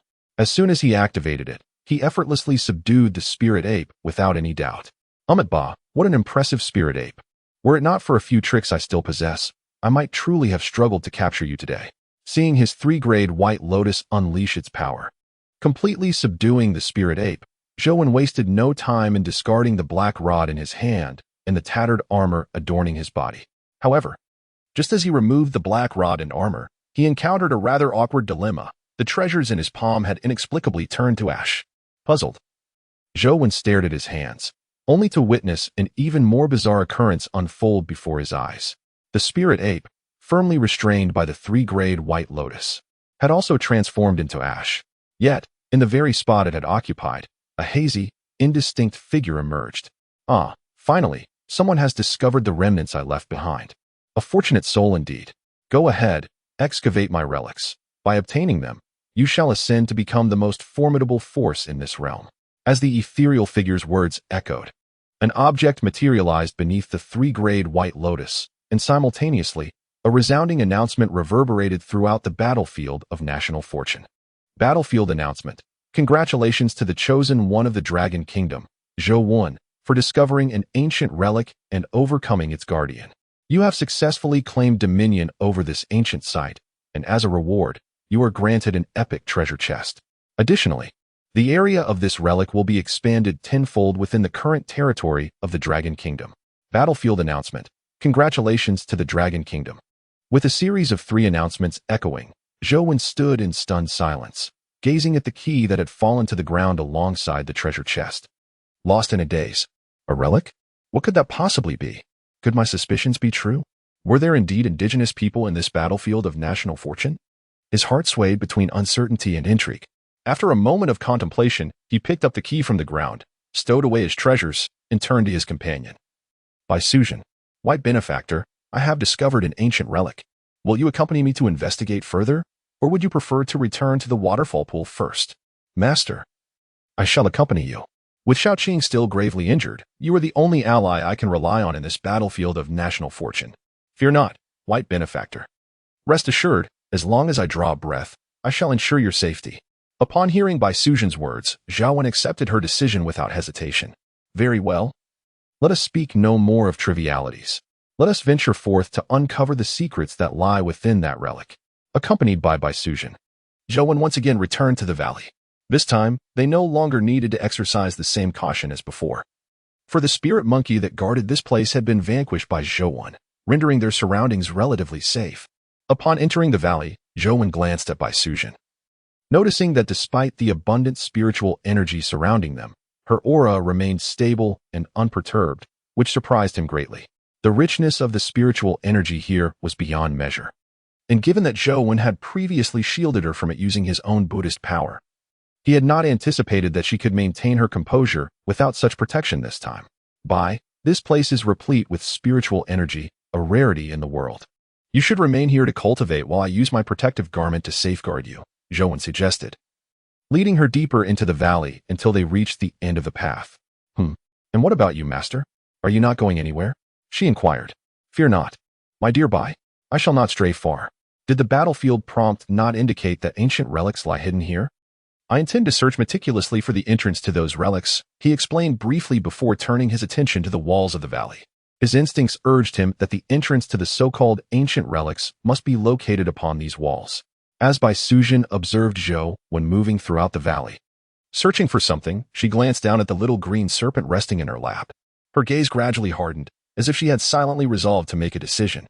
She then collected her thoughts, placed the little green serpent on her knees, and assumed a meditative posture, directing her focus towards absorbing the spiritual energy of the valley. With the activation of her Qingwei immortal record, the ethereal spiritual energy coalesced into mist, swirling vigorously towards her body and forming a funnel vortex above her head. Such a commotion inevitably caught Zhou's attention, and he turned slightly to regard the seated Bai Suzhen, nodding approvingly. It must be said that her innate talent for cultivation had never ceased to impress him.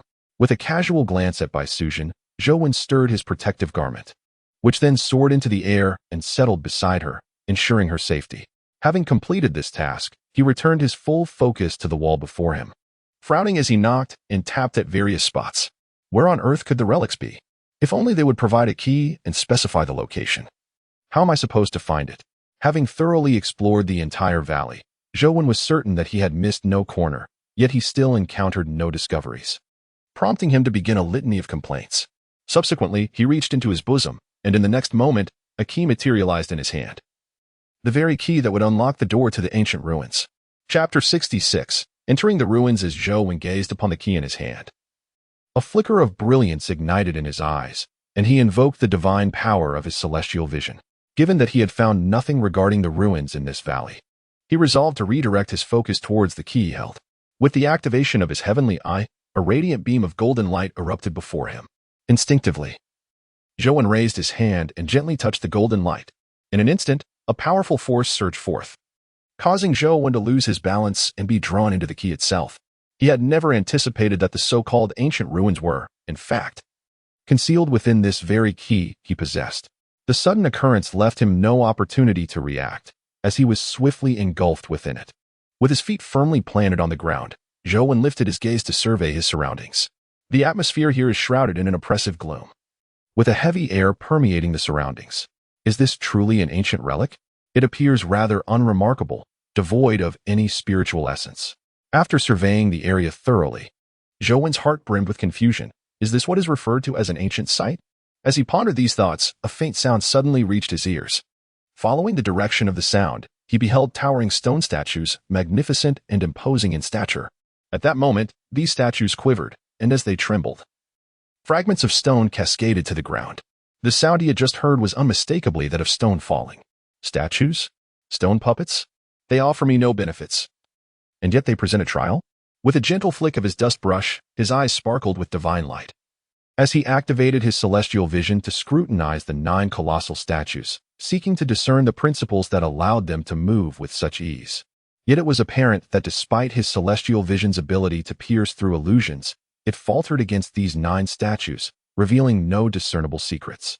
With a thunderous crash, as Zhou gazed intently at the statues, they finally stirred. The slumbering giants of stone had awakened at long last. Their massive feet struck the ground with a resounding thud, causing Zhou's expression to twitch involuntarily.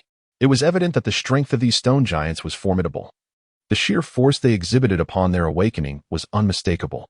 To the fortunate souls who enter this relic, 3 formidable trials await you. Should you conquer these 3 challenges, the entirety of my legacy shall be yours. Should you fail, obliteration will be your fate. As the statues regained their freedom of movement, an echoing announcement reverberated throughout the expanse of the relic, imparting the rules of this game to Zhou. To this, he responded with a sense of resignation, unperturbed by the unfolding events. Within these ancient ruins lies a perilous threat, a fact that he had anticipated. He had never subscribed to the notion that fortune would simply fall from the heavens to reap rewards, One must strive and contend. Even serendipity demands effort. Humph. In light of this, let me ascertain whether these three formidable barriers can indeed impede my progress. Upon hearing the cue, Zhou hesitated no longer. With a sweep of his luminous mirrored dust whisk, it transformed into a 100-foot-long silken cord, infused with his Buddhist power, striking the colossal stone statue with great force. Swish! A resounding noise echoed as Zhou expression shifted, observing the aftermath of his strike. Only a few stone fragments were dislodged, failing to inflict significant damage upon the imposing statue. This left him somewhat perplexed.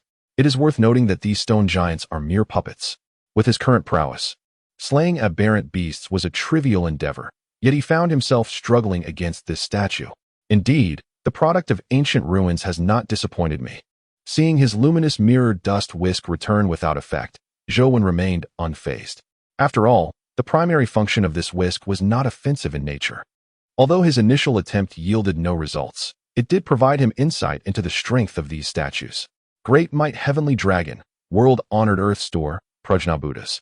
Soaring dragons in the sky, grant me your power. Since the whisk proved ineffective, he resolved to employ his divine abilities. In an instant, a fire dragon, ablaze with fierce flames, erupted from his back, racing towards the 9 stone statues with terrifying majesty. The fire dragon soared, its scorching flames spewing forth like torrents of dragon breath.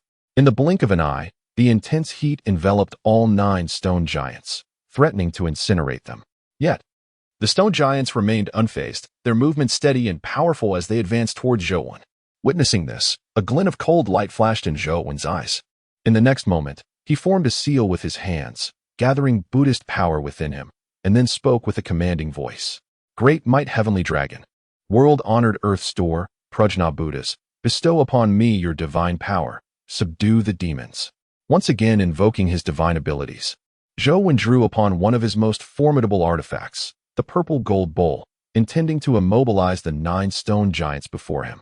However, as the purple bowl emitted radiant violet light to bind the statues, a terrifying force surged into Zhou's consciousness, causing his expression to change dramatically. Damn, this power is rather excessive, is it not? Although he had successfully immobilized the 9 stone giants at this moment using the purple golden bowl, only he was aware of the formidable resistance he was confronting. A deep and hoarse growl resonated, as the purple light emanating from the purple golden bowl in Zhou's hand began to dissipate inch by inch.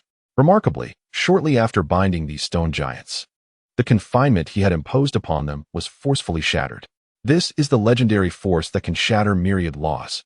Despite the sluggish movements and nearly devoid of intellect of these stone giant statues, they have endured numerous assaults from Zhou since their emergence, making no effort to resist, singularly focused on drawing closer to him. However, their formidable bodies and strength are indeed overwhelming, even with Zhou unleashing his full firepower. It is implausible to dispatch them in a brief span of time. Alas, these stone giants are akin to stones in a cesspool, foul and unyielding. Fortunately, their sluggish pace renders any attempts to strike me futile. Thus, I shall take my time. They will inevitably succumb to my persistence. Chapter 67. The method of martial refinement. As time flowed steadily, Zhou had been within the ancient ruins for nearly an hour. Before him stood the last of the 9 stone giants. The other 8 had been rendered to mere rubble, thoroughly scorched by the fire dragon he summoned. Gazing upon the final statue, Zhou, although assured of victory, furrowed his brow. While I have successfully vanquished these 9 stone giants, it has also unveiled certain vulnerabilities within myself. Primarily, my offensive capabilities are lacking. Despite possessing a profound reservoir of Buddhist power, neither my divine abilities nor magical artifacts have been honed specifically for offensive prowess.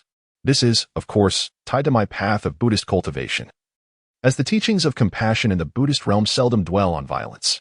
However, I must now heed this lesson and endeavor to acquire 1 or 2 offensive artifacts or more potent divine spells. As Zhou contemplated his shortcomings, he gradually clarified the direction for his forthcoming cultivation. Crack! Just as he was deep in thought, a crisp sound reached his ears. At last, the final stone giant fell victim to the fiery onslaught of Zhou's dragon, meeting its demise. Ah, I have finally dealt with these creatures. Yet, one cannot help but feel a tinge of pity for them. They had slumbered for eons, and upon their awakening, they were swiftly dispatched by my whims, proving utterly ineffective. It is perplexing to consider how the master of this ancient ruin conceived of using these dim-witted behemoths as the first line of defense for his domain. It seems his intellect was rather lacking. At long last, Zhou exhaled a sigh of relief after vanquishing the 9 colossal stone giants. Although he had not encountered any significant peril during his confrontation with these titanic figures, the relentless exertion of his divine abilities had nonetheless taken a considerable toll on him. Consequently, rather than immediately advancing, Zhou chose to remain in place to recuperate his spiritual energy. As time gradually flowed by, half an hour later, Zhou rose to his feet. Having restored himself during this interlude, he felt revitalized and was ready to proceed once more. However, just as he was about to take a few steps forward, an object suddenly captured his attention. It was a stone tablet, previously unnoticed due to being obscured by the shattered forms of the 9 stone giants. As Zhou approached, the tablet was finally unveiled before him. The moment his gaze fell upon the stone tablet, a wave of consciousness surged into his mind. This divine thought is exceedingly faint, containing within it but a single message. Rather, it can be more accurately described as the introductory cultivation method of a body refinement technique. The technique of body refinement is known as the Panwu Linshenju, which primarily cultivates one's formidable strength. The terrifying power exhibited by those colossal stone statues is, in fact, a direct result of the Panwu Linshenju. Oh, the Panwu Linshenju is truly a remarkable treasure. Even for me, it represents a rare method of body refinement that perfectly compensates for my shortcomings in physical prowess. As for Zhou, bearing the legacy of the Buddhist teachings, he possesses considerable knowledge of body refinement techniques. However, his reluctance to practice them stems from a simple truth. These techniques require a substantial consumption of rare celestial materials, which presents a burden he cannot afford. After all, whether on Earth or in the battlefield of national fortune, the celestial resources available to Zhou are limited, leaving him with no surplus to expend on body refinement. Yet, the Panwu Linshenju is different for him. Its greatest advantage lies in its reliance solely on rigorous self-discipline, devoid of any need for celestial materials. Furthermore, based on Zhou's understanding of this technique, its cultivation speed appears to be quite impressive, which is somewhat astonishing. It condenses the essence of qi, gathers the quintessence of myriad beings, nurtures the Panwu divine body, and ultimately leads to the attainment of the path of qi. What an audacious method of body refinement! No wonder it can rapidly enhance one's capabilities without the aid of celestial materials. It essentially siphons the very essence of heaven and earth to empower oneself. Moreover, this technique ultimately points towards a grand path. It is noteworthy that despite my current possession of the Buddhist heritage, I have yet to fully acquire the entirety of the Dharma's teachings, and thus, I have not mastered any supreme techniques that directly lead to the grand path. Little did I expect to fortuitously receive one today. This is merely the reward for the first checkpoint of this ancient relic. I can only wonder what rewards await me upon surpassing the second and third checkpoints. After thoroughly digesting the introductory mantra of the Panwu Linshenju, Zhou's mind was ablaze with fervor. Without further hesitation, he set forth, delving deeper into the ancient relic. Before long, a solitary wooden bridge came into view. Upon this bridge stood a stone figure of a size comparable to an ordinary person, with a dark iron sword embedded in the bridge's surface. Its hands resting upon the hilt, eyes gently closed, seemingly in a slumber, awaiting someone. Upon sighting this stone figure, Zhou's pupils instinctively constricted. The reason was clear. He sensed a distinctly different aura emanating from this stone figure compared to the previous 9 colossal statues. It exuded a profound and restrained presence. Although merely a stone figure, it appeared to Zhou as if it were an unfathomably powerful, peerless master. It seems that the second challenge is anything but simple. I wonder if I can endure it. Whispering a thought to himself, Zhou's footsteps remained unceasing. At this moment, he found himself with no path of retreat. No, that is not quite right. Since the moment he stepped into this ancient relic, he had already forfeited any chance of retreat. In that moment when Zhou's foot stepped onto the narrow bridge, a familiar chime resonated once more. Fated one, it appears your prowess is commendable. You have successfully navigated the first trial set by this entity. How do you find the reward for this initial challenge? If you wish to acquire further bounties, then brace yourself for the trials ahead, for the subsequent rewards shall render you utterly exhilarated. The familiar voice echoed again, and a subtle smile graced Zhou's lips. He was not swayed by the allure of that voice. Rather, he found the unfolding events quite intriguing. Since his arrival in this realm of destiny, This was the first time he felt such genuine interest in a matter. Chapter 68. Harnessing power upon the precarious bridge, Zhou stood motionless, silently observing the stone figure before him. In the next instant, the stone figure's eyes suddenly flared open, revealing a divine radiance within its gaze. Indeed, it was divine light. The distinction of this stone entity from the previous colossal statue lay in its semblance to a living being. Withdraw or perish. The deep voice reverberated, accompanied by an aura that sent shivers down Zhou's spine, causing his expression to shift dramatically. Remarkable. The strength of this stone figure undoubtedly surpasses that of the spirit ape. Should I confront it, the outcome may very well be a precarious stalemate. Zhou's heart raced as he beheld the fierce energy emanating from the stone being. Reluctantly, he murmured to himself, I had hoped to conserve my resources, but it seems I have no choice. With a gentle touch of his fingertip to his brow, a luminous relic emerged from the back of his head. As the relic appeared, a torrent of belief energy descended from the void, and simultaneously, Zhou divided his consciousness to transmit a message. Esteemed followers, I, a humble monk, face a formidable adversary and seek to harness your belief energy to vanquish the foe. Divine faith, come forth. On the terrestrial sphere, upon receiving Zhou's message, his followers swiftly comprehended his need for their belief energy. Instantly, within the borders of Longhua, countless individuals who had been engaged in their daily labors paused, without hesitation, and began to pray fervently. Concurrently, in an office within the capital of Longhua, an elder, after a few moments of silence, issued a decision that would seem astonishing to some. Relay to the military district of the capital.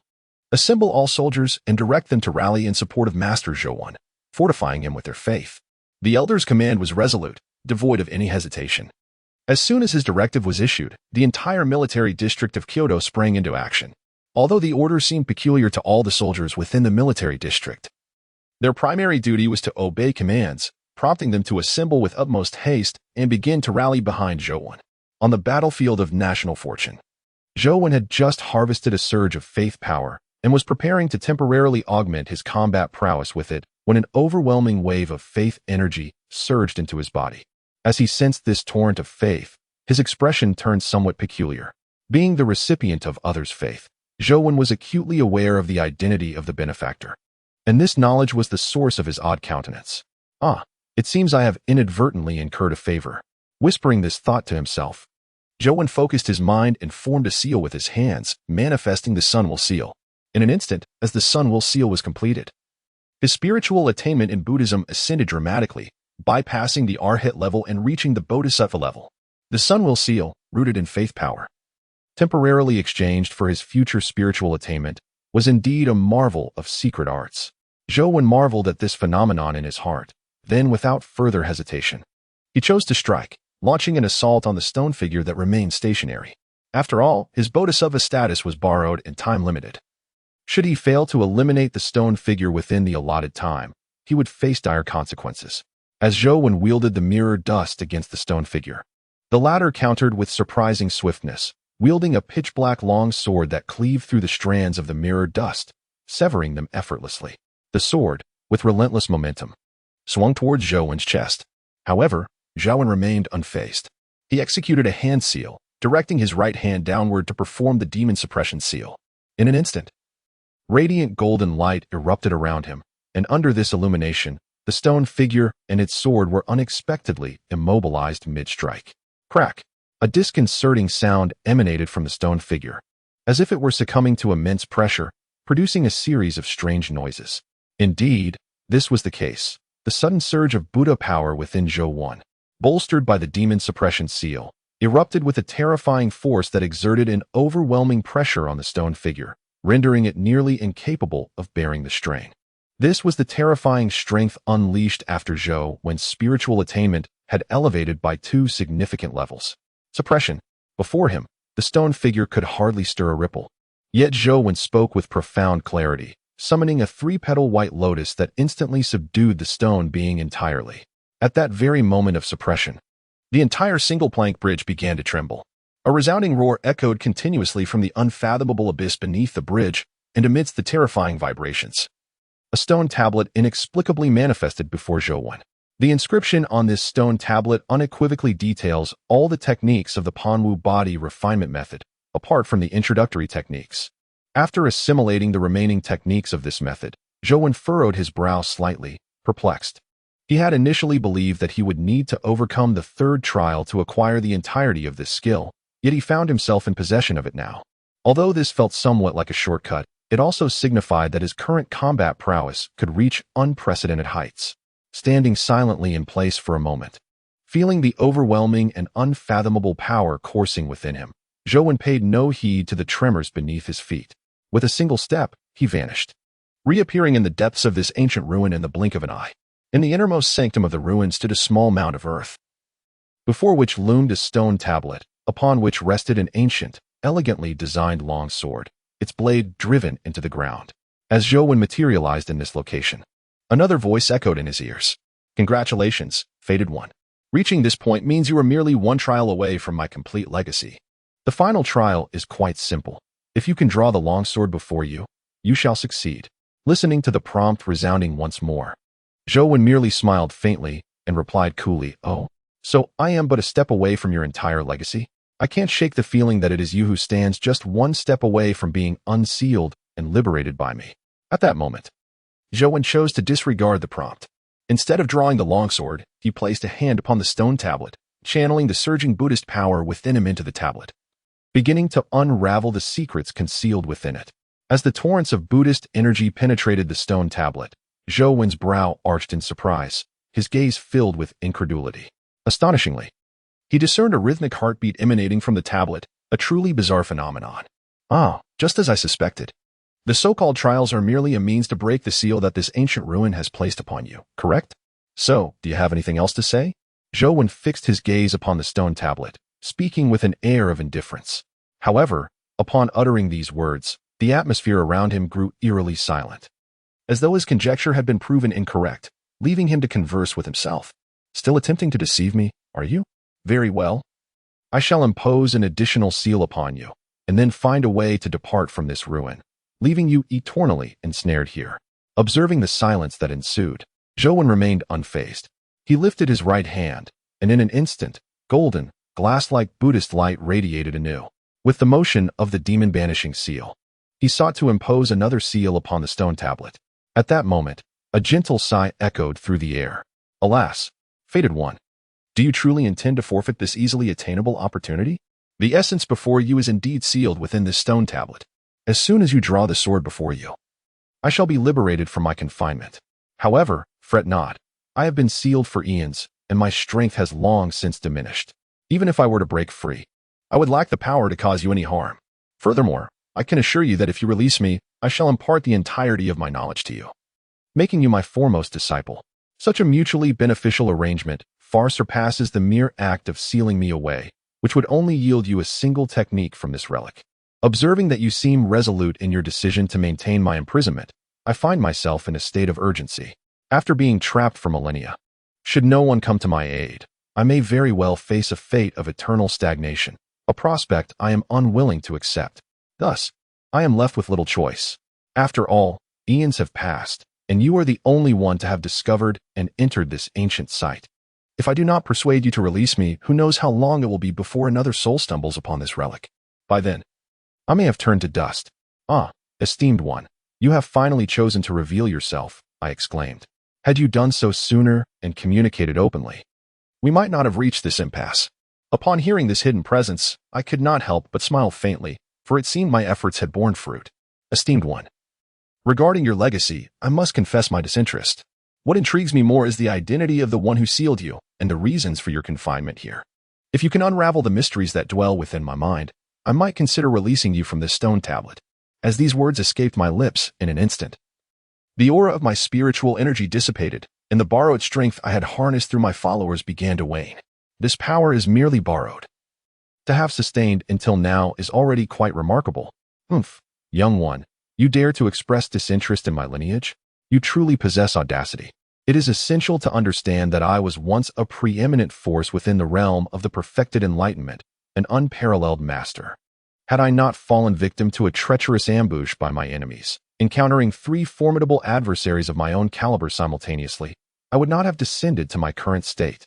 As I listened to the enigmatic entity within the stone tablet speak, I, Zhou, slightly raised an eyebrow and chose to sit cross-legged upon the ground, curiously inquiring. Perfected enlightenment? What realm is that? Might you enlighten me, senior? Ah, the so-called perfected enlightenment, also known as the Great Luo Golden Immortal Realm. Upon reaching this state, one can transcend the confines of time and space, achieving an eternal existence impervious to the ravages of time, thus attaining immortality. This is precisely why, despite being grievously wounded by my foes, I could only be sealed away rather than slain. With the revelation from the mysterious being imprisoned within the tablet, I gleaned the true nature of its realm. Consequently, a tempest of emotions surged within me. Within this ancient relic, the entity sealed away is a terrifying existence of the Great Luo Golden Immortal Realm. What is the Great Luo Golden Immortal Realm? Surely I, Zhou Wen, am well aware. After all, in the Buddhist teachings I have received, the Buddha corresponds to this very realm of the Great Luo Golden Immortal. Senior, you claim to be a Great Luo Golden Immortal. Your name must be quite illustrious. Might you share it with me, so that I may ascertain whether I have heard of your esteemed name? Humph, young one, I see no harm in revealing my moniker. However, I hope you are not easily frightened. I am the celestial demon saint, Shangyang. In ancient times, during the Great War against the barbaric Wu tribe, I was ambushed and gravely wounded by Emperor Jiang, Shebi Corpse, and Hutu, and have been sealed here for countless millennia. Young one, if you were to release me, once I regain my strength, I could take you to the celestial court. Perhaps, under my guidance, you too could attain the path of the Great Luo and achieve eternal existence, just as I have. With each word imbued with potent temptation, I felt my brows furrow deeply. Shangyang, Emperor Jiang, Shebi Corpse, Hutu, these names were all too familiar to me. These figures are indeed from ancient mythological legends. Among them, Shangyang is one of the 10 demon saints of the celestial court of the demon clan, possessing an unparalleled status. As for Dijiang, Shibai, and Hutu, they are the 12 ancestral shamans of the witch clan, each endowed with supreme cultivation that resonates through the ages. Senior, are you perhaps attempting to deceive your junior? Setting aside whether you could be the demon saint Shangyang of your, let it be known that in the realm where I currently reside, the so-called celestial court of the demon clan and the witch clan have long ceased to exist. What remains upon this vast land are mere ferocious beasts. What, junior? What are you saying? You imply that the celestial court of the demon clan no longer exists? What do you mean by that? Our celestial court of the demon clan boasts dozens of great Luo beings, eternally enduring and indestructible. How could it possibly be obliterated by the passage of time?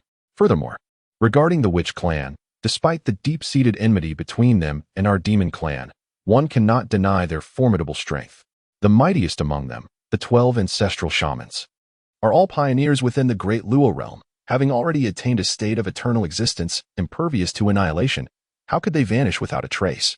Listening to the waves of skepticism surrounding him, Zhou Wen furrowed his brow. Based on the reactions of the entity within the stone tablet, he suspected there was indeed a possibility that this was the former demon Saint Shangyang. This realization left him quite troubled. After all, if he truly was Shangyang, then the national fortune battlefield where he currently stood could very well be a remnant of the primordial chaos. What a delightful predicament that would be. Chapter 70. Seizing the body in the ancient ruins, Zhou Wen's expression darkened as he gazed intently at the stone tablet before him. To assert that the being sealed within was the former demon Saint Shangyang, he certainly could not believe. However, while the entity within the tablet may not be Shangyang, it was evident that he indeed hailed from the primal chaos. This implies that the national fortune battlefield Zhou Wen occupied might genuinely be connected to the primordial chaos, that perfect world. For Zhou Wen, this situation presented both advantages and disadvantages. The benefit lay in the elevated realm of the Honghuang world, which would significantly enhance his strength. However, the drawbacks were equally notable. The Honghuang world was one where golden immortals were abundant, and great Luo were scarcely regarded. Take, for instance, the entity before him, sealed within the stone tablet, who claimed to be one of the 10 demon saints of the demon clan South Celestial Court. Although his title seemed illustrious, in reality, he could not even rank within the top 100 of this world. Senior, there is no need for me to deceive you. The current era has transformed. Golden immortals and great Luo have become mere legends. As for the celestial court of the demon clan and the so-called witch tribe you mentioned, they have long since perished. In this present realm, the masters are the human race and the ferocious beasts. Thus, I believe it would be best for you to remain within the stone tablet. After all, you are now a relic of tales past. Emerging now would serve no purpose. Having gathered the information he sought, Zhou firmly resolved in his heart not to release the being within the tablet. After all, despite the ambiguity surrounding this entity's true power, he proclaimed to be a master of the great Luo realm, having been sealed for eons without perishing. This clearly indicated that his strength was extraordinary. Such a figure, without fully understanding his background, would not be freed. Now that you know who I am, are you still reluctant to release me? Senior, it is not that I am unwilling to release you. It is merely that I recognize my current cultivation is insufficient. Should I rashly set you free? I would possess no means of self-preservation in your presence. Therefore, for the sake of my own safety, I must temporarily impose upon you. Zhou was not one to feign ignorance. He candidly expressed his apprehensions. Upon hearing his words, the entity sealed within the stone tablet responded not with anger, but with a series of unsettling, maniacal laughs. Ha ha ha. Young one, to realize your caution now is rather belated. After waiting for countless years to encounter you, do you think I would easily let you go? As the eerie laughter echoed in his ears, Zhou felt his heart sink, instinctively retreating. Yet, before he could distance himself significantly, a sudden tremor coursed through his body. The next moment, he lowered his gaze in disbelief at his right hand. The very hand that had touched the stone tablet had now transformed into a pitch-black hue. This was not all. As his right hand darkened, an extraordinarily peculiar force surged through it, rushing directly toward the depths of his consciousness. This force, while not tyrannical, possesses an eerie quality that disregards the vast Buddhist power within Zhou. In the blink of an eye, it surged into his sea of consciousness, enveloping the relic within. It turns out to be a small monk from the Buddhist sect. I wondered why I felt such a nauseating energy earlier.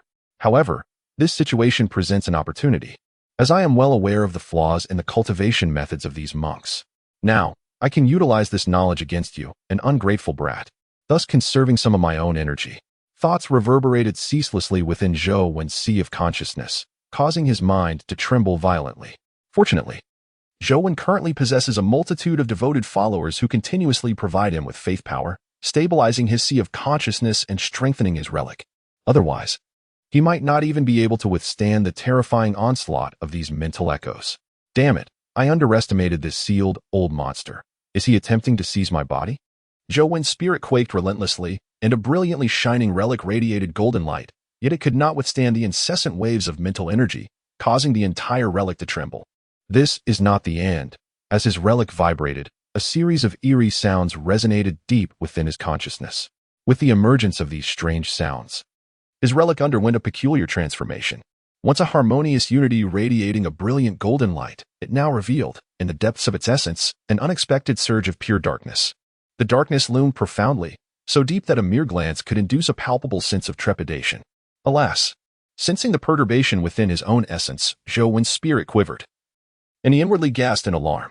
Cackling with sinister delight, he mused, indeed, once the techniques of you bald monks are manipulated, they undergo an irreversible transformation at their very core.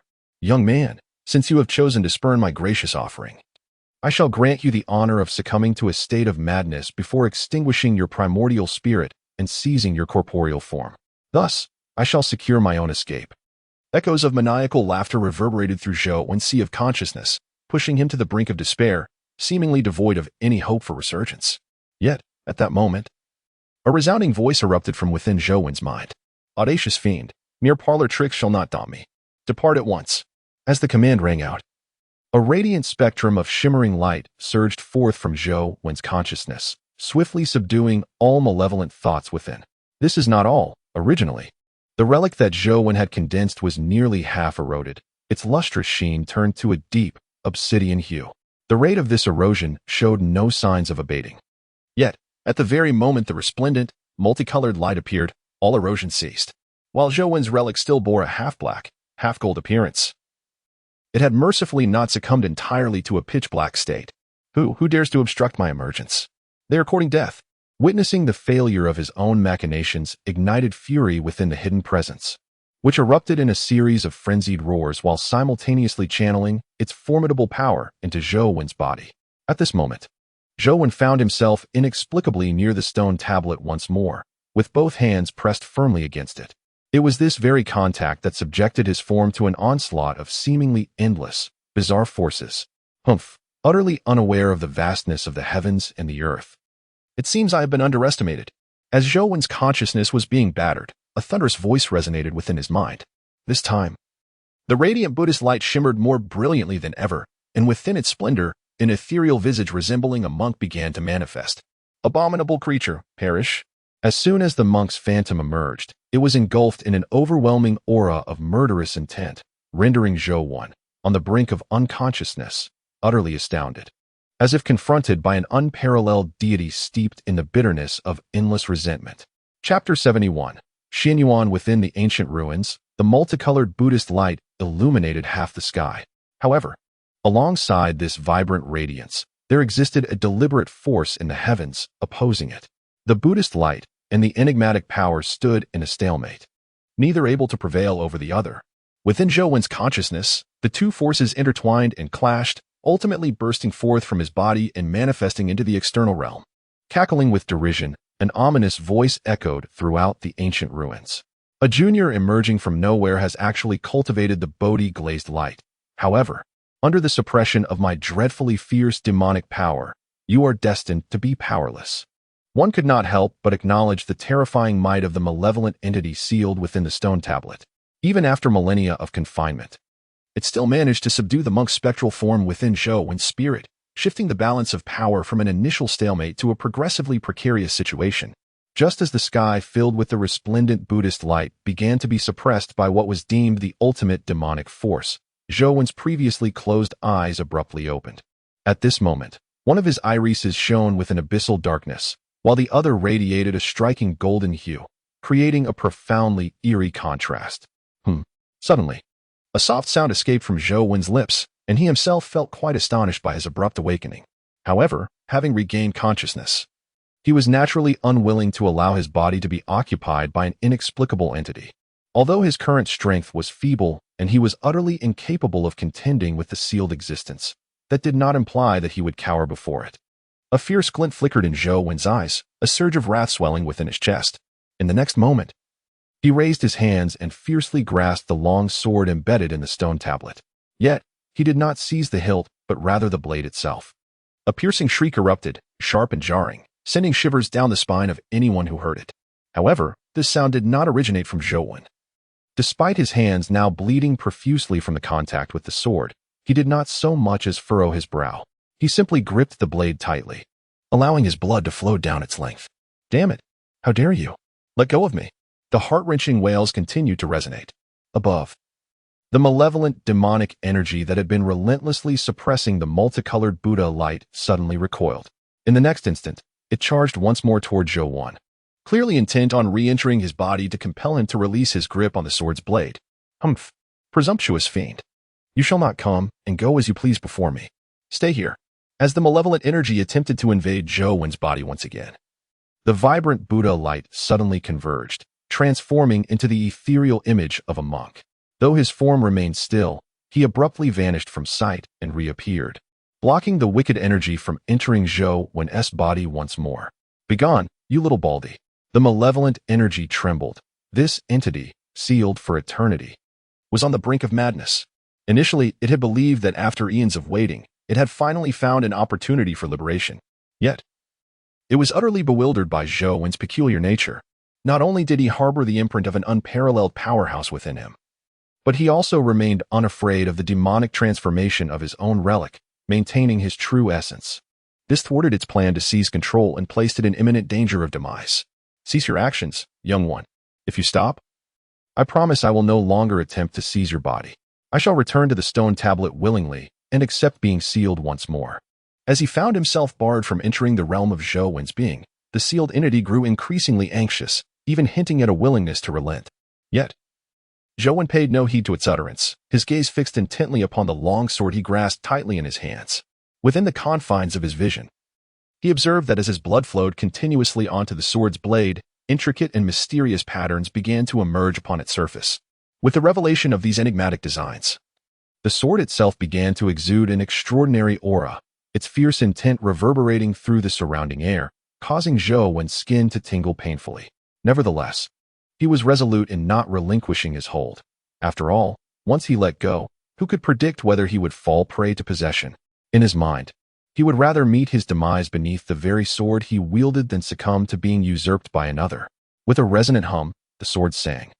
And Zhou Wen's eyes widened in astonishment as he witnessed the blade slowly extricating itself from the stone monument before him, a wave of dread washing over him.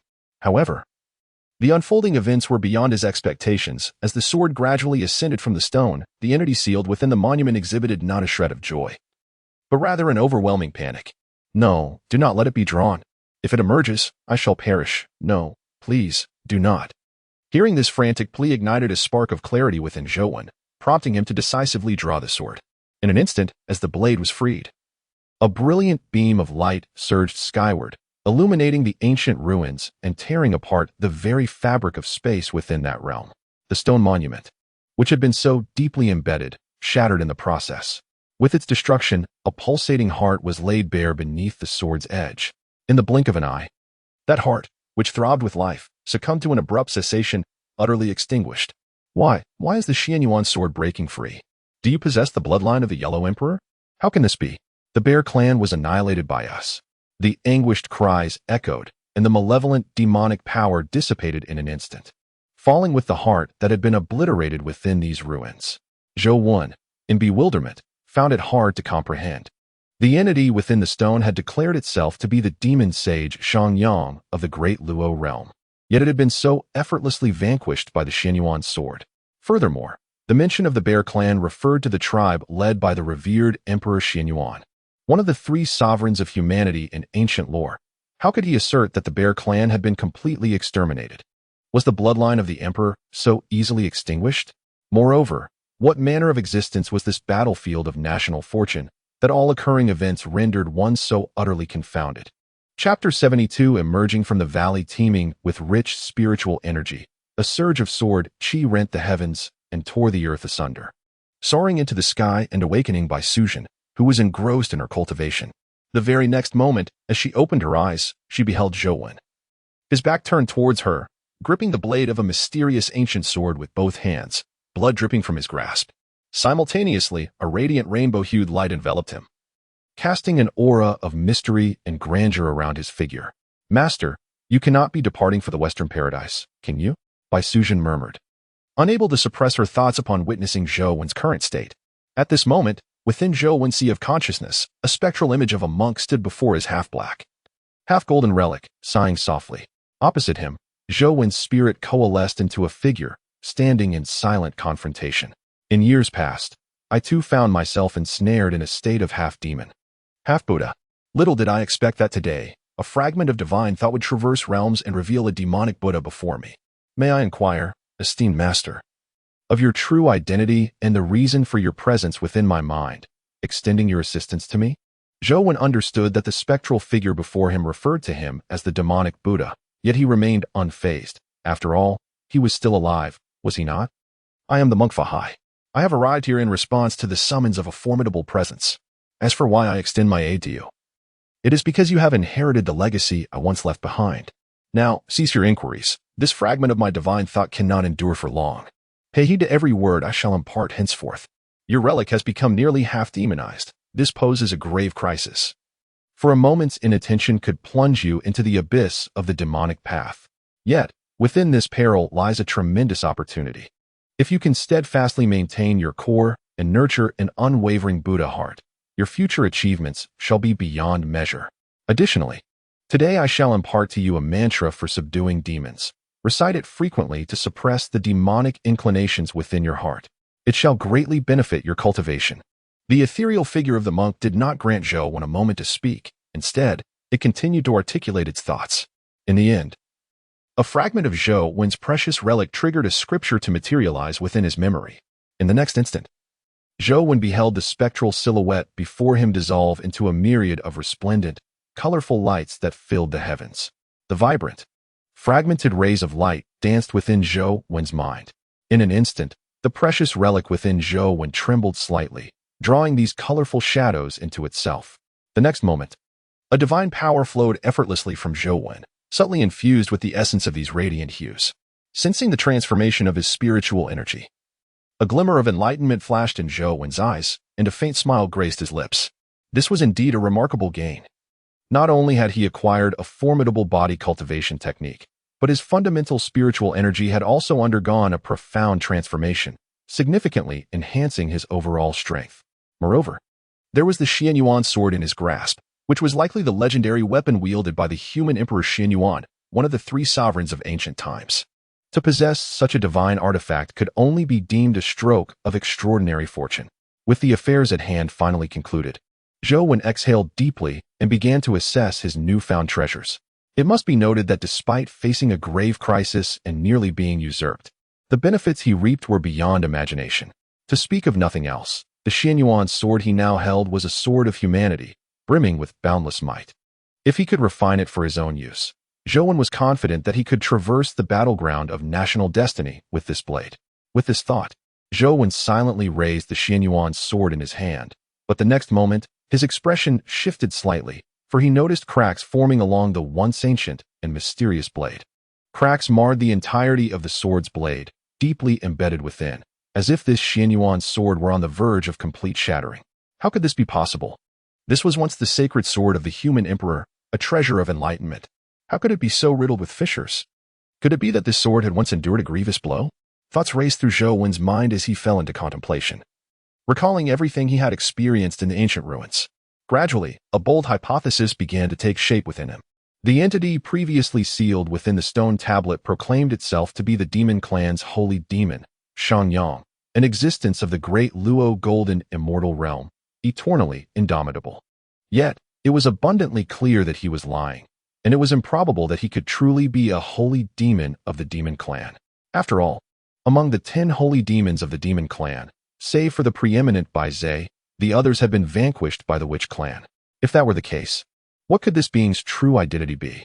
The only ones capable of being sealed by the Xianyuan sword must be enemies of the human emperor. In the ancient mythos, the human emperor Xianyuan clashed with the leader of the Zhuli tribe, the witch Qiyu, in a fierce battle for supremacy, ultimately earning the title of human emperor. Thus, it was highly probable that the entity sealed within the stone tablet was indeed a subordinate of that witch Qiyu. If this deduction held any merit, could it be that he was affiliated with the witch clan? No, he could not possibly belong to the witch clan. For the witch and demon have been sworn adversaries since time immemorial. A witch could never claim to be a demon.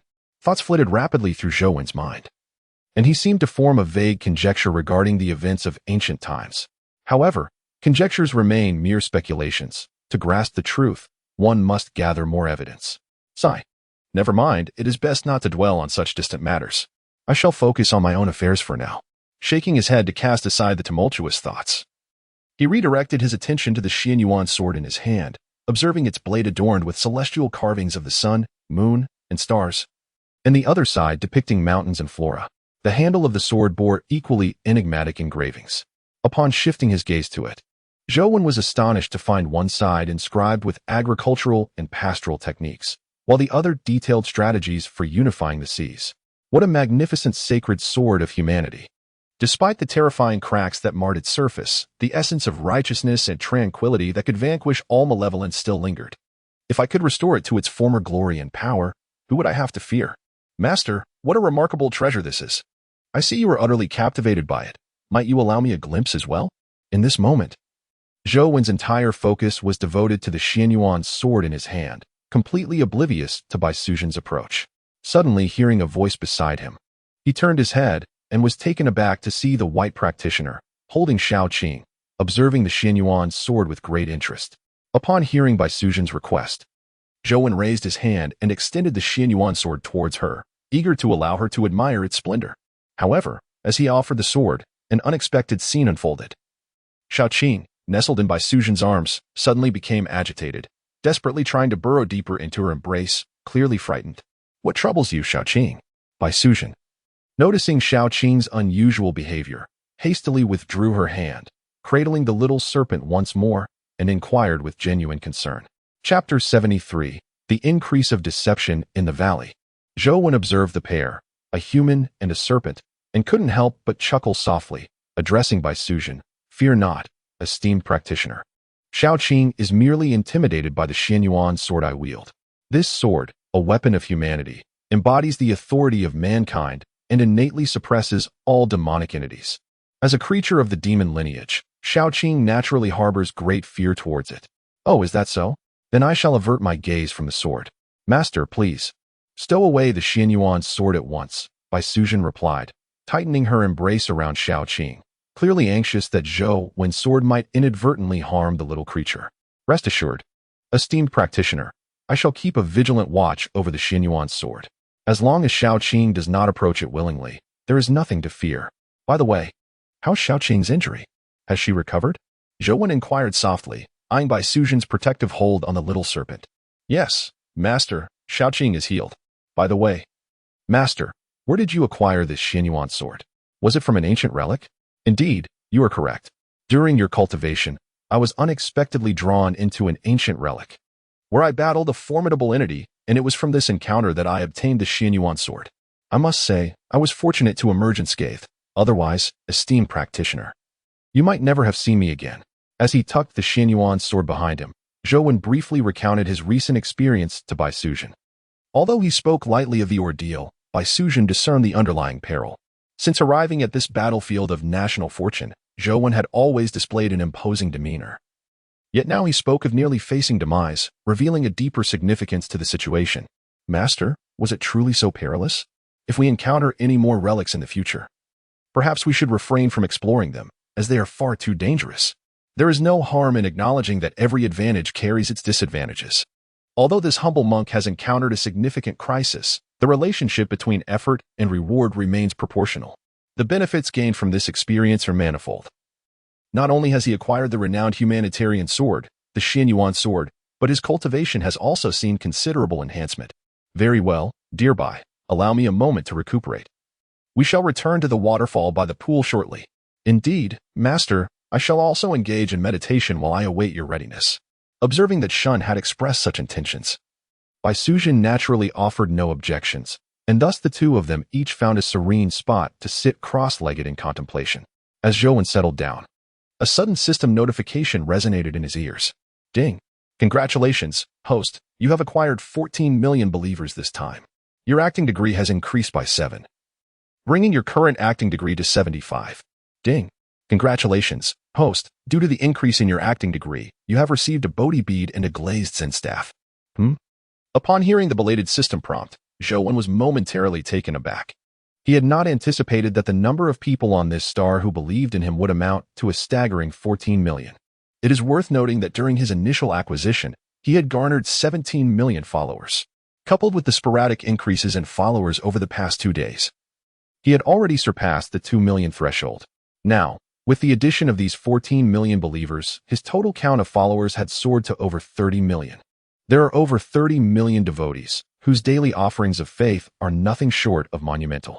If provided with sufficient time, it is feared that Zhou Wen's cultivation could ascend to the realm of Arhat without the need for further enhancement of his persona. The unexpected surge in followers necessitates another bestowal of blessings. Fortuitously, my spiritual power has significantly improved, and coupled with the experience gained from the previous occasion, bestowing blessings again should prove to be a rather effortless endeavor. As thoughts flitted through his mind, a string of prayer beads suddenly materialized in Zhou Wen's hand. The string of prayer beads glistened with a subtle violet radiance. As soon as it appeared, a delicate scent of sandalwood wafted through the air. As Zhou Wen began to rotate each bead, the half-black, half-golden relic re-emerged above his head. In that fleeting moment, the golden light was interwoven with a spectrum of colors, illuminating the entire valley with a divine glow. Zhou Wen's spirit was once again fragmented into countless pieces, as he began to bestow his blessings upon the faithful who believed in him. This time, Zhou Wen did not impart any Buddhist martial arts. Instead, he transmitted the introductory section of the recently acquired Panwu body refinement technique. For some reason, Zhou Wen felt that passing on too many Buddhist practices was not necessarily a good thing, so he chose to share this body refinement technique directly. After all, in a strict sense, the Panwu body refinement technique has no special requirements for the rare materials needed for cultivation, which simplifies its entry. Furthermore, its modest demands for spiritual energy make it perfectly suitable for the inhabitants of Longhua on the planet Xing. Meanwhile, the soldiers in the Kyoto military district were engaged in their routine drills when suddenly their expressions changed in unison. Without a word, they all sat down cross-legged. As they settled, a passage of several hundred words detailing the cultivation method appeared in their minds. This was the introductory section of the Panwu body refinement technique, which, once mastered, could grant them the strength of 9 oxen and 2 tigers, capable of shaking mountains. In addition to the Panwu body refinement technique, the soldiers also heard Zhou Wen's voice echoing in their minds. As this transformation unfolded within the Kyoto military district, the matter was promptly reported to the highest authorities of Longhua. In that familiar office, the highest leader of Longhua gazed thoughtfully at the document just delivered to him. Sir, regarding this matter? Oh, do not concern yourself with it. However, one thing you must remember. If the soldiers are to cultivate the Panwu body refinement technique, you must ensure their safety. I am aware that cultivation can lead to dangerous outcomes. Rest assured, I will handle this matter diligently. Yes, I trust your capabilities. By the way, why have the United States and Chihuan Nation been so quiet lately? Are they planning something? As the elder tossed the document aside, he took a sip from his thermos and inquired. I was just about to report that. The United States and Chihuan Nation have encountered considerable misfortune. Their citizens, after learning the cultivation techniques revealed by their chosen ones, have caused immense chaos and are now too preoccupied to pay attention to us. Upon hearing this report, the elder paused for a moment before responding. Ah, I see. That explains their recent silence. However, you must remain vigilant regarding their intelligence, ensuring they do not resort to any underhanded tactics. Additionally, we must closely monitor the domestic situation and learn from the lessons of foreign nations. We cannot follow their misguided path. Yes, sir, we will be vigilant. Chapter 74. Cause and Effect in the Longhua National Fortune livestream. The entire chatroom erupted with excitement, all fervently typing 3 words. Xianyuan sword. Xianyuan sword. The excitement among the group of enthusiasts is palpable. For the renowned Xianyuan sword in Master Zhou Wen's possession is indeed legendary. Who could have imagined that a mere foray into a dungeon would bestow upon the master such an artifact? Could this be the essence of the archetypal protagonist? The master undoubtedly possesses extraordinary abilities. We, the uneducated and talentless commoners, can only humbly express our admiration with a resounding 666. Goodness, once again the master has blessed us. Previously, he faced life-threatening challenges and required recuperation, yet how swiftly he has conferred blessings upon us, his devoted followers. I am genuinely concerned for his well-being. Is the individual above a follower of the master? It seems the master has once again bestowed his favor upon his adherents. I am envious. I too aspire to be a disciple of the master, yet he has consistently refused my entreaties. Oh, to be graced by someone of such stature. I seek counsel to unravel this mystery. What is the matter? Do you not possess a modicum of self-awareness? Each of you professes a desire to become a disciple of the master, yet in your hearts, you are drawn towards trivialities.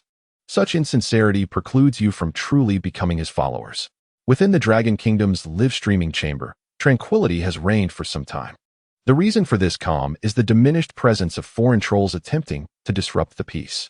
The United States and over 50 allied nations have been preoccupied with their own tribulations, leaving them little inclination to meddle in the affairs of the Dragon Kingdom. The root cause of this turmoil lies in the fact that their chosen one has astonishingly shared his cultivation methods with all. Consider, for instance, the United States, where racial issues are already a delicate matter. Those who have long dwelled in the lower echelons of society have suddenly been afforded the means to enhance their strength, leading them to fervently pursue advancement. As they attain success in their cultivation, their dissatisfaction with their status will inevitably intensify, igniting conflicts within their own borders and inciting chaos. This unrest has deprived the coalition of a unifying leader, resulting in increasing internal strife among the member nations. Although these countries claim unity, their ulterior motives cannot be overlooked. In the absence of a suppressive force, if they were to remain harmoniously aligned, it would indeed be a miracle. As for the United States, while their strength is noteworthy, it pales in comparison to that of the United States. Moreover, if they were to seize the leadership position within the coalition during such turmoil, it would be tantamount to courting disaster. It is precisely due to their lack of unity that the Dragon Kingdom has seized this rare opportunity for development. Dear enthusiasts, I have splendid news to share. I too have become a disciple of Master Zhou Wen and have received his blessings, acquiring a new technique passed down by him. I sense that I am destined to become a queen of my own era.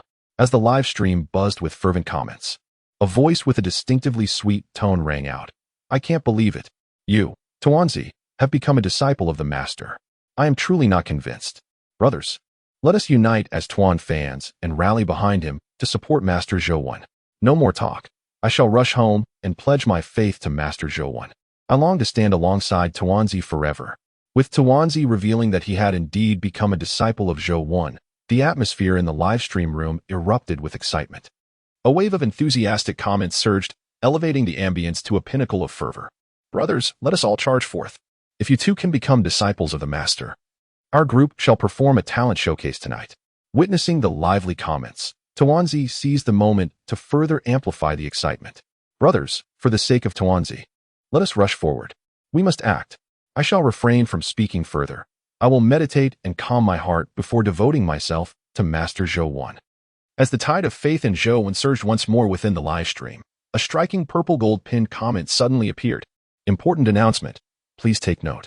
The ruins discovered and explored by Master Zhou are located within our Dragon Kingdom's borders. However, after thorough investigation by professionals, it has been found that while the area is rich in spiritual energy and highly conducive for cultivating the Qingyue immortal record, it also harbors an unimaginable existence. To prevent any uninformed individuals from inadvertently releasing this being and causing a crisis, our National Strategic Bureau has sealed the site. No citizen of our Dragon Kingdom is permitted to enter without authorization. Violators will be detained immediately. Furthermore, let me add that while our citizens may face mere detention for trespassing, should any foreign friends wish to visit, I would not hesitate to send you on your way to the afterlife.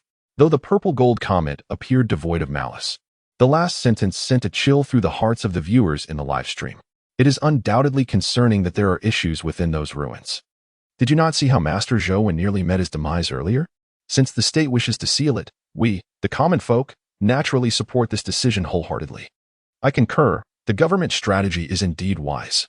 Our citizens seeking to enter the ruins are likely driven by selfish desires for cultivation, while foreign visitors might simply cause chaos. Hence, there is no need for inquiry. They should be dealt with decisively. Affirmations echoed throughout the room. Agreed. Agreed. Agreed. It is possible that during this period, the reputation of the Bureau of Territorial Strategy has been fully established within the realm of the Dragon Kingdom. Therefore, when these two golden-purple barges appeared, no one dared to emerge and stir up any trouble. Within the battlefield of national fortune, Zhou, oblivious to the affairs of the outside world, gradually opened his eyes. As he did so, an overwhelming sense of tranquility surged from within his heart. After bestowing blessings upon his followers this time, he surprisingly felt no discomfort, nor the fatigue he had experienced previously. Instead, he was enveloped by an overwhelming sense of liberation from shackles. At that moment, two words suddenly materialized in his mind: cause and effect. It seemed as though Zhou had, at this instant, touched upon the very essence of a profound power within the Buddhist realm. No, this was not merely a simple force. It transcended to the level of a cosmic principle. Despite the fact that none of the Buddhist practices he had embraced bore any connection to this principle of power, why was he now able to perceive it? This thought flickered through his mind, but in the next moment, Zhou chose to redirect his focus entirely towards his understanding of the principles of cause and effect residing within his consciousness. Chapter 75, Foundation Establishment Period. Buddhism places great emphasis on the concept of cause and effect, asserting that every action, no matter how small, is predestined. The cycle of cause and effect is unerring, governed by this principle. After thoughtfully reflecting on his comprehension of this path, Zhou let out a soft sigh.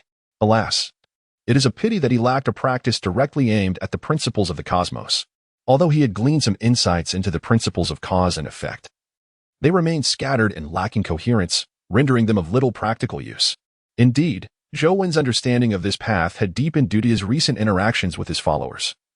Yet this newfound wisdom was too fragmented to form a cohesive system, merely serving as a foundational essence, settling within his spirit. Never mind. If this time did not yield results, there will be another opportunity. When a greater number of followers place their faith in me in the future, I should be able to gain further insights into the mysteries of cause and effect through bestowing blessings. For now, I shall consider this an accumulation of experience. Realizing that he could not convert his understanding of the principles of cause and effect into immediate combat power, Zhou relinquished his internal struggle. Exhaling deeply before turning his gaze toward Bai Suzhen, who was diligently cultivating not far away. However, as his eyes fell upon this benefactor, he was momentarily taken aback. He had not anticipated that she was on the verge of breaking through to the qi refining stage. Breaking through? In less than a week. She was poised to advance from the chi refining stage directly to the foundation establishment stage. This was akin to wielding a cheat. Silently mocking this phenomenon in his heart, Zhou Wen swiftly moved to Bai Sujin's side.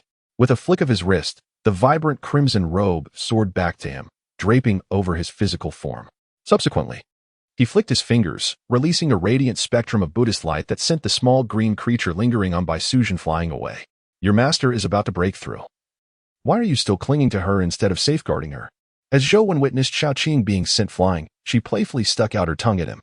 However, after casting a glance at the Xianyuan sword in his hand, she reluctantly departed to assist Bai Sujin in her protective duties. Observing Xiaoqing's departure, Zhou Wen firmly plunged the Xianyuan sword into the ground with his right hand, and then, with a flick of his wrist, a Zen staff materialized in his palm. The moment the staff appeared, an invisible barrier swiftly coalesced, enveloping both Zhou Wen and Bai Sujin within its confines. Having completed this, Zhou Wen settled into a meditative posture. Rolling the Bodhi beads in his hand, he chanted a verse of scripture, aiming to calm Bai Sujin's mind, which was on the verge of a breakthrough. In order to shield her from the disturbances of inner demons during this critical moment, time gradually slipped by, and before long, over an hour had passed. Suddenly, Zhou Wen, who had been silently reciting scriptures with his eyes closed, opened them wide, instantly dissipating the barrier that had surrounded him and Bai Sujin. In the next moment, a torrent of spiritual energy erupted from the Bai Wei point atop Bai Sujin's head, surging forth like a funnel, pouring into her being. As the spiritual energy flowed in, a palpable spiritual pressure emanated from her. With the emergence of this spiritual pressure, a wisp of white smoke was expelled from Bai Sujin's mouth, only to swiftly re-enter through her nostrils.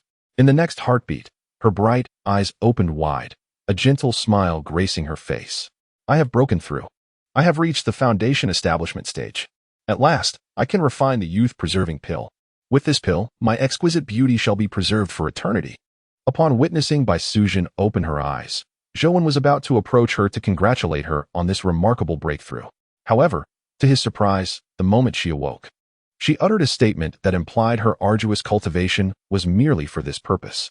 Clearing his throat, Zhou Wen proceeded to extend his congratulations. Congratulations on breaking through to the foundation establishment stage, my benefactor. Your lifespan has now reached 300 years. Indeed. Achieving this level of cultivation was a momentous occasion worthy of celebration. The distinction between the Qi refinement stage and the foundation establishment stage lies primarily in the fact that upon reaching this realm, one's lifespan is directly extended to 300 years. This means that a cultivator at the foundation establishment stage can expect to live at least 3 centuries. Furthermore, the enhancement of lifespan begins at this juncture, with subsequent realms such as the Golden Core and Nascent Soul stages offering even greater increases. The Golden Core stage extends life to 500 years, while the Nascent Soul stage grants a millennium. As for the realms beyond the Nascent Soul, including the out-of-body, transformation, void refinement, and integration stages, the augmentation of lifespan is even more pronounced. By benefactor, the path of cultivation commences at the foundation establishment stage, progressing step by step in a methodical manner. In truth, you need not rely on elixirs to preserve your youthful appearance. Suddenly hearing Zhou Wen's voice, Bai Sujin felt a slight blush rise to her cheeks. She had not anticipated his presence so soon after her breakthrough. Ah, master, have you completed your meditation? Indeed. By benefactor, did I not mention that you must inform me upon your significant breakthroughs so that I may safeguard you? Zhou Wen chuckled lightly, explaining his presence beside her. I was in the midst of contemplating Buddhist teachings when I sensed your impending breakthrough. Thus, I established a protective barrier for you. Now that you have emerged from your seclusion, and with Xiaoqing having found us, let us return to the waterfall pool. Noticing Bai Sujin's slight embarrassment, Zhou Wen smiled gently and waved his hand, causing the Bodhi beads and the Liuli Zen staff to vanish, merging seamlessly into his being. However, he found himself at a loss regarding the Xianyuan sword at that moment. This object, while indeed remarkable, is far too advanced for one of Zhou Wen's current cultivation level to refine and utilize effectively. Consequently, he can only carry it as he would a common sword. Well then, let us return. However, master, considering the dense spiritual energy in this valley, might there be other hidden treasures aside from the ancient relic? Upon hearing Bai Sujin's inquiry, Zhou Wen smiled softly. Ah, by benefactor, this place undoubtedly conceals other treasures. However, as the night has fallen, It would be prudent to wait until daylight to search for them. Zhou had already contemplated Bai Sujin's observation. Yet he recognized that this was not the opportune moment for treasure hunting. Strangely, after Bai Sujin successfully broke through to the initial stage of foundation establishment, there was a sudden stir in the relic within his consciousness, prompting a sense of foreboding. Thus, he urged Bai Sujin to return with him to the waterfall pool to stabilize her state. Observing Zhou Wen's demeanor, Bai Sujin refrained from further comment and softly beckoned, causing a flash of green light to dart into her embrace. That green light, of course, was none other than little Qing. Upon witnessing the presence of Bai Sujin and Xiao Qing by his side, Zhou Wen wasted no time. He grasped Bai Sujin's delicate wrist firmly. In the blink of an eye, he lifted his foot, and when he reappeared, it was beside the wooden cabins adjacent to the waterfall's pool. Chapter 76. The Demon Suppression Humph. As soon as he steadied himself in front of the wooden cabin, Zhou Wen suddenly emitted a low groan. Dark energy escaping from his mouth and nose, causing his complexion to change drastically. Curse be it, the demonic energy is in turmoil. That scoundrel's machinations within me are finally culminating in an eruption. By my esteemed benefactor, I must retreat into seclusion. Please, open this treasure chest and see what lies within. Realizing that his Saraira was in grave peril, Zhou Wen managed to utter this brief instruction before discarding the epic treasure chest and swiftly entering the wooden cabin. Upon stepping inside, Zhou Wen's consciousness plunged into the sea of knowledge, and his senses were instantaneously enveloped in a state of confinement. He, you have arrived. Here. As Zhou Wen had just materialized his form within the sea of consciousness, a peculiar laughter echoed in his ears. Following the sound, a shadowy figure, entirely enveloped in darkness, emerged into his line of sight. This is a manifestation of a demon, a reflection of Zhou Wen himself. A heart demon? Whether I am indeed a heart demon remains uncertain. If I were to consume you, I would become my true self, and you would transform into my heart demon. In response to his inquiry, the demon's words plunged Zhou Wen's spirit into despair. Humph. A mere heart demon dares to disturb the tranquility of my mind. Such audacity is tantamount to seeking death. Although Zhou Wen harbored a deep apprehension towards this demon, he exuded an unwavering confidence, and as his words fell, he summoned layers of resplendent Buddhist light that enveloped his form, safeguarding his consciousness from the encroaching demonic aura. Cease your pretense. I can sense your fear of me, can I? Do not be afraid. Being consumed by me is not a thing to dread. No, it is not consumption. It is integration, a release of the true self, liberating oneself from the constraints of worldly rules, achieving ultimate freedom. How splendid it is. Zhou Wen furrowed his brow tightly at the demon's cackling laughter. He could feel his mental state shifting in response to the demon's words. Though the change was subtle, it filled him with profound dread. Disturb my state of mind, then die. With a low shout, the vibrant Buddhist light around Zhou Wen coalesced into a colossal hand, obscuring the heavens as it bore down upon the demon before him. You think to suppress me? You underestimate me greatly. Demon Ascendant. Witnessing Zhou Wen's decisive action, the demon merely cackled, and as his words echoed, darkness descended. Within Zhou Wen's sea of consciousness, everything outside the radiant aura that enveloped him transformed into an abyss of utter darkness. In an instant, without any opportunity to react, Zhou Wen was struck by a massive ebony tentacle. Feeling the overwhelming power emanating from the tentacle, even his attempts to wield the Vajra seal proved futile, and he found himself helplessly plummeting into the darkness. This darkness resembled the gaping maw of a chasm, swallowing Zhou Wen whole, and thus his sea of consciousness was engulfed in impenetrable blackness, devoid of any glimmer of light. Time flowed slowly, and it was impossible to discern how long had passed. Zhou Wen's sea of consciousness remained as dark as thick ink, akin to an untouched primordial chaos. Thus have I heard, in this world of 5 turbidities, I teach such strong-willed beings to calm their hearts, renounce evil, and return to righteousness. Alas, 1 in 10 or 12 still clings to their bad habits. Thus have I heard, from an ancient calamity, I was guided by the Buddha and began to acquire unfathomable powers. The resonant chants of Zen emerged from Zhou Wen's sea of consciousness, seemingly from nowhere, as ancient Sanskrit characters inexplicably appeared throughout the vast expanse of his consciousness. Upon the emergence of these Sanskrit characters, the darkness that had enshrouded the entirety of Zhou Wen's consciousness began to tremble. How could it be? How could you possess the secret arts to suppress me? I am undeniably invincible. How could there exist a method in this world that can restrain me? The demon lurking in the shadows was driven to madness. despite having dragged Zhou Wen's spirit into the abyss, poised to devour him at any moment. He did not anticipate that a single scripture from Zhou Wen would utterly suppress him. Ba, you are merely a manifestation of the inner demons within this humble monk's heart. While I may struggle to vanquish you, to subdue you is but a matter of a mere gesture.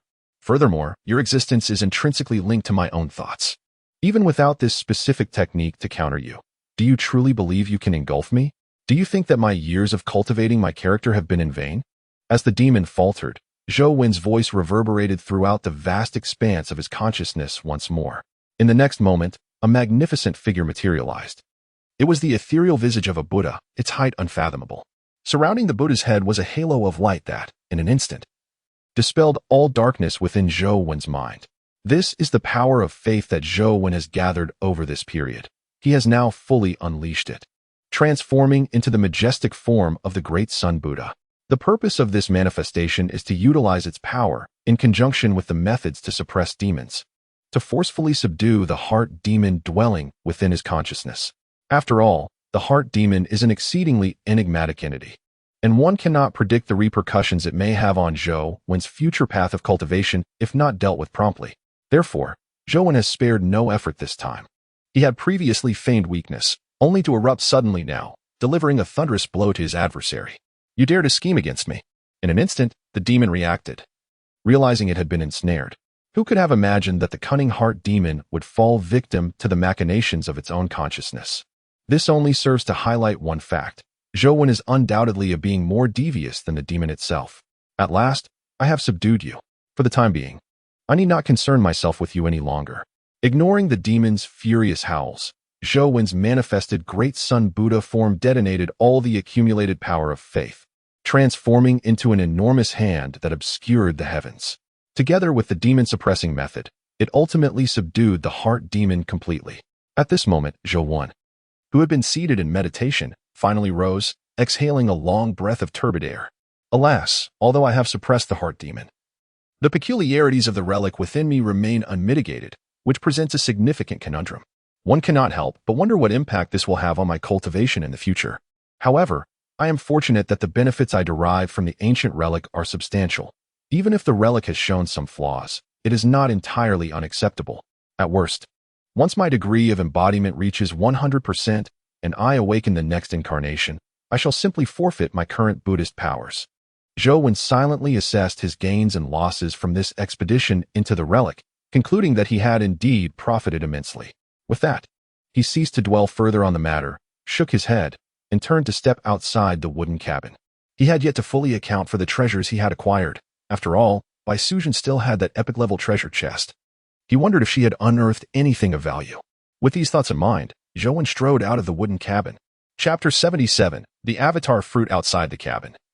The transformed fiend, Shao Jin, Bai Suzhen, and Shao Qing had gathered together, seemingly engrossed in examining something. Observing this assembly, Zhou Wen suddenly spoke, "By benefactor, what is it that you are all examining?" As Zhou Wen spoke, the group that had been huddled together instantly dispersed. It was precisely due to their scattering that Zhou Wen was able to discern what they had been examining so intently. To his astonishment, it was the epic treasure chest he had previously thrown to Bai Suzhen, now opened, revealing the object that had captivated their attention. "By benefactor, why do you remain silent? Have you uncovered something remarkable?" Zhou Wen inquired, a sense of curiosity welling up within him, especially given Bai Suzhen's unusual reticence. "Master, you ought to come and take a look. I cannot quite identify what this is." Bai Suzhen's words caused Zhou Wen's brow to furrow. Though the treasure chest contained a myriad of items, each typically identifiable upon sight, it seemed that in Bai Suzhen's case, it had become a matter of uncertainty. Driven by curiosity, Zhou Wen stepped forward, and soon, the contents of the treasure chest lay before his eyes, leaving him momentarily speechless.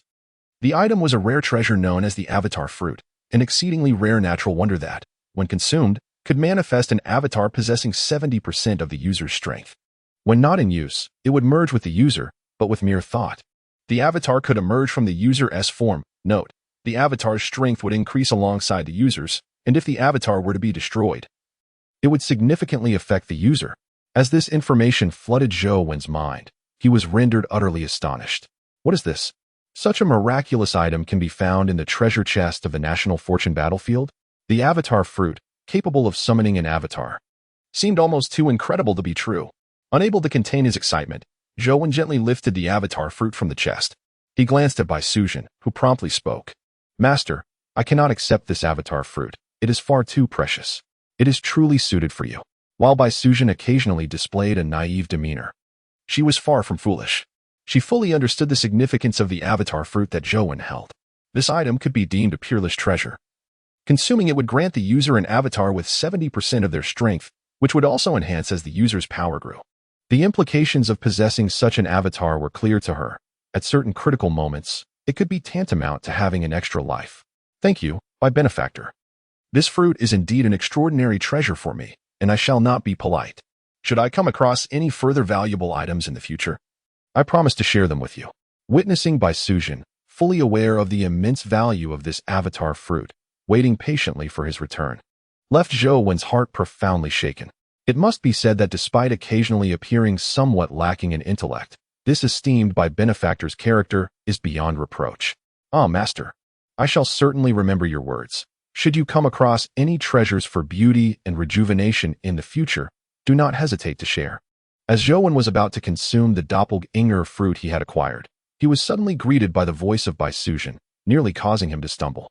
It seems that this Bai benefactor harbors a profound obsession, whether it is the rejuvenating elixir or the treasures for beauty. It appears that the allure of a mere facade holds such significance. Paying no heed to Bai Sujin's words, Zhou simply opened his mouth and swallowed the doppelganger fruit before him.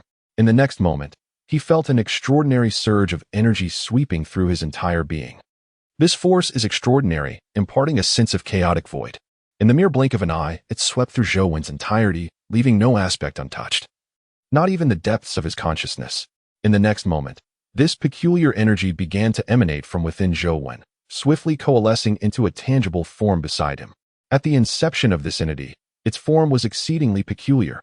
However, as time progressed, a shadow gradually took shape. Zhou gazed at the tall and well-proportioned figure before him, whose handsome visage bore a hint of compassion, and he could not help but gasp in astonishment.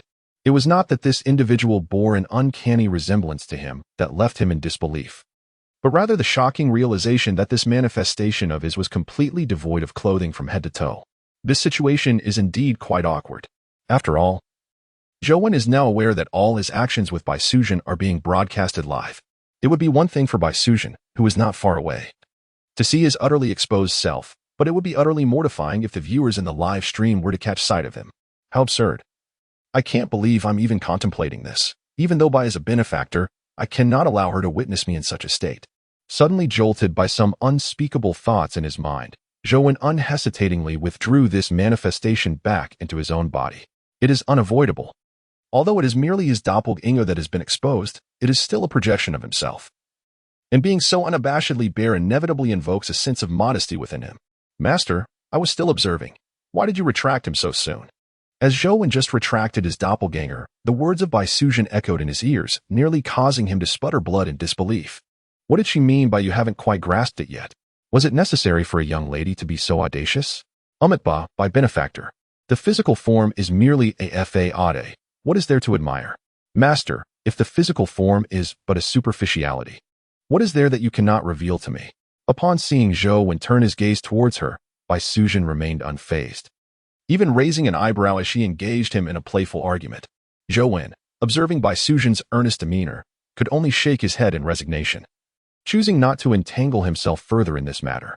After all, as a monk, it was inappropriate to engage in discussions about appearances with a female benefactor. Bai benefactor, let us not jest. The hour is late, and this humble monk must return to rest. We can discuss matters tomorrow. With that, Zhou, disinterested in further debate, took his leave. As he hurriedly retreated, Bai Sujin couldn't help but smile, revealing a captivating charm in her bright eyes and radiant smile. Unfortunately, Zhou was too preoccupied with entering the wooden cabin to notice the enchanting scenery behind him. Chapter 78. The Doppelganger and the True Self. Upon returning to the wooden cabin, Zhou promptly released his avatar once again without uttering a word. As the avatar emerged, a resplendent crimson robe enveloped its form instantaneously. It seemed necessary to seek out ferocious beasts to slay in order to procure their hides for crafting additional garments. Otherwise, With only a single robe, it was evident that both he and his avatar would be inadequately attired. As thoughts of this nature whirled through his mind, Zhou commenced testing the capabilities of his newly manifested avatar. With a mere flicker of intention, the avatar's eyes sprang wide open, causing Zhou to momentarily falter, followed by an involuntary gasp of astonishment. The potency of this avatar was undeniably formidable. In Zhou's perception, the entity before him was no mere shadow, but rather a diminutive semblance of his own being. This realization implied that should Zhou's original self meet an untimely demise, he would not perish completely. Instead, he would persist in this world through the avatar's existence. Nevertheless, surviving through an avatar posed significant challenges, the foremost being the inevitable loss of his original strength. And more troubling still, the potential to forfeit the opportunity for further enhancement. After all, an avatar, while capable of functioning as a surrogate for the original, signified a deterioration of one's foundational essence. Once that foundation is compromised, the prospect of cultivation and advancement becomes a distant dream. Yet, in light of the alternative, instantaneous death, Zhou found solace in the mere fact of survival, relinquishing any extravagant hopes for further strength. As these contemplations coursed through his mind, a flicker of resolute determination ignited within his gaze. Although he recognized the avatar as a precious second chance at life, he remained grounded in his humility. After all, possessing an additional life did not grant him the liberty to act recklessly. Life, in its essence, remains singular and irreplaceable. With a deep breath, Zhou acknowledged that while his avatar possessed only 70% of his original prowess, it was still a formidable ally. Now that he had this companion, he felt liberated. The tasks of hunting ferocious beasts and seizing resource points could be entrusted entirely to the avatar.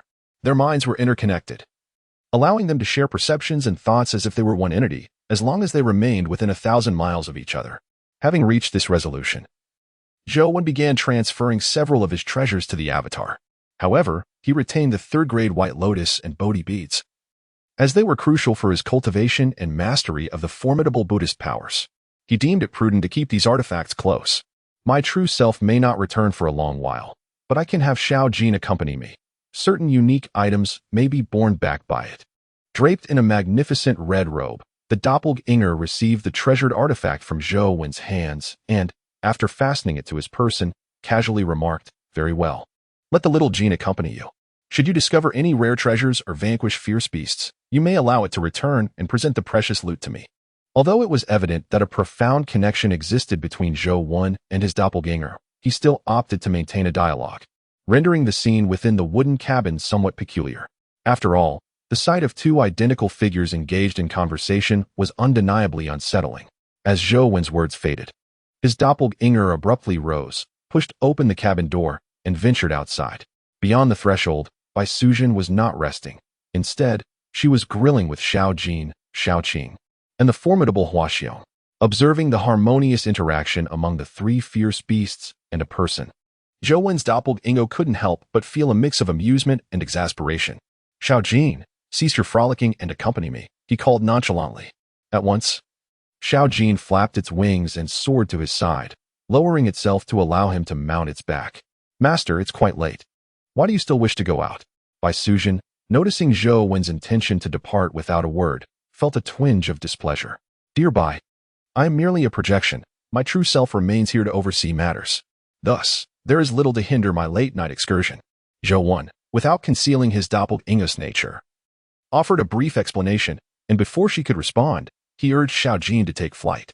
As Xiao Jin ascended into the night sky, Bai Suzhen felt a pang of frustration. The master of your would never have acted in such a manner, often taking the time to converse and share a few words. Now, it seemed he could leave without a second thought. "Hua Xiong, do you not think your master has changed? And Xiao Jin, despite my kindness towards you, you left without even a glance in my direction. How utterly vexing." With Zhou's doppelganger and Xiao Jin already lost to the night, she felt disinclined to disturb the meditative practice taking place in the cabin, and thus turned her ire towards Hua Xiong. Hua Xiong, however, exhibited remarkable prudence, refraining from uttering a word. How could it possibly speak? The bond between this individual and its master was evidently profound. It would be unwise to utter a disparaging remark about its master, lest it be met with a dire consequence. Moreover, it dared not join in the disparagement of its master, for while the latter displayed remarkable tolerance towards Bai Suzhen, This did not imply that the same leniency extended to the likes of them, the steeds. After all, Hua Xiong had witnessed firsthand the ferocity with which its master dealt with fierce beasts, and the bloodshed was nothing short of grotesque. Before her stood a fierce figure who showed no intention of engaging with her, leading Bai Suzhen to feel a sense of tedium, consequently losing the desire to speak further. Within the wooden cabin, upon sensing Bai Suzhen's lack of interest, Zhou Wen merely smiled and chose to disregard her. His thoughts were consumed by matters far more pressing than entertaining this benefactor. Having finally liberated his true self through a fruit of his doppelganger, he found himself with a plethora of tasks awaiting his attention. Among these were the cultivation of the martial arts technique and effective communication with his followers. Previously, he had been preoccupied with exploring the battlefield of national fortunes or focusing on his own cultivation, leaving no time to attend to his devotees. However, circumstances had shifted. He now possessed a doppelganger of considerable strength, which had granted him the freedom to pursue the endeavors he had long yearned for. Chapter 79. Xiaoji emerges from the lotus platform within the confines of the wooden cabin. Zhou Wen gradually closed his eyes. In the next moment, threads of faith materialized before him, each varying in thickness.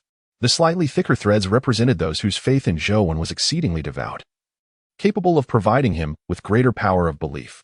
Conversely, the slender threads corresponded to those with a more superficial faith, offering far less spiritual strength than their more fervent counterparts. Observing the array of faith threads before him, Zhou Wen's thought stirred, prompting him to categorize them based on their respective thicknesses. However, as he continued his task, he paused, captivated by a singular thread that stood in stark contrast to the others. This particular thread shimmered in a golden hue. Its thickness and the power of faith it offered far surpassing that of the ordinary threads. Upon carefully sensing the location of this extraordinary thread, Zhou Wen slowly raised his right hand, and in an instant, a third-grade white lotus blossomed in his palm. At the same time, from his perspective, the unique faith thread distinctly extended from this third-grade white lotus. It was then that he recalled the presence of an individual within his third-grade lotus. Inside the lotus, Xiaoji was diligently cultivating while earnestly placing his faith in Zhou Wen. He had already begun to form a corporeal body, albeit a frail one. Yet it was indeed a body of his own. Zhou Wen, now perceiving Xiaoxi's form, felt a subtle shift in his spirit, and in the blink of an eye, Xiaoxi appeared before him. Still immersed in his meditative state, Xiaoxi seemed to sense a shift in the atmosphere surrounding him. With a soft murmur, he abruptly opened his eyes, only to be taken aback by his surroundings.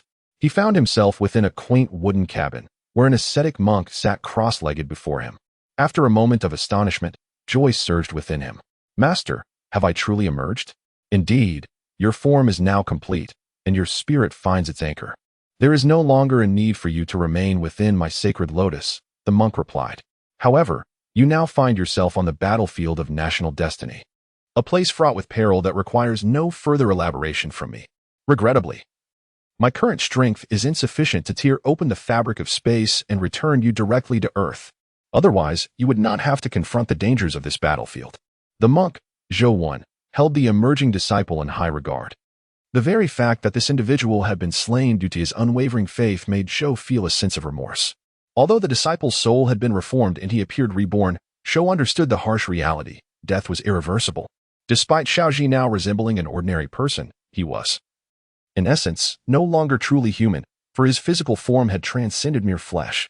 "Master, it matters not. I had no attachments left on earth. To be by your side, absorbing your teachings, is the finest choice for me," Xiaoji responded, undeterred by Zhou Wen's revelations. Though he was no longer human in the traditional sense, he alone understood the profound nature of his current state. Despite his seemingly frail physical form, he believed that with sufficient time, he could attain strength akin to that of the esteemed Zhou Wen. It was this aspiration to become an unparalleled force that allowed Xiaoji to dismiss concerns about his humanity. "Very well, since you express such sentiments, I shall refrain from further discourse. However, take comfort in this. While the dangers of the battlefield are many, as long as you refrain from wandering alone and remain by my side, I shall ensure your safety." Observing that Xiaoji exhibited no emotional resistance to his current state of being or the inability to return to the earthly realm, Zhou Wen chose not to elaborate further, instead offering him a solemn promise. Presently, he possessed a considerable understanding of this battlefield of national fortune, which seemed to be a manifestation of the primordial world. Naturally, this remained merely a conjecture, devoid of any certainty. Indeed, while dangers do exist in this realm, they predominantly threaten ordinary individuals. In contrast, Zhou felt no imminent threats to his safety, aside from the current expedition into the ancient ruins. Thus, he harbored serious doubts regarding the potential connection between this battlefield of national fortune and the once glorious primordial world, though it was undoubtedly not a complete realm in itself. Otherwise, how could the beings of the primordial realm possess such limited power? What a jest! With a sigh, he continued. Now that you have emerged from the third-grade White Lotus, there is no need for you to return. Go forth and familiarize yourself with the surroundings. I shall retreat for a while to consolidate my own strength. During this time, refrain from wandering aimlessly. Instead, focus on diligently practicing the techniques I have imparted to you by the waterfall and pond nearby. This technique is far from simple. Should you master it to a profound level, you may very well attain the status of a Vajra fruit in the Buddhist realm, akin to the celestial beings of the scattered immortal and earthly immortal tiers. Yes, thank you for your guidance, Master. I shall take my leave now. As Shaoxi observed that Zhou had no intention of keeping him within the confines of the third-grade White Lotus, but rather encouraged him to familiarize himself with the surroundings, he offered no objections. After greeting Zhou with the respect befitting a disciple, he turned and departed. Upon witnessing Shaoxi exit the wooden cabin, Zhou casually waved his hand, causing the door to close once more. He resumed his meditation, organizing the strands of faith power within his mind. Now that he had the leisure, it was an opportune moment to categorize his followers into various tiers.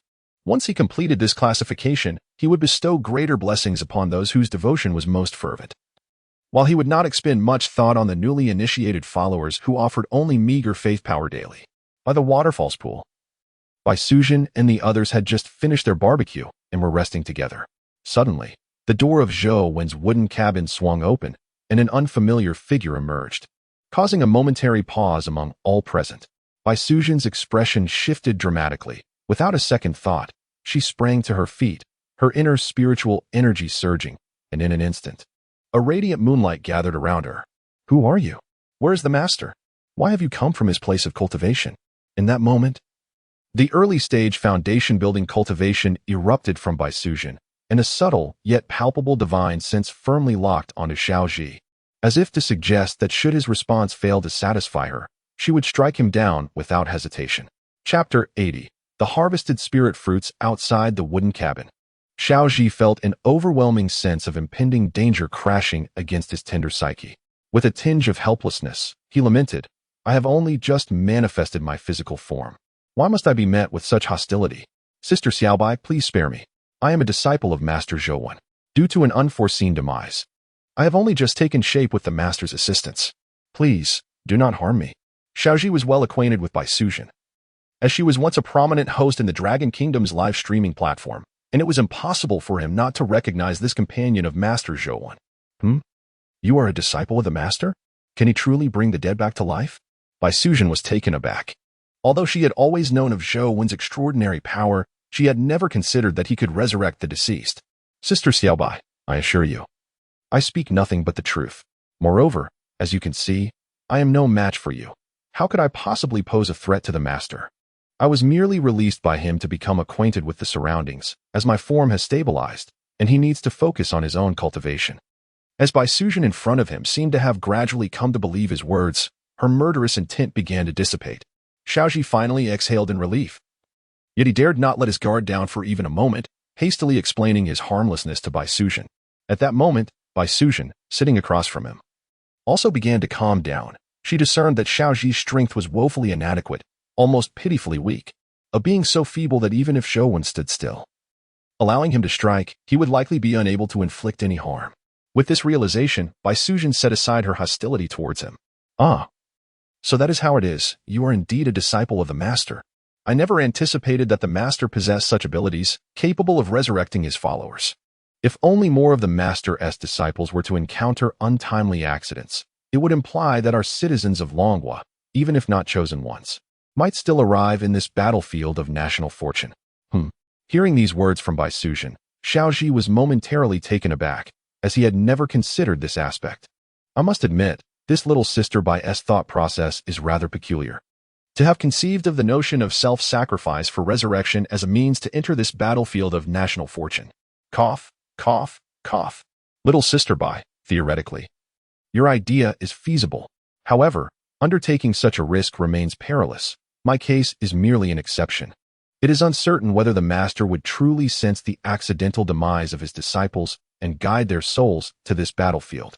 Although Bai Sujin's imaginative musings opened up avenues for Xiaoji, the inherent dangers associated with such endeavors were undeniable. Should an unfortunate event occur, it would ultimately be disastrous. Oh dear, you take my words far too seriously. I was merely speaking whimsically. Well, now that I know you are not a villain, since the master has allowed you to familiarize yourself with the surroundings, let Huaxiong take you out for a stroll. Huaxiong, please escort him. After all, he is a disciple of your master, and you mustn't entertain the thought of devouring him, lest your master's wrath befall you. Sister Bai, I am not foolish. There is no need for such precautions. Observing Bai Sujin beside him, Huaxiong spoke in a low, rumbling voice.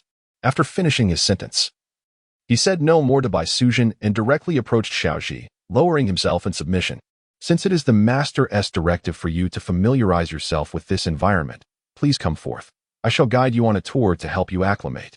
Furthermore, I can sense a faint magical essence within you that is of the same origin as the master's, albeit exceedingly weak, providing you with little in terms of combat prowess. Therefore, do not presume that having received the master's legacy grants you the right to be arrogant. Do you understand? Listening to the admonitions whispering in his ears, Xiaoji promptly replied, Rest assured, esteemed one of the fierce respect. I possess a modicum of self-awareness and would never overreach my capabilities. Upon witnessing Xiaoji's actions, the transformed beast sensed sincerity rather than deception. Consequently, it refrained from further commentary, humbly lowering itself to allow Xiaoji to ascend onto its back. Meanwhile, Bai Sujin observed as the duo swiftly exited the waterfall pool, darting about in search of their surroundings. Her eyes flickered with surprise. She had initially believed that she and her master would not encounter anyone else in the near future. Yet, unexpectedly, a disciple of the master had emerged, catching her off guard. The master's ability to bring a follower to this battlefield of national fortune was truly unforeseen. If my suspicions hold true, it seems likely that more individuals from the Dragon Kingdom will soon appear on this battlefield. Quietly murmuring to herself, Bai Sujin felt a disquieting sensation despite the potential for companionship around her. She shook her head, attempting to cast aside the tumult of thoughts swirling in her mind. Without lingering, she returned to her wooden abode to engage in meditation. After all, Zhouwen was currently in seclusion, leaving her alone in the outside world rather dull. It appears that the resource points I have claimed still bear traces of activity. Could there be another ferocious beast in the vicinity? At that moment, Xiaojin and Zhouwen's avatar had once again descended upon the resource points they had occupied a few days prior, situated beyond the waterfall pool. However, as Zhouwen surveyed the scene before him, his brow furrowed deeply. Notably, one of the resource points he had claimed had been abundant with spiritual fruits. In his haste to return, he had left behind some half-ripened fruits, intending to harvest them upon his return. To his dismay, upon arriving, he discovered that all the spiritual fruits had been completely harvested, leaving him with nothing. Who dares to meddle with my belongings? It would be best if I remain unaware of your identity. Otherwise, I shall ensure you meet your end, he muttered in a fit of rage. And Zhouwen's avatar unleashed his spiritual consciousness, sweeping the vicinity with intent to ascertain whether any primate-like ferocious beasts lurked near the resource points he had claimed. After all, the thoroughness with which the spiritual fruits had been harvested suggested that only a primate-like beast could have accomplished such an act. Chapter 81. The Dongchuan Tribe in the Battlefield of National Fortune. Within the 10-mile expanse of the Wind Spirit Fruit Orchard, Zhouwen's avatar wore a grim expression. After meticulously scanning the area with his spiritual consciousness, he suddenly raised an eyebrow, vanishing from his position. The next moment, Zhouwen found himself several dozen miles away. Where upon his arrival, his gaze fell upon the ground, noting a footprint. Examining its size, he realized it resembled that of an ordinary human. Hiss. Could it be that in this land of national fortune and battle, there truly exists human activity? Zhouwen was perplexed as he discovered what appeared to be human footprints. Fully aware of the significance this held, in the next moment, he ceased his contemplation and began to meticulously examine the surrounding traces with his spiritual awareness, hoping to uncover additional useful clues. Indeed, as he expected, he soon found another set of footprints not far from his current location. Following these tracks, Zhouwen propelled himself into the distance, covering hundreds of miles before finally halting his stride. With his pause, Xiaojin seemed to sense something, emitting a sudden sharp cry. As the sound echoed, figures emerged from nearby, each towering and brimming with vitality, prompting Zhou to take notice. Although these individuals appeared robust and impressive, it did not necessarily imply that their strength was formidable. In Zhou's eyes, they would be easily dispatched with a mere slap. Oh, so it was you who harvested all of my wind spirit fruits. I never anticipated that within this land of national fortune, humans would indeed survive. One wonders how such feeble beings endure in a battlefield teeming with ferocious beasts. A quiet murmur escaped his lips as he bowed his head. His surprise merely a fleeting sentiment. Ulyalu, Tulyalu. As Zhou recognized these individuals, they too noticed him and Xiao Jin, and in an instant, their demeanor shifted to one of great excitement. They began uttering incomprehensible words, and astonishingly, all of them prostrated themselves upon the ground. Observing this, Zhou furrowed his brow, utterly bewildered by their actions. Yet, before he could make sense of the situation, thick strands of faith began to emerge from these mysterious humans, intertwining and reaching towards his consciousness. Are they beginning to place their faith in me? Zhou found himself at a loss, taken aback by this unexpected turn of events. Just as he had barely made his appearance, these individuals treated him as the source of their devotion. Was it truly so exaggerated? In the midst of his confusion, he finally received the thoughts of these people. Oh, great and omnipotent deity, please accept the faith of your most devoted followers. We beseech your protection. We are your most loyal servants, willing to offer up all that we possess. Listening intently to the thoughts of those before him, Zhou realized that these beings had inexplicably begun to regard him as a deity worthy of their veneration. Their familiarity with this belief was striking, suggesting a deep-rooted tradition. How did you come to perceive me as a divine being? What compels you to choose me as your object of worship? Confusion flooded his mind. Yet Zhou did not hesitate.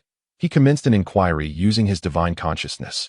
O exalted one, just days ago, we witnessed your slaying of our previous deity, demonstrating a power of extraordinary magnitude.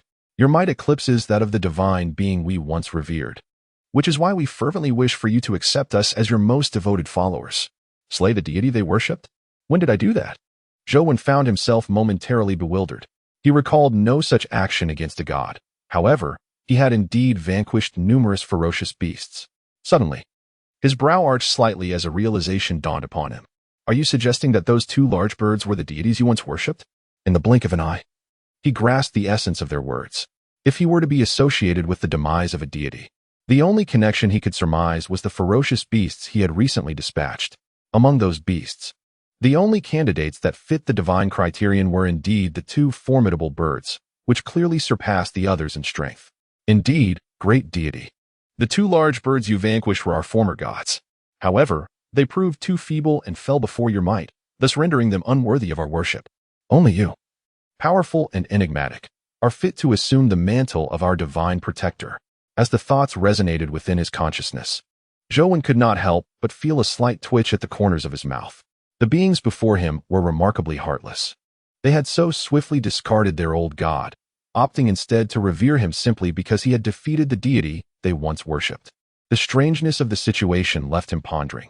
If one day he were to be defeated by those very beasts, would they forsake him in favor of them? Amidst these reflections, one elder among the group, whose hair and beard were as white as snow, felt a stir of emotions within. It was known that their Dongshuan tribe had revered countless deities since its inception, yet never had they encountered a divine entity capable of direct communication. To date, it appeared that only Zhou could engage with them without hindrance. O great deity, we beseech you to accept us. If it were otherwise, the frail among us would inevitably perish in this perilous domain.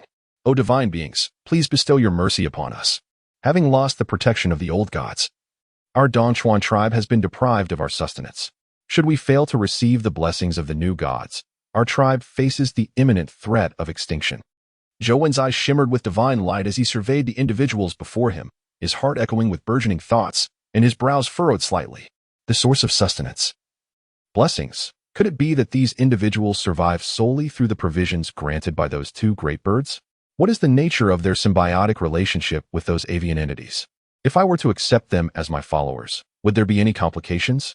Questions began to arise within Zhou's mind, yet in the next moment, he quelled his tumultuous thoughts and responded with his spirit. You may all rise.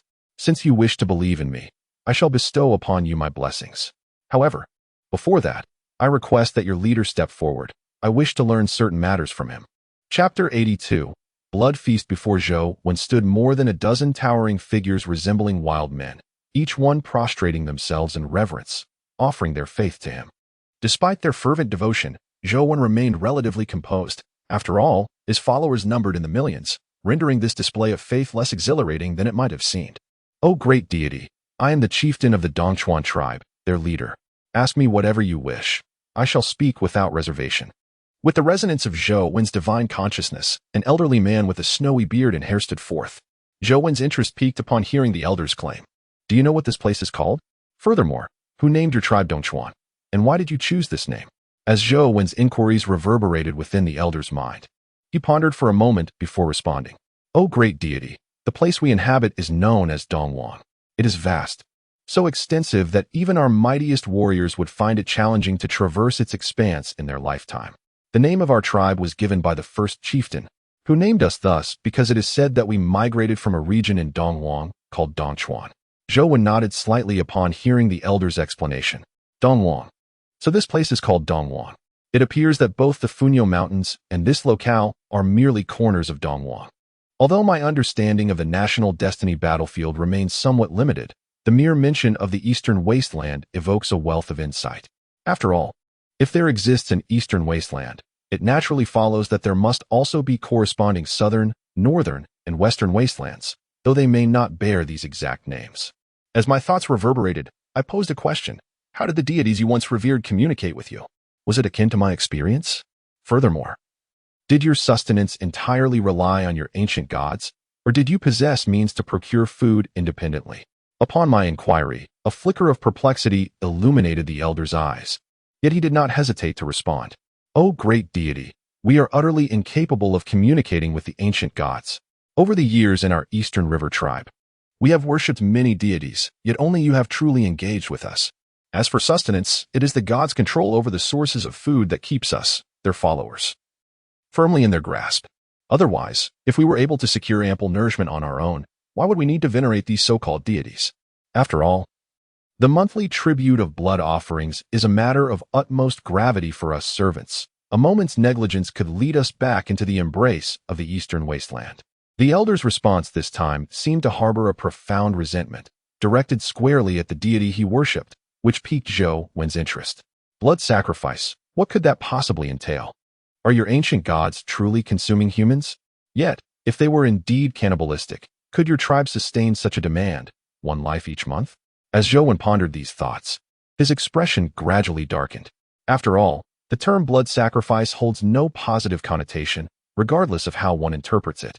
Upon sensing Zhou's thoughts, the elder's demeanor shifted awkwardly. It appeared that Zhou's ignorance of the concept of blood sacrifice astonished him. However, after a moment's contemplation, he answered Zhou earnestly.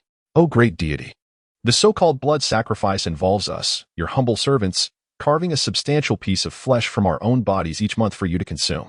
This is how the gods gain their strength. Surely you must know this? To grow powerful by consuming human flesh? What a perplexing situation. The implication was that the people of the Dongchuan tribe were nothing more than livestock, raised solely to provide a monthly quota of flesh for the monstrous birds to devour and grow stronger. A horrifying realization flashed through Zhou's mind, and in an instant, a surge of overwhelming fury erupted from him. How dare these vile creatures breed humans for blood sacrifice? They deserve to be slaughtered without mercy. A savage rage welled up within Zhou. He yearned to return to that fateful day and rend those two monstrous birds into shreds, extracting their demonic souls and subjecting them to endless torment. He could scarcely fathom that the humans in this war-torn land were enduring such abject misery, reduced to being livestock for ferocious beasts, trading their own flesh for survival. Moreover, from the elder's thoughts, it was evident that those great birds would not allow them to seek food independently, implying that the people of the Dongchuan tribe could only survive by relying on these creatures. No wonder that upon his recent arrival, these people were eager to worship him as their new god. The reasoning was now clear. O great deity, please spare my kin. Your allowing us to survive is a monumental blessing. I should harbor no resentment towards you. I do not dare to hope for your forgiveness, please. Allow me to be your blood sacrifice, but spare my people. They can provide you with ample flesh each month. Seeing the overwhelming aura of wrath emanating from Zhou, The elder became alarmed. He feared that his previous words, laden with resentment, had incited Zhou anger, potentially endangering himself and his kin. In a desperate plea for mercy, he lowered himself even further, conveying with all his heart the desire to atone. As he gazed upon the venerable elder, whose frailty was almost palpable, a tumult of emotion surged within Zhou heart. "Ah, please, rise. Do not fear. I am not like your ancient deity. I seek not your blood or offerings. All I require is your sincere devotion each day, and in return, I shall bestow upon you my protection. I shall even impart to you the secrets of attaining strength, enabling you to become as formidable as your former god. In time, you shall be capable of foraging for sustenance without the need to venerate anyone for survival. Faith should not be coerced. It must stem from genuine reverence and admiration. What you now call faith is but a distorted semblance of true belief. Enough of this discourse. Lead the way, that I may witness the remaining members of your Dongshuan tribe." Chapter 83. The mysterious cave. The elder of the Dongshuan tribe guided his people through the dense thicket, while Zhou trailed closely behind, keenly observing their every movement. He noted that their physical prowess and agility within the forest surpassed his expectations. Yet, it was only natural. Survival in such a wilderness necessitated a certain level of skill, or else the Dongshuan tribe would have long faced extinction. Before long, the group arrived at a clearing filled with towering ancient trees, the very dwelling place of the Dongshuan tribe. Upon reaching the site, Zhou brow furrowed involuntarily. The squalor was overwhelming, as a man accustomed to modernity. The sight of human waste littering the ground was nearly unbearable. It must be said, however, that the resilience of the Dongshuan people was remarkable. Thriving in such conditions without succumbing to illness, they appeared robust beyond belief. Observing the tribe members who paid little heed to the filth surrounding them, Zhou shook his head. Channeling his inner spiritual energy, he unleashed a wave of cleansing power, sweeping away the refuse that marred the earth and purifying the very air around them. The elder, feeling the surge of divine energy and the transformation of the environment, instinctively turned and prostrated himself before Zhou.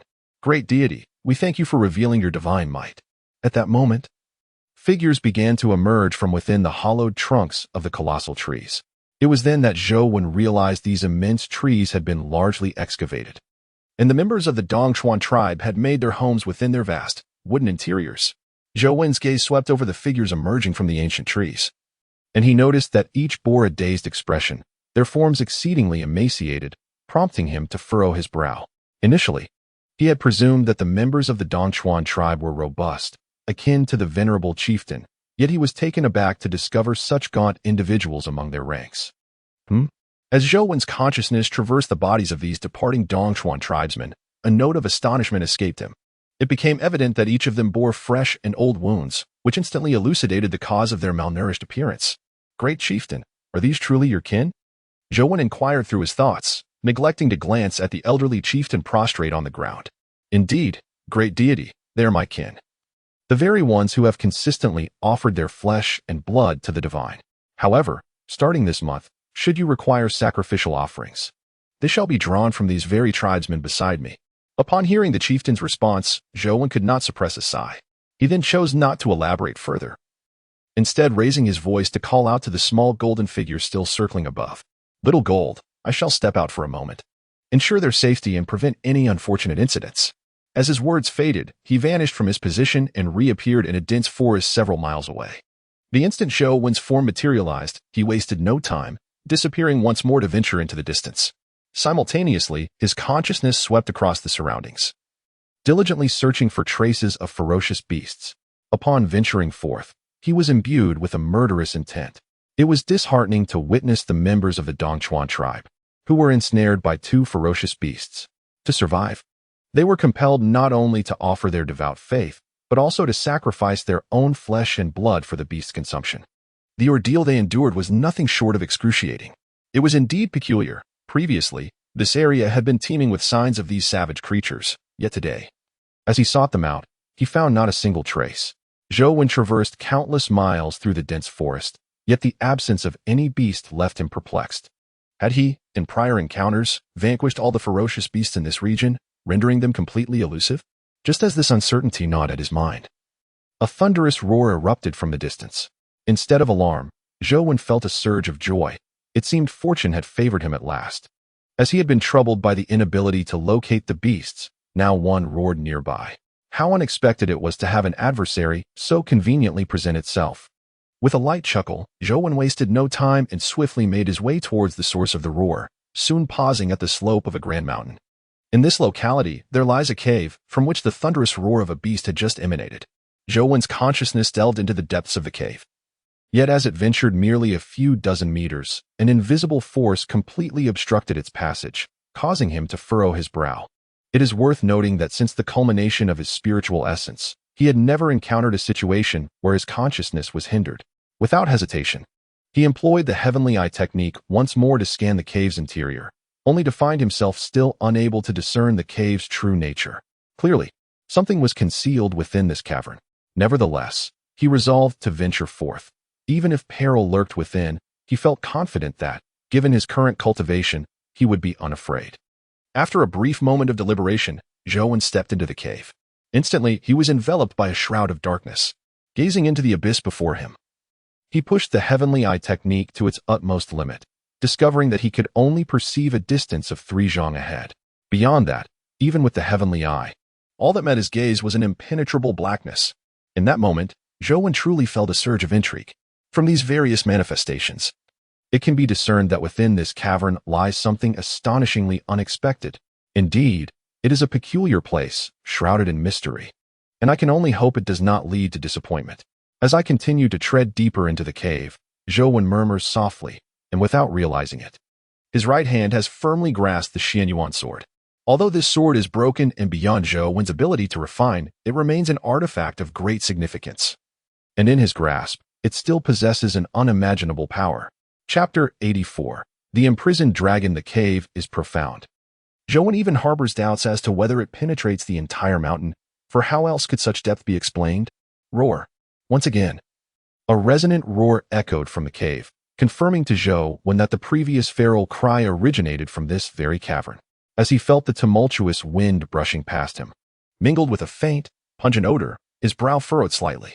It appeared that the beast within the cave was indeed a carnivorous creature.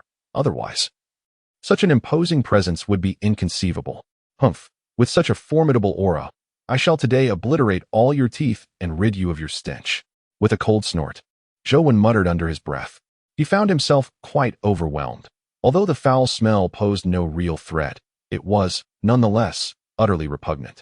Resolutely, he ceased his cautious approach and, in a flash, vanished from his spot, employing his extraordinary agility to traverse several dozen miles in an instant.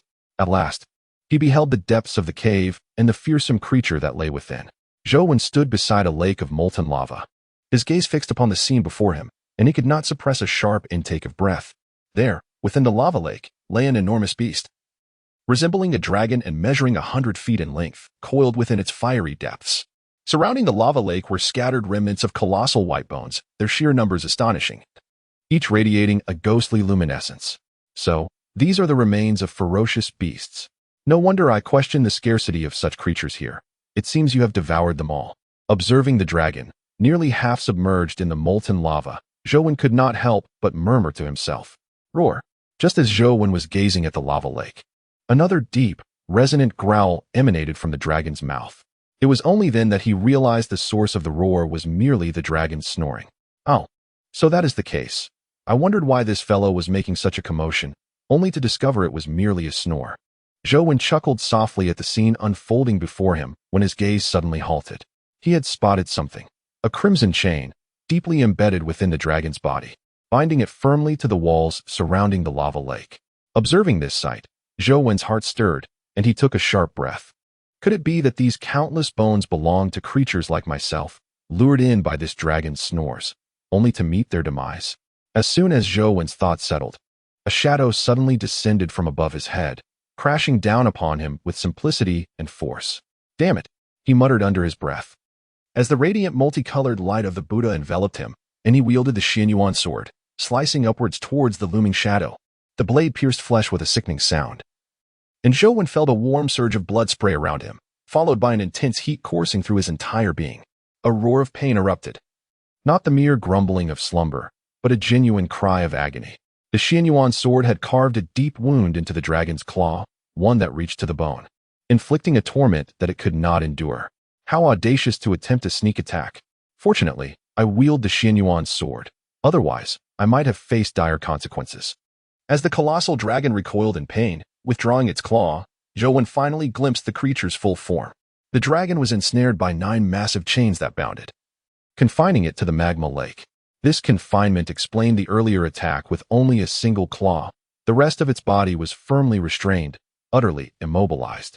Recognizing this, Zhou did not hesitate. He sprang forward, releasing the Xianyuan sword, which impaled the dragon's only free claw into the nearby wall of the magma lake. Impossible! How could there exist a weapon capable of wounding me? I refused to believe it. The dragon's wild roar reverberated, unleashing a powerful consciousness that shook Zhou's mind. Confronted by the almost frenzied dragon, Zhou merely smiled coldly, standing atop the dragon's head, unperturbed by its futile rage. Although he recognized the dragon's formidable strength, it was firmly bound, and no matter how immense its power, it was merely a piece of meat on his chopping block. Do not resist further. Your strength, though great, is rendered useless in this shallow water. If you wish to spare yourself further suffering, resign yourself to your fate. Zhou paid no mind to whether the individual could comprehend his words, and simply spoke in a calm manner. He then sat cross-legged, and one by one, his treasures emerged from his being. First, a purple gold bowl appeared, soaring to the dragon claw that was pinned to the wall by the Xianyuan sword. In the next moment, as a brilliant purple light erupted, a powerful suction force unleashed, continuously drawing in the trickling dragon blood that flowed from the claw. Dragon blood was indeed a precious treasure, not to be wasted. Following the purple gold bowl, the glazed Zen staff also emerged, transforming into a colossal size as it firmly rooted itself atop the dragon's head. Exerting a suppressive force in conjunction with the chains and the Xianyuan sword, effectively immobilizing the colossal beast. Simultaneously, Zhou's robe flew forth, manifesting as a vast canopy that sealed the entire magma lake. He intended to exhaust the life of this giant dragon in solitude, without any interruptions from outsiders. At this point, all of Zhou's treasured artifacts were in play, harmoniously working with his profound Buddhist power to continuously refine the dragon, which had become akin to a fish in a barrel. Release me, you mere ant. I shall end your existence. The dragon's mighty consciousness reverberated, relentlessly assaulting Zhou's mind. Yet, Zhou remained utterly unfazed. As for the creature's claims of being a pure-blood dragon, and that killing it would bring misfortune, such notions were absurd. It was as if Zhou would somehow escape calamity if he chose to relent. Cease your futile howling and accept your fate. Worry not. This monk will make good use of all that you possess. A giant dragon dying by my hand will yield treasures galore, be it dragon blood, scales, or flesh.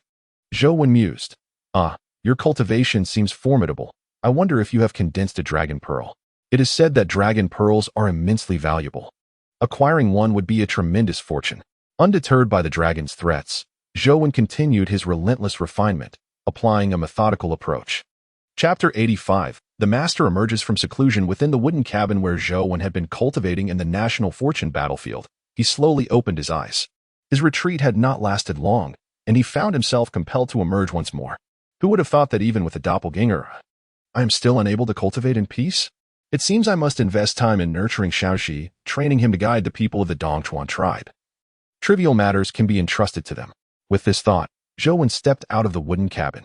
This time, he intended to enter seclusion to cultivate the Panwu body refinement technique. However, unexpected complications arose with his doppelganger, compelling him to emerge from his retreat. Nonetheless, his time in isolation was not devoid of merit. He meticulously reviewed all of his followers and categorized them into 5 distinct tiers based on the depth of their faith in him. The 5 tiers are as follows: the general believer, the superficial believer, the true believer, the fanatic, and the apostle. Currently, the number of general believers has reached nearly 20 million, while the superficial believers number in the hundreds of thousands, and the true believers are merely in the hundreds. As for the fanatics, there are only 1 or 2. Likewise, there is one apostle-level believer, namely Xiaoxi, which is also the reason he intends to nurture Xiaoxi. After all, in terms of the depth of faith, Xiaoxi can be considered his foremost disciple. It is inevitable, for he has granted him a new lease on life. Master, have you emerged from your seclusion? As Zhou stepped out of the wooden cabin, Xiaoxi immediately caught sight of him and respectfully rose to greet him. There has been a slight issue with my doppelganger. I need to pay him a visit. This time, you shall accompany me. I shall introduce you to some individuals. and subsequently, I may require your assistance with certain matters, Zhou Wen stated candidly, revealing no intent to withhold information from Xiaoxi. Meet some people, master? Are you implying that there are others nearby? That cannot be. I had already investigated while I was still on Earth. Aside from you and Sister Xiaobai, there were no other chosen ones active in the vicinity, apart from the chosen of the Ascent Kingdom, Xiaoxi responded, astonished by Zhou Wen's words. The data he had previously obtained clearly indicated that only Master Zhou Wen and Sister Xiaobai had been operating within the Funyo Mountains. Do not inquire further. Once we arrive at our destination, all will be revealed, Zhou Wen replied, offering no additional explanation. He then turned his gaze towards the direction of Bai Suzhen, who was still in meditation. With a slight movement of his feet, he traversed the barriers of formations and arrived beside her. At that moment, Bai Suzhen was engrossed in practicing the Qingyue immortal record, honing her magical powers, completely unaware of Zhou Wen's presence. However, her little companion, Xiaoqing, tensed at the instant Zhou Wen appeared, as if ready to strike should he dare to overstep any boundaries. Little creature, cease your antics. Do you desire the blood of a true dragon? If so, accompany me this time, and you shall reap the rewards, Zhou Wen remarked with a gentle smile. Observing Xiaoqing's poised demeanor, in the next moment, the little green snake affectionately leapt onto his shoulder, obediently resting there. Zhou Wen could not help but chuckle at Xiaoqing's behavior. He simply flicked his finger, and a beam of seven-colored Buddhist light promptly entered Bai Suzhen's consciousness, awakening her from her meditative state.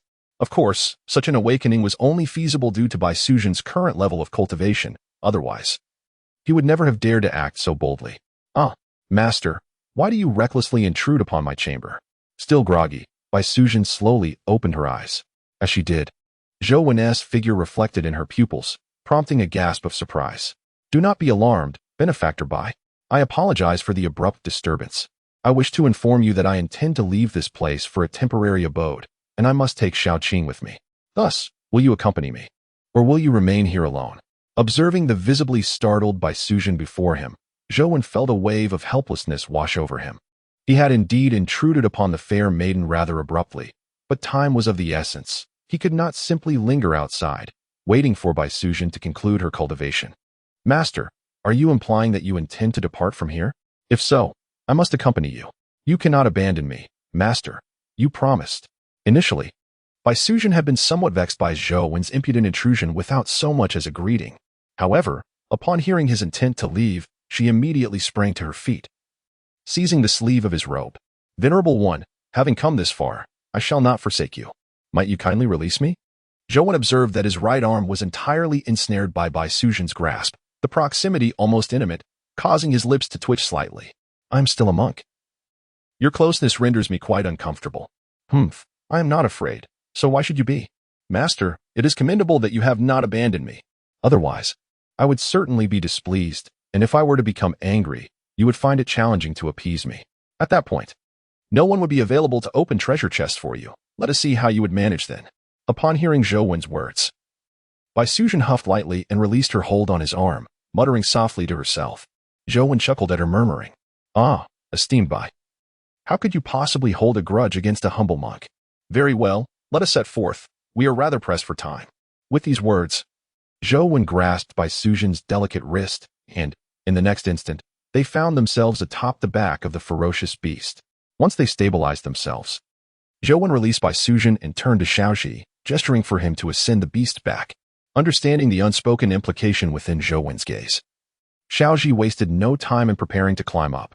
However, before he could make any significant movement, the ferocious creature abruptly swished its tail, lifting him into the air.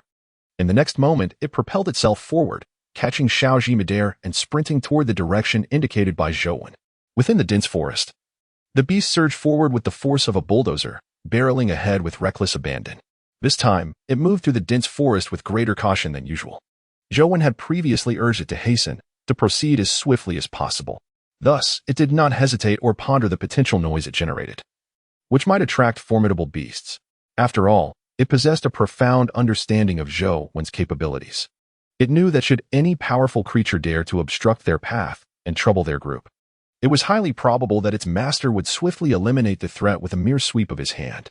Chapter 86, Suppression by the Hand. At this moment, the battlefield of national fortune had transitioned into the early morning.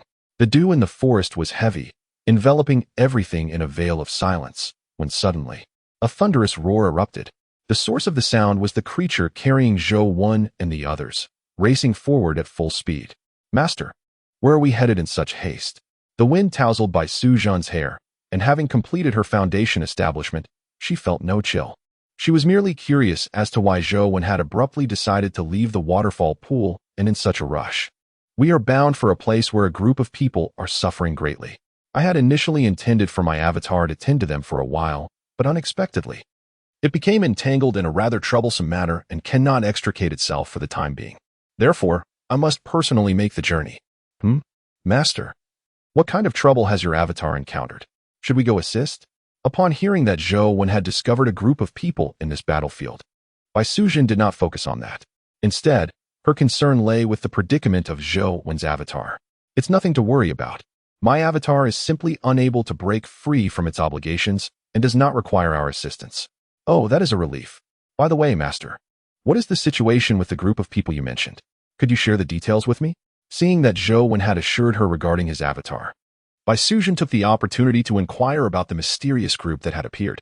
Zhou Wen, with no intention of concealing anything from her, recounted the circumstances of the Dongchuan tribe. Master, these beasts must be eradicated. Upon listening to Zhou Wen's narration, Bai Suzhen remained silent, yet Xiao Ji, who had been quietly standing by, suddenly spoke up. Hearing his voice, Zhou Wen let out a sigh. Those ferocious beasts certainly could not be overlooked. However, prior to that, we must prepare ample sustenance for them and teach them the art of self-sufficiency. The spirit of perseverance has been a cornerstone of our humanity since time immemorial. Yet now they have lived under the confinement of these beasts for so long that they have long since lost this spirit. Henceforth, Xiaoji, I have resolved to entrust you with the task of rekindling this spirit within them. Are you capable of such a feat? Zhou Wen's words were delivered with ease and composure, yet they weighed heavily upon Xiaoji's ears. He understood the gravity of Zhou Wen's expectations, and it was precisely this understanding that made the burden upon his shoulders feel all the more profound. It is essential to recognize that the spirit of self-improvement among humankind cannot simply be instilled at will. It is a virtue that must be cultivated through countless trials and unwavering perseverance. Yet, according to Zhou Wen, the people of the Dongchuan tribe have been treated like livestock by the ferocious beasts for innumerable years. Can they truly regain that spirit of resilience? Master, I cannot claim that I will certainly restore that spirit within them, but I shall exert every effort to do so. Xiaoji spoke earnestly, his eyes gleaming with unwavering determination. Indeed, do not worry. This humble monk shall assist you. Observing Xiaoji's steadfast demeanor, Zhou Wen gently responded, Master, I too shall lend my aid. I possess a multitude of talents, and when necessary, I shall employ my skills to inspire them. Initially, the exchange between Zhou Wen and Xiaoji was marked by solemnity and gravity. However, upon hearing Bai Suzhen's remarks, they exchanged a glance, both reflecting a hint of exasperation. Ahem, by benefactor, as long as you find joy in this, it suffices. Zhou Wen murmured softly, choosing not to elaborate further. Just as this group hastened towards their intended destination, a colossal beast suddenly charged out from the side of the transformed ferocious body. This colossal beast, towering in stature and resembling a ferocious tiger, is adorned with a coat of bristles as hard as steel needles. Upon its sudden emergence, it charged towards the direction of the fierce being. As it advanced, at long last, a ferocious creature revealed itself. However, upon witnessing the abrupt appearance of this gigantic tiger, Zhou Wen not only felt no trepidation, but instead wore a faint smile. It was indeed a hard-won moment. After a lengthy wait, he had finally encountered the sustenance prepared for the tribespeople of the Dongchuan clan. The formidable tiger possessed a considerable size, likely sufficient to sustain them for a month or two. As Zhou Wen silently pondered this, he had no intention of permitting the transformation into a ferocious beast. Just as the colossal tiger was about to collide with the body of the transformed beast, a white lotus ascended from above, and in an instant, a flash of white light enveloped the scene, causing the tiger to vanish from sight. The third-grade white lotus, in conjunction with the supreme Buddhist technique of the Buddha kingdom, finally demonstrated its overwhelming power at that moment. It is noteworthy that this suddenly manifested giant tiger was a 9th-grade ferocious beast, yet it could not withstand even a single strike before being subdued by Zhou Wen. Goodness gracious, has my master's strength increased once more? This white-haired tiger is on par with my own level, and yet it was effortlessly suppressed? Zhou Wen's display of power was rather understated, leading by Su Zhen and Xiao Ji to perceive no remarkable significance in it. They had long been aware that Zhou Wen's prowess was extraordinary, but the exact extent of his capabilities was beyond their comprehension. However, the transformed beast, Huaxiang, was different. Its own strength had now ascended to the level of a ninth-grade ferocious beast, and it was on the verge of stepping into the realm of extraordinary creatures, allowing it to profoundly sense Zhou Wen's terrifying might. Huaxiang, do not be distracted. Proceed with full speed. Sensing that Huaxiang's focus wavered beneath him, Zhou Wen lightly stamped his foot and spoke calmly. Yes, master. Upon hearing Zhou Wen's command, Huaxiang immediately regained its concentration, no longer daring to lose focus, and exerted itself vigorously as they journeyed into the distance. At last, as the sun reached its zenith, they arrived at their intended destination. In the next moment, a figure shimmering with golden brilliance appeared before them, none other than Little Jean. Screech. Upon seeing the approaching Zhou Wen and Huaxiang, Little Jean let out a sharp cry, gracefully fluttering its wings before alighting on Huaxiang's back. At this moment, Huaxiang found it increasingly intolerable. It is worth noting that despite Xiao Jin's seemingly diminutive stature, its body was exceedingly heavy. When it landed upon Huaxiang, it felt akin to a small mountain pressing down, causing the latter to tremble twice. All right, Xiao Jin. Cease your torment of Huaxiang. Lead us to the Dongchuan tribe. I have prepared some provisions along the way, ensuring they can enjoy a hearty meal. Upon hearing Zhou Wen's command, Xiao Jin promptly flapped its wings and quietly ascended from Huaxiang's back. However, as it departed, it employed its sharp claws to scratch fiercely along Huaxiang's back, evidently intending to impart a lesson. Meanwhile, Huaxiang could only seethe in silence, understanding all too well the reason behind Xiao Jin's behavior. It was simply a matter of competition. After all, both it and Xiao Jin served as Zhou Wen's mounts, and naturally, a hierarchy must be established between the two steeds to prevent any disruptive thoughts from taking root in Huaxiang's mind. Xiao Jin seized the opportunity to assert its dominance and declare its status. Chapter 87. The 48 Great Aspirations Soaring High Above in the Cerulean Sky. Xiao Jin soon led the group back to the grove of colossal trees. At this moment, the entire populace of the Dongchuan tribe had gathered in a clearing within the giant woodlands, encircling one another as if engaged in some ceremonial rite. In their midst lay an abundance of half-ripe wind spirit fruits. These wind spirit fruits are indeed the very ones they had plucked in the absence of Zhou Wen. Zhou Wen harbored no intention of reproaching them for this act, although he had previously felt a surge of anger at the mysterious removal of his possessions. Upon discovering that it was the members of the Dongchuan tribe who were responsible, he found little cause for complaint. After all, while these fruits are precious, they pale in comparison to the value of human life. Master, do you know what they are doing? At this moment, Bai Suzhen and Xiao Ji leaned against Zhou Wen's side, the former being the one to voice the question. They are offering sacrifices to me, seeking my protection and acceptance of their offerings.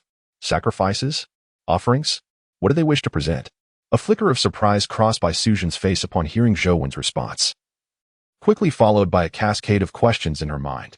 Soon, however, she seemed to recall something, casting a shadow over her expression. Indeed, it is as you have imagined.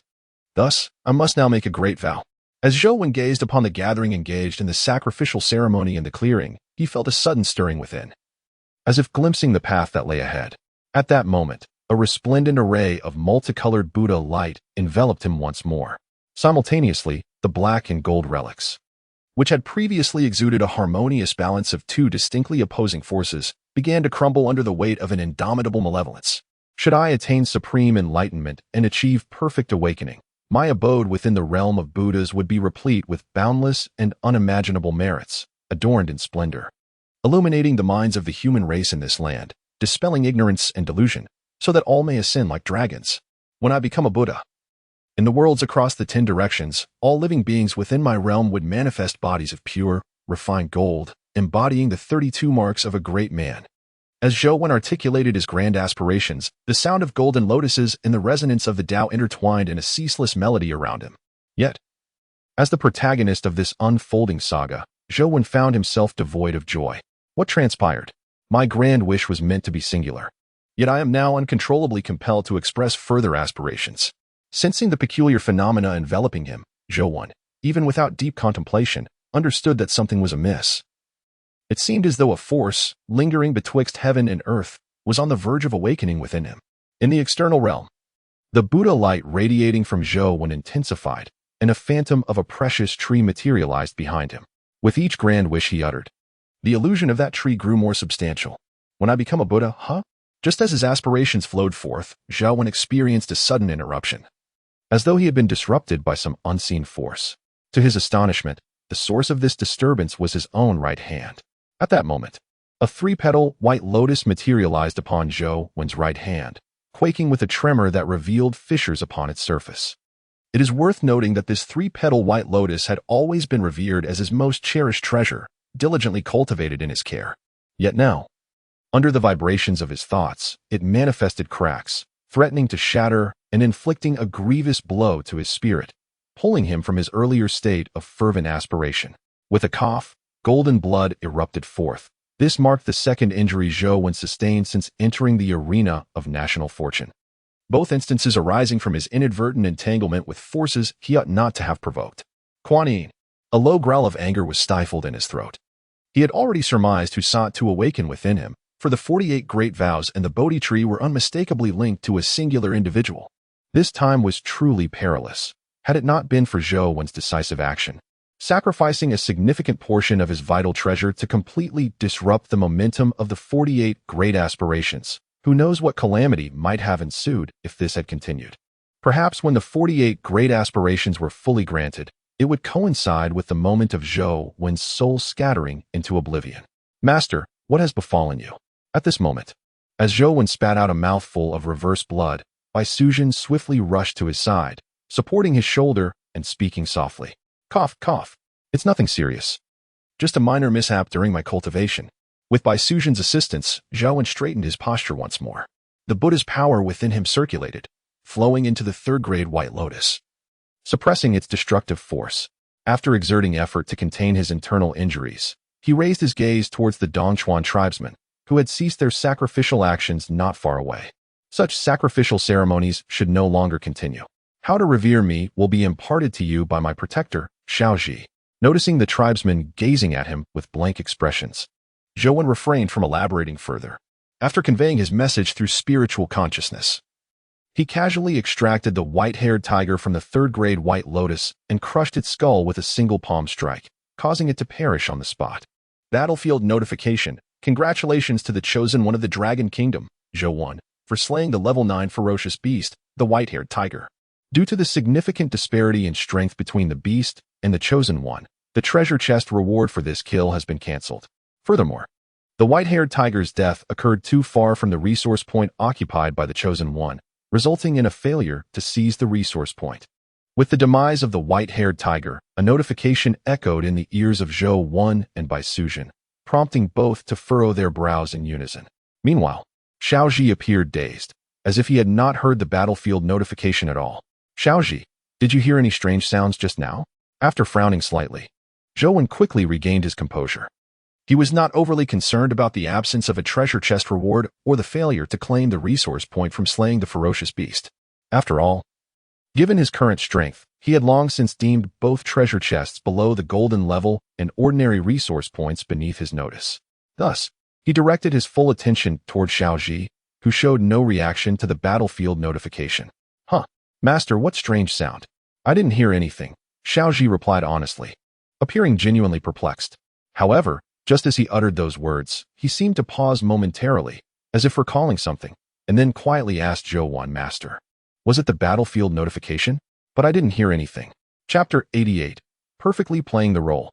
Xiaoji looked at Zhou Wen in confusion, genuinely bewildered. Observing his expression, Zhou Wen remained calm, suppressing the boiling blood within his chest, and replied nonchalantly, there is nothing to be surprised about. Although you have appeared on the national fortune battlefield, you are not the chosen one, so it is entirely normal for you not to hear the battlefield notification. Now, go ahead and take the Dongchuan tribesmen to deal with the white-haired tiger. Prepare a warm meal for them.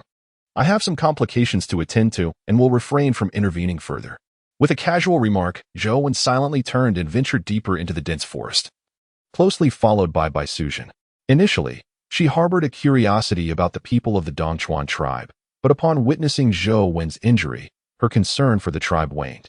for one naturally prioritizes those closer to them. Master, are you truly all right? You seem somewhat unwell, Bai Sujin said, hastening her steps to catch up with Zhou.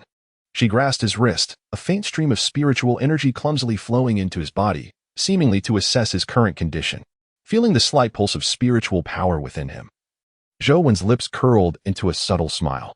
He gently freed himself from Bai Sujin's delicate grip and spoke softly. "My benefactor, I assure you, I am fine. Although I am injured, the gains are not insignificant. If I am not mistaken, this misfortune may well bring unexpected benefits. However, when the time comes, I may still require your assistance with my third request to help me achieve enlightenment." Zhou continued, his gaze fixed intently upon Bai Sujin's eyes, causing her cheeks to flush as she lowered her head. "Yes, Master, when the time comes, I will certainly speak," she replied, her voice barely above a whisper. Zhou smiled with satisfaction, confident that with Bai Sujin's cooperation, he could swiftly elevate the level of his portrayal of Fahai to a complete mastery. Once achieved, he would be able to unlock the next stage of his role, thus freeing himself from the fear of inadvertently making grand vows that could lead to being treated as mere material for resurrection. "All right, Bai Benefactor. I shall now focus on mending my injuries. Please assist me in safeguarding my practice." Upon uttering these words, Zhou sat cross-legged on the ground. As he settled into position, a phantom of a Bodhi tree rose from beneath him, and a rainbow appeared overhead. This was a manifestation of enlightenment, signaling Zhou's potential ascent to the Buddha's realm. Yet, this was merely a possibility. Had he not made his grand vow prior, the situation would have been different. However, now that the vow was established, he could not hope to attain the Buddha's realm until every human in this battlefield of national fortune had reached their fullest potential. Zhou remained unconcerned. He did not yearn for the Buddha's status, but merely sought to achieve a complete portrayal of his role. Ding. Congratulations, host. You have triggered a connection to the Buddha, significantly enhancing your portrayal. Ding. System notification. This enhancement has increased your portrayal level by 20, bringing your current level to 95. Ding. System notification. With this portrayal enhancement, you have acquired the 8 treasures glazed pagoda, the demon-subduing pestle, the Sangha hat, and the dust-treading boots. Ding. Congratulations, host. Your portrayal level has surpassed 90, granting you the status of a bodhisattva. As a series of system prompts resonated, an exhilarating aura erupted from Zhou. In an instant, the Bodhi tree behind him coalesced into a tangible form, with a branch crystallizing the essence of the entire tree, which then fractured and fell beside Zhou. With the descent of the Bodhi branch, a wondrous manifestation of celestial splendor and golden lotuses emerging from the earth once again enveloped Zhou. The extraordinary phenomenon persisted for nearly half an hour before it gradually dissipated. Just as the spectacle completely vanished, Zhou finally opened his eyes, gazing at the enchanting Bai Sujin beside him. As Zhou's penetrating gaze fell upon her, Bai Sujin's heart skipped a beat. Without the need for him to utter a word, she seemed to recall something and spoke directly. "Master, my third request is for you to accompany me on Shaojin to explore the heavens." Upon hearing Bai Sujin's words, Zhou smiled gently, taking 2 steps forward to clasp her delicate wrist, and replied softly, "Very well, I shall grant you this wish." Without hesitation, Zhou lifted Bai Sujin from their original spot, soaring towards Shaojin. "Shaojin, carry us aloft for a journey through the skies," he called out. Immediately, Shaojin spread its wings and soared high into the azure expanse, carrying Zhou and Bai Sujin away. While Ho Xiong and Xiaozhi were left behind in the Dongchuan tribe, watching as Shaojin and Zhou ascended into the distance. Xiaozhi merely glanced upward before bending down once more, patiently communicating with the tribe members through sign language. The challenge of bridging their linguistic divide was indeed formidable. Fortunately, Xiaozhi possessed ample patience, and the chief of the Dongchuan tribe was no fool. Thus, their initial miscommunication had since evolved into a tenuous understanding. Xiaozhi was still engaged in animated discussions with the chieftain of the Dongchuan tribe, while Bai Sujin, brimming with exhilaration, finally found herself atop the back of Xiaojin, reveling in the exhilarating sensation of soaring through the skies. "Master, let Xiaojin ascend even higher. I yearn for greater heights." "Very well, Xiaojin, continue to elevate." Zhou readily acquiesced to Bai Sujin's entreaty. At the sound of his command, Xiaojin abruptly altered its trajectory, shooting straight upward like a released arrow, piercing through the azure sky, breaking through the clouds as if plunging into a tumultuous sea of mist. Ding! Congratulations to the host for successfully fulfilling 3 requests from Bai Sujin. The lingering burdens of past lives have been resolved, and the role-playing degree of the Green Snake and the Sea of Law has increased by 8. Ding! Congratulations to the host for elevating the character's role-playing degree to 100 for the first time.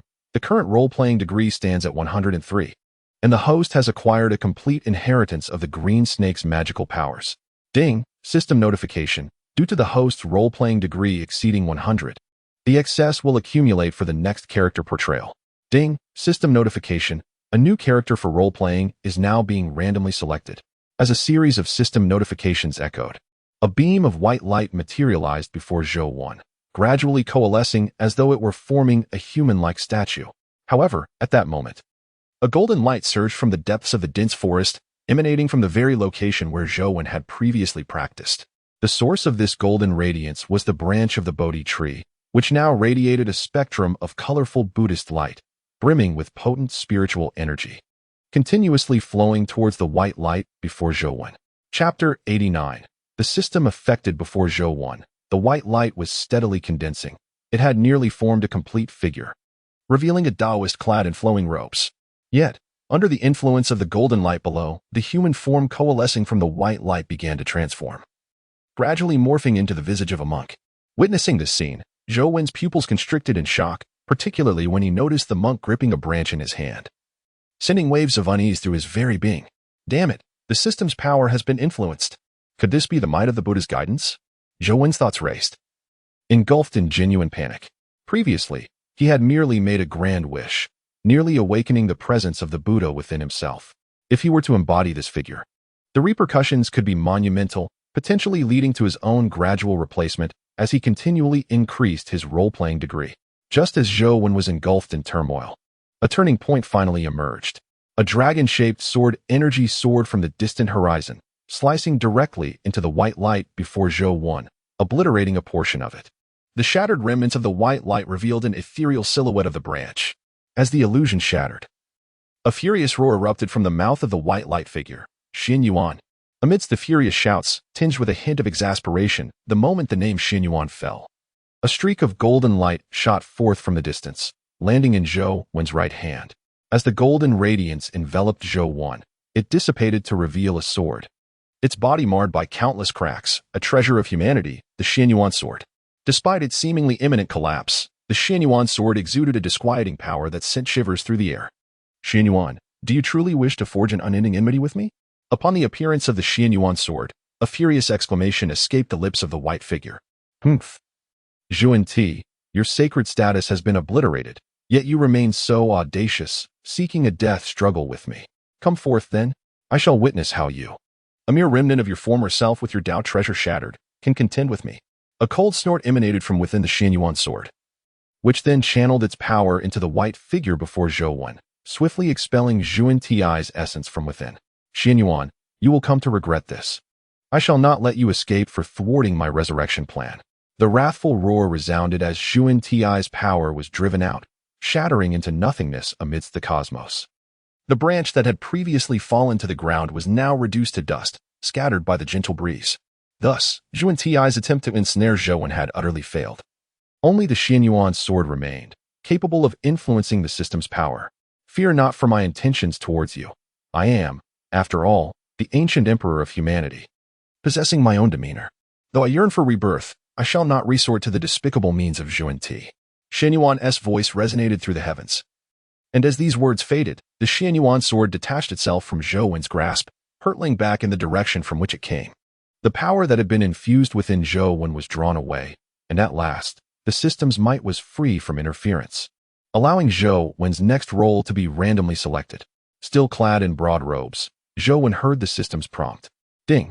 Character selection complete. Please assume the identity of El Dongbin. With this announcement, Zhou Wan's appearance underwent a dramatic transformation. His formerly barren head sprouted lustrous black hair, and a light azure Taoist robe materialized before him. Without hesitation, Zhou Wan donned the robe, and in the next moment, the relic within his consciousness vibrated, suddenly expelling a white lotus that soared forth, carrying immeasurable Buddhist power towards his doppelganger's location. As the relic departed, Zhou Wan felt an overwhelming sense of weakness wash over his true self, as if he had been completely hollowed out. Hiss! Although I had long been aware that changing one's persona would result in a depletion of inner strength, I never anticipated the extent of such loss to be so pronounced. Zhou Wen crouched upon the body of Xiao Jin, who, at this moment, found himself entirely devoid of the Buddha's power within. Thus, aside from his physically formidable form, he possessed no other augmentations of strength. Xiao Jin, lower the altitude. We shall descend. Bereft of the protective embrace of the Buddha's power, Zhou Wen, despite his robust physique, felt a profound discomfort at such heights, prompting his command for Xiao Jin to descend. Master, what has transpired? Observing the sudden and drastic transformation in Zhou Wen's appearance, Bai Sujin was taken aback. She could not comprehend what had just occurred, how in the blink of an eye, Zhou Wen had completely changed. Indeed, all that had transpired happened in the blink of an eye, when Zhu Ti and Xian Yuan's sword struck simultaneously. It was as though the very fabric of time and space surrounding Zhou Wen had been suspended, rendering time itself utterly stagnant, leaving Bai Sujin and Xiao Jin oblivious to the events that had just unfolded. Fear not, I merely experienced an epiphany upon understanding the enmity between us, severing the ties of my past existence and returning to my true self. As Xiao Jin bore him swiftly downward, Zhou Wen commenced an examination of his own body. Through this introspection, he discerned that while his physical cultivation remained intact, the absence of the nurturing Buddha's power posed a risk, unless he promptly practiced a corporeal cultivation technique. His physique might gradually weaken. However, Zhou Wen remained unfazed. After all, he possessed an unparalleled technique for refining the body, and he would soon devote himself to its practice. Master, what of your magical power? At this moment, Zhou Wen was still exploring his own body when Bai Sujin, standing beside him, exclaimed in surprise. It turned out that she had once again channeled her own magical energy into Zhou Wen's body. Sensing the emptiness within him, she could not help but ask in astonishment. The magical energy within me is derived from the Buddhist teachings. Since I intend to sever ties with my past life, I shall not retain this Buddhist energy within my true self. I have transferred all my magical power to my avatar. He should have received it by now. Zhou Wen cast his gaze towards the direction of his avatar, where considerable commotion was underway. However, with the full extent of his magical power at his avatar's disposal, any minor troubles that arose would likely not pose a significant challenge. Chapter 90, Suppression within the cavern where the colossal dragon resided. Zhou Wen's avatar had just experienced a near calamity, as the sudden departure of the Xian Yuan sword had nearly resulted in him being overwhelmed by the dragon he had been suppressing. He had never anticipated that the Xian Yuan sword would abruptly fly away, allowing the dragon's claw to break free, compelling him to exert all his strength to contend with it. Fortunately, the Xian Yuan sword's absence was brief. In the blink of an eye, it returned. Or else Zhou Wen would have faced dire consequences. As he managed to reposition and restrain the dragon's claw with the Xian Yuan sword, Zhou Wen's avatar gasped for breath. However, before he could catch his breath, a golden relic, flecked with subtle black dots, surged into his body, accompanied by an immeasurable influx of Buddhist energy. In an instant, his cultivation experienced a meteoric rise, propelling him to the level of a bodhisattva within the Buddhist realm. His true self had acted quite recklessly, even giving me the relic he had condensed. Yet, this means that until my cultivation surpasses his, my own strength remains constrained. Roar. In this realm, Zhou Wen's avatar was receiving the relic and Buddhist power transmitted from his true self. Meanwhile, the colossal dragon, having seized an opportunity, began to wildly resist Zhou Wen's suppression, thrashing its form while roaring in fury. Observing the dragon's unexpected defiance beneath him, Zhou Wen's avatar let out a disdainful snort. Foolish creature. If you are so eager to seek your demise, then I shall gladly escort you to your end. At that moment, the avatar's strength had drastically surpassed its previous limits, having ascended to a higher realm through the infusion of the relic and Buddhist power from his true self, and inheriting the divine ability of the Buddha kingdom in his palm. With a swift motion, Zhou Wen extended his right hand, and in an instant, a white lotus materialized in his palm. Without hesitation, as the lotus appeared, he struck the dragon's corporeal form with a powerful blow. Subdue. With this command, the dragon's body trembled under the overwhelming pressure of Buddhist power, causing the entire cavern to shake. A thunderous roar erupted from the magma lake beneath Zhou Wen's avatar, indicating some disturbance below, yet he paid it no mind. Today, regardless of any unforeseen circumstances, this dragon must be subdued. Submit to me. Witnessing the dragon's continued resistance, Zhou Wen bellowed in anger, unleashing a surge of Buddhist power that erupted within him once more. In an instant, the white lotus in his palm radiated brilliant light, illuminating the cavern and leaving the dragon utterly unable to maintain its form. Crack! The sound of breaking echoed as fragments of rock tumbled from the cavern walls into the magma below. The very cavern itself began to fracture.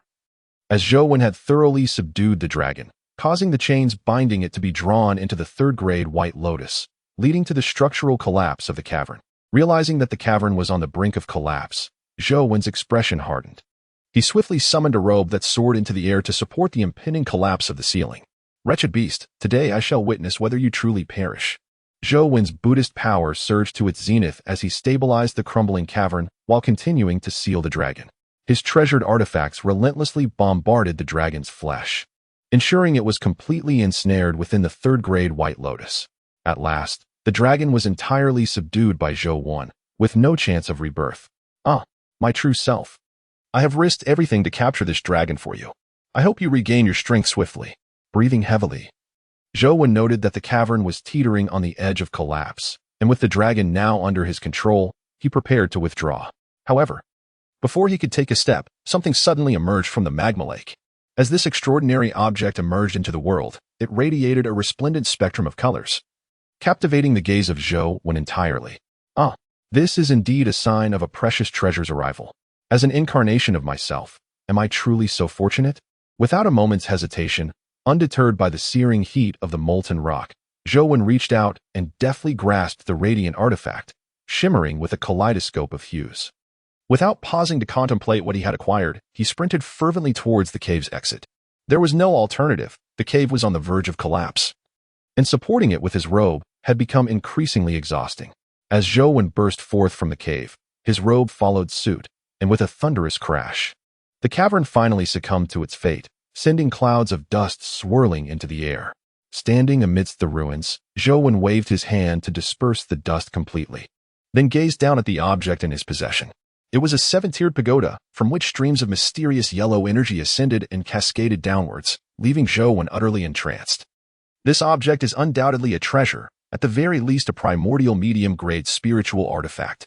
However, since this small tower has yet to be refined by him, he finds it challenging to ascertain its true level of worth. Thus, he refrains from lingering any longer and promptly makes his way towards his true self. At this moment, Zhou Wen, carried by the little golden creature, has already descended to the ground. He lightly leaps down from its back, stretching his limbs, and in an instant, a cacophony of cracking bones resonates through the air. Ah, it appears that I should not overly rely on the powers derived from my assumed identity. Otherwise, should I switch personas, I would need to recalibrate my internal strength, which would be rather cumbersome. Fortunately, regardless of the character I embody, the physical strength remains universal, thus providing me insight into my future cultivation. As he murmurs to himself, Zhou Wen, having loosened his muscles and joints, returns to the Dongshuan tribe alongside Bai Sujin. Upon their return, the tribe members have already begun roasting the meat of the white-furred tiger. The aroma wafting through the air prompts Zhou Wen's stomach to grumble. It seems that with the diminishing of my Buddhist power, I have temporarily lost the ability to abstain from food, which certainly presents a dilemma. As Zhou Wen contemplates this, Bai Sujin notices his predicament. Master, have you lost your ability to abstain from food? If you are hungry, I can fetch you something to eat. Indeed, I have temporarily lost that ability. I will need to enter seclusion for a while to swiftly recover my cultivation. During this period, I might trouble you to bring me some food daily. Zhou Wen does not hesitate to accept Bai Sujin's offer, for their bond is one of mutual prosperity and adversity. Thus there is no need for formality. All right, master, rest assured, I have begun learning culinary skills, and I will ensure you grow plump and healthy.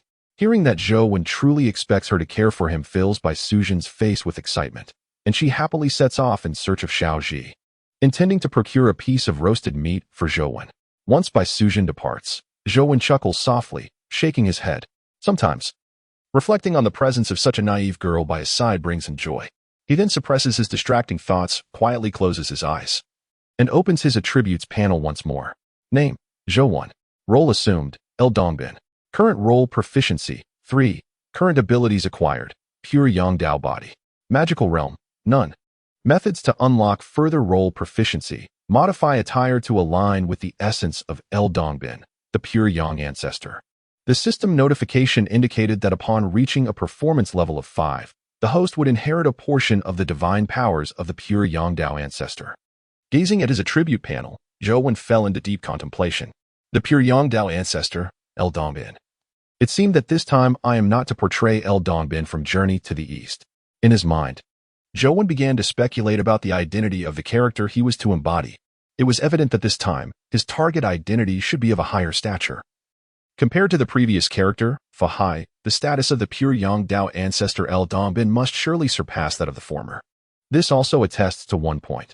The role that Zhou Wen will play in the future, regardless of the sect or the character, is undoubtedly superior to that of the previous one. Alas, fortunately, I possess a modicum of understanding regarding the Taoist teachings. Otherwise, how could I possibly embody the essence of the pure Yangdao ancestor without floundering? The pure Yangdao ancestor, also known as the pure Yang Sword Immortal, is the inheritor and practitioner of the golden elixir path of the supreme purity sage. With the golden elixir consumed, my fate is dictated by myself, not by heaven. As this pure Yangdao ancestor so eloquently stated, in this light, I may now consider myself a disciple of the supreme purity sage among the three purities. As thoughts swirled within, Zhou Wen gradually formed his own understanding of how to portray the pure Yangdao ancestor. At that moment, he opened his eyes once more, only to behold Bai Sujin standing beside him, holding a piece of meat, perfectly roasted to a golden crisp and glistening with juices. The piece of meat unmistakably appears to have just been roasted, with wisps of steam rising gracefully above it, and an incredibly rich aroma of meat wafting through the air. Upon witnessing Zhou Wen's eyes flutter open, Bai Sujin promptly extended the skewered meat in her hand towards him. Master, this is grilled by Xiaoji. Do indulge in a bit for now, and I shall personally prepare a fine piece of meat for you shortly. Ah, thank you, Miss Bai. For the moment, you need not busy yourself. My doppelganger will return shortly, laden with treasures for you. Please, just wait by for a while. Zhou Wen replied with a light chuckle as he accepted the grilled meat she offered. Indeed, he could sense that his doppelganger was soon to arrive, brimming with delights. On this occasion, the doppelganger truly reaped significant rewards. Not only did it subdue a colossal dragon, but it also acquired a treasure of the innate spiritual artifact level. This treasure, categorized as an innate spiritual artifact, inherently embodies the principles of the Great Tao, and even if its quality is merely mediocre, either of the middle or upper grade, it remains a rarity. Each one that emerges diminishes the total in existence. Ah, Master, is your doppelganger returning soon? Has it brought me a gift? What might it be? Upon hearing Zhou Wen mention the matter of his doppelganger, Bai Sujin felt a surge of excitement. Ah, gifts. I have prepared offerings for both you and Xiaoqing. These treasures should serve to refine your very essence, rejuvenating your sinews and bones. Zhou Wen simply acknowledged her enthusiasm with a soft hum, savoring the roasted meat in his hand as he spoke candidly about the gains from his doppelganger's recent endeavors. Ah, a dragon? Master, are you saying you subdued a dragon? She exclaimed, her eyes sparkling with delight. Does that mean we shall feast on dragon meat? Dragon meat. A legendary delicacy. I never imagined I would have the chance to taste it one day. Upon hearing Zhou Wen's revelation about his doppelganger's conquest of a dragon, Bai Sujin clapped her hands in exhilaration. Very well, Miss Bai, please wait here for a moment while I engage in some cultivation. My doppelganger should be returning shortly, and he will present you with your gifts. Zhou Wen observed Bai Sujin's eager demeanor and shook his head, choosing not to elaborate further. He gently closed his eyes and commenced his meditation. In that instant of closing his eyes, a previously forgotten artifact materialized within his consciousness. It was a pearl known as the Beast Pearl, a treasure formed from the essence of myriad beasts. By refining this pearl, one could harness the power of all beasts. Previously, Zhou Wen's profound Buddhist power rendered him indifferent to the so-called strength of the Beast Pearl. However, circumstances had shifted. His Buddhist strength, along with the relics, had been passed on to his doppelganger, prompting him to reclaim the Beast Pearl. Paired with the Panwu body refinement technique, he pondered the potential explosive synergy it could yield. As this thought flickered through his mind, his consciousness sank into tranquility. The foundational incantation of the Panwu body refinement technique coursed through his mind, and a surge of spiritual essence from the heavens and earth flowed into him through the Bai Hui point atop his head, gradually fortifying his physique. Simultaneously, as the Panwu body refinement technique commenced, its formidable nature began to manifest, even in the early stages of his practice. At that moment, within Zhou Wen's physical form and consciousness, In addition to the spiritual essence pouring in from the external world, 3 other distinct energies were concurrently reinforcing his corporeal body. The 3 forms of energy consist of a trace of Buddhist power and demonic force that still reside within him. The remnants of these 2 powers have long been concealed deep within Zhou Wen's physical being and consciousness, and their retention is entirely understandable. After all, from the very beginning, Zhou Wen has been cultivating Buddhist teachings and the associated powers, which are deeply rooted in his being, making them exceedingly difficult to extricate. As for the demonic force, it is even more commonplace. Such malevolent energy clings like a parasite, rendering it nearly impossible to rid oneself of once it has taken hold. However, at this moment, these 2 energies have been directly excavated from the depths of Zhou Wen's body through the Panwu refining body technique, with no remnants left behind, all transforming into a fundamental source of strength and merging seamlessly with Zhou Wen's physical form. Chapter 92. The Dragon Bloodbath. After the extraction of the Buddhist and demonic energies from within Zhou Wen, it is now time for the 3rd force, the power contained within the Beast Pearl. This treasure, emblematic of power, fell into Zhou Wen's hands, marking an unfortunate turn of events. It is well known that this artifact possesses considerable might, yet in Zhou Wen's grasp, it initially failed to manifest its potential. Now, just as he has begun to harness its capabilities, he encounters the formidable Panwu body refinement technique, which audaciously starts to siphon its primal energy to fortify Zhou Wen's physique. This situation renders the treasure rather awkward. However, Zhou Wen remains unfazed by these developments. His sole focus is to enhance his physical form by any means necessary. This is his fundamental strength, an essence that he shall never lose. Buzz. As Zhou Wen diligently practiced, a sudden hum resonated around him, as if some force had been stirred by his cultivation. However, this force arrived swiftly and departed even more rapidly, leaving no trace of disturbance to Zhou Wen's training. What just happened? How could such a strange power manifest near the master? Although this peculiar energy did not interfere with Zhou Wen's practice, Bai Suzhen, who had been by his side, noticed it and, curious, rose to begin circling around him. Greetings, Bai Benefactor. Zhou Wen's avatar suddenly appeared amidst her wandering. Ah, Master-S avatar, you have returned. Upon hearing someone greet her, Bai Suzhen turned and exclaimed joyfully upon seeing Zhou Wen's doppelganger. The avatar found himself momentarily at a loss for words at her enthusiasm. Ahem, Bai Benefactor, you may simply call me by my name. Clearing his throat, he suggested a more familiar address before continuing. Bai Benefactor, why are you circling around me? Oh, I sensed a strange force flickering nearby while you were cultivating, and I was curious about what kind of power it was. So I thought I would take a look around. By the way, Master, since you've allowed me to call you by your name, you need not refer to me as Bai Benefactor anymore. You may call me Xiao Bai. Bai Suzhen replied earnestly to the avatar's question. Upon hearing her response, Zhou Wen's avatar furrowed his brow. A peculiar force, indeed. He mused quietly, then gently closed his eyes, employing his consciousness to meticulously observe the surroundings. Indeed, there is a residue of a strange energy. However, this power is quite unique and chaotic, resembling an unconscious essence of the natural world. After a moment of silent contemplation, Zhou Wen discerned the remnants of that peculiar force. This force is both peculiar and chaotic. However, since it poses no adverse effects on Zhou Wen's cultivation, the doppelganger chose to disregard its significance. After all, the secrets of the national fortune battlefield are numerous, and it is not something one can fully comprehend in a brief moment. Therefore, it would be prudent to wait until his cultivation reaches a higher level before gradually uncovering these mysteries. Xiao Bai, very well. I shall take charge here for the time being. Take this. It contains dragon blood. Allow Shaoqing to bathe in this essence and see if it can awaken the latent bloodline within. As for the gift I promised you, I shall present it once you have tended to Shaoqing. The doppelganger tossed a jade vial to Bai Suzhen.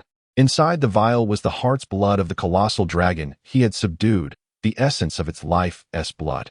It was anticipated that after Shaoqing immersed herself in this blood, she would undoubtedly reap immense benefits.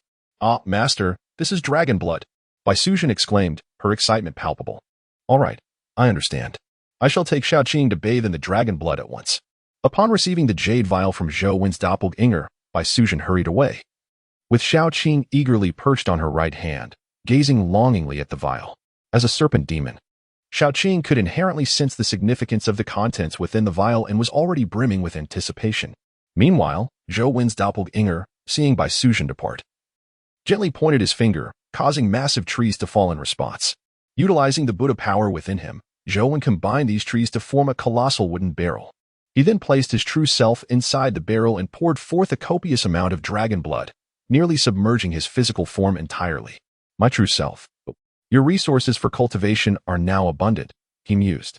With a dragon blood bath, followed by the consumption of dragon meat and the swallowing of dragon pearls, your physical body will be significantly enhanced.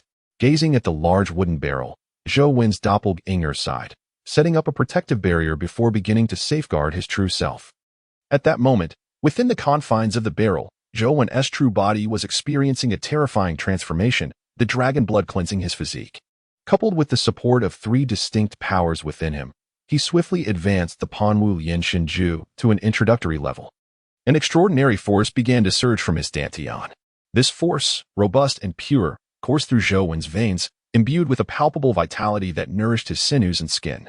Suddenly, a cacophony erupted from the wooden tub, causing Zhou Wen's avatar to turn and glance back, his lips twitching in disbelief. Was it truly necessary to be so dramatic? Just moments into his cultivation, his vitality surged like a torrential river, accompanied by a sound reminiscent of crashing waves, a phenomenon that typically manifested only after one had achieved a substantial mastery of body refinement. Indeed, the pure yang body, a testament to the lineage of the pure yang Dao ancestor, showcased an extraordinary aptitude for cultivation, which was becoming increasingly comprehensible, coupled with the dragon's blood bathing his form. Such progress began to seem understandable. Within the depths of the avatar's eyes, a golden light shimmered. In the heavenly eye discerned the internal circumstances of Zhou Wen, prompting a quiet admiration. Although the main body had faced a grave crisis, nearly succumbing to the resurrection of the Zhuan Ti within, it appeared that, having weathered the storm, a sense of reversal from despair to hope had emerged. Here, Zhou Wen's avatar is safeguarding the true self, while over there, Bai Suzhen is also under the protection of Shaoqing. Unlike Zhou Wen's true form, who bathes in dragon blood, Shaoqing directly consumes the dragon blood, using her own bloodline to refine it. This delineates the disparity between humans and demons. Zhou Wen bathes in dragon's blood, seeking the potent medicinal properties contained within. In contrast, Shaoqing, belonging to the lineage of spirit serpents, requires the dragon's blood to awaken the latent dragon bloodline within, thereby laying a solid foundation for her eventual transformation into a dragon. Chapter 93. The movements of the higher UPS within the live broadcast room of the Dragon Kingdom. The viewers, having just witnessed Zhou Wen's transformation and his avatar subduing the dragon, are now brimming with excitement, particularly when they catch sight of Xiao Ji beside Zhou Wen. Their fervor reaches a fever pitch. It is well known among all in the live stream that Xiao Ji had perished, yet here he stands alongside Zhou Wen, signifying something monumental that everyone can surmise. We were already aware of the maestro's astonishing prowess, yet I never anticipated that he could defy fate itself, resurrecting one who had already departed from this world. To be candid, my friends, at this moment, I feel a whimsical urge to succumb to death and then resurrect beside the maestro, for being in his company promises a bountiful existence. To my brethren above, I advise against such folly. Even if the maestro possesses the ability to revive the deceased, the toll must be considerable. As for whether we could indeed return to life beside him after our demise, it would be prudent to await the maestro's next interaction with us. The loyal viewers of the live stream, while you are all mesmerized by the maestro's heavenly abilities, have you not noticed the emergence of the human race upon the national fortune battlefield? This is no trivial matter. It is crucial to remember that previously, the maestro required the faith of the citizens of the Dragon Kingdom to harness their belief power. Now, it appears he may no longer need that. As the viewers marvel at Zhou Wen's capabilities, a sudden barrage of comments floods the live stream, plunging the entire room into a profound silence. Indeed, the emergence of humanity in the national fortune battlefield may not necessarily bode well for the Dragon Kingdom. After all, the only assistance the Dragon Kingdom can currently provide to Zhou Wen seems to be the supply of belief power. However, with the advent of humanity in the national fortune battlefield, it suggests that even without the faith of the citizens of the Dragon Kingdom, Zhou Wen can cultivate the human race there to garner sufficient belief power. Is it truly so? The maestro is a benevolent figure, a practitioner of asceticism. And would he truly forget his homeland, the Dragon Kingdom? Indeed, the maestro is a practitioner of asceticism, imbued with compassion, and would not forsake the citizens of the Dragon Kingdom. Yet, Should we, the citizens, passively accept the maestro's benevolence without reciprocation? To take without giving back is unacceptable, irrespective of who it concerns. What, then, can we do? We lack the maestro's divine abilities and exist in a different realm. Even if we wish to assist him, our intentions are rendered impotent. In the live streaming room, all the viewers expressed their opinions passionately regarding how to assist Zhou. It was evident that they were genuinely concerned about the matter. As articulated in the barrage of comments, if an individual, a nation, or a country only knows how to take without offering anything in return, even when faced with a true Buddha, they will ultimately be forsaken. There is no need for concern, as the higher-ups are already deliberating on how to repay the master. Currently, 2 devoted followers of the master have been invited to Kyoto, where they will commence prayers after bathing and fasting, hoping to communicate with the master to ascertain how they can be of assistance. As the barrage of comments continued to proliferate, delving deeper into the matter of repaying Zhou, the host, Demahu, interjected. In truth, the higher authorities are more invested in how to acknowledge Zhou's contributions to the Dragon Kingdom than the viewers in the live stream. Not only are they concerned, but they have also made certain preparations, awaiting the right moment to directly inquire with Zhou himself. Indeed, the wisdom of our Dragon Kingdom's leadership is commendable. It is worth noting that, in contrast, the citizens of the United States seem to be in disarray, their country resembling a chaotic tangle. Only our Dragon Kingdom remains relatively stable, with our national strength continuously rising thanks to the Master's formidable influence. I can proudly assert that, under Master Zhou's guidance and the leadership of our high-ranking officials, the future of our Dragon Kingdom is promisingly prosperous. The sentiments expressed above are truly commendable. Although our Dragon Kingdom has faced numerous challenges since the emergence of the national fortune battlefield, both our citizens and leaders have demonstrated remarkable decision-making and responsiveness, deserving of a resounding thumbs up. Long live the Dragon Kingdom! It must be said that during this period, although many locations within the Dragon Kingdom, brimming with spiritual energy and referred to as secret realms by the National Strategic Bureau, have emerged, they have indeed caused some minor disturbances. However, these disruptions were swiftly resolved, showcasing the decisive capabilities of our leadership. I can't shake the feeling that the events surrounding the master are rather enigmatic. Is there anyone who can shed light on this? With references to figures like Zhuanti and Xianyuan, characters from myth and legend, how is Master Zhou intertwined with them? As the host of the live stream shifted the discussion towards how to engage with Master Zhou, the barrage of comments began to pivot in a new direction.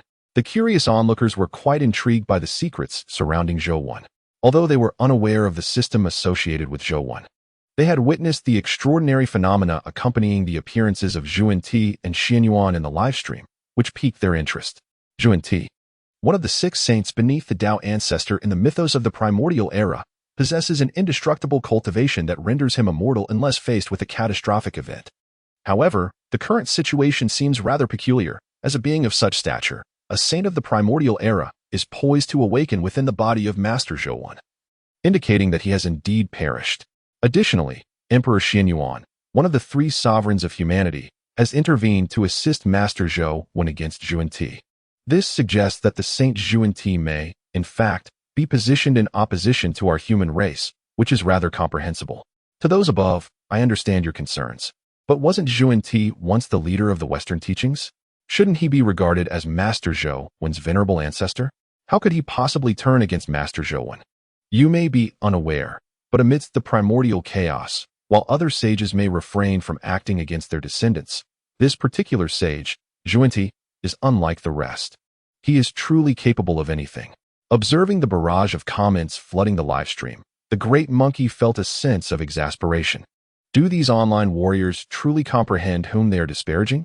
After all, he is a sage of the primordial era. Indeed, he may presently appear to be in a dire state, relying on Master Zhou's body to revive in this realm. Yet one must not forget that in his previous life, he was a sage. Chapter 94, The Confident Little Sister as the host of the livestream. The great monkey could no longer tolerate the relentless attacks from the viewers directed at Zhuanti. Dear viewers, let us temper our remarks. It is vital to remember that the individual you are denigrating is a sage, an entity capable of perceiving the past and future. If he were to awaken and learn of your disparagement, I fear for your very existence. Oh my heavens, great monkey. Don't you think your warning comes a tad too late? I am now quite alarmed, for I have insulted a sage. Master Zhou, help. With the great monkey's proclamation, The atmosphere within the live stream grew increasingly lively, leaving the viewers uncertain whether their fear was genuine or merely an act. In a modest building in Kyoto, 3 elderly, ordinary individuals sat cross-legged, facing an incense altar adorned with a statue of the Buddha. Upon closer inspection, the features of the statue bore an uncanny resemblance to Zhou. "Gentlemen, everything is prepared. We await your attempt to connect with Master Zhou." "Understood. We shall communicate with Master Zhou at the appropriate moment." As the response echoed, the identities of the 3 seated men became clear.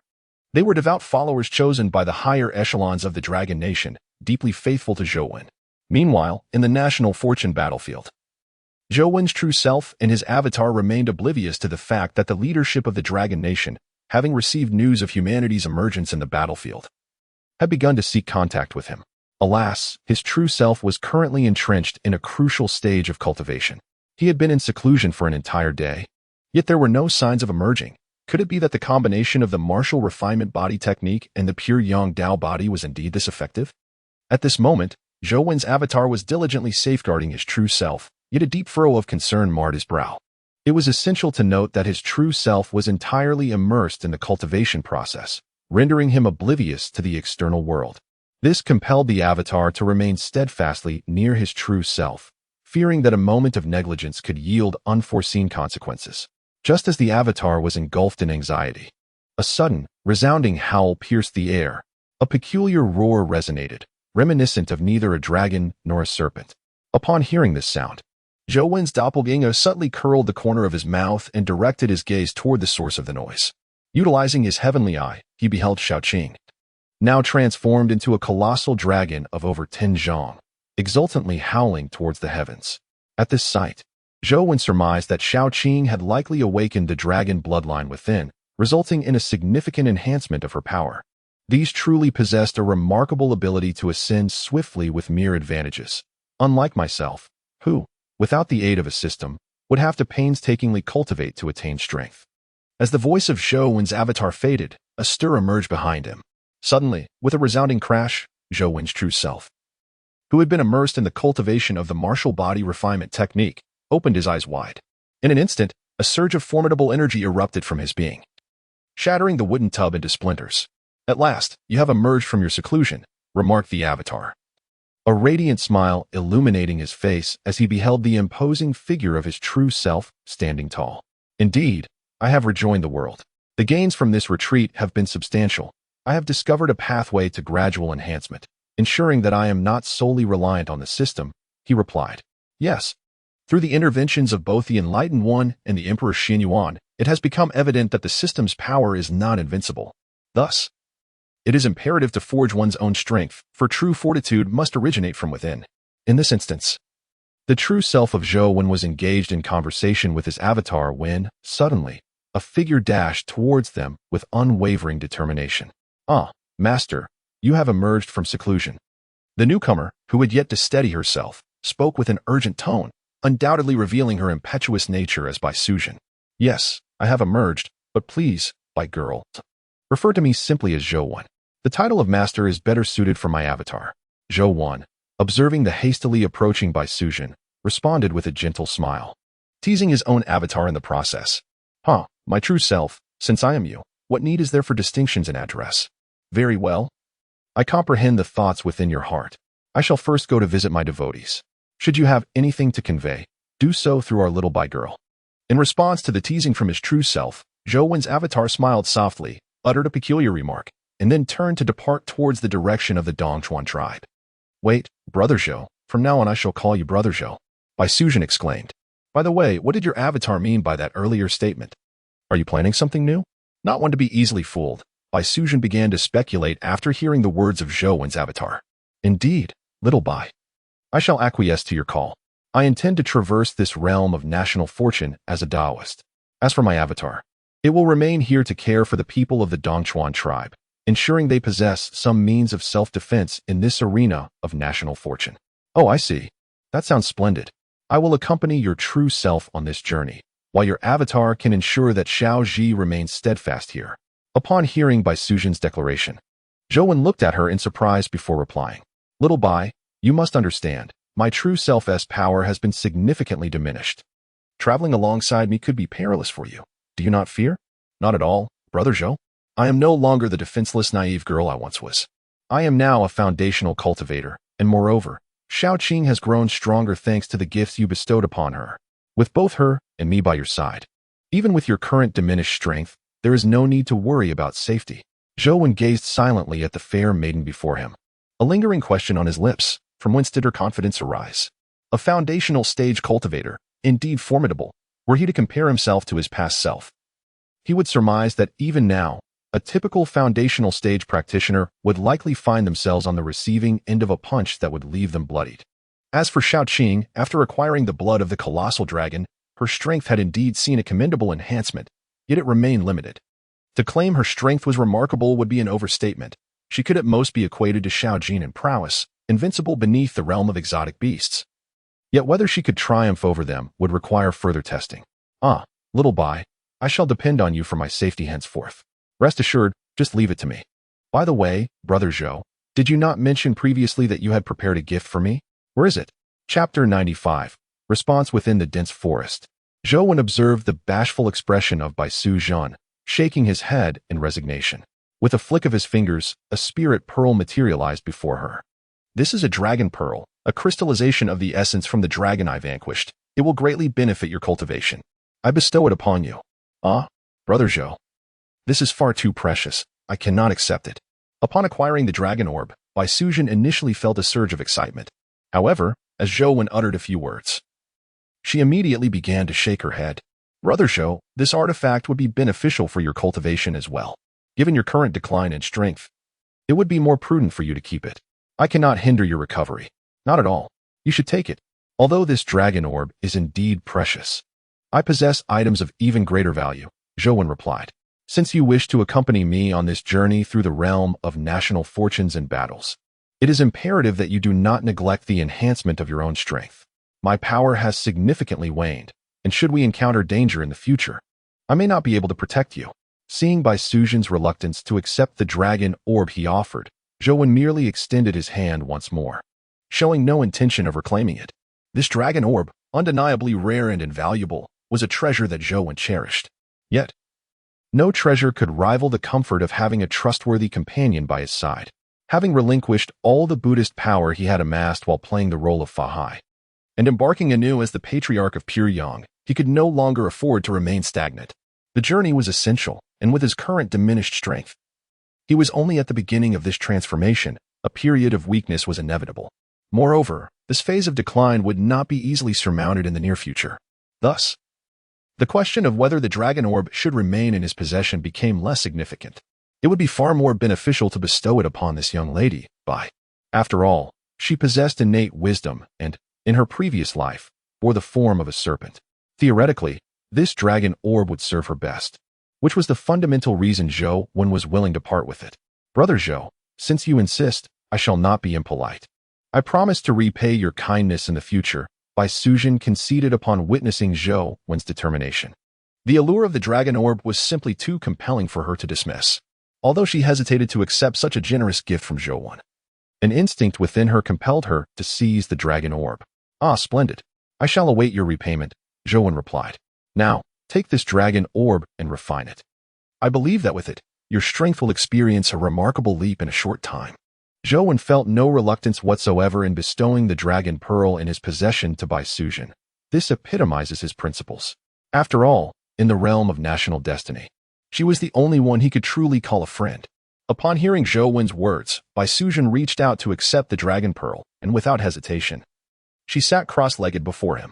Observing her actions, Zhou could only chuckle softly, choosing to remain silent thereafter.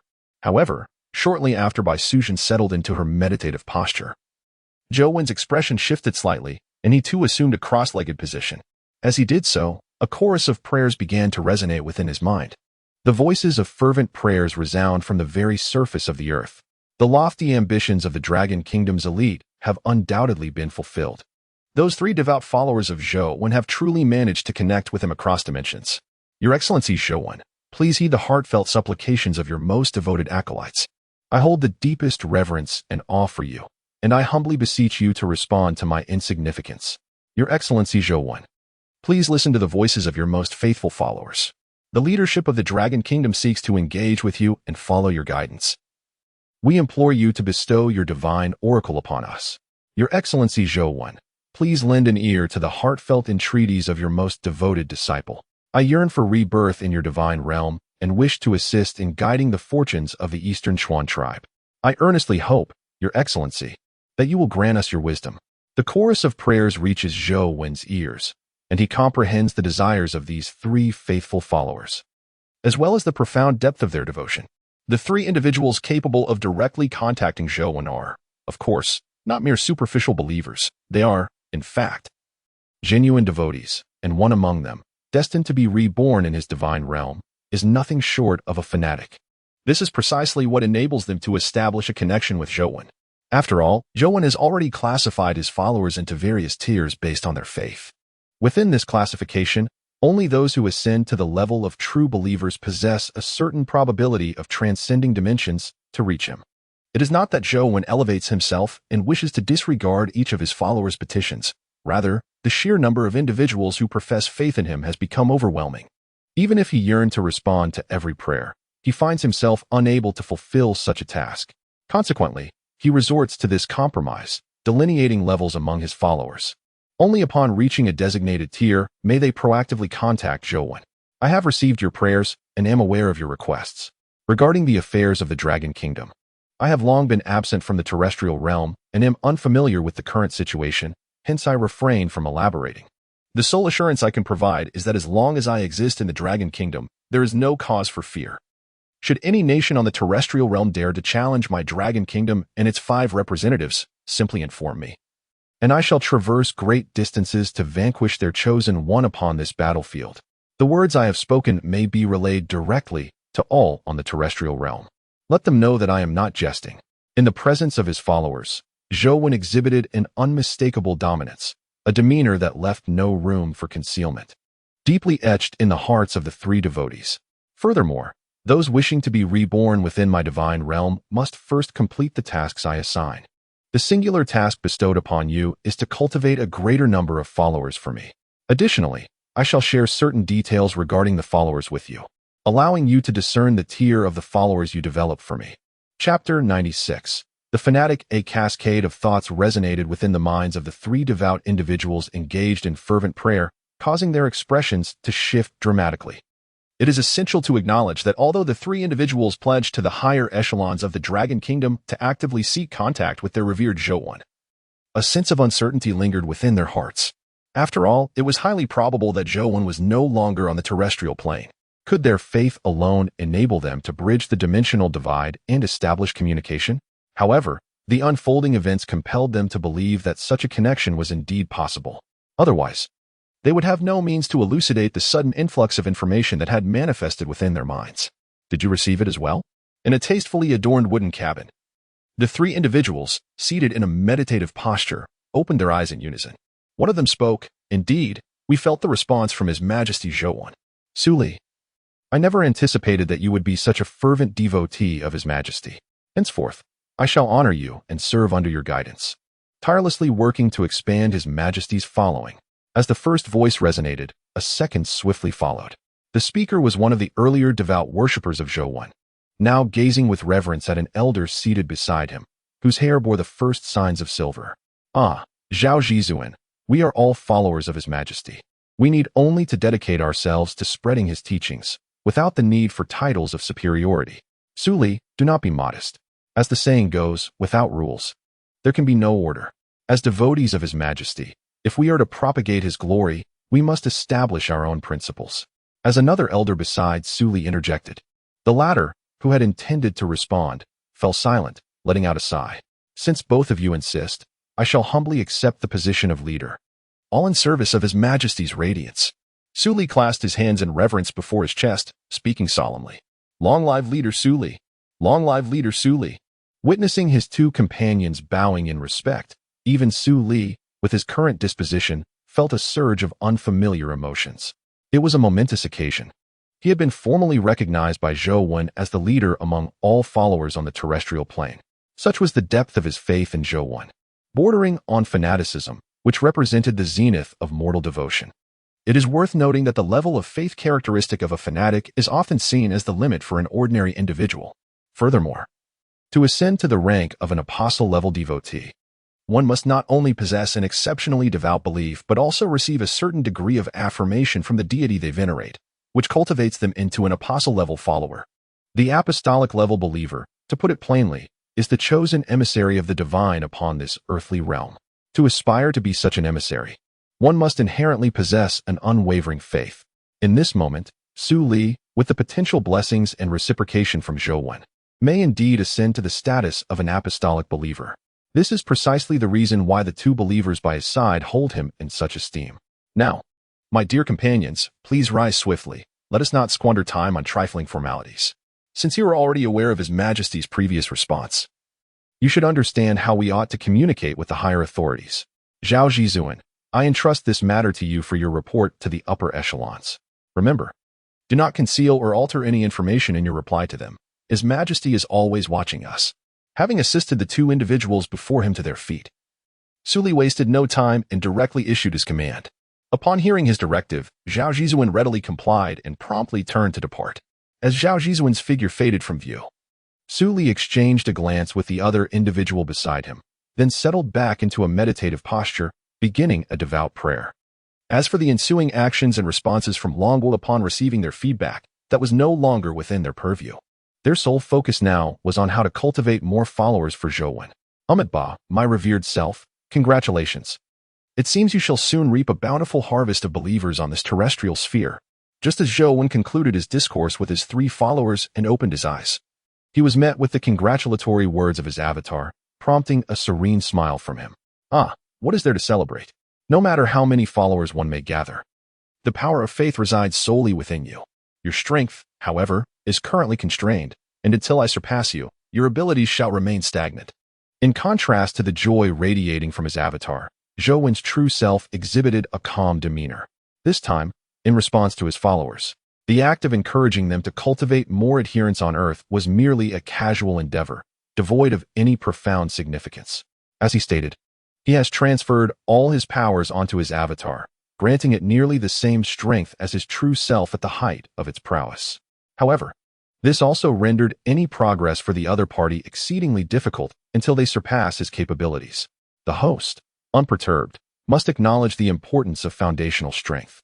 As long as my followers are sufficiently numerous, it signifies that my foundation is indeed robust. Thus, when your future power experiences remarkable advancements, only then can I, as your avatar, keep pace with your strides. In this moment of mutual exchange, each voice intertwining with the other, it appears as though everything is indeed as it seems. Yet, only Zhou Wen comprehends the truth. Whether it be his avatar or his true self, there exists but one authentic source of consciousness. Enough of this. I shall leave the matter in your capable hands.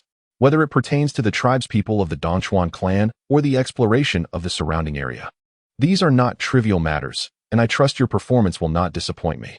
As Zhou Wen uttered these words, the dual performance between his avatar and his true self came to an end.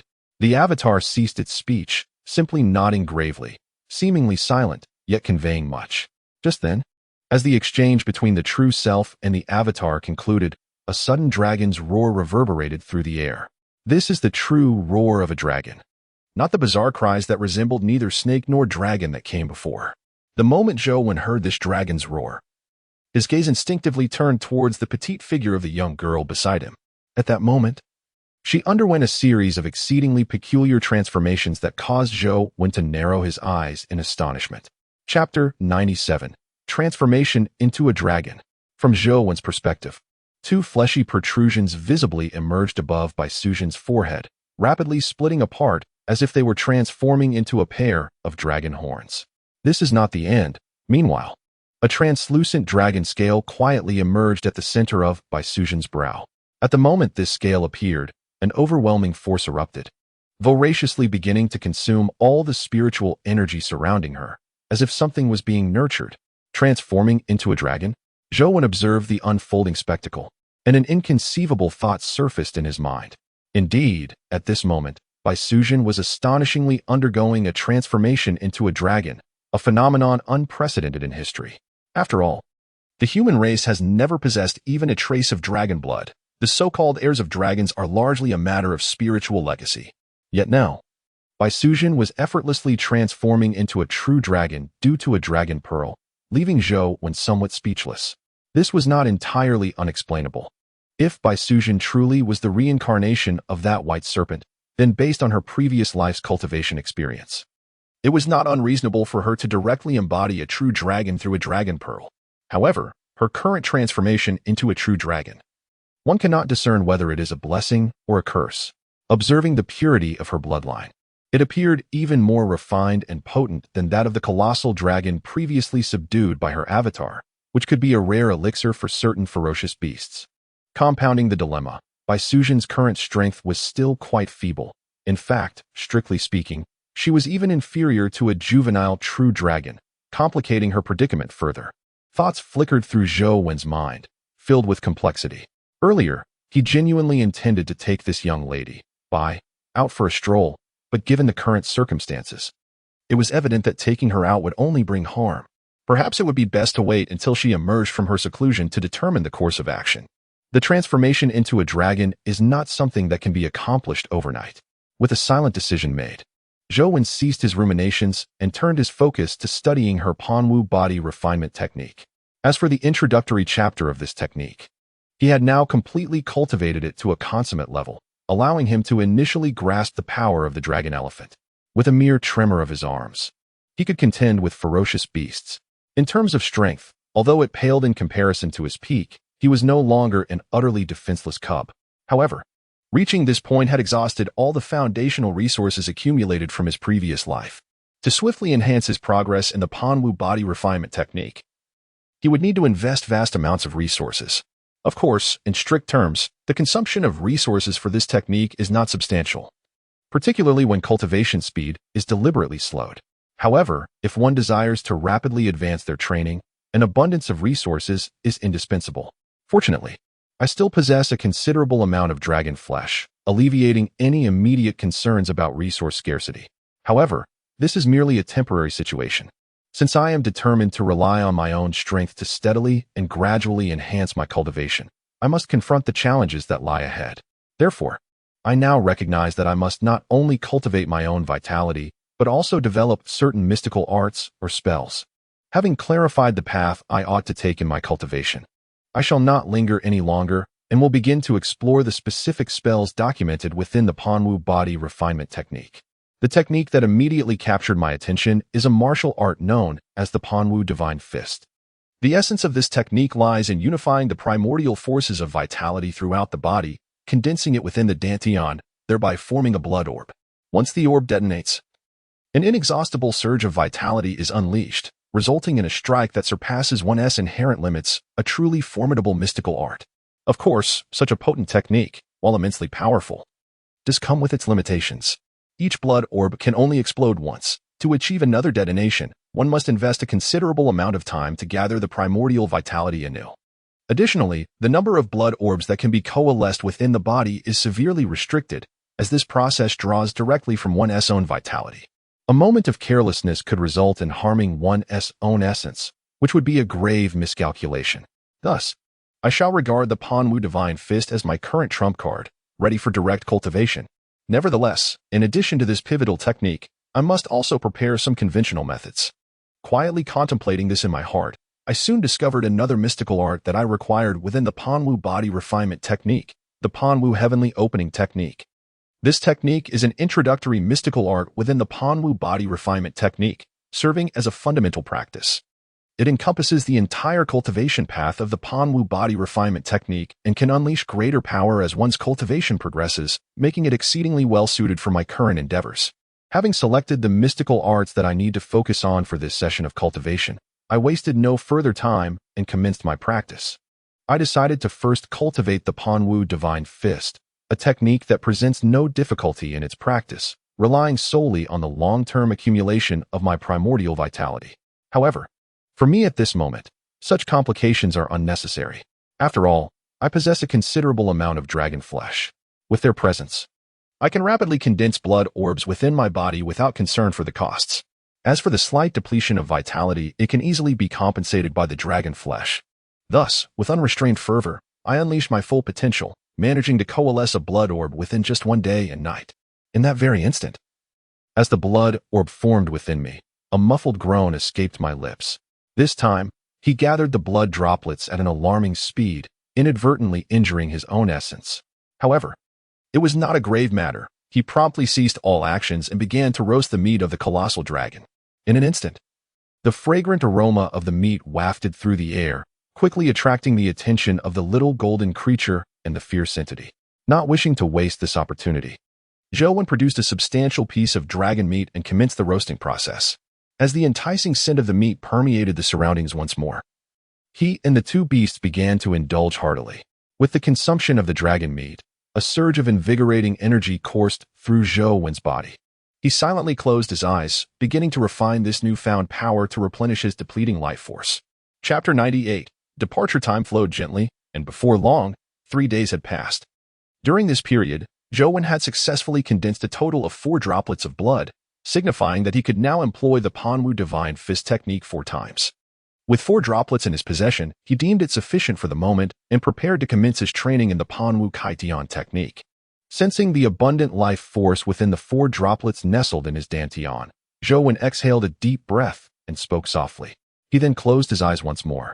And in an instant, the methods for cultivating the Panwu Kaitian technique manifested in his consciousness. The Panwu Kaitian technique consists of 9 forms. The first being the initiating stance known as Chaos Covers the Universe. To master this initial form, one must cultivate the foundational Panwu body refinement technique to perfection. A condition Zhou, when fortuitously fulfilled. Chaos Covers the Universe draws inspiration from the primordial chaos, akin to an unformed egg, representing a state of muddled unity. Thus, this chaos embodies the universe itself. In a moment of clarity, Zhou felt a stirring within him. He lifted his right hand slightly, and the life force surged forth, echoing with the sound of tumultuous waves within his body. This is the sound of abundant vitality coursing through the veins, a herald of the power beginning to coalesce within Zhou's being. As his right hand ascended to align with his chest, an intensely dark radiance erupted from the palm of his hand, which he gradually projected forth. In that very instant, as the shadowy brilliance was unleashed, a great tree standing 10 meters before him vanished without a trace, leaving not even a remnant behind. This is the initial stance of the Panwu Kaitian technique, embodying the formidable essence of chaos that envelopes the cosmos. Within the palm, the power of chaos is concentrated. Once unleashed, it becomes an overwhelming force that transcends all barriers, rendering all things susceptible to its might. Upon mastering this technique, it is theoretically posited that Zhou's realm would render him invincible among his peers. It must be acknowledged that the pure Yang Dao body rightfully stands as one of the unparalleled embodiments of the Dao, even when wielding the Panwu Kaitian technique. It bestows an extraordinary enhancement upon the practitioner. Zhou marveled inwardly, once again recognizing the profound strength inherent in the pure Yang Dao body. At this moment, Zhou temporarily halted his cultivation. After several consecutive days of rigorous practice, he had fully achieved the goals he had initially set for himself. Thus, there was no need for him to urgently retreat into seclusion for further training. After all, the path of cultivation requires a balance between diligence and relaxation. Remaining in a state of intense seclusion indefinitely is not beneficial. Little White had undergone transformation for several days now. Why had it not yet awakened? Could there be some unforeseen complications? Zhou had just completed his own cultivation and immediately turned his attention back to Bai Suzhen. It was unavoidable. The girl had been in seclusion for an unusually long time. 3 days had passed, yet her bloodline transformation remained incomplete. It was understood that despite her current state of transformation, based on Zhou's prior experiences, this should have been a natural progression. Why had she not awakened yet? With a sense of unease, Zhou slowly approached Bai Suzhen's location. Upon arrival, he was momentarily taken aback. At that moment, Bai Suzhen's form had become entirely obscured. Her body was enveloped in a dense, white mist, rendering her nearly invisible to the naked eye. This pure white mist was, in fact, an abundant concentration of spiritual energy from the heavens and earth, which Bai Suzhen had absorbed. Is it really necessary for such exaggeration? Is this the commotion a foundation establishment cultivator can create? Zhou remarked in disbelief as he observed the scene before him. Do not be astonished. The origin of Bai Suzhen is anything but ordinary. Coupled with her exceptional acquisition of a dragon pearl, such phenomena are not particularly surprising, a voice responded. Indeed. You make a valid point. In that case, I entrust my avatar to you. I cannot afford to delay any longer. Should Bai awaken and seek me out, you must convey everything to her. If she remains obstinate after that, bring her to me, Zhou Wen decided after gazing at the mist for a while.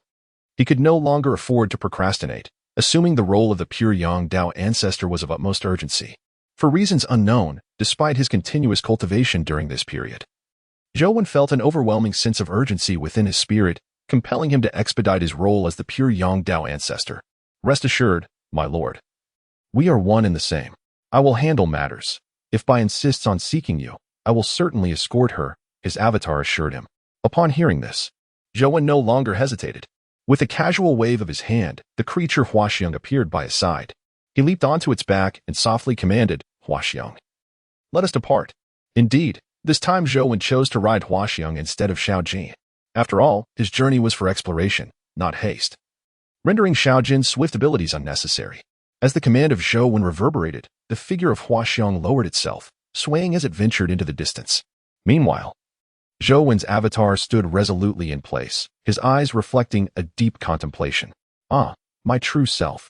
One cannot fathom when you shall return, and upon your return, what realm shall you have attained? The secrets within this battlefield of national fortune are manifold, be it the mysteries pertaining to the primordial chaos, or the peculiar artifacts akin to the fruit of a split body. There is much to explore. With a gentle sigh, Zhou Wen's figure finally vanished from his line of sight, becoming utterly invisible. My master, where are we headed? To where? I know not, but that is of little consequence. Simply journey eastward. I am eager to discover the landscapes and entities that lie at the easternmost edge of this continent. Having traversed a considerable distance, Zhou Wen suddenly heard the query from Huaxiang. He did not withhold his thoughts, but expressed his true intentions candidly. Of course, Zhou Wen was not wandering aimlessly. After all, he had previously glimpsed 2 maps of the battlefield of national fortune. Although the markings on those maps were not entirely comprehensible, certain pieces of information hinted at the presence of something extraordinarily peculiar in the far east of this land. Eastward, you say? Master, since you are determined to proceed in that direction, there are matters I must convey to you. In the depths of my inherited memories, the East is fraught with peril, harboring entities that instill profound fear within me. Thus, this journey may not be as smooth as one would hope. Chapter 99. Golden Core Realm. Zhou Wen sat cross-legged upon the back of Huaxiang, listening to his admonitions with a faint smile. Danger? Would he fear danger? Naturally not. It is precisely in the face of peril that one finds the necessity to wander. No matter, let us continue onward. Should any real danger arise, with my presence, there is no need for trepidation. Sensing Huaxiang's worries, Zhou Wen offered a brief word of reassurance before immersing his mind into his attribute panel. Since departing from the settlement of the Dongchuan tribe, his attribute panel had undergone changes. Name: Zhou Wen. Role target: L Dongbin. Current role level: 3. Current acquired ability: Pure Yang Dao Body Magical Realm. None. Methods to unlock further role levels: modify attire to align with the heart and nature of L Dongbin. The pure Yang Dao ancestor. Journey progress accumulated: 57 miles in the Taoist tradition. Traveling 100 miles can yield 100 points of role level increase.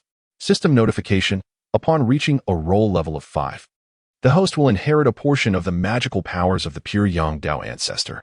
Gazing at his current attribute list, Zhou Wen furrowed his brow slightly. To increase his role-playing degree by 1% for every 100 miles traveled meant that in order to elevate the role-playing degree of the pure Yang Dao ancestor to 30, he would need to traverse a staggering 3,000 miles. Moreover, this 3,000 miles might not even be accurate. It is likely that as the role-playing degree incrementally rises, he would be required to journey even further to achieve the slightest enhancement.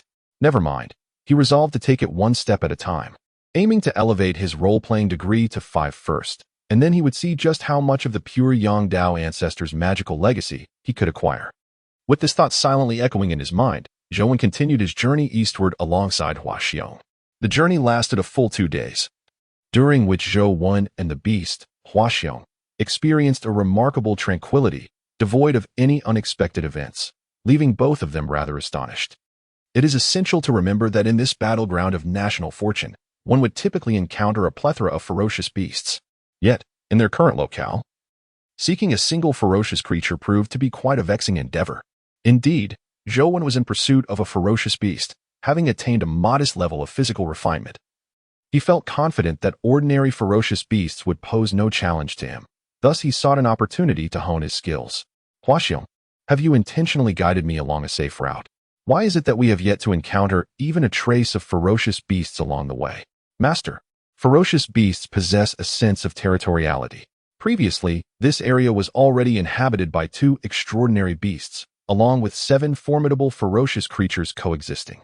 The power structure here has been entirely saturated, which explains the absence of other ferocious beasts. After all, even if there were other wild ferocious beasts, encountering the original inhabitants of this territory would likely result in their demise, Huaxiong promptly clarified upon hearing Zhou inquiry. Upon receiving this explanation, Zhou experienced a moment of enlightenment. I see. In that case, let us not linger any longer. Let us proceed at full speed. With Huaxiong's explanation in mind, Zhou was determined to cease any further delays and urged his companion to hasten their pace. Indeed, during their previous travels, the duo had meandered as if on a leisurely outing, having traversed less than 200 miles since departing from the Donchuan tribe, which significantly hindered Zhou's ability to enhance his performance. Upon uttering these words, Huaxiong immediately ceased its leisurely pace and surged forward with full force. In an instant, the trees rushed past Zhou's eyes, retreating behind him as Huaxiong sprinted several miles in the blink of an eye. However, before Huaxiong could advance much further, Zhou leaped down from its back and raised his right arm, placing it firmly on the beast's head. At that moment, with Huaxiong at full speed and Zhou suddenly obstructing its path, there was no time to halt. Consequently, Zhou's palm collided with Huaxiong's head, producing a sharp crack. A resounding thud echoed as Zhou's feet sank into the ground, embedding him nearly half a meter deep. Nevertheless, he remained steadfast, not yielding even a fraction of an inch. Master, are you all right? Why did you suddenly block my path? Huaxiong exclaimed, alarmed at the thought that it nearly drove its master into the earth. I'm fine. I simply recalled that our journey is meant for exploration, and if you rush so, I shall miss the beauty of the scenery along the way, which would be quite unfortunate, Zhou replied, shaking off the numbness in his right arm and casually articulating his thoughts. Darn, what does this mean? Could it be that in my haste to travel, I have neglected to increase my role-playing proficiency? Having just covered a swift distance, it is evident that I have already traversed over 10 miles. Logically, I should be approximately 200 miles away from the Donchuan tribe, and my role-playing proficiency ought to have reached 5 by now. Yet, why has it not increased? After listening to Zhou's explanation, Huaxiong appeared utterly bewildered. Unbeknownst to it, Zhou was equally perplexed about the lack of increase in proficiency during his journey. Although he harbored some suspicions, they remained merely conjectures. Very well, let us continue our journey, but this time, let us proceed at a more moderate pace, akin to before. Observing Huaxiong's confused expression directed at him, Zhou merely shook his head, refraining from offering further explanations. Instead, he mounted its back once more, urging it to advance. Yes, Master, I understand. Huaxiong responded promptly upon hearing Zhou's command and began to move forward slowly once again. After approximately half an hour of travel, a system notification finally resonated in Zhou's ears. Ding! System notification. Congratulations, the host's embodiment of the pure Yangdao ancestor has reached a degree of 5, initially unlocking the magical legacy of the pure Yangdao ancestor. You have now received a 1/1,000,000th portion of the ancestor's mystical power. Ding! System notification. The infusion of magical power has been successful. The host has acquired the magical prowess of 30 years of arduous cultivation, elevating his celestial cultivation to the golden core stage. As the 2 notifications echoed, a surge of magical energy suddenly surged within Zhou. This energy flowed like a gentle stream, beginning to circulate autonomously through his meridians. After completing a small cycle within his body, it swiftly coalesced in his dantian, transforming into a perfectly rounded golden core. Is this truly all that a 1/1,000,000th fraction of the pure Yangdao ancestor's power amounts to, a mere golden core? Zhou mused, astonished not by the strength gained from this embodiment, but rather by its apparent weakness. However, despite his bewilderment, the system remained as uncommunicative as a lifeless object, leaving him with no choice but to persist and allow his mount, the transformation beast, to continue onward, aiding in the increase of his embodiment degree. Chapter 100. The Transformed Golden Core. My lord, We are now nearly 500 miles from the Dongchuan tribe. It is highly probable that we will encounter other ferocious beasts ahead. Please exercise caution. A reminder from the transformation beast suddenly broke the silence as Zhou Wen rested by a small stream. He merely nodded in acknowledgement without uttering a word. Currently, he traveled with the transformation beast, covering a distance of no more than 50 miles each day. During idle moments, he practiced the Panlu body refining technique and familiarized himself with the magical power of the Golden Core stage, as well as the spells he could wield. Indeed, Zhou Wen had once again regained the ability to cast spells. However, none of the spells he could perform could be deemed particularly formidable. The sole spell that piqued his interest remained elusive to him. According to the pure Yang Dao ancestor's teachings he had received, this ancestor was most proficient in sword techniques. Zhou Wen even harbored doubts that the pure Yang Dao ancestor was, in fact, a sword cultivator. To cultivate my destined sword, must I truly refine this Xianyuan sword into my true weapon? Given its ties to the Emperor Xianyuan, would using it as my destined sword pose any hidden dangers? At this moment, Zhou Wen felt an overwhelming sense of pressure. It was not that he was unwilling to wield the Xianyuan sword as his destined weapon, rather, the very thought was daunting. After all, the Xianyuan sword is one of the sacred artifacts of humanity. Should Zhou Wen truly manage to cultivate it into his personal sword, it would be an unequivocal leap ahead of ordinary sword cultivators. Yet, the fact that the Xianyuan sword is associated with the Emperor Xianyuan made him feel somewhat apprehensive. He was no longer the naive individual he once was, and he understood the folly of rashly making grand aspirations that could entangle him with a primordial sage, leading to near possession. O Xianyuan sword, you are gravely injured, and I wish to refine you into my destined weapon, allowing you to recover alongside my growth. But how can I proceed when I am weary of your former master, Emperor Xianyuan? Zhou Wen pondered, deeply conflicted. As he spoke, his right hand cradled the Xianyuan sword, which was marred with cracks and on the verge of collapse. Suddenly, it trembled violently, and a beam of golden light erupted from within, crashing into Zhou Wen's consciousness. Humph. Junior, do you truly believe I am like that sage? If I wished to seize control of you, do you think you could resist? The voice resonated with authority. I am aware that you possess a rare treasure that can enhance your strength in an instant, but remember, external power is ultimately external. Others can easily withdraw what they have bestowed upon you. Enough of this idle chatter. Since you wish to refine the Xianyuan sword into your weapon, then proceed. Rest assured, I shall not harm my own descendant. My revival will rely solely on my own strength. As the golden light surged into Zhou Wen's consciousness, 3 commanding declarations echoed within, causing his awareness to spiral into a daze. When he finally regained his senses, he found himself in the exact same position, as if nothing had changed. Yet, deep within, he understood that everything that had transpired was undeniably real. Emperor Xianyuan had indeed penetrated his consciousness.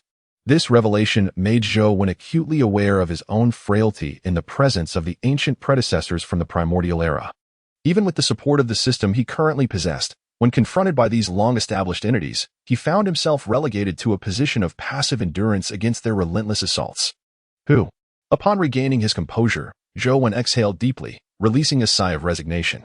He then bent slightly and addressed the Xianyuan sword with utmost reverence. I, Zhou Wen of the human race, extend my heartfelt gratitude to Emperor Xianyuan for your guidance. Henceforth, I shall audaciously designate this Xianyuan sword as my life's weapon. With those words, Zhou Wen did not hesitate. He firmly grasped the hilt of the Xianyuan sword and plunged the blade into his own heart, drawing forth a single drop of blood from his core. His actions were marked by decisiveness, reflective of his character. Prior to making a decision, he may exhibit a degree of indecision, but once resolved, there is nothing left to discuss. He simply acts with unwavering resolve.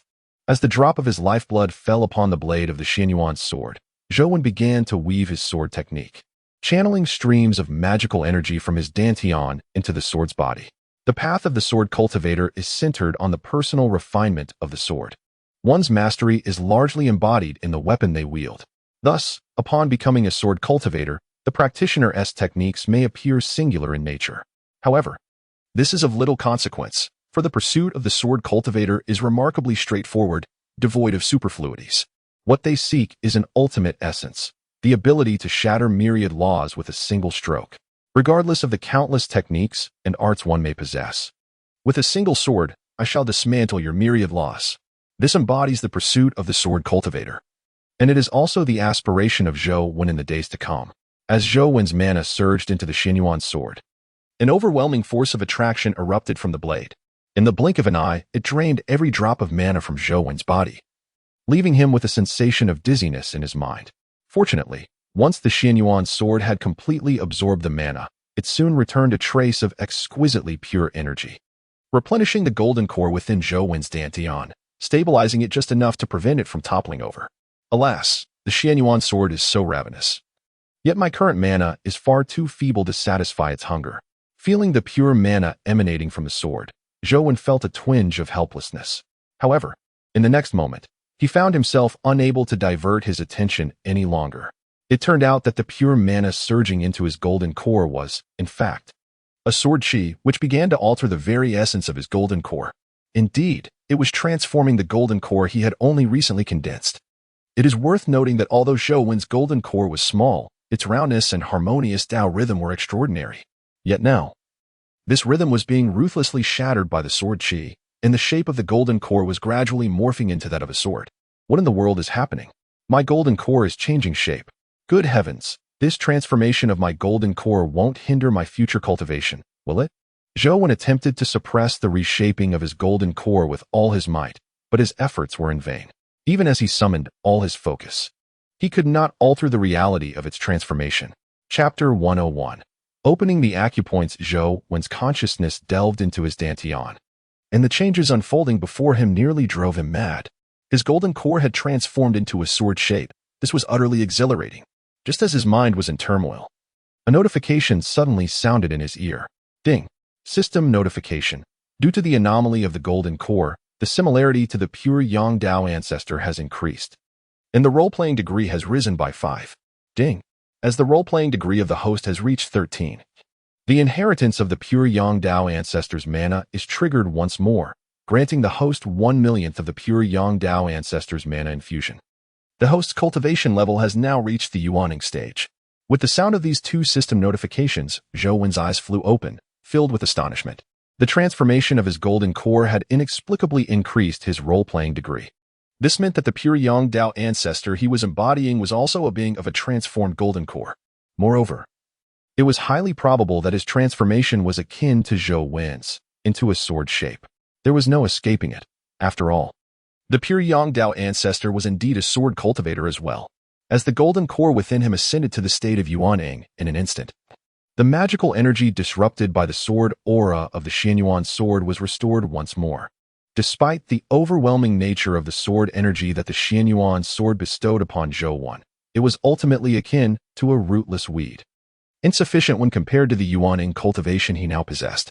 In other words, while this formidable sword energy could induce a mutation in Zhou Wen's golden core, it proved ineffective against the Yuaning residing within him. Feeling the sword energy being forced out of his Yuaning and traversing through his meridians, Zhou Wen found himself somewhat perplexed. Currently, his dantian housed a Yuaning, while his Zhongshuan point contained a blood pearl. These forces clashed with the dominant sword energy, rendering them incapable of coexisting. Therefore, if Zhou Wen wished to retain this sword energy within himself, he would need to develop a new acupoint for storing it.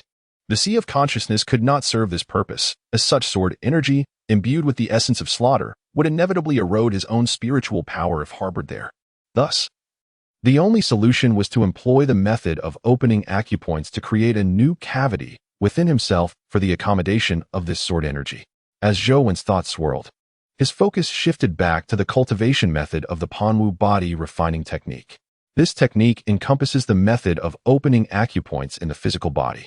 Previously, Zhou Wen's internal power had been insufficient, rendering the opening of acupoints unnecessary, which is why it had been overlooked. However, the sword energy feedback from the Xianyuan sword compelled him to revisit this method of acupoint opening. As Zhou Wen delved into the acupoint opening technique within the Panwu body refining technique, a series of insights regarding the body's acupoints emerged in his mind. According to the records of the Panwu body refining technique, the human body comprises a total of 720 acupoints, of which 360 are prominent acupoints that can be readily located. The remaining 360 acupoints are hidden, with their unlocking methods being exceedingly unique. Only after all 360 prominent acupoints have been activated can one hope to discover the existence of the hidden acupoints. Otherwise, prior to that, it would be impossible to seek out the hidden acupoints. Among the 360 prominent acupoints, there are 108 major acupoints that must not be disturbed lightly. Any untoward incident could result in dire consequences. Thus, the acupoints available for activation would necessarily be limited to those in the limbs. Since it pertains to the limbs, he decided to select the Zhongcheng acupoint, as storing the sword energy there might allow him to eventually master the 6th meridian divine sword. Zhou Wen's thoughts raced as he swiftly resolved which corporeal acupoint to activate. Without further hesitation, having made his choice, he acted decisively. As the vital energy coursed through his body, he invoked the technique to open his acupoints, and in an instant, the Zhongcheng acupoint at the tip of his right middle finger was forcefully breached. Buzz. The activation of the Zhongcheng acupoint was remarkably smooth, encountering no obstacles. And with a resonant hum, it was opened. However, while the opening process was seamless, the ensuing developments left Zhou Wen in a state of dismay. Upon the activation of the Zhongcheng acupoint, an overwhelming suction force erupted, nearly instantaneously draining his vital energy. Outwardly, Zhou Wen's figure visibly withered, transforming into a mere skeleton wrapped in skin, startling the onlookers nearby. Zhou Wen's heart raced in panic. Was it truly necessary for such exaggeration over merely opening an acupoint? In that moment, the formidable suction emanating from the Zhongcheng acupoint not only depleted his vital energy but began to siphon his very life essence. Should his life essence be entirely drained, Zhou Wen would be rendered utterly incapacitated. Indeed, incapacitated, though he would not perish, for he had already cultivated a nascent soul. Even if his corporeal form were to perish, he could still continue to cultivate in his nascent soul form. Yet, without the protection of his physical body, it was evident that his future path of cultivation would become exceedingly arduous.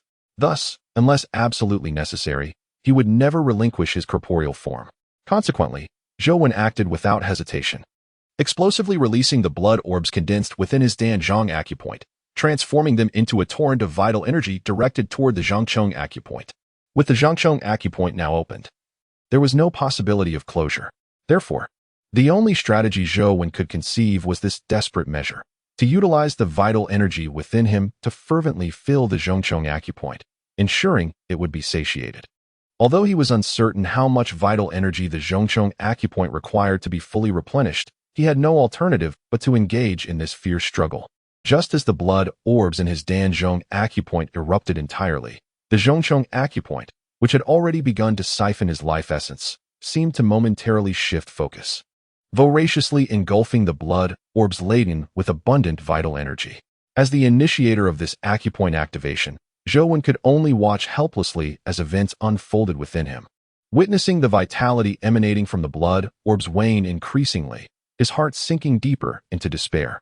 Just as he neared the brink of hopelessness, contemplating surrendering his corporeal form, the suction emanating from the Zhongcheng acupoint finally ceased. This novel can be downloaded through the open-source Freestar String downloader developed by Xingyu.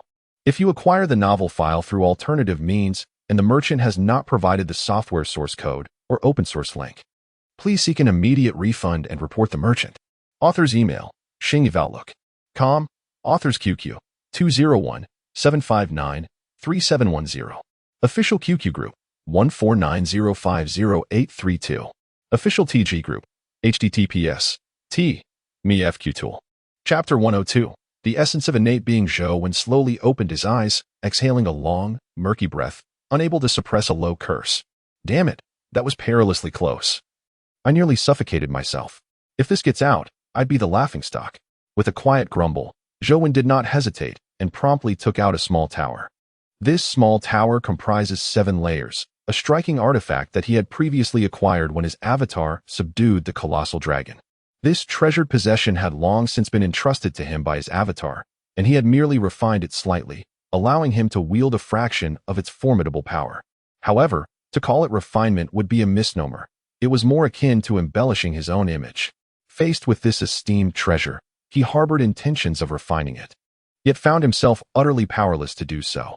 Alas, the reality was that his current cultivation as the true self was regrettably insufficient. The exquisite pagoda is, in fact, a manifestation refined by his doppelganger, and now, it serves as a conduit for their shared treasures, as they exist as one entity. As he released this delicate pagoda, a substantial piece of dragon meat materialized before him. Indeed, it was dragon meat. When Zhou Wen departed from the Dongchuan tribe, he had already procured most of the flesh and blood from the colossal dragon, which he stored within this exquisite little tower. Fortunately, the mana consumed to activate the storage capabilities of this pagoda was minimal. Otherwise, even with such a precious possession, Zhou Wen would have been left lamenting his fate. Upon witnessing the dragon meat before him, Zhou Wen wasted no time. He summoned his mana, transforming it into blazing flames, and began to roast the meat. At this moment, he was unconcerned with the aroma of the cooked flesh. He voraciously devoured the dragon meat almost as soon as it was ready, with each piece that entered his stomach. The Panwu body refining technique quietly activated, converting the latent energy within the dragon meat into vital essence, nourishing the meridians throughout Zhou Wen's body. After an hour of ravenous feasting, during which he consumed nearly 100 pounds of dragon meat, Zhou Wen finally ceased his gorging, casually wiping the grease from the corners of his mouth and exhaling a deep breath of relief. Goodness, merely opening a physical acupoint could elicit such a profound reaction. Is it truly necessary to be so exaggerated? He pondered, realizing that he must exercise caution in future physical endeavors and avoid reckless actions. Zhou Wen was genuinely startled. The sensation of nearly being overwhelmed lingered in his mind. Fortunately, the abundance of dragon meat had sufficiently replenished his vital energy to approximately 50% of its peak capacity. And with a few days of diligent cultivation, he would fully recover. However, one must ponder, is it genuinely so perilous to open an acupoint? What are the benefits to be gained? Must I endure such significant risks merely to unlock a reservoir for storing power? As the sense of crisis receded, Zhou Wen's thoughts became invigorated once more. Without hesitation, he directed his mental energy into the Zhongchong acupoint located at the tip of his right middle finger. What in the world is this? He gasped in astonishment. As Zhou Wen's consciousness gently probed into the Zhongchong acupoint on his middle finger, he was taken aback. At that moment, he noticed that a delicate mist was swirling within the acupoint. This mist was none other than the primordial essence, a supreme treasure capable of nourishing the physical body. Ordinarily, this primordial essence is believed to be cultivated only during the initial stages of human life, within the maternal womb. The human body, in essence, is a manifestation of primordial essence that gradually develops within the mother, once separated from the womb. It signifies that the individual has departed from the primordial state, rendering the possibility of finding primordial essence within the body virtually impossible.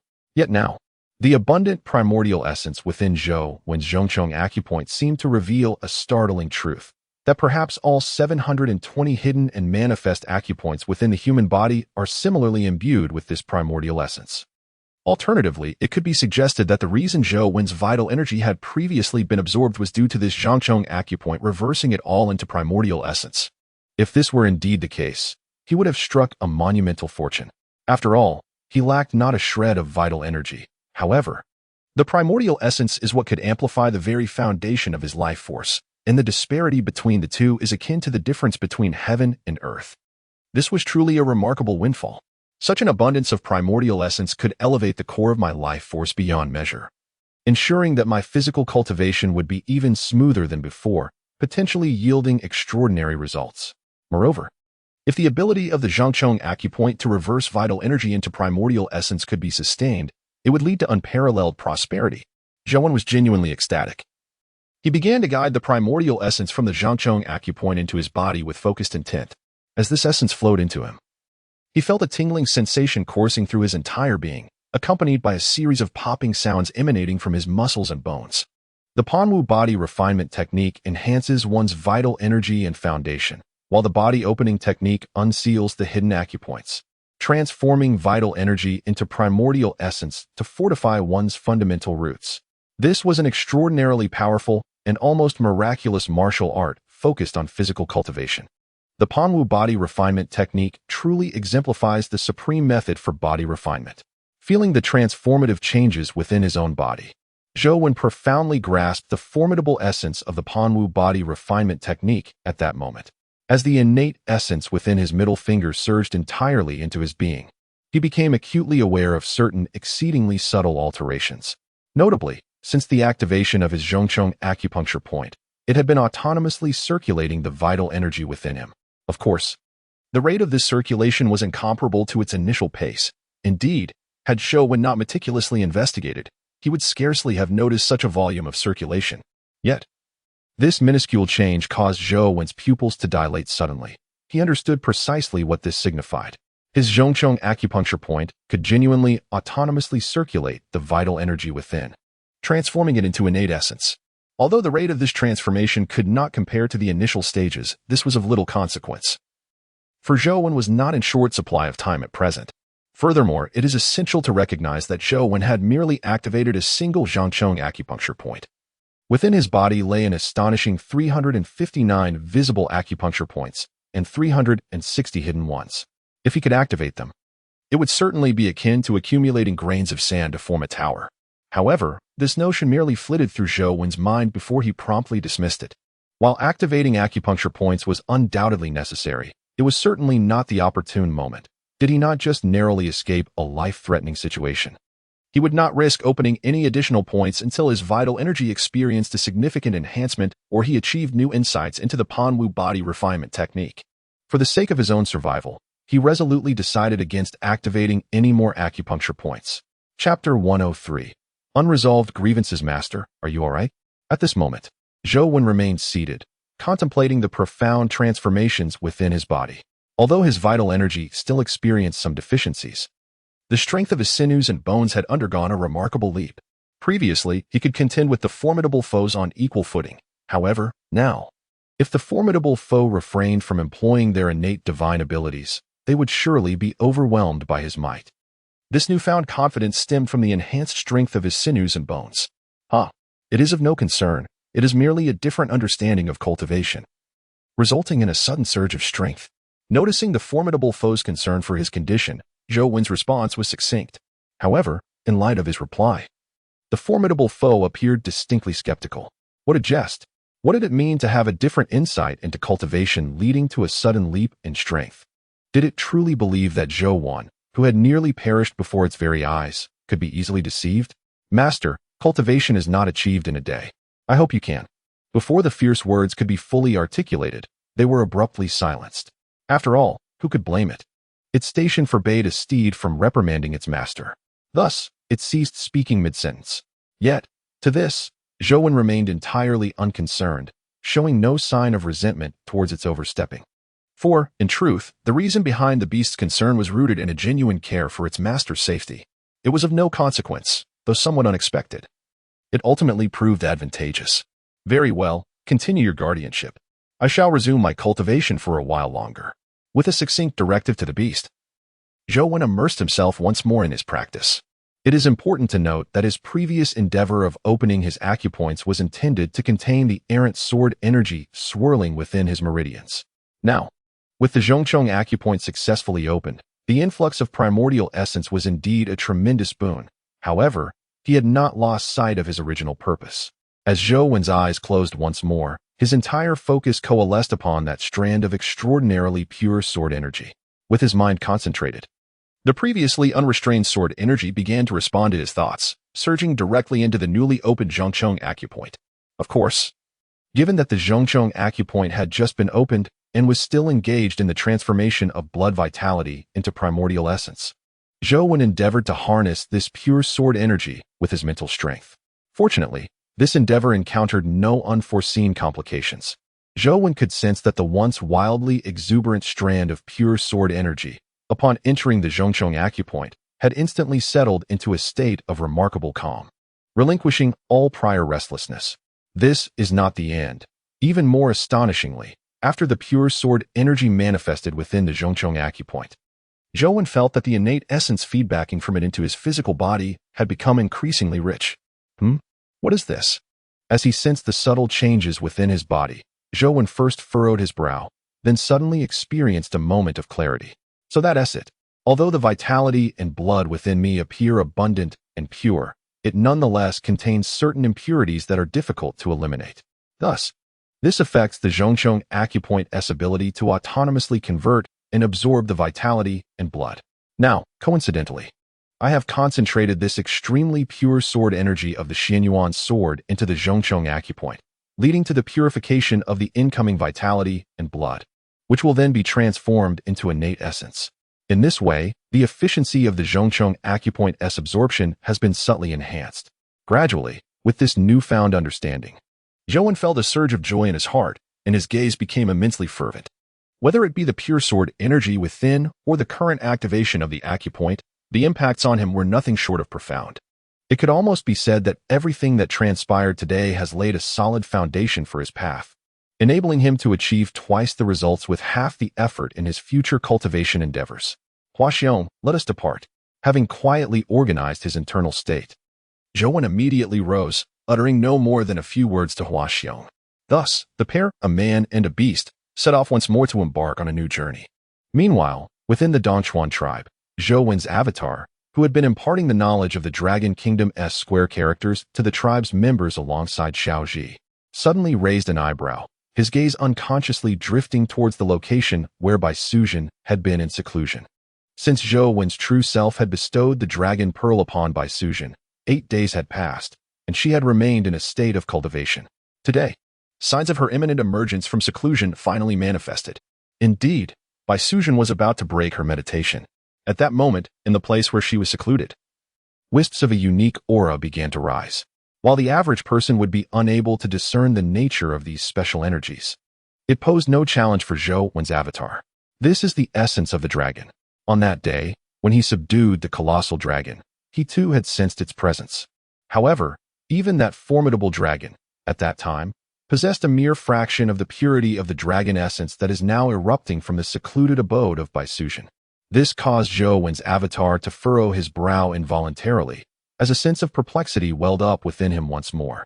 It is worth noting that, in terms of bloodline, the colossal dragon he had vanquished, though not a paragon of pure dragon lineage, undoubtedly possessed a closer affinity to dragon blood than Bai Suzhen.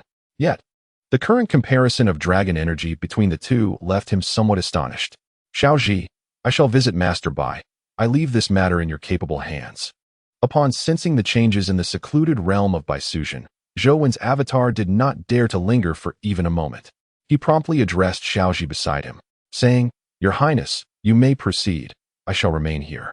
After Xiaoji acknowledged his words, Zhou's avatar vanished in an instant, reappearing at Bai Suzhen's meditation site. As soon as his figure materialized, a shadow descended violently towards him.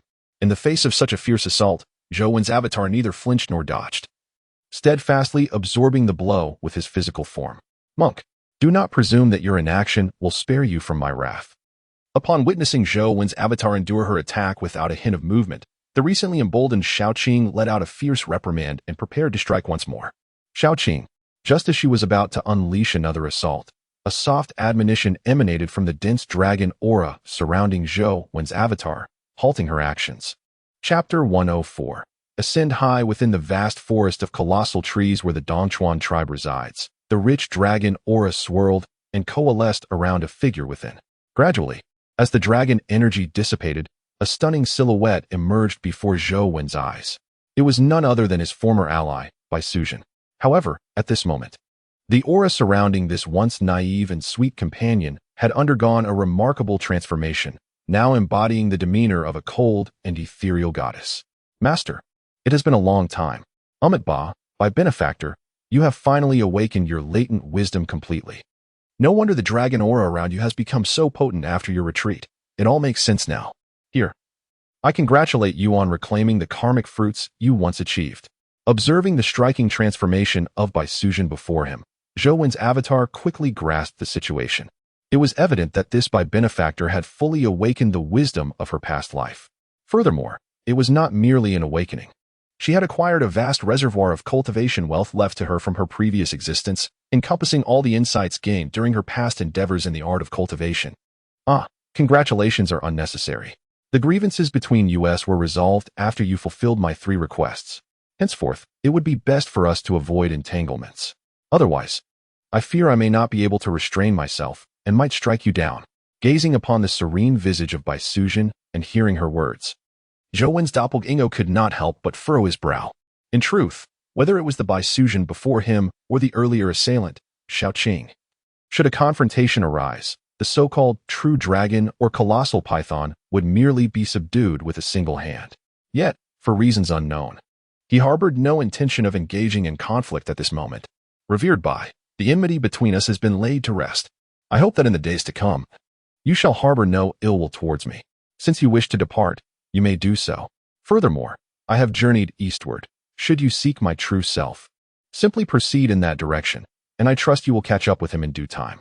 Without indulging in any superfluous chatter, Zhou candidly revealed his true self's itinerary, seemingly unperturbed by the prospect of Bai Suzhen seeking trouble with him. As anticipated, upon disclosing his true self's whereabouts, Bai Suzhen promptly departed with Shaoqing. Observing their retreating figures, a subtle smile crept upon the lips of Zhou Wen's doppelganger. Ah, my true self. I leave the matter of Bai Suzhen in your capable hands. Strangely enough, witnessing Bai Suzhen and Shaoqing head eastward did not instill any worry within him. Rather, it ignited a flicker of anticipation. In this instance, Zhou Wen and the beast, Huaxiong, had once again set out on their journey. However, they had not traveled far when Huaxiong abruptly halted its steps. The reason for its sudden stop was quite simple. It had sensed that they had entered the territory of a formidable beast. Master, I have detected an unfamiliar aura. There is likely a beast here whose strength is comparable to mine. Just as Huaxiong ceased its movement, a deep voice reverberated in Zhou Wen's ears. His gaze immediately sharpened, and then he relaxed his entire being, softly replying, "All right, do not be anxious. If there is indeed a beast, you need not intervene. Simply leave it to me." Zhou Wen was certainly unafraid of the beast. In fact, he felt a surge of excitement. After diligently practicing the Panwu refinement technique for many days, he had been yearning for an opportunity to test his skills against a beast. Today, it seemed, might just provide that chance, filling him with an indescribable thrill. There is no denying that when one practices alone, no matter how significant their progress, if there is no outlet for its expression, relying solely on one's own exhilaration is simply insufficient. Thus, Zhou Wen had been eagerly anticipating an encounter with the beast, to gauge the true extent of his current strength. Now, with Huaxiong's warning, he was finally aware that a beast likely lurked nearby, which only intensified his excitement. Master, please exercise caution. I can sense that this beast is not ordinary. Observing his master's eager demeanor, Huaxiong felt a twinge of alarm. As a beast itself, it was acutely familiar with the essence of its kind. Within the aura it sensed, it was evident that the concealed beast was exceptionally formidable. No worries. It is time for you to witness my capabilities, lest you continue to underestimate me. After all, would I allow myself to miss the opportunity to turn the tide after facing a calamity? In response to Huaxiong's caution, Zhou Wen remained unfazed. This reflects his confidence in his current prowess. After refining the Xianyuan sword into his personal weapon, disregarding his physical realm, he found that, as a sword cultivator, ordinary ferocious beasts were merely lambs awaiting slaughter in his hands. After all, the quality of the Xianyuan sword was unparalleled. Who would dare to challenge its might? Yet, at the moment he lightly chuckled and made his move, a figure suddenly materialized within his gaze, causing his pupils to constrict sharply. It was a woman of unparalleled beauty, a human. Indeed, the ferocious beast that had appeared before Zhou Wen was a woman of extraordinary elegance. Gazing at this figure, Zhou Wen was momentarily rendered speechless. Prior to encountering this stunning woman, he had resolved that no matter what ferocious beast he faced, he would remain utterly unperturbed. Yet now, reality had dealt him a harsh slap in the face. He was genuinely astonished and profoundly shaken. A ferocious beast had astonishingly transformed into a woman of breathtaking grace. Leaving him in awe, Zhou Wen watched as the woman stepped closer to him, leaving him momentarily at a loss for words. However, as she approached within a few feet, Zhou Wen sprang into action. It was a full eruption of his physical strength. In an instant, he crossed the distance and seized the woman by the throat. With that, his right hand rose high, firmly grasping her neck and lifting her off the ground. Chapter 105. I am a professional at self-destruction within the dense forest. Zhou Wen raised his right hand, firmly clutching the woman's throat and lifting her skyward. Fool, you thought you could confuse me with mental illusions? Do you truly believe my mental fortitude is weak? He scoffed as he tightened his grip. As he exerted force, a crisp sound echoed. Crack. In that instant, everything before Zhou Wen began to shift. When he redirected his gaze to what he was grasping, he found himself momentarily stunned. It was a creature no larger than his palm, a mouse. No, upon closer inspection, although it resembled a mouse, it clearly bore a pair of fleshy wings. Battlefield notification. Congratulations to the chosen one of the Dragon Kingdom, Zhou Wen, for successfully slaying the 8th level ferocious beast, the Soul Devourer, and claiming a segment of the Jianmu Forest. Due to the significant disparity in strength between the two parties, no treasure chest reward will be given for this kill. Additionally, A segment of the Jianmu forest will randomly refresh within the territory of the Dragon Kingdom on the other side of the stars. As the battlefield notification sounded, Zhou Wen immediately understood that the creature he held, similar in size to a mouse, was indeed a soul devourer. It appeared to be a beast specializing in mental prowess. This was the first time he encountered such a creature, yet it seemed that, for him, these types of beasts were merely a gift. Zhou Wen casually discarded the corpse of the soul-devouring beast he held in his hands.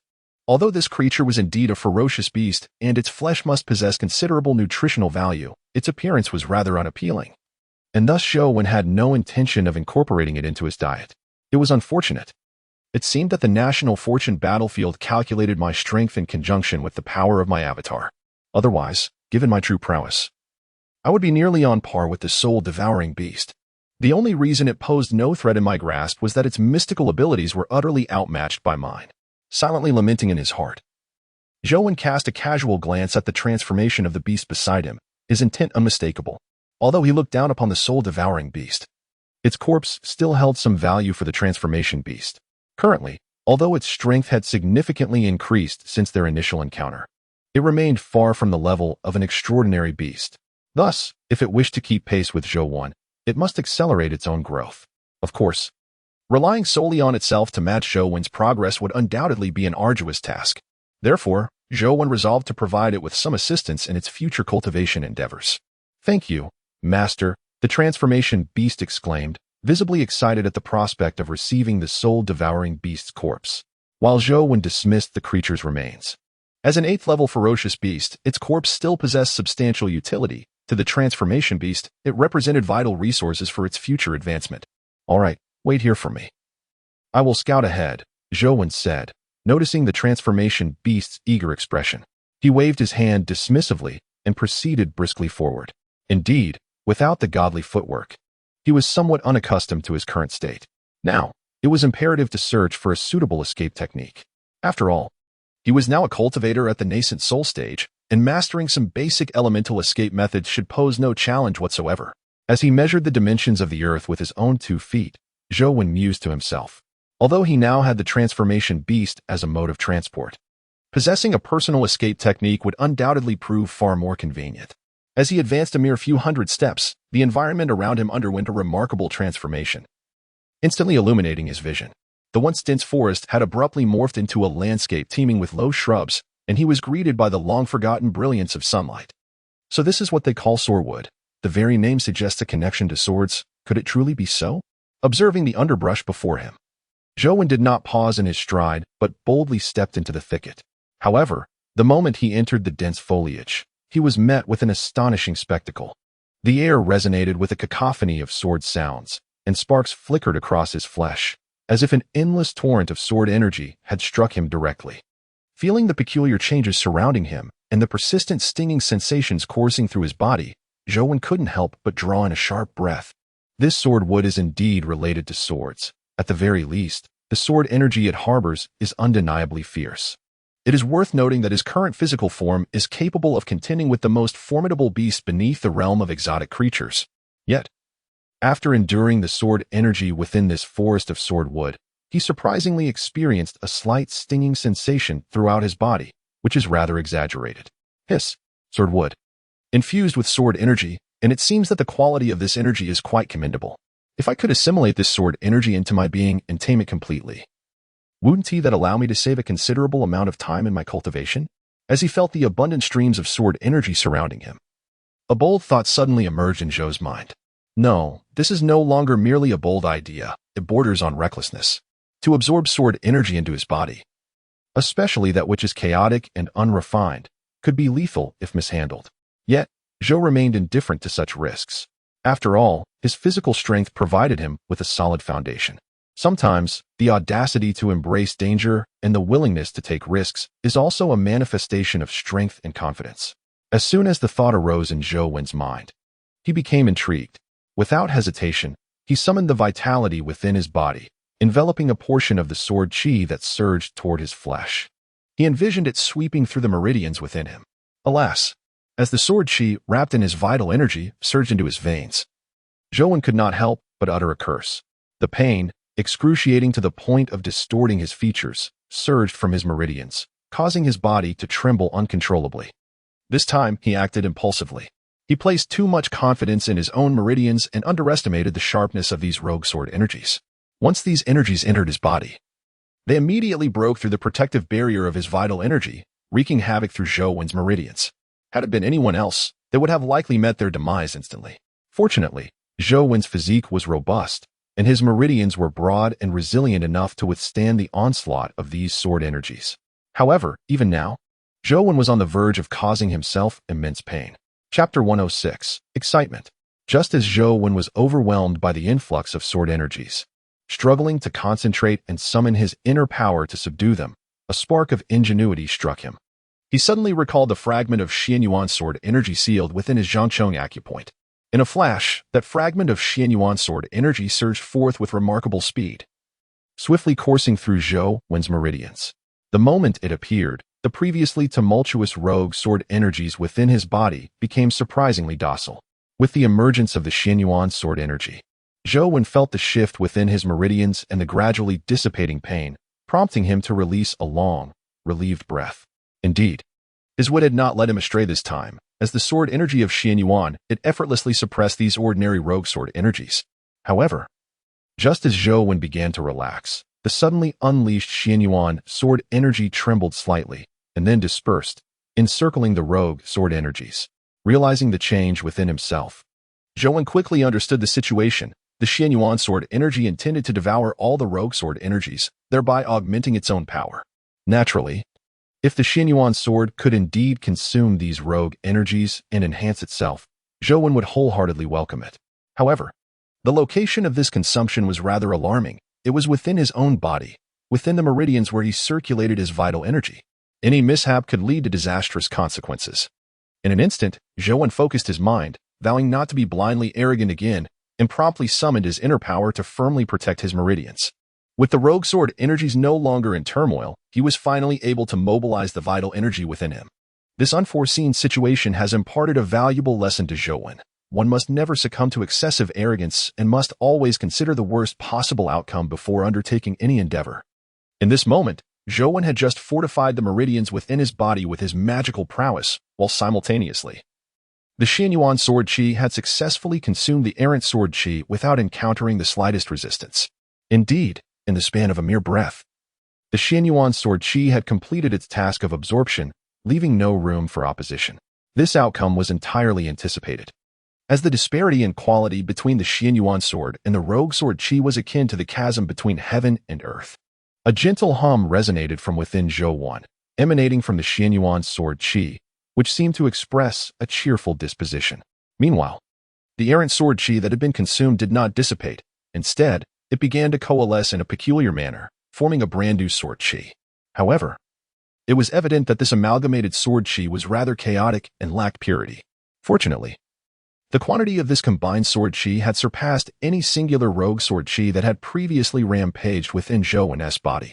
Again, the sound of a sword's hum echoed within Zhou Wen, a sign that the Xianyuan sword chi was once more expressing its contentment. At that moment, Zhou Wen seemed to comprehend its intent, and his expression transformed into one of profound excitement. Do you desire more? Am I to draw these rogue sword chi into my body? Pray tell, can you withstand it? If I were to channel all these errant sword chi within, and you could not endure, I would find myself in dire straits. Upon sensing the implications of the Xianyuan sword chi within him, Zhou Wen felt a twinge of anxiety. The prior agony had been utterly unbearable. Were it not for his resilient physique, he would have long since been pierced through by the sword chi coursing within him. Once more, the sword's hum reverberated, this time with an urgency that seemed to urge Zhou Wen onward. Witnessing this, Zhou Wen's gaze sharpened, a glimmer of determination flashing in his eyes. With audacity comes abundance, as long as one is bold enough, daring to grant a respite to the spirit. I shall take the plunge. Finally, spurred by the Xianyuan sword chi's encouragement, Zhou Wen closed his eyes, clenched his jaw, and resolved himself. In the next instant, the blood essence within him surged anew, and this time, not only was the blood essence flowing vigorously, but his magical energy also joined in harmony. As he began to fervently absorb the errant sword chi that swirled throughout the swordwood forest, utilizing the Baihui acupoint atop his head as a gateway.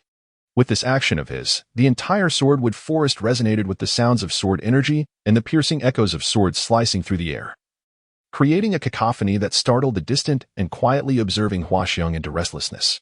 He could not fathom what had transpired with his master. Why, upon this occasion, the commotion generated during his training was so fearsome.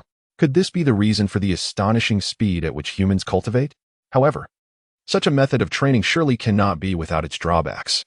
Surely, among those who practice, 9 out of 10 would end up losing themselves in the process. As he watched his master train, Huaxiong could not help but begin to voice his inner grievances.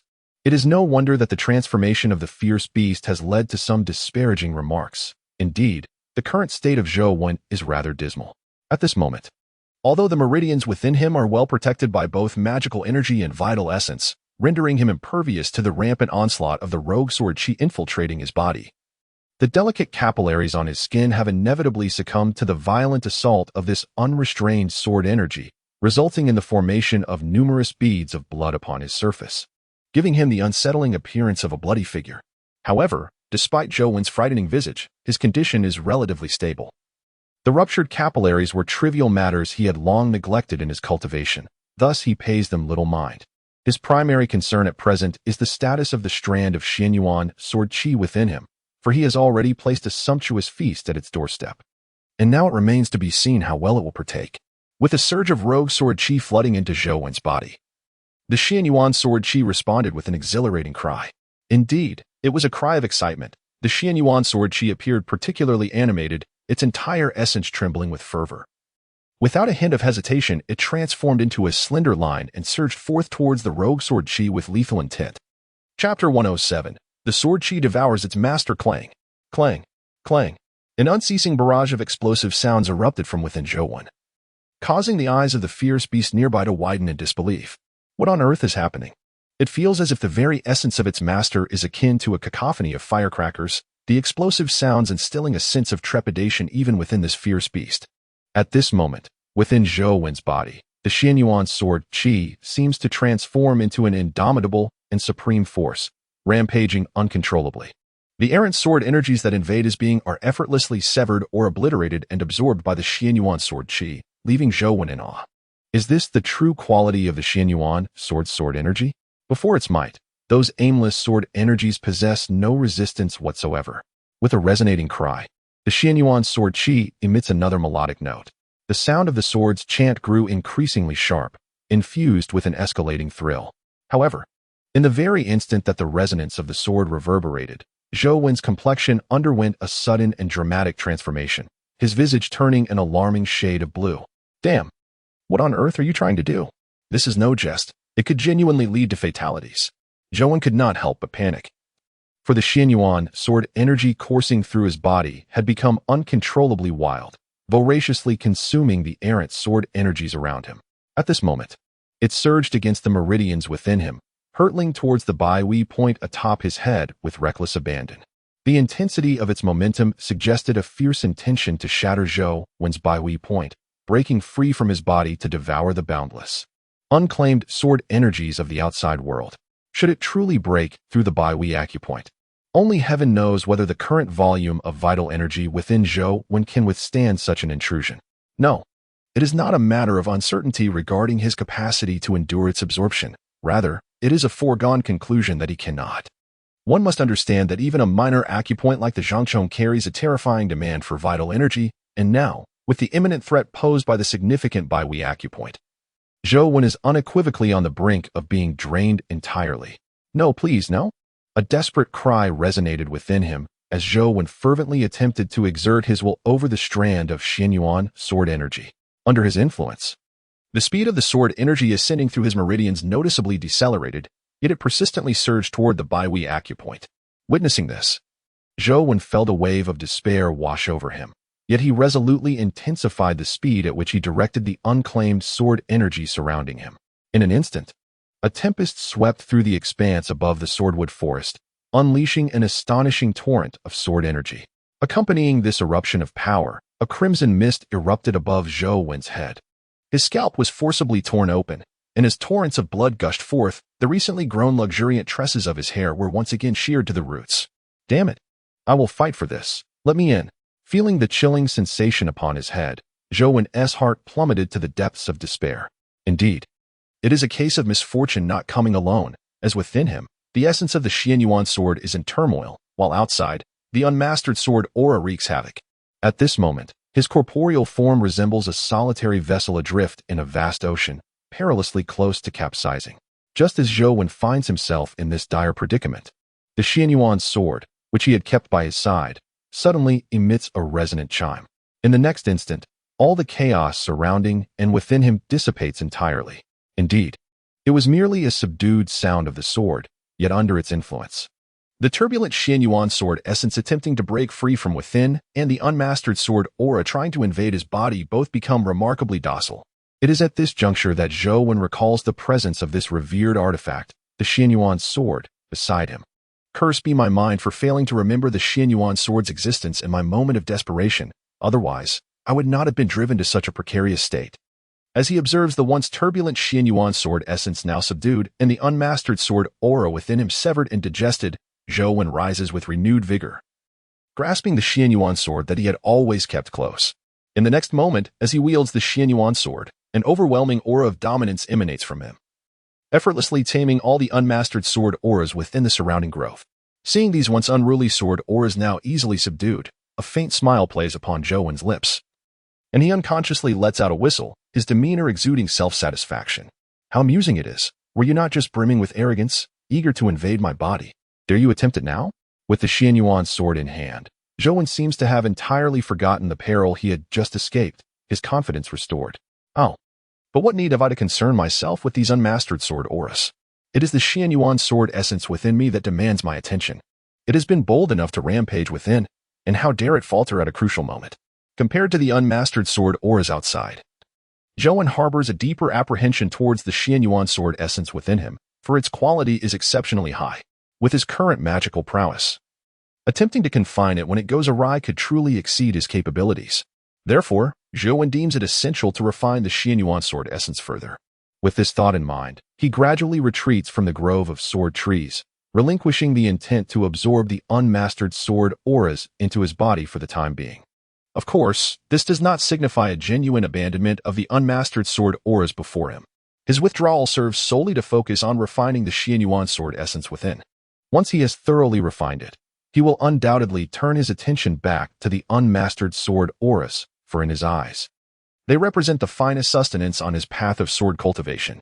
As Zhou Wen's footsteps retreated from the swordwood forest, the previously rampant and unbridled sword energy that permeated the area immediately ceased its tumultuous activity, retreating once more into the depths of the swordwood. Zhou Wen, too, gradually released his grip on the Xianyuan sword, settling into a cross-legged position. With a resonant hum, the sword's melody echoed once more.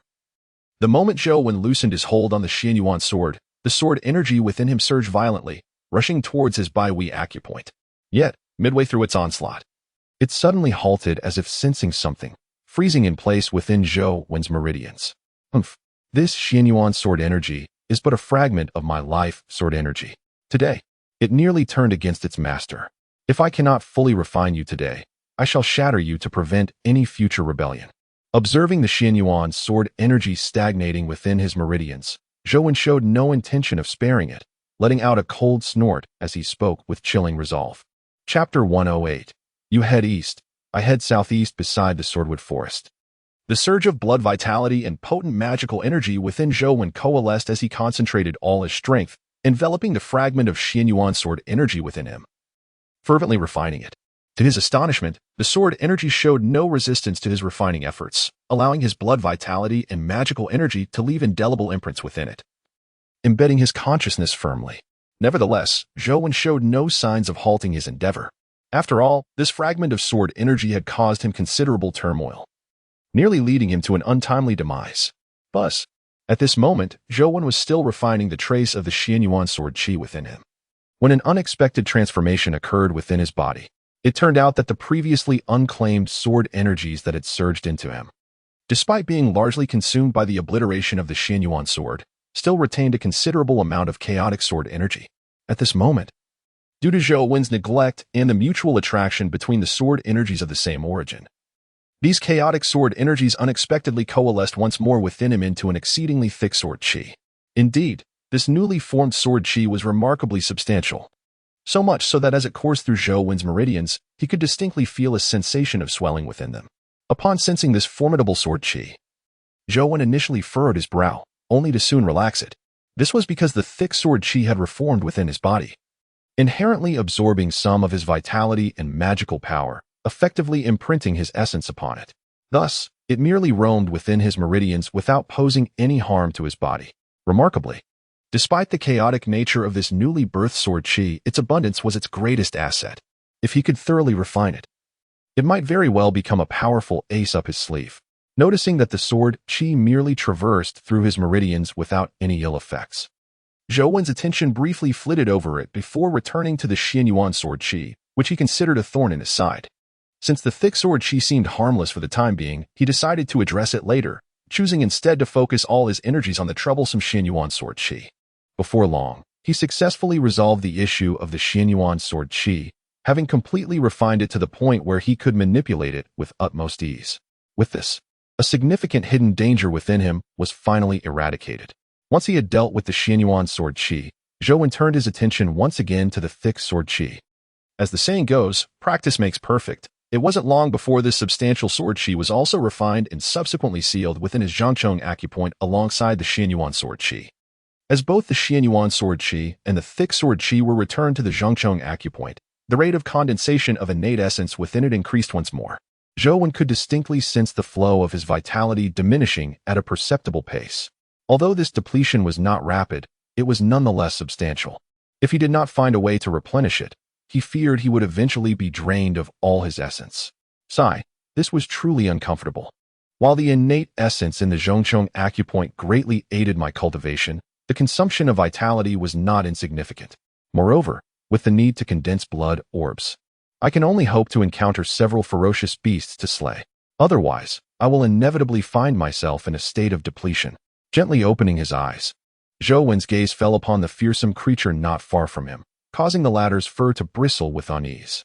For reasons unknown, the creature felt an instinctual trepidation in the intensity of its master's glance, which bore an unsettling resemblance to the way one would regard a meal. Stirring a sense of alarm within, "Fearsome creature, I bid you to explore the surroundings for a while. As you have observed, the environment here greatly benefits my cultivation, and I intend to enter seclusion for a period. During this time, I require you to ascertain the strength of the ferocious beasts that roam this area. If you encounter those of lesser power that you can handle on your own, deal with them and bring them back. However, should you confront beings of formidable strength that you deem beyond your capability, return to me, and we shall confront them together." As Zhou Wen awoke, he immediately issued instructions to Huaxiang, who promptly nodded in agreement. The trepidation in Huaxiang's demeanor was palpable, having been struck by the dangerously intense gaze of its master. Consequently, upon receiving Zhou Wen's command, it swiftly turned and departed. Observing Huaxiang's hasty retreat, Zhou Wen could not help but chuckle softly. Fully aware that his earlier expression had frightened the creature, he remained unfazed by it. Although he had a pressing need for the replenishing flesh and blood, he would never resort to harming his own steed. After all, in this realm of national fortunes and battles, one could find a scarcity of many things. But beasts and the flesh upon them were in abundance. "Sister, where are we headed? Are we going to confront that bald-headed fiend?" A massive azure python, bearing a tall woman clad in white, suddenly spoke in human tongue within a dense thicket. That despicable bald head dared to bully us sisters in his past life. In this incarnation, we shall undoubtedly take our revenge. At this moment, he has transferred all his power to his avatar. If we could locate him, we could surely subdue him. Then, sister, you may do with him as you please. Fry, boil, or roast. The white-clad woman, perched atop the formidable azure serpent, was momentarily rendered speechless by the creature's fervent words. Having awakened the wisdom of her past life, Bai Suzhen was acutely aware of the enmity she had harbored against Master Zhou Wen in her previous incarnation. However, the past was indeed just that past. Furthermore, the grievances entwined with Zhou Wen had already been resolved with her consent. Did she truly wish to seek trouble with his true self once more? Yet, if she were to encounter him face to face, would she truly possess the resolve to act against him? Amidst the tumultuous thoughts in her mind, Bai Suzhen felt a profound disarray. She recognized that if she continued her journey eastward, a meeting with Zhou Wen was inevitable. Yet, for reasons unknown, she found herself reluctant to confront his true self at this moment. Thus, as Xiaoqing forged ahead, she discreetly adjusted their course. This also led her to travel eastward like Zhou Wen, yet one was heading directly east while the other was veering towards the southeast. This also implies that, barring any unforeseen circumstances, no matter how swiftly Xiaoqing travels, she and Zhou Wen will ultimately remain on divergent paths. Very well, Xiaoqing. Although we have awakened our innate wisdom, the events of our past lives belong to a bygone era. Why should we delve into them further? Moreover, I have already comprehended the intricate ties between him and me. Should we cross paths on this battlefield of national fortune in the future, we shall merely be strangers to one another. The cool, measured words drifted softly into the depths of the dense forest, while beneath her, Xiaoqing's. Upon hearing the white-clad woman's remarks, unusually refrained from engaging in debate, as if her heart harbored certain ineffable thoughts. Chapter 109. The Two-Headed Wolf. At this moment, Zhou Wen, having tamed the two strands of sword energy within him, remained blissfully unaware that Bai Suzhen and Xiaoqing had intentionally brushed past him in silence. He was currently exhilarated, gazing upon the swordwood grove before him. With the hidden dangers within him now resolved, all that remained was to assimilate the untamed sword energies surrounding him. No, I must not rush. I shall await the return of the fierce creature and see if it can locate any other beasts lurking in this vicinity. If it can indeed find those ferocious beasts, I will hunt down a couple to bring back, storing them in the small tower as my sustenance, so that I may have a means of nourishment when my vital energy wanes severely. As Zhou Wen was about to step once more into the swordwood forest, he suddenly found his movements halted, his feet frozen in place. He began to survey the surrounding environment with the power of his mind. In this moment of contemplation, he immediately discerned some peculiarities. The density of trees in the dense forest was becoming sparse, and it appeared that the height of these trees was gradually diminishing. Could it be that I am nearing the edge of this forested realm? Pondering the revelations of his perception, Zhou Wen felt a deep sense of perplexity. However, before he could dwell on his thoughts any longer, a sudden tremor surged through his mind. He had detected the presence of his dispatched creature, which was now engaged in a standoff with a formidable beast. Has the creature found its target? It seems this being is confident in its ability to confront the beast before it. Otherwise, it would have returned to seek my assistance by now. As these thoughts whirled in his mind, Zhou Wen acted without hesitation, grasping the Xianyuan sword beside him and advancing towards the location of his creature. At that moment, the creature's large eyes narrowed slightly, fixated intently on the monstrous being before it. The creature in question was a two-headed wolf, sharing a single robust neck beneath its dual heads. However, this two-headed wolf appeared to be underdeveloped, with one head significantly larger than the other. A low whimper emanated from the larger wolf head, seemingly issuing a warning to the creature, cautioning it against encroaching upon its territory, lest it face dire consequences. Yet, undeterred by the two-headed wolf's threats, the creature remained unfazed. It was at the pinnacle of the 9th level of beastly prowess,